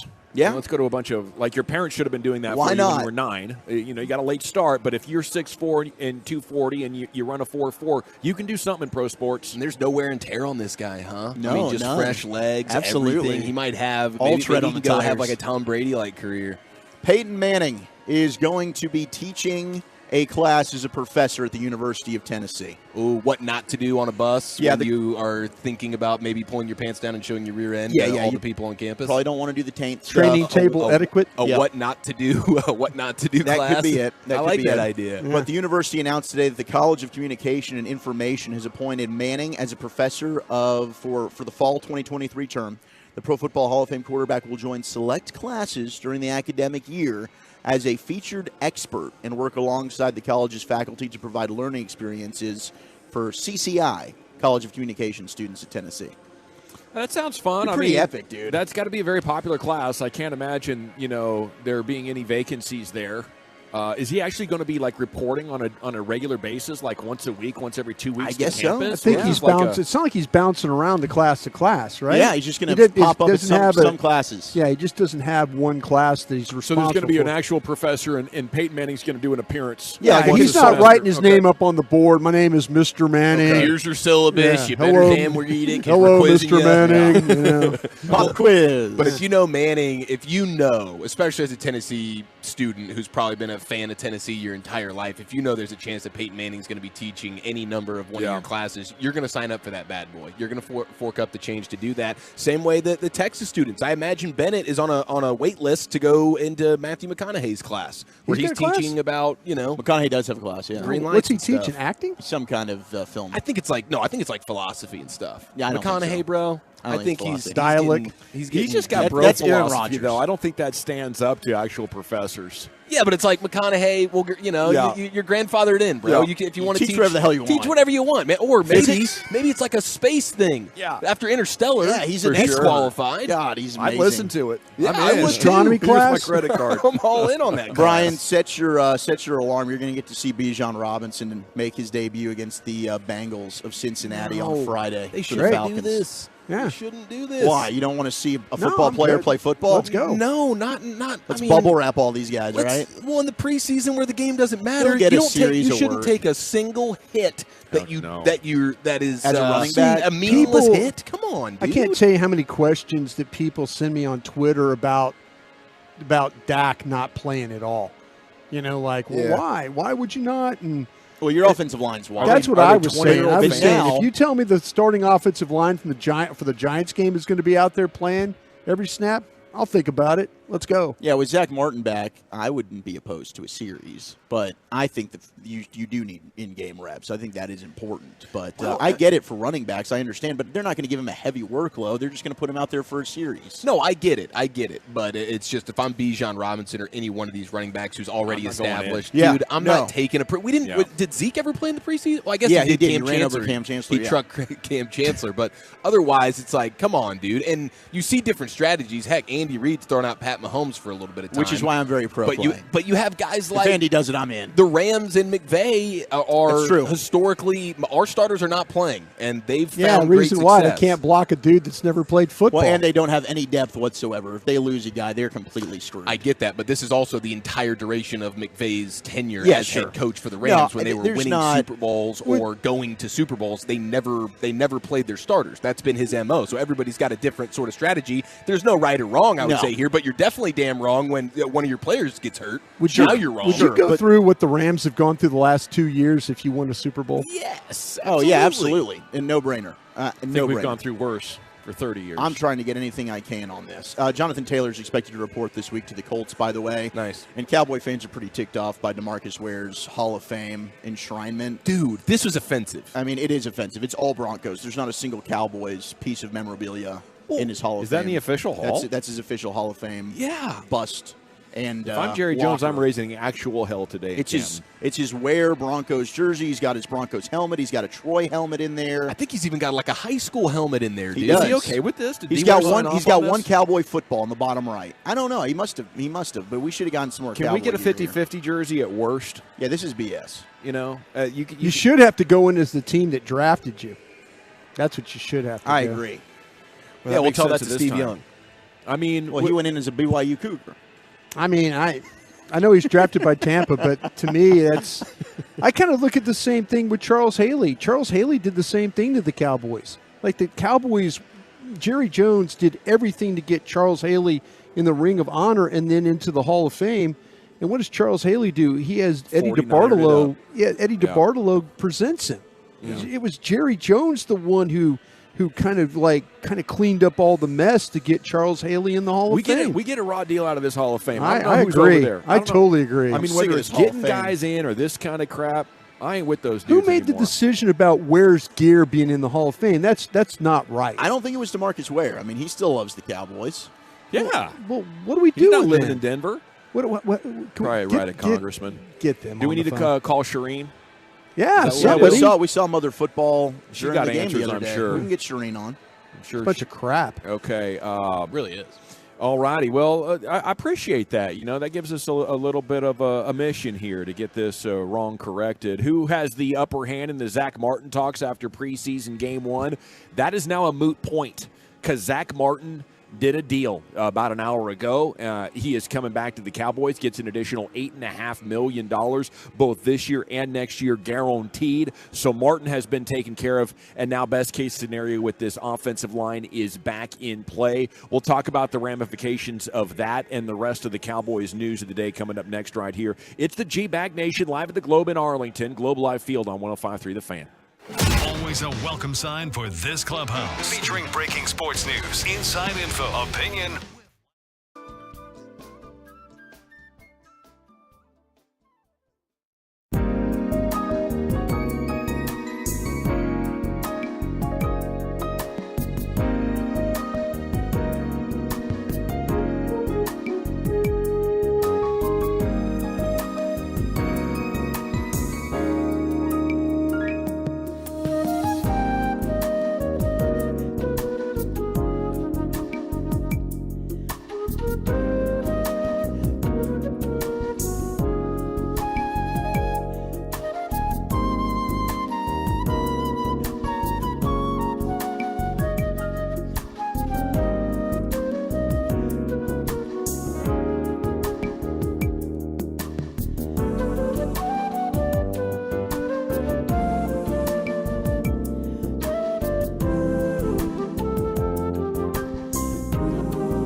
sales event. All you got to do is go to PlatinumCDRJTexas.com or drive a little further to save a lot more at Platinum Chrysler, Dodge Ram Jeep.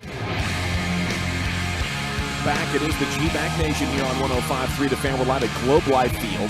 Segments brought to you by Window Nation. Go to windownation.com for their summer sale. And the segment's brought to you by the Frankels. Life's unpredictable. Accidents happen. Frankel & Frankel, the go-to attorneys for car and truck wrecks in DFW.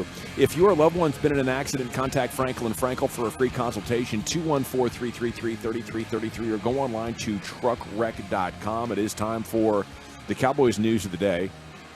And if you missed it last hour, you saw a tweet from Zach Martin, 3 words, back to work, as he has done a new contract with the Cowboys, basically just adding to the old one, making the next 2 years fully guaranteed and adding $8.5 million for him on the bottom line. So after one preseason game and 2.5, 3 weeks of missed practice, Zach Martin is in the mix. There shouldn't be any signs of rust here, right? I mean, he's been working out, but at this stage in his development and his game, he's going to step back in there and be locked in, right? Yeah, I don't think there's going to be very much rust at all. The thing that I was most concerned about was him and Steele getting together, because that's it, those two work very well together in the running game. And now, with Pollard and then it looks like with Deuce Vaughn being involved and stuff like that, just to get that feel in practice, for Zach and for Steele, and then also the tight ends, Schoonmaker, guys like that are, these are the guys that are going to be in there, week one. So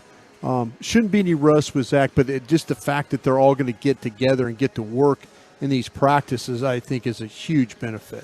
Deuce Vaughn getting a lot of love from the fans coming out of the game. Had a pretty good kick return, had the great run, had a good catch where he had to adjust. Right. I think that's a really great start. We'll see how much he can continue to produce, but I felt like those are a couple of plays that not everybody else on your roster last year would have made. Yeah, the thing that's interesting about Deuce is they put him back there as a punt returner, and I just watching him, not just in this game but in Oxnard, he doesn't look super comfortable doing that. Yeah. And there was a chance, the ball hit about the 20 in the game.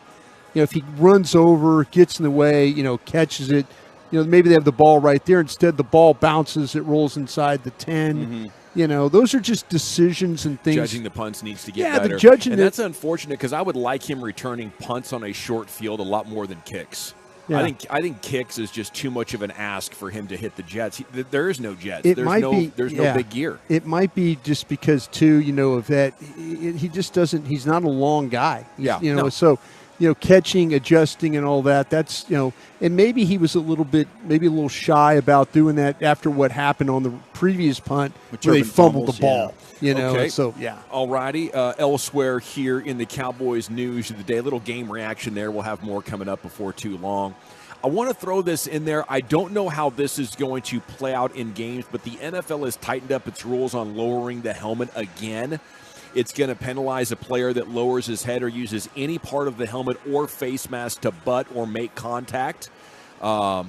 It's more commonly enforced with in-game penalties. Last year, the league called just 4 of these, but issued a total of 229 fines and warnings. They want to bring it to more of an on-field thing and to tighten the rule up a little bit more. I feel bad for some of these running backs that prefer to get low, because you're not – I don't know how you get you can't, can you? You can't do the battering ram thing. It's got to be I'm up and kind of leading with my chest or my shoulder. Yeah, it's got to be the shoulder deal. Like Larry Zonka wouldn't be able to live in this world of football. So you think they can get low and make the blow at their shoulder?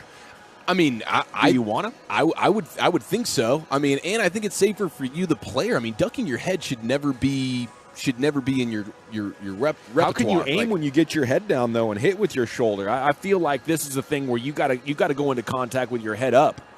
Heads up football. I mean, almost like a sumo wrestler. So are they saying the running back can't make contact with his face mask? Yeah. No forcible with the face mask. Isn't that wild? How do you even get out of the way? Yeah, that's because a lot of it ends up being incidental. You end up ducking, and then a linebacker comes in. He's trying to get low as well to just get in position to make a tackle, and then you end up. But we did see one called in the Cowboy game. I think it was Jake Ferguson, one of his big plays. Mm-hmm. It was a helmet to helmet, and they flagged one there. But that's a good point about the running backs. That might be something that ends up being an issue. They call that an unsportsmanlike conduct. They did call it unsportsmanlike. Yeah. The thing that happens is it's like it's Henry. It's it's the way that he runs with the Titans, and stuff like that, and that his ability, like when he runs and you're trying to come up, and if you're you probably have to hit him low, and then as he's going low, you're trying to go low, and that's where you have the knee some to of the those helmet. some of those collisions where he's ducking his head because he's trying to get low. I mean, he's got to deal with a guy.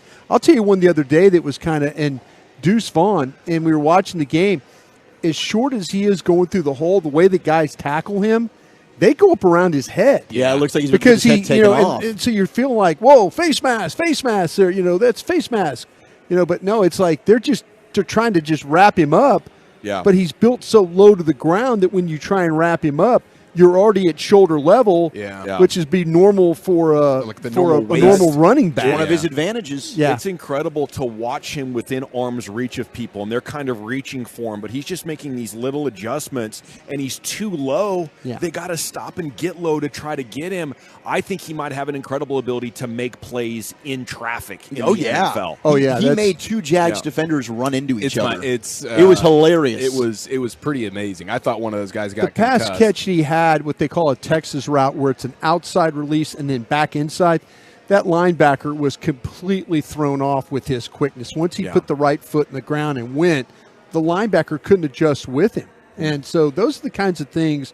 He's probably not going to be a special teams player for you, I don't think. Whoever that third back is has to be the special teams Dowdle player. had a nice return. Yeah. Okay. Yeah, Dowdle and Davis have both done that. Yeah. So I don't know how this is going to play out in the NFL. I think we've been looking at these lead with the head stories for 10 years, and it looks like one thing on the rules, but you just can't officiate the game like it, so it will be interesting They to talk see. about it all the time. Yeah. Every year they talk about They it, do. and they don't do anything about it. Zeke has a new haircut. You've seen that playing out on social media. He's gone back to college Zeke with the shorter hair. Is he getting ready to do some media? Is he reinventing himself? Whatever the case, looks pretty good there from 21. He also tweeted out the number 15. Yeah, he did. And it was in white and blue letters, or I guess colors, excuse me.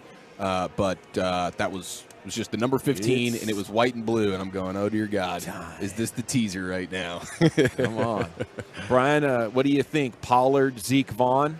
Is that your 3 game day backs? Man, you don't I'll have tell you anybody what, can Zeke play special teams? Of course he can. I'll tell you what. Personal protector on the punt team. When Cooper Rush got sacked the other day on a lack of a blitz pickup there. Malik Davis. Yeah, I kind of felt like that, maybe Zeke would have saw that one a little quicker, there. So Maybe who this knows? was just all a big scheme for him to switch jersey numbers without having to pay the check like Jalen Smith. There's people that believe and not have to do training camp. There's people that believe he's Perfect. going to end up at the Jets or New England. Those are the 2 teams that people are talking about quite a bit. All right, Jerry, you've made one good decision today. Giving Zach Martin what he wanted, it's time to bring back 21 or 15 or. You going to fight for this? You going to fight against it? I think there's some sarcasm when he talks about making a second good decision there, right?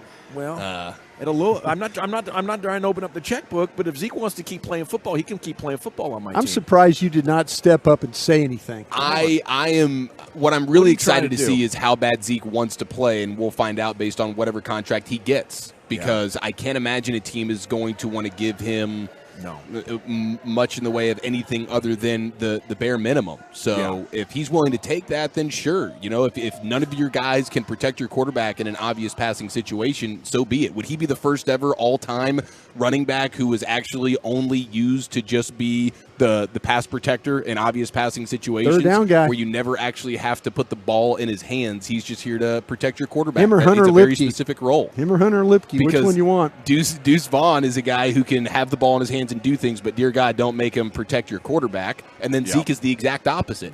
Maybe we're onto something here if you can find a way to pay him $5 a season. It's a specialty backfield. And hey, those league minimum deals, a lot of them don't count against the cap.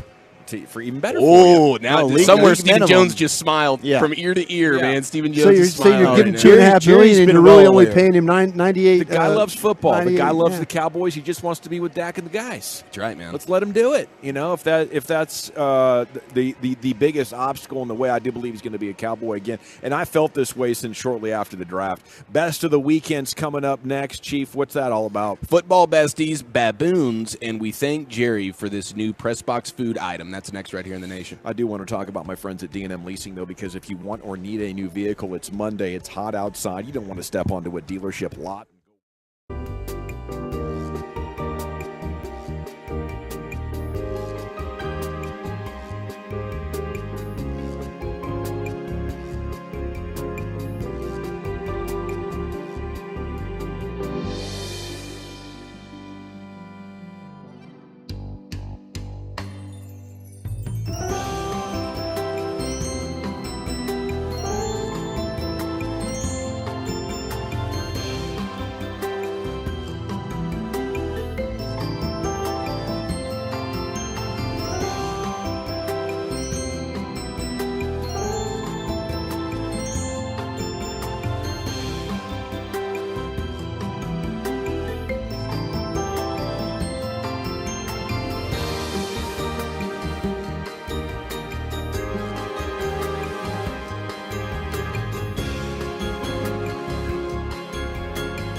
Someone you know has what it takes. We'll see you at That Daddy's for your chance to join us at the Fan.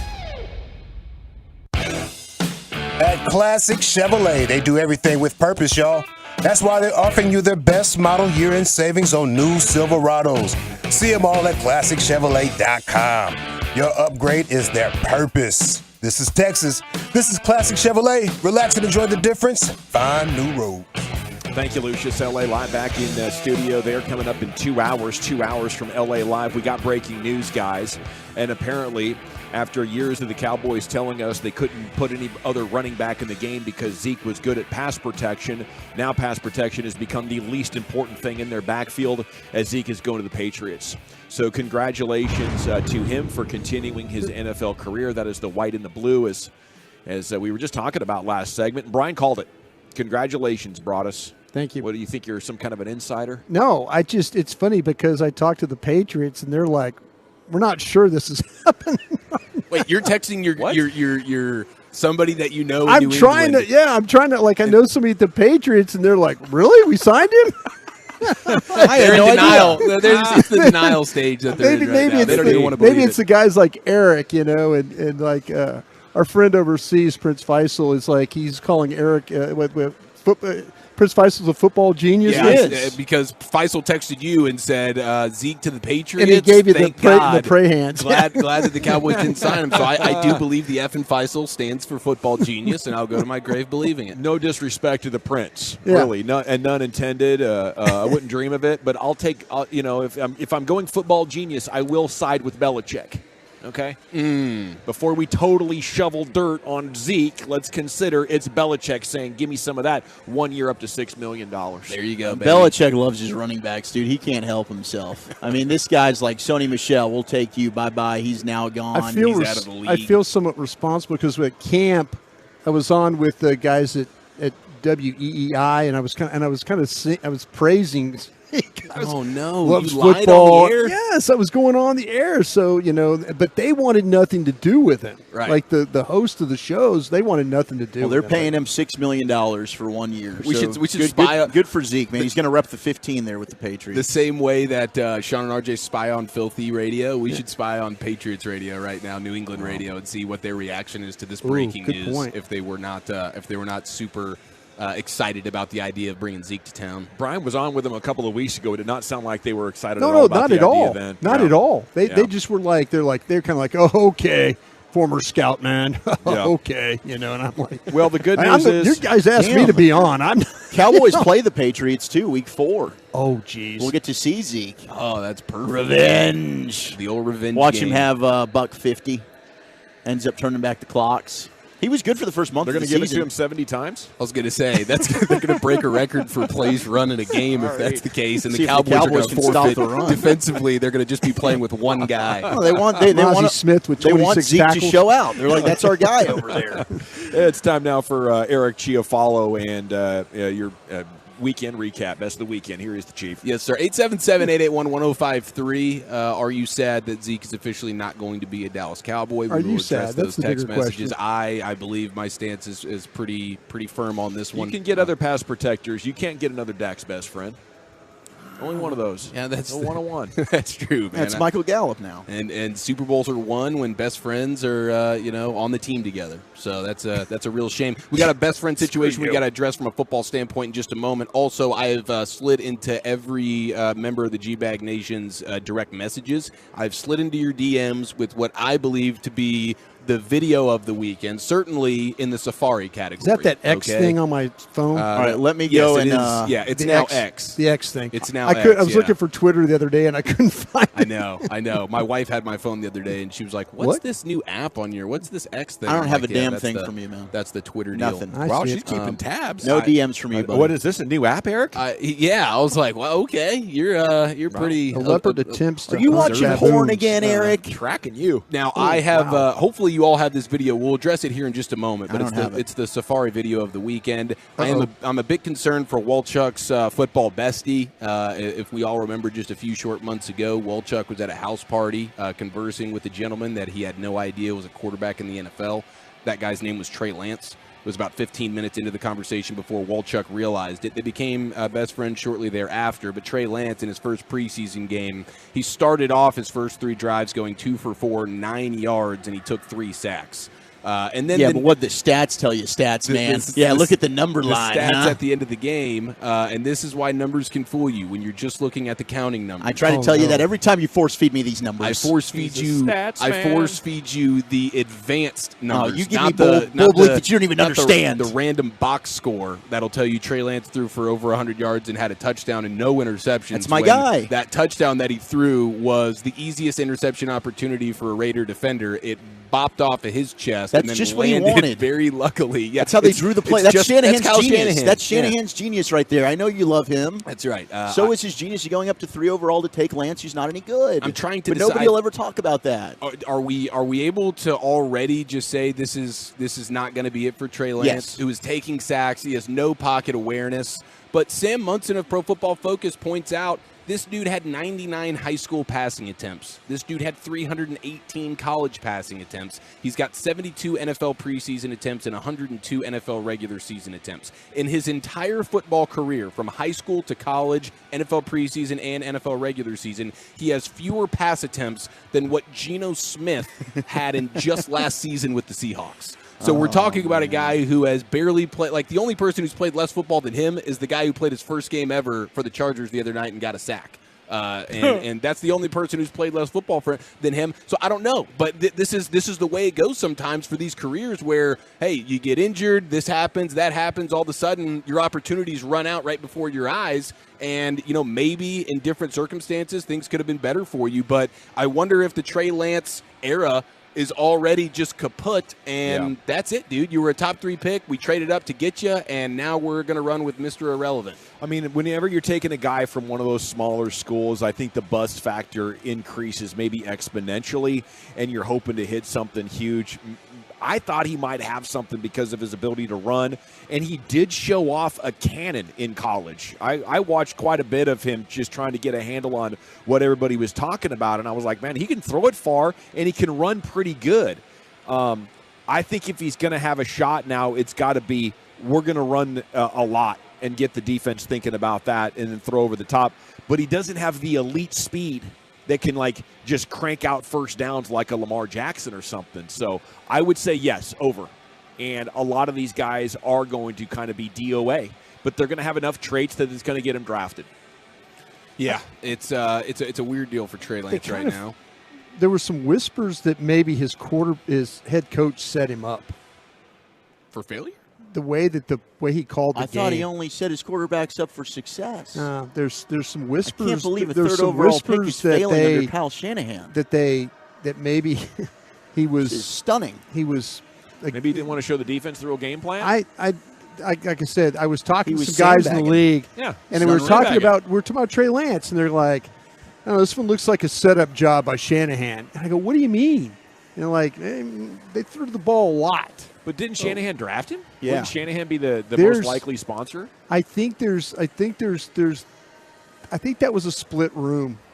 I think that was a split room. now it's a split room. Well, remember there was the weird Mac Jones Now it's a love? split room. Everybody thought they loved Mac Jones, and then it ended up being Trey Yeah, Lance. but who's Yeah. the real Some weird GM there, stuff. right? It's Shanahan. So if Shanahan is wanted Shanahan, Lance, then he was, and sometimes it doesn't work out, and they ended up hitting a home run with Brock Purdy. So I think they're going to be just fine. I just can't wait for Trey Lance to get with a real good head coach and Sean McVay, and then his career will take off. Would you trade for Trey Lance if you were the Cowboys?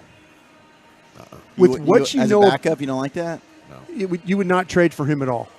You wouldn't even think it. You wouldn't even entertain it. And talking He's to not Trey, seeing the field. There's no pocket awareness. It's pretty much a non-starter unless he's so fast that we can run an option basically, and he's not. See, I wonder, like I said, with here is this a situation that maybe that San Francisco sells really low, and you could take a look at him because you're gonna have to make a decision about Dak. Am I right about that? You could get with the money, they're going to have to make a decision, but they know what their decision is. They're going to extend him. Isn't there like guaranteed salary on Lance though? Oh, for being on that rookie from his deal? rookie deal, yeah. It's going to cost you $10 million a year to carry him.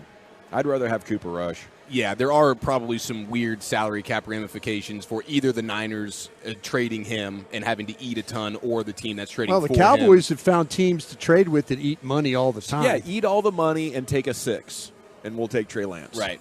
But it is weird because you would think like the team, the coach, the offense that could to maximize whatever your ceiling is would be that team. Right, it would be Kyle Shanahan in that offense. Usually, it's like, okay, that's where you go to get fixed. You don't leave there and then figure it out later, right? No. I mean, that's at least what I would think. I mean, Sam Darnold's out there throwing darts. Granted, It's incredible the stringers, quarterbacks that have succeeded in that system, and he looks totally lost. Right.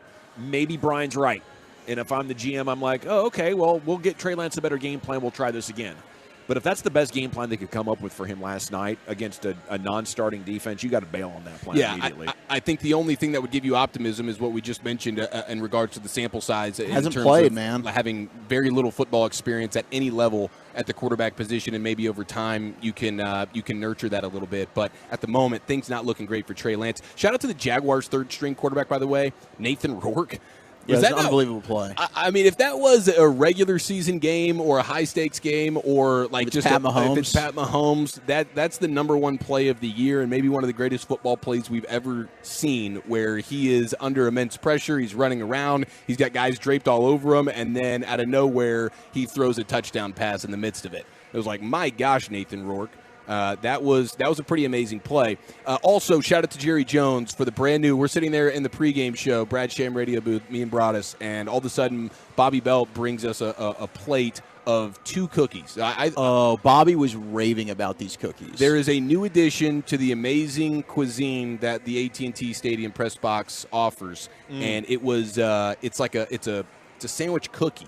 So you have 2 cookies, and in the middle of it, it's almost like that ice cream cookie sandwich that you love so much, but it's like an oatmeal chocolate chip raisin cookie that's also dipped. One side of it is dipped into a chocolate, and then there's like a cream situation in the middle or something. I don't know. It's the greatest cookie I think I've ever had. Chocolate chip cookie with a cream filling, but dipped in Nutella.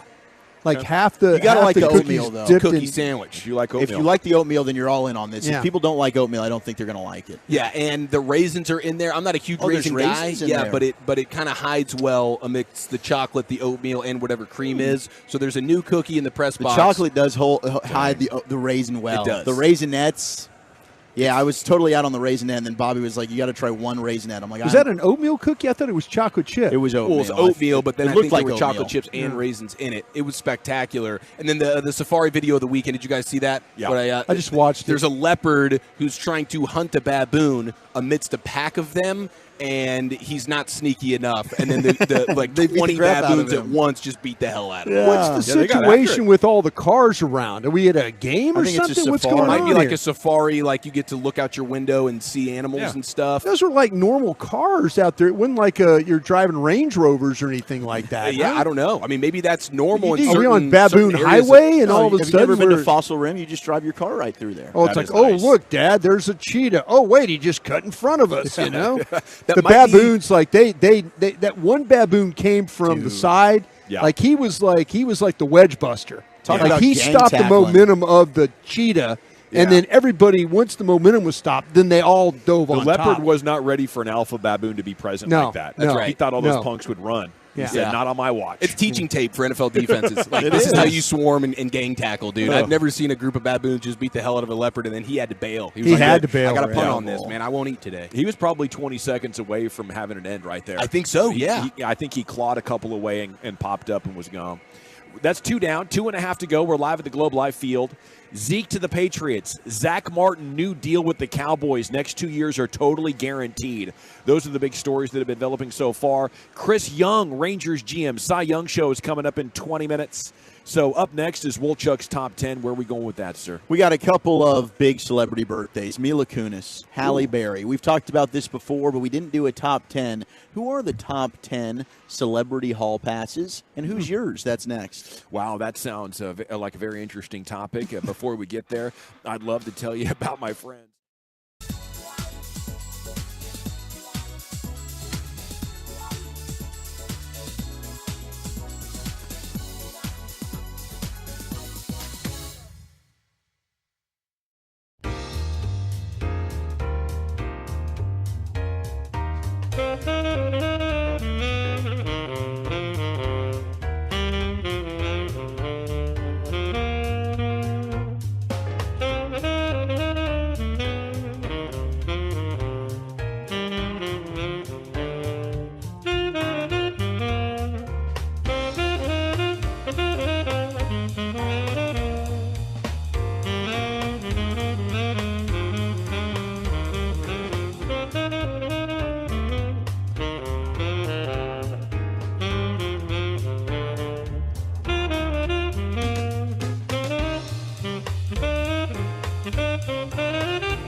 From our fan studio, secured by DFWsecurity.com, you're rolling with the G-Bang Nation on 105.3 The Fan. Yeah, it's hour 3 of the G-Bag Nation on 105.3 The Fan. Cy Young's coming up in 15 minutes right here on your home of the Rangers. We'll talk with the Rangers GM about everything going on with his baseball team, and looking forward to that. Right now, it's time for Woolchuck's Top 10. Here's the Wooly Bully. Thank you very much there, General. Do want to just refresh. Anybody who missed it, maybe you're just now getting off work, you're tuning in. Zach Martin, holdout's over. He's getting himself a raise. Good for him. $8.5 million for the season, extra and fully guaranteed for the next 2 years. And then Ezekiel Elliott is now a New England Patriot, 1 year, $6 million deal, even though the Patriots are unaware that they signed him. Ian Rappaport, Tom Pelissero. I think they're aware now. Schefter. Yeah. They just found out. Yeah, they're Belichick found out. made the signing, and then he passed it along finally to everybody else in the organization. What a play by me.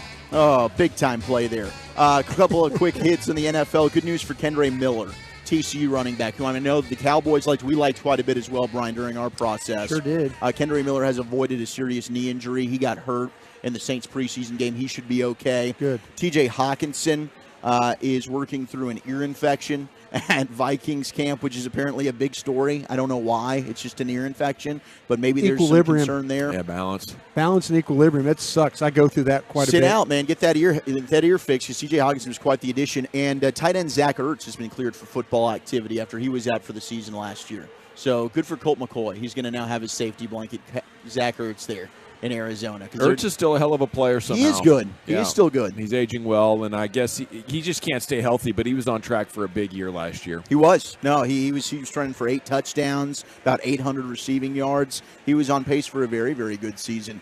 So shout out to Zach Martin. Good for Zeke getting a new job. And, Lucius, we do have this Dak Prescott audio I wanted to play. This was courtesy of SiriusXM, and it's Brad Sham who's doing the interview. And, I do wonder, before we slide into the top 10, is this the toughest position to play in all of sports? And that is just being the quarterback of the Dallas Cowboys. And Brad Sham asks Dak about comparing playing quarterback for the Cowboys to maybe just being a quarterback for any other organization. Dak on that and more with Brad Sham. How much harder do you think it is being the quarterback of the Dallas Cowboys than most other teams?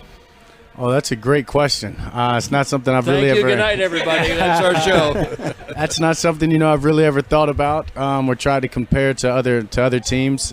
Fortunately, this is all I know. Being drafted here 8 years ago in the 4th round, thrown into the starting role. Fortunately, able to have some success early and then just battle through it. Going into year 8, some ups and downs, some success, failure.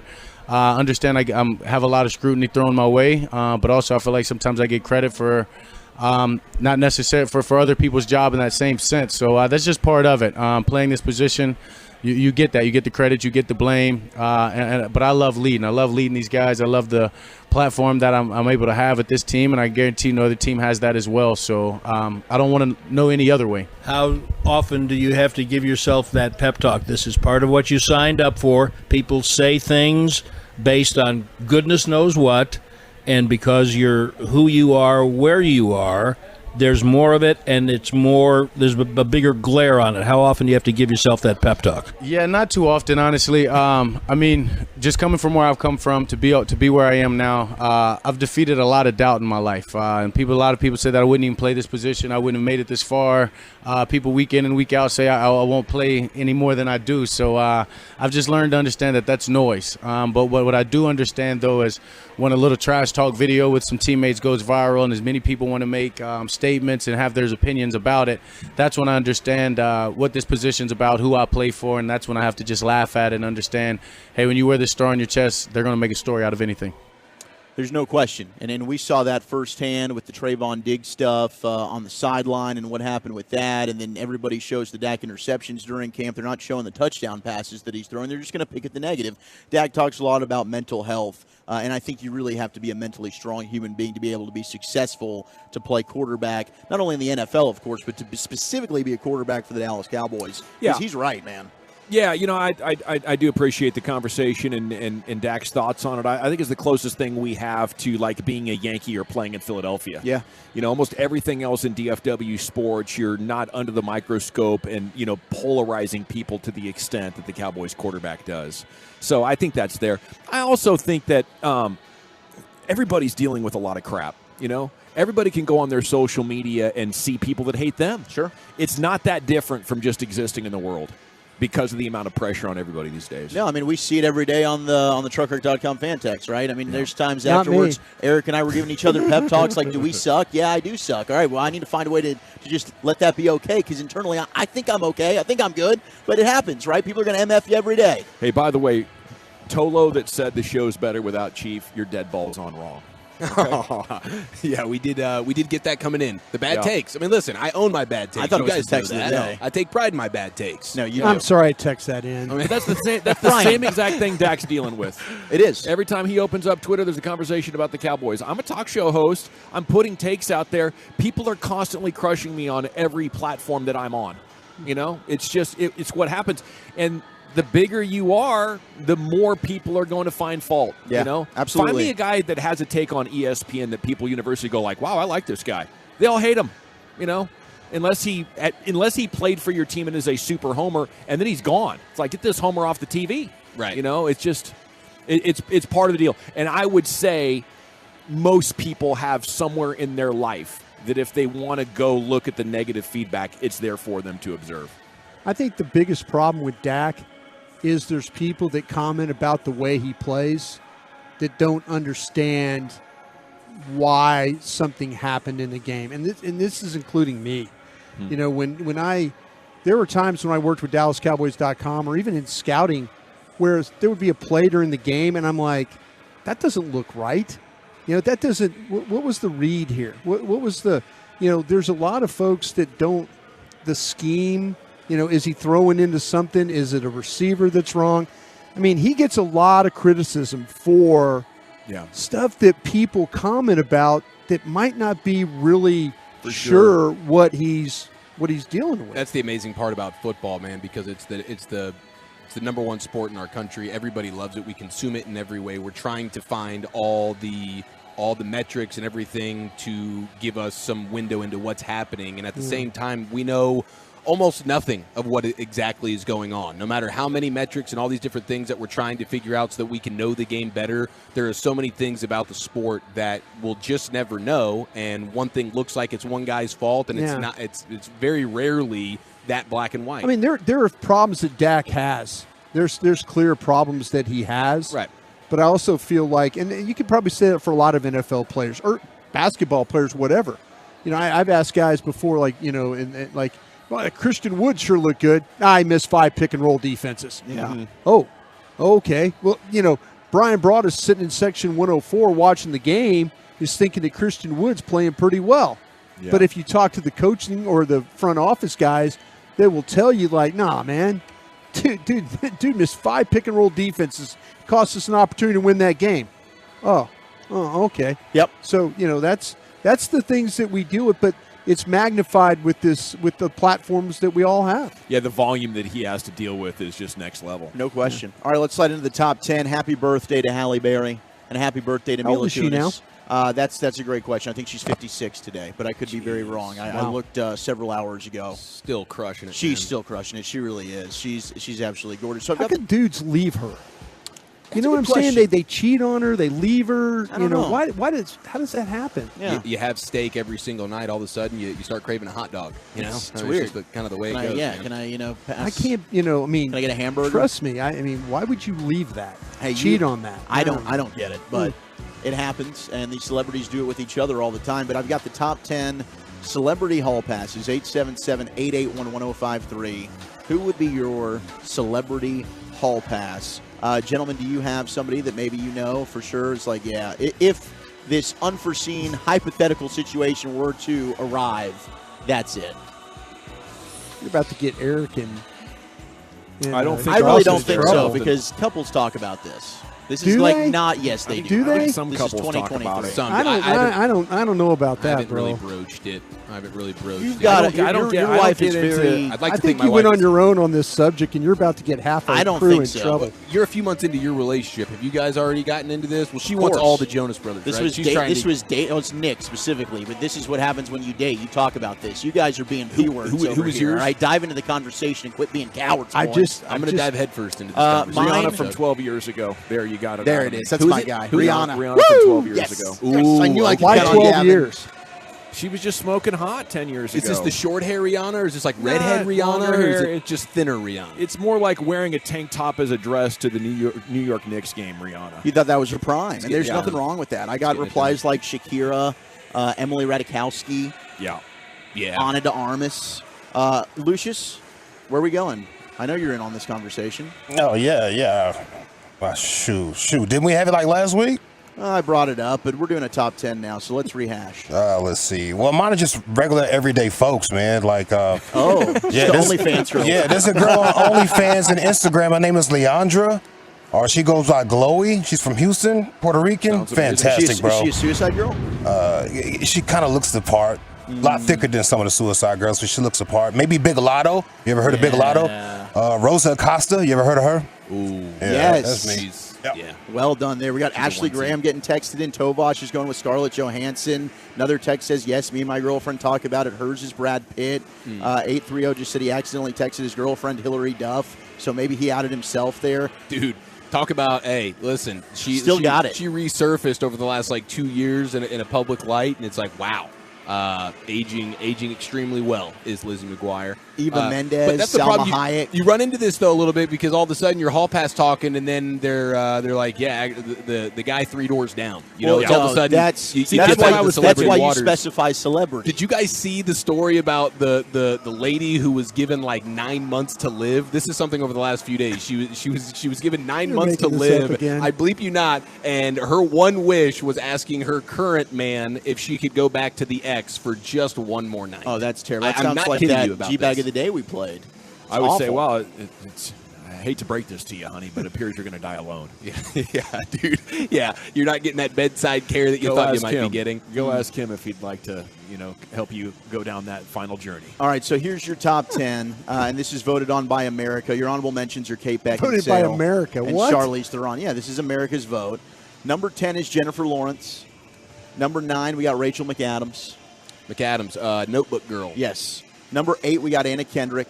Okay. Or more. I don't know if that's I don't think she should be up there. Yeah, that's a. Number that's a bad 7, take. Amelia Clark. Oh, Game of Thrones. Absolutely. Number 6, Megan Fox. I thought maybe she'd drop after a decade. Huge past fall Transformers. off. Yeah, I think so Spears-esque. too. Despite the thumb, Insane. She still got it. I think Beyonce. That's the answer to your Halle Berry question too. I think just way too much going on. Top 5 is very good though. Number 5 is Jennifer Aniston. 4 is Jessica Alba.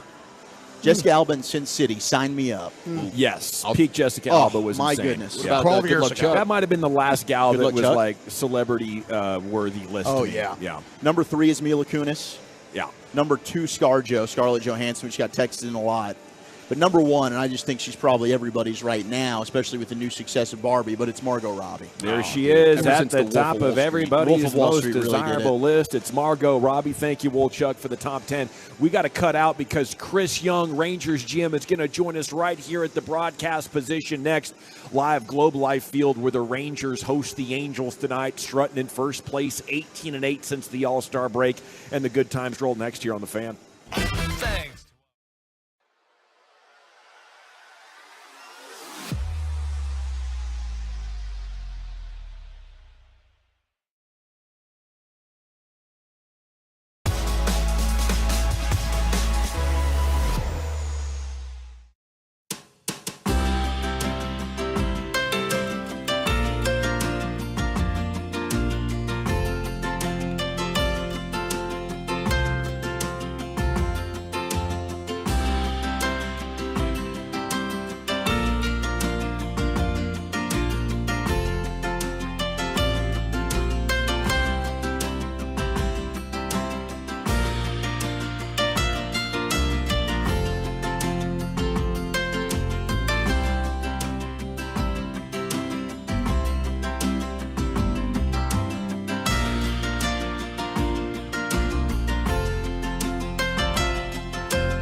105.3 The Fan, and it is time now for the Chris Young Show here on your home of the Rangers. Segment is brought to you by Soda, that's state-of-the-art, and the Texas Rangers GM Show brought to you by Anheuser-Busch and Cars for Kids, as Chris Young sits down with us now right here on 105.3 The Fan. And man, thanks for having us out to the ballpark again, and thanks for coming by our broadcast position. Oh, absolutely, guys. Great to see you guys back out here, and excited to see you in person. No, I do got to tell you, I think I want to pass on the picture this time, because last time I can't believe how many comments I got of people thinking I was actually 5'2". Well, if we take a picture today, I can kneel down. That'll help. Yeah, we'll get on your shoulders. Yeah, there you go. What is it? How is it? How difficult is it to find clothes that fit a gentleman of your size? Are you getting look? It's my norm, so I don't know. I don't know how easy it is for you guys to find clothes. So I have nothing to compare to really. But I know, look, nothing is off the rack for me. A lot of online shopping. I think that's as much a function of really, my life and how busy I stay. But yeah, it's a little bit of trial and error. Order online and send it back if it doesn't work. Now, secretly, I was guessing size 15 in the shoe. Okay, now I don't know. How close am I? Am 15? I in the ballpark? 15? Yeah, 15. Boom, there I nailed it. Yeah. It's fantastic. I think I used to be a 16. I think my foot's shrinking, so no. Yeah, I'm fitting in 15s now. Maybe they're making 15s bigger. That's fantastic, dude. I think they have brought things down. They've adjusted it a little bit. I've had a similar situation myself. Now, congrats on the weekend in San Francisco. First road series win since May. I wanted to ask you how important it is to establish that you can have results outside of this place. Yeah, and some of that's a function. I think we played well on the road early in the season, and then we had a stretch in the middle of the season where, home and road, we didn't play our best baseball, and we've dealt with some injuries, and now we've reinforced the team. The starting pitching's been great. I still subscribe to everything starts with starting pitching, and our guys have been great. They've set a great tone. The bullpen has been tremendous, and the bats have been swinging it. So it's nice to see the team playing together as a unit, and we're going to need to continue it. This is a tough division, a tough race, and it's not going to get any easier, so we've got to keep it going. But love the group we have, love the road trip we just had. I was really excited for Boch, going back to San Fran, and just to see how beloved he is there. The special memories that he has in that place, the way the fans honored him, the way the organization honored him, was really, really cool to see. And then, and just to see him at the top of his game in terms of the way he managed those games, it was pretty special. So it was a fun weekend. It was a good weekend, and I don't know if you play poker, but last night felt like you make your straight on the turn, and then the river gives the other guy a full house, and it's like this roller coaster of emotions where all of a sudden you're like, wait a minute, how'd this happen? Hey, some of that's baseball. That's baseball. You're going to deal with that over the course of the season. You have this emotional high. You think you've scored the winning run, and all of a sudden you turn around, you're 2 strikes away, and the game's over. And you just not really what we were expecting, but nonetheless, that's part of the game. And, I think that as I look back on yesterday's game, it came down to that home run. But really, we had a couple other scoring opportunities. Logan Webb was at the top of his game. He was really tough. Our hitters had a hard time with him. But we did have some moments where we had runners on third base, less than 2 outs, didn't get those guys in. And those little things changed the outcome over the course of the game. So, things that we can clean up. But nonetheless, San Francisco is a really good team. We played very good baseball and just came up a little short. If you were the manager, or if you were pitching, maybe I should ask, would you have wanted to walk Bailey to get to a lefty, or was there more involved there in that decision? Well, hindsight's 20/20, first of all, and we don't know the alternative outcome. We don't know if we put the winning run on base and then the guy hits a bloop double and all of a sudden we lose the game because of that. We're saying, well, why would you put the winning run on base? So I really don't like to second guess. I don't think it's fair to our players. These guys have done a tremendous job. Will's done a great job all season long, and the pitch was in off the plate. Bailey's a really good hitter, and maybe if we had taken our chances with Conforto on deck, it would have been a different outcome. But that said, we never know the alternative, and so it's not productive to really second guess that. But it's a learning moment, and I think that pitch is a strength of his, and I think maybe different pitch selection may have led to a different result. But again, we'll never know. Well, speaking of pitching, Dane Dunning was brilliant yesterday. I mean, he's been huge for you. We've asked you about him several times this year, but 12 Ks, 8 through 4. What'd you see from Dane? Just Dane at his best. I mean, Dane competing, executing his sinker to both sides of the plate, throwing his slider, his curveball, and his changeup, keeping hitters off balance, and really just competing with an intensity and a focus. it was awesome. It was so fun to see him match Webb and go pitch for pitch with him, and really, really exciting about Dane's future and certainly ours as a franchise. I did want to carry on with the bullpen, and Stratton's been brilliant. You guys have a nice tandem there in the back end there with Stratton, of course, Chapman and Will Smith. But how do you balance the 8th and 9th innings with Chapman and Will Smith? Well, a lot of it's matchup based. A lot of it is just pregame matchups, looking at pockets of the lineup and saying, all right, Smith is the better matchup for this pocket, Chapman for this pocket, and determining it that way. The game sort of dictates a lot of that. But Boch is well prepared. He has a pregame meeting with our analyst and coaching staff, and they go over these things specifically. And Boch is on top of it. He doesn't miss a thing, and so we know exactly how the game's going to line up and who's going to be available for those different pockets. And Chapman has just been a strikeout monster since he put a Rangers uniform on. I think he was before then too, but he's been amazing, and it's been incredible to see, and just how explosive his stuff is. His command has been very, very good. He's been a lot of fun to watch, and certainly has made a big difference in our bullpen. See, why you mentioned about Boch and talking to the analysts and stuff like that. Is it something with an old manager like that? Is he learning about the analytics game and kind of trusting it a little bit more about, I just kind of tough. Like he's probably going, okay, no, well. I think it's the opposite. I think Boch is teaching the class. I think I think it's it's the collective. But Boch he's as prepared as any manager I've ever seen. Certainly he's on top of everything. I mean, last night I sat next to him on our flight home, and he's studying Anaheim. He's going through the advanced report on Anaheim, and he loves information. He wants to make the best decisions possible, and that's what that's what our analysts provide. Is they provide information for our coaches to make strategic decisions and put our players in the best position to succeed. And our group collectively has done a great job of that. But Boch has been wonderful in the way he's embraced that and wants that. Chris Young here with us on The Fan. What did you see from J.P. Martinez, who had a really standout series? I think a lot of fans are excited about him, but now you get Jankowski, who's activated again. How do you balance the playing time there?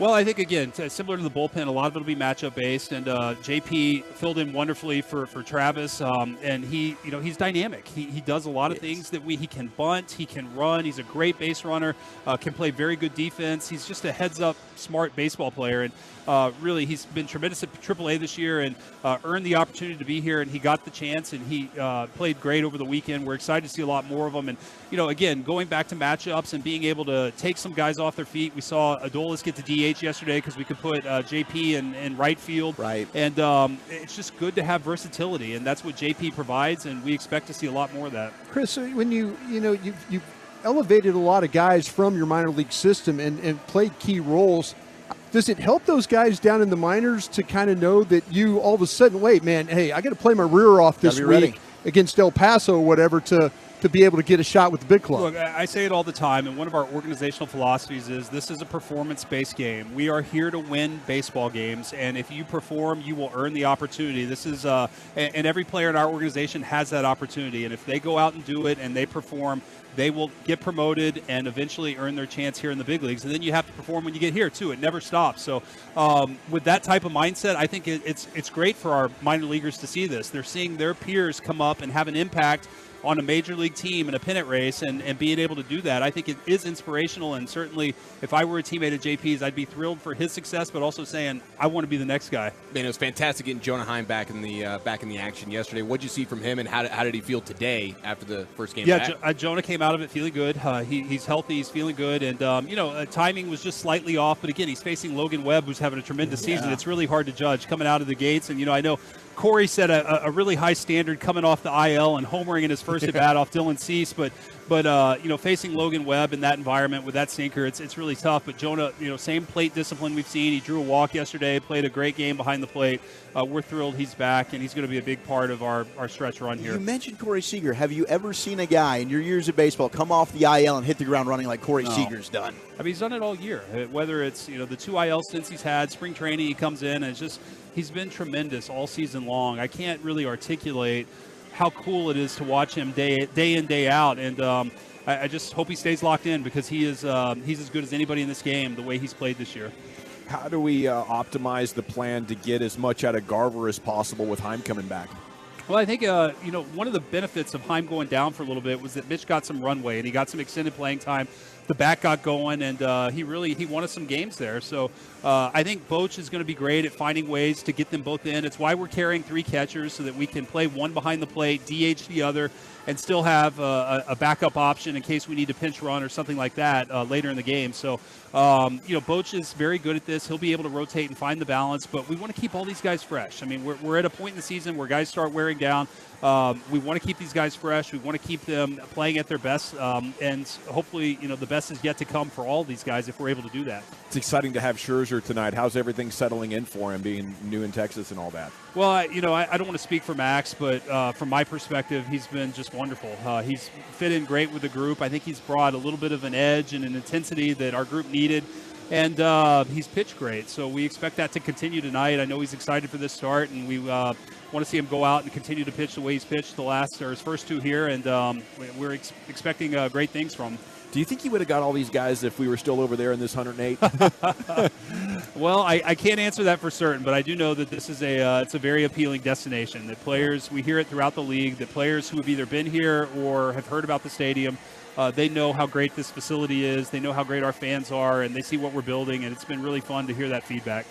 Well, Sue, I know you'll deflect it, but we give you a ton of credit, rightly so, with what you've been able to do here as the GM of the Rangers. But Scherzer was giving a lot of love to Maddox. And you mentioned when you talked to us, the 3 guys you traded for, have a relationship with Mike Maddox. Behind the scenes, how much of a factor was that Maddox getting that done? Well, I mean, it's important in that we always want to rely on our staff or anybody in our organization who has pre-existing relationships with players. One, just to understand, who the player is, what motivates them, what makes them tick, how they're going to fit in our clubhouse from a chemistry standpoint. But also understanding the player, the motivation, what their strengths are, what their weaknesses are, and stuff like that. And so Mike having a track record with Max, with Jordan, with Chris, we relied on that. We didn't make the trade specifically because of that, but we knew we had very good information on all 3 players that would make us feel comfortable if we did acquire each of them. Thanks again for having us out, Chris. Give them help. We'll be pulling for guys, you. bring us a win tonight. Appreciate you guys being here, and hope to see you again here soon. We appreciate you. We'll be back Friday. Yeah. Awesome. Thank you, guys. We sure will. Yes, Rangers open up against the Angels tonight. Pregame at 6:30. First pitch at 7 o'clock right here on 105.3 The Fan. And thanks to the Rangers GM for joining us most Mondays at 4:20. Biggest plays from Saturday and what might be revealed about the Cowboys roster is coming up next here on 105.3 The Fan. I got to chat with you about my friend.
4522E. The Rangers and Angels start a 3-game series tonight at Globe Life Field in Arlington. Hi, everybody. This is Eric Nadel, inviting you to join Matt Hicks, Jared Sandler, and me. Broadcast time tonight, 6:30, right here on 105.3 The Fan. At Classic Chevrolet, they do everything with purpose. That's why they're offering you their best model year-end savings on new Silverados. See them all at ClassicChevrolet.com. Your upgrade is their purpose. This is Texas. This is Classic Chevrolet. Relax and enjoy the difference and find new roads. Well, thank you very much, Lucius. It is the G-Back Nation. We're live at Globe Life Field here in Arlington. Rangers and Angels coming up pregame at 6:30. Thanks to Chris Young for joining us. That was outstanding. He joined us right here at the broadcast position. And you can hear all about the Rangers stories of the day with their GM if you go back on any one of the apps. Odyssey TuneIn now is back. You also have Twitch and YouTube. Okay, we've had a lot going on already. Zeke has gone to New England. That's 1 year and up to $6 million in incentives if he balls out. So Zeke's career will continue for now in New England. And Zach Martin updated his contract with the Cowboys. He is back and gets about $8.5 million additionally to help him be satisfied with his compensation. And he'll be joining the Cowboys in Oxnard for practice starting tomorrow. So don't know what kind of a ramp-up period we have, but there's no doubt he'll be good to go by week 1, right, Brian? Yeah, there's no doubt he'll be ready for week 1. They will. He gets there. He's probably flying in tonight. They have a padded practice Tuesday and Wednesday. These are supposed to be some pretty big practices for them because the starters aren't going to play against Seattle. Nice. So the news that we hear out of Tuesday and Wednesday will probably be a lot of the CeeDee Lambs, the Dak Prescotts, the Micah Parsons. Yeah. You know, all that. When we're doing our show tomorrow, I'm sure there'll be a lot of updates that a lot of things that we can draw from those practices. Right on. Well, until then, we're kind of reacting to Cowboys Jags right here. And just some of the top plays. I don't know what play stuck out to you guys, but the Wanye Thomas pick is a great place to start. The Cowboys have had a knack for years now, going back to maybe Xavier Woods, for finding these guys on day 3 that can come into their defensive backfield and make plays. I love Wanye Thomas's name, so I'd be ecstatic if he can make an impression. But is this the next guy coming up? Maybe is it Marquise Bell? But what about that pick that he had and overall his profile as we start to look towards cut down day? Is this like a shoe-in for the roster? Is he hopeful as a future star? What do you say? Well, he's a guy that when you watch him also play defensive snaps, they have him on special teams as well. He's a personal protector on the punt team. So that's a guy, the responsibility, of course, of setting everybody up, calling the protection, and then the cadence for the snap. So that's gives him an edge on Kelvin Joseph. Yeah, Kelvin Joseph is going to play as a flyer on the outside, and Wanye Thomas is going to be in the role of Noah Brown. Noah Brown last year was your personal protector. Okay. He calls the front, he sets everything ready, and then boom, they snap the ball, and then they take off and cover.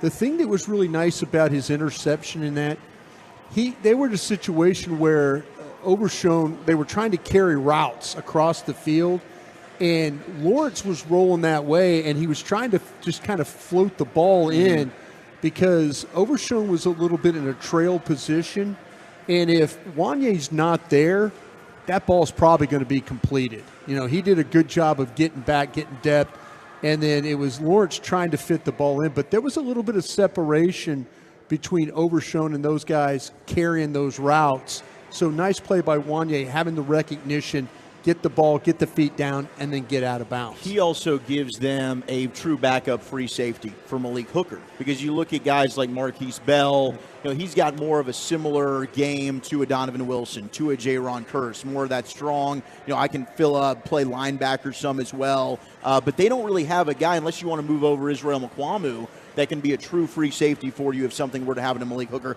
I think Wanye Thomas is that guy with his skill set. It was a rough game for Mukwamu, by the way, the other day. Yeah, okay. It was, and a little bit, like I say, we've seen him in those games, those big games towards the end of the year, where he was, but he got run through the trash a little bit on some of his coverages. Another big play that I loved, or I guess 2 plays, the catches from Ferguson, and Chief brought it up earlier. I know, like, athletically, he doesn't measure when you're looking at combine type of numbers, but I think the way that he puts it together and the way that he moves when that ball is coming in his transition up the field, there's an aggressiveness to the ball and the turn. And the way that you are able to do that is you have a level of awareness that is oftentimes more important than actual speed or strength. And that's your football smarts, I think, that allow Ferguson to play faster and quicker and maybe stronger than what his numbers say he is. So you stack him up against the other guys, and you're like, wow, this guy's at a disadvantage. I see Ferguson as the best athlete in that core. Oh, I think that he is. I think he is tight end one, and I've felt that way since the end of the season. I know, Eric, you've liked Jake Ferguson as well. I loved him coming out of Wisconsin. I mean, Brian, we were talking about trust the tape. I thought he was an underrated guy. He's a good route runner, but I think he's more athletic than people give him credit for. Like, his test numbers are solid, but there's also something about just, hey, I'm a gamer, I put the pads on out there, I'm faster than my numbers indicate. He's a guy that stretches the seam extremely well. I thought Schoonmaker actually did a pretty good job. Now, he wasn't throwing the football, but he got himself open on some similar routes that Jake Ferguson had success on. Yeah. Will Grier just wasn't able to get him the ball, but I think Jake Ferguson is going to be in the top 10 tight end conversation by the end of the season. I think where Jake Ferguson has improved is at Wisconsin, he was kind of a little bit of a clumsy guy. Up the field route runner, kind of a smack backer hook guy. I mean, smack a linebacker, run a hook, kind of guy. I like Wisconsin, that smack backer hook guy. yeah, smack backer hook. Smack the linebacker, run a hook. And so to me, I think that he's improved on his agility.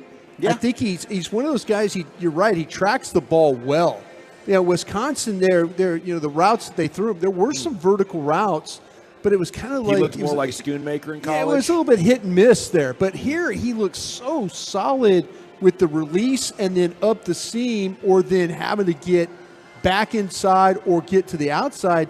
He presents himself much better as a target than he did 2 years ago. Okay, what about Tolbert?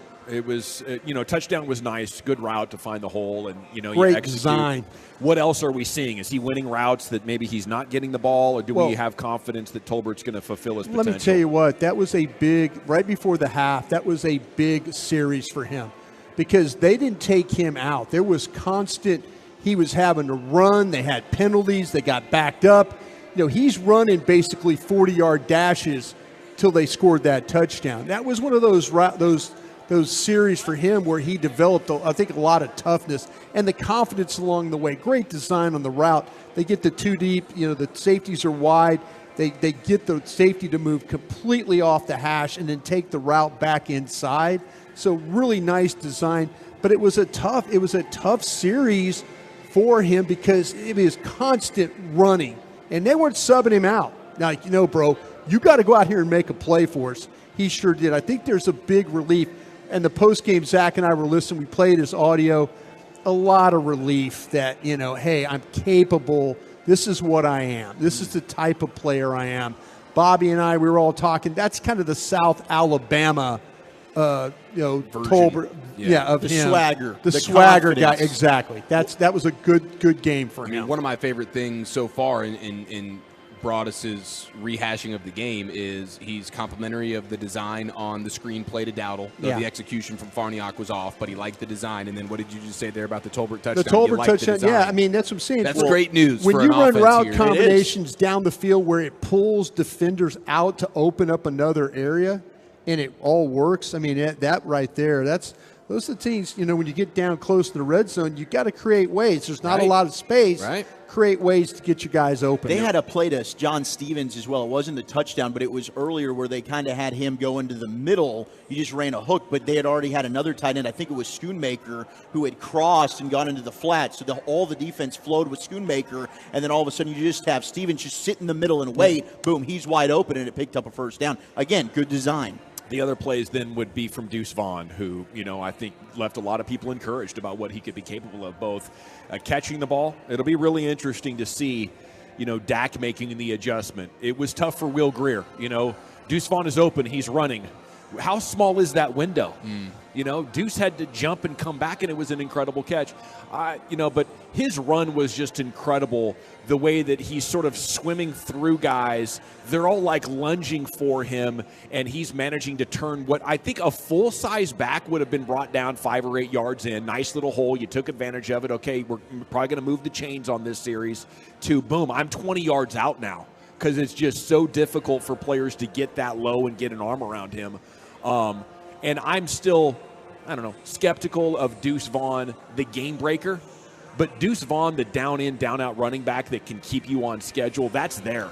And outside of Tony Pollard, I don't know why you'd give the ball to anybody else. I'll give Patrick Walker from DallasCowboys.com a lot of credit for this one.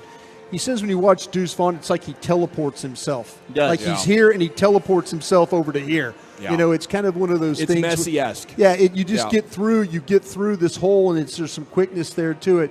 The receiving stuff is all going to be like that. That's going to be the key, because to me that's a big part of his game. It is his ability to catch the ball in space and then break. We saw it a couple of times. Jacksonville pinned him a couple of times down there. They had to kick the field goal. They threw the ball to him a couple of times. Couple open field tackles that were able to get him down. But for the most part, he is going to break some ankles along the way with him in space. Dude, in small he's so quick. And he's explosive. You're right. He doesn't have the long speed. We talked about that. He will get caught. But he is a chunk play type of player. Yes. So he might not rack off a 70-yard touchdown run for you, but he can give you a nice 30-yard pop here and there to add some explosiveness to your offense. Like Zeke year 2. But even though he's not heavy, the power and the size of him gives him that incredibly low center of gravity that's going to make him play, I think, like a 230-pound player. It's just way too solid. Messi's running around at 150 pounds, but he's got these tree trunks for thighs. You can't knock him off the ball. No. And if you do, it's not like a tall guy who can fall over. He's just like a little half step away from getting his balance reset. And that really was impressive. I can't wait to see him do it against other teams, but I think he passed the test to me. I think moving forward, you just kind of assume that Davis and Dowdle and other guys are going to work for the scraps they can in that room. But you have your starter and your backup now. And any thoughts of Zeke are now out the window as he went to New England earlier today. Okay, we got to run. Chiefs up next with a sports hodgepodge. Where are we going with that, sir? Am I getting butt cracked here? Plus some football funnies and great news for Longhorn Nation. That's next right here on The Fan. I sure do hope you're getting butt cracked, and I sure hope everybody out there.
From our fan studio, secured by DFWsecurity.com, you're rolling with the G-Bag Nation on 105.3 The Fan. It's hour 4 of the nation. We're live at Globe Life Field here in Arlington. How about this text 214 coming out of the preseason game? Deuce is going to be Barry Sanders-like. Oh, wow. So there was 2 Barry Sanders running backs in this class because we already know Bijan is one of them. That Scouts Eye Brian Broaddus already confirmed, and now we got Tolo Scouts saying that we got one in the 6th round. Look at that. That's exciting. Way to go, Cowboys. Really dominated. Showing some growth in some ways when it comes to the running back position and finding their next star on day 3. That is exceptional work. We have the Expressway coming up in 20 minutes. Right now, it's time for a sports hodgepodge, and here is that Chief Eric. Yes, sir. We're live from Globe Life Field. The doors have opened. Rangers and Angels getting set to rock and roll on some baseball here in the next just under 2 hours. Right at about 2 hours from now, first pitch, and baseball is in the air. And while I was out, boys, last week, I started to fall in love with @nut_history, baseball history nut on Twitter. And man, I was wondering where you were going. The baseball guy in me fell in love with this Twitter account. Oh yeah, that guy's in you. And they shared a couple of good stories with me. One of these, I'm wondering if I'm getting butt cracked on. The first of which I believe to be very, very true. And this is just an amazing story. We all have heard of Babe Ruth. Who is he? Baby Ruth. Babe Ruth, the Babe. The Colossus of Clout? In 1917. The Bambino? According to Baseball History Nut, in 1917, Ernie Shore once threw a perfect game. Ernie Shore? 27 straight outs without allowing a base runner, but is only credited with a combined no-hitter because he pitched in relief of the starter Babe Ruth, who was, of course, ejected after walking the first batter and punching the umpire. This is a true story. That is fantastic, dude. Yeah.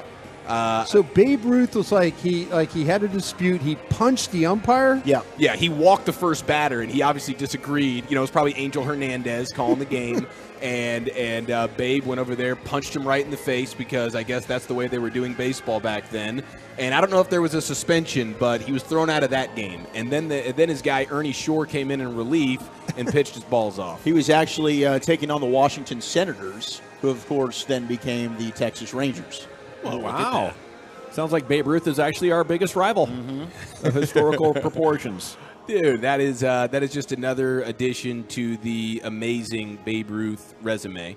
Do you think he had a cigar or a beer in his hand as he walked that guy? I'd like to think so. I think definitely a stogie. And then he got the beer when he got to the dugout after the ejection. Do you think Babe Ruth ate hot dogs between innings? Yes. For sure. I think he went cheeseburgers. I think he would chase his cigar puffs with a bite of hot dog that, of course, was lathered in mustard because he's a true American hero. Probably some sauerkraut. Now, is this where I'm getting butt cracked here? I wasn't sure. And I don't know Ichiro and his personality enough to confirm whether or not this quote of his is real. Maybe you guys can help me. Okay. But the quote goes as this: chicks who dig home runs aren't the ones who appeal to me. I think there's sexiness in infield hits because they require technique. I'd rather impress the chicks with my technique than with my brute strength. Then, every now and then, just to show I can do that too, I might flirt a little by hitting one out of the park.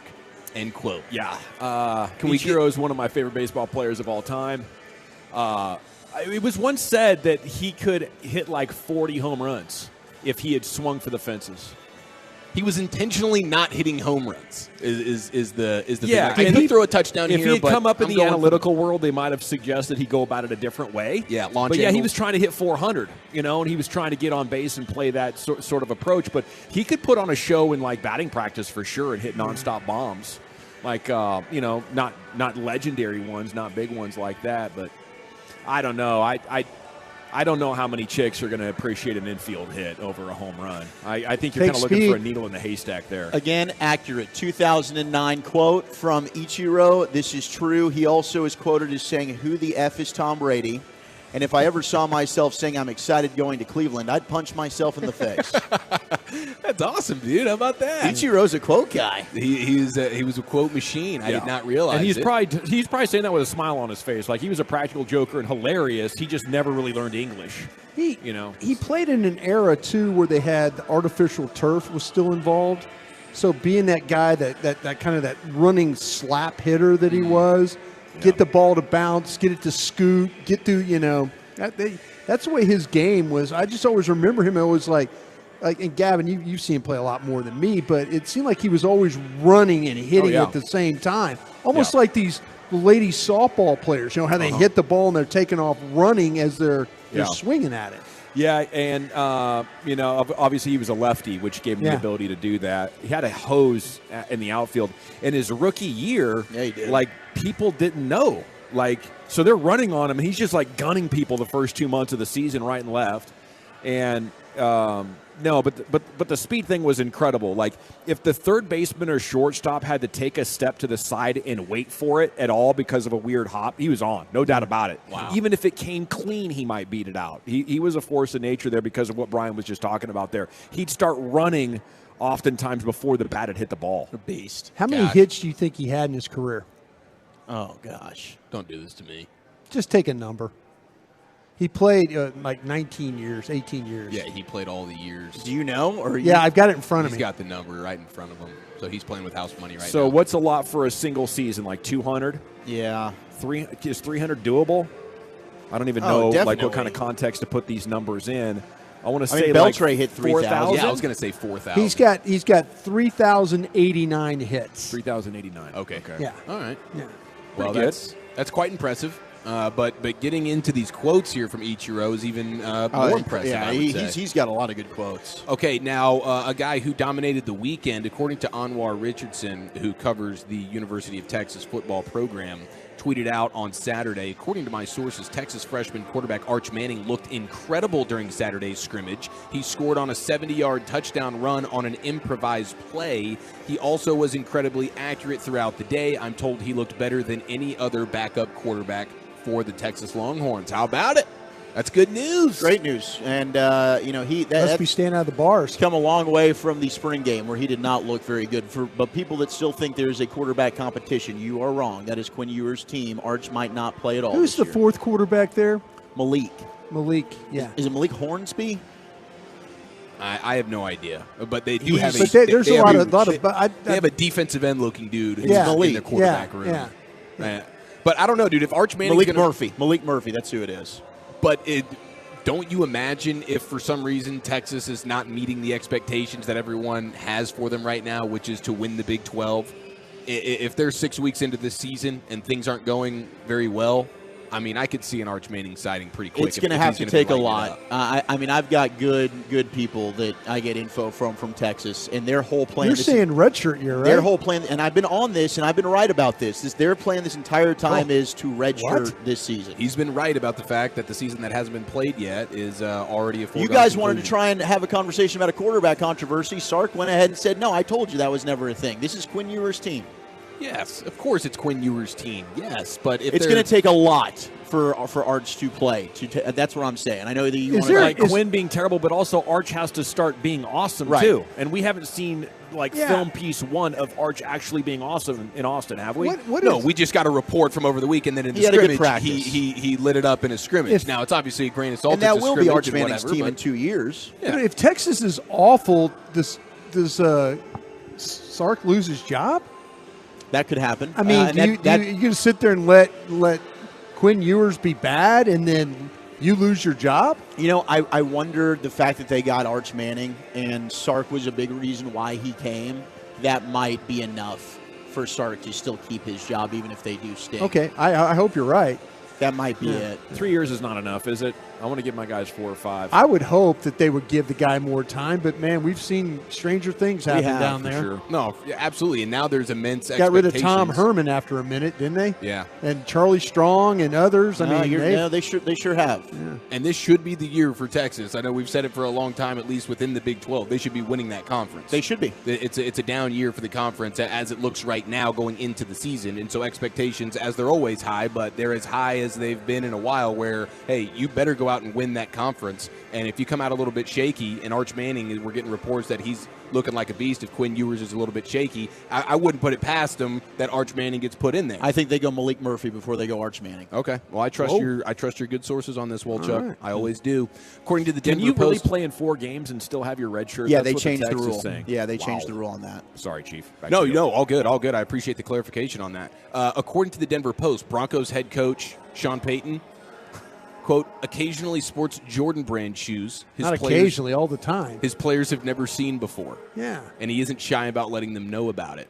Did you guys know He's an ambassador. that he was a he is he's He's a an sponsored ambassador, he's yeah. the first ever sponsored coach Yeah. by I guess a shoe brand.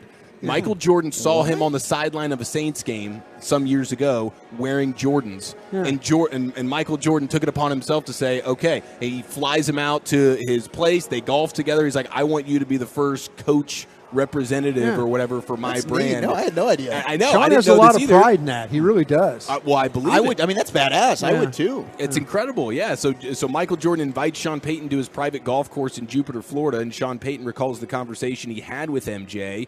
He said, I noticed you're always wearing Jordan 11s, and I'm going to make you the first Jordan brand coach. Sean Payton was like, well, that sounds pretty dang good. So it's kind of a cool deal, and he's getting shoes. So he's walking around Broncos facility with Jordans that no one's ever seen before, unreleased kind of stuff. And Sean Payton's kind of like flexing it to him, and Pat Surtain's talking about badass. it. And Patrick Game Surtain, worn 97 finals. Dan Quinn. Dan Quinn's got Jordan shoes that he wears does, all yeah. the time. Dan's kind of one of those guys as Yeah. well. Oh, that a baby DQ. I like that. I like that. And Patrick Surtain continued to talk about Sean Payton's impressive brand collection, Jordan brand collection. He says, you don't see too many head coaches signing sneaker deals. And he says that Coach was telling me the scoop about Jordan and how they treat him. He was like, once you join Jordan, it's a brotherhood from here on. But then Surtain was like, I'm with Nike right now, so we'll see how things go. I guess Nike and Jordan, it's not necessarily the same. If you're Nike, you're not necessarily Jordan or what have you. But I guess Sean Payton's telling him, like, dude, next time you get an opportunity to get a new shoe deal, get with Jordan because they treat you, like high class. We're family now, and they're going to hook it up in every single way. Man, I'm waiting for my opportunity to join Jordan Brand. I tell you what, I'll be Can't rocking. believe they haven't offered yet. I'll be rocking Jays when he walks through that door. Didn't someday. Jalen Hurts join Jordan today? No. I think he signed with Jordan. Oh, congratulations to Jalen Hurts. It does look cool. I How heard they, he was bad in practice today against the Browns. No way, really? Yeah, the first two. Are people first two tweeting series, about it? The first two series. My man, Elliott Shore Parks, right? Is that a guy in Philadelphia? Yeah. He keeps score for joint practices. Like he's like the Eagles are 6-0 versus. I'm like, I wanted to tweet at him like, what are you doing? Yeah. Like joint practices. He's like, oh, we won this day today.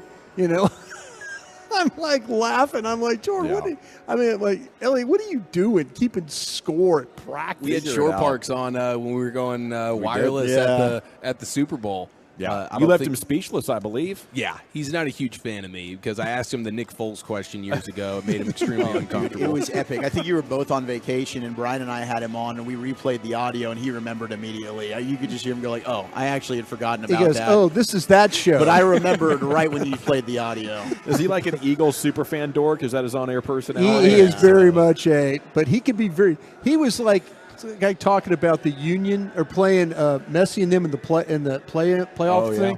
And he's like, they should move this game to the length so we can all go to the game. He was being that guy. I'm like, shut up, bro. He's not even. He's a young crusty. He's not even an old crusty. He's like, what are you doing? You're taking yourself too serious, just bro. pander to Turds fans, man. They'll love you for it. Dude, did you guys see the story of the Iowa Hawkeye football player who's gambling? And the Iowa Gaming Commission must have nothing to do, and so they're just ratting it. They're just see what he ousting all did, these though? different players. Did you see they had the over and under? He hit That's the it. over. This is an amazing story, dude. He had the under bet. The football integrity of this guy should be taught in football 101. No, it for the rest should. He of should time. hit Yes, the it under. should. He won't be in the gambling 101 conversation. He'll He's be in the not in the football Las integrity Vegas Hall 101. of Fame for No, this this at guy's all. an idiot because he practices against this poor offense every day. He knows he should have hit the under. It's historically the single worst offense in the history of football, the Iowa Hawkeyes 2022 offense. And when I say the history of football, I mean at any level. You can go into the history books of Pee Wee football, flag football, 5-year-olds playing. There's never been a worse football offense in all of the world than what Iowa put on the field for 10 games last football season. And everybody on their team knew it, including defender Arlen Bruce IV, who decided to make a bet on the under, which was the bet of the bet of the Was he season under last 18 week. and a half? Every single week, it doesn't matter what the line is, Maybe what they 14. set it at. if you bet the under in an Iowa game, you cashed out in a huge way. He knew that, so he's a defender for Iowa. He bets the under versus Northwestern, Iowa versus Northwestern, 37.5 in the game, and it's a great bet. Of course it is. Naked Unfortunately pull-ups for him, on the line. he found himself recovering a fumble and heading for the end zone, and the Hawkeyes were leading 26-7 with just over 5 minutes to go, and so he walks it all the way into the end zone, puts the score, and makes it hit the over, even though he bet the under. And it's just an amazing story for this guy who bets the under. You got to but fumble that. He's the reason why. I know. You go down at the 1. You just get down. Yeah. You just get down. Honestly, he shouldn't get in any trouble for this because he clearly didn't do anything to mess up the Exactly. game. I mean, he had the bet and he still went ahead and scored. I mean, Yes. integrity of the game, you're right. I mean, I think this guy should be scot-free on this. Degenerates across the world were upset at him, but football enthusiasts and football integrity human beings are like, hey, Phil Mickelson wasn't too happy. Yeah. What's his name? Arlen Bruce the fourth? Arlen Bruce IV. Is that the fourth? IV is the fourth? Yeah. Okay, I nailed it. So did he. Here we go. What's the one after the 5? V. The V. What would that be? The X? Well, no. That's DI. 10, right? What is that? That's 6. There you go. Boom. Yeah, there you go. Here we go. I'm trying to draw you off sides. We're live at Globe Life Field in Arlington. We got a Step Aside Expressway coming up next. We'll get you 35 minutes of uninterrupted sports content. 2 big Cowboy contract stories so far today, and we'll get them to you and everything else developing in the world of sport next year in the nation. But Twin Peaks, your ultimate sports lodge with the menu to match. They want to welcome you to the lodge nearest you very soon.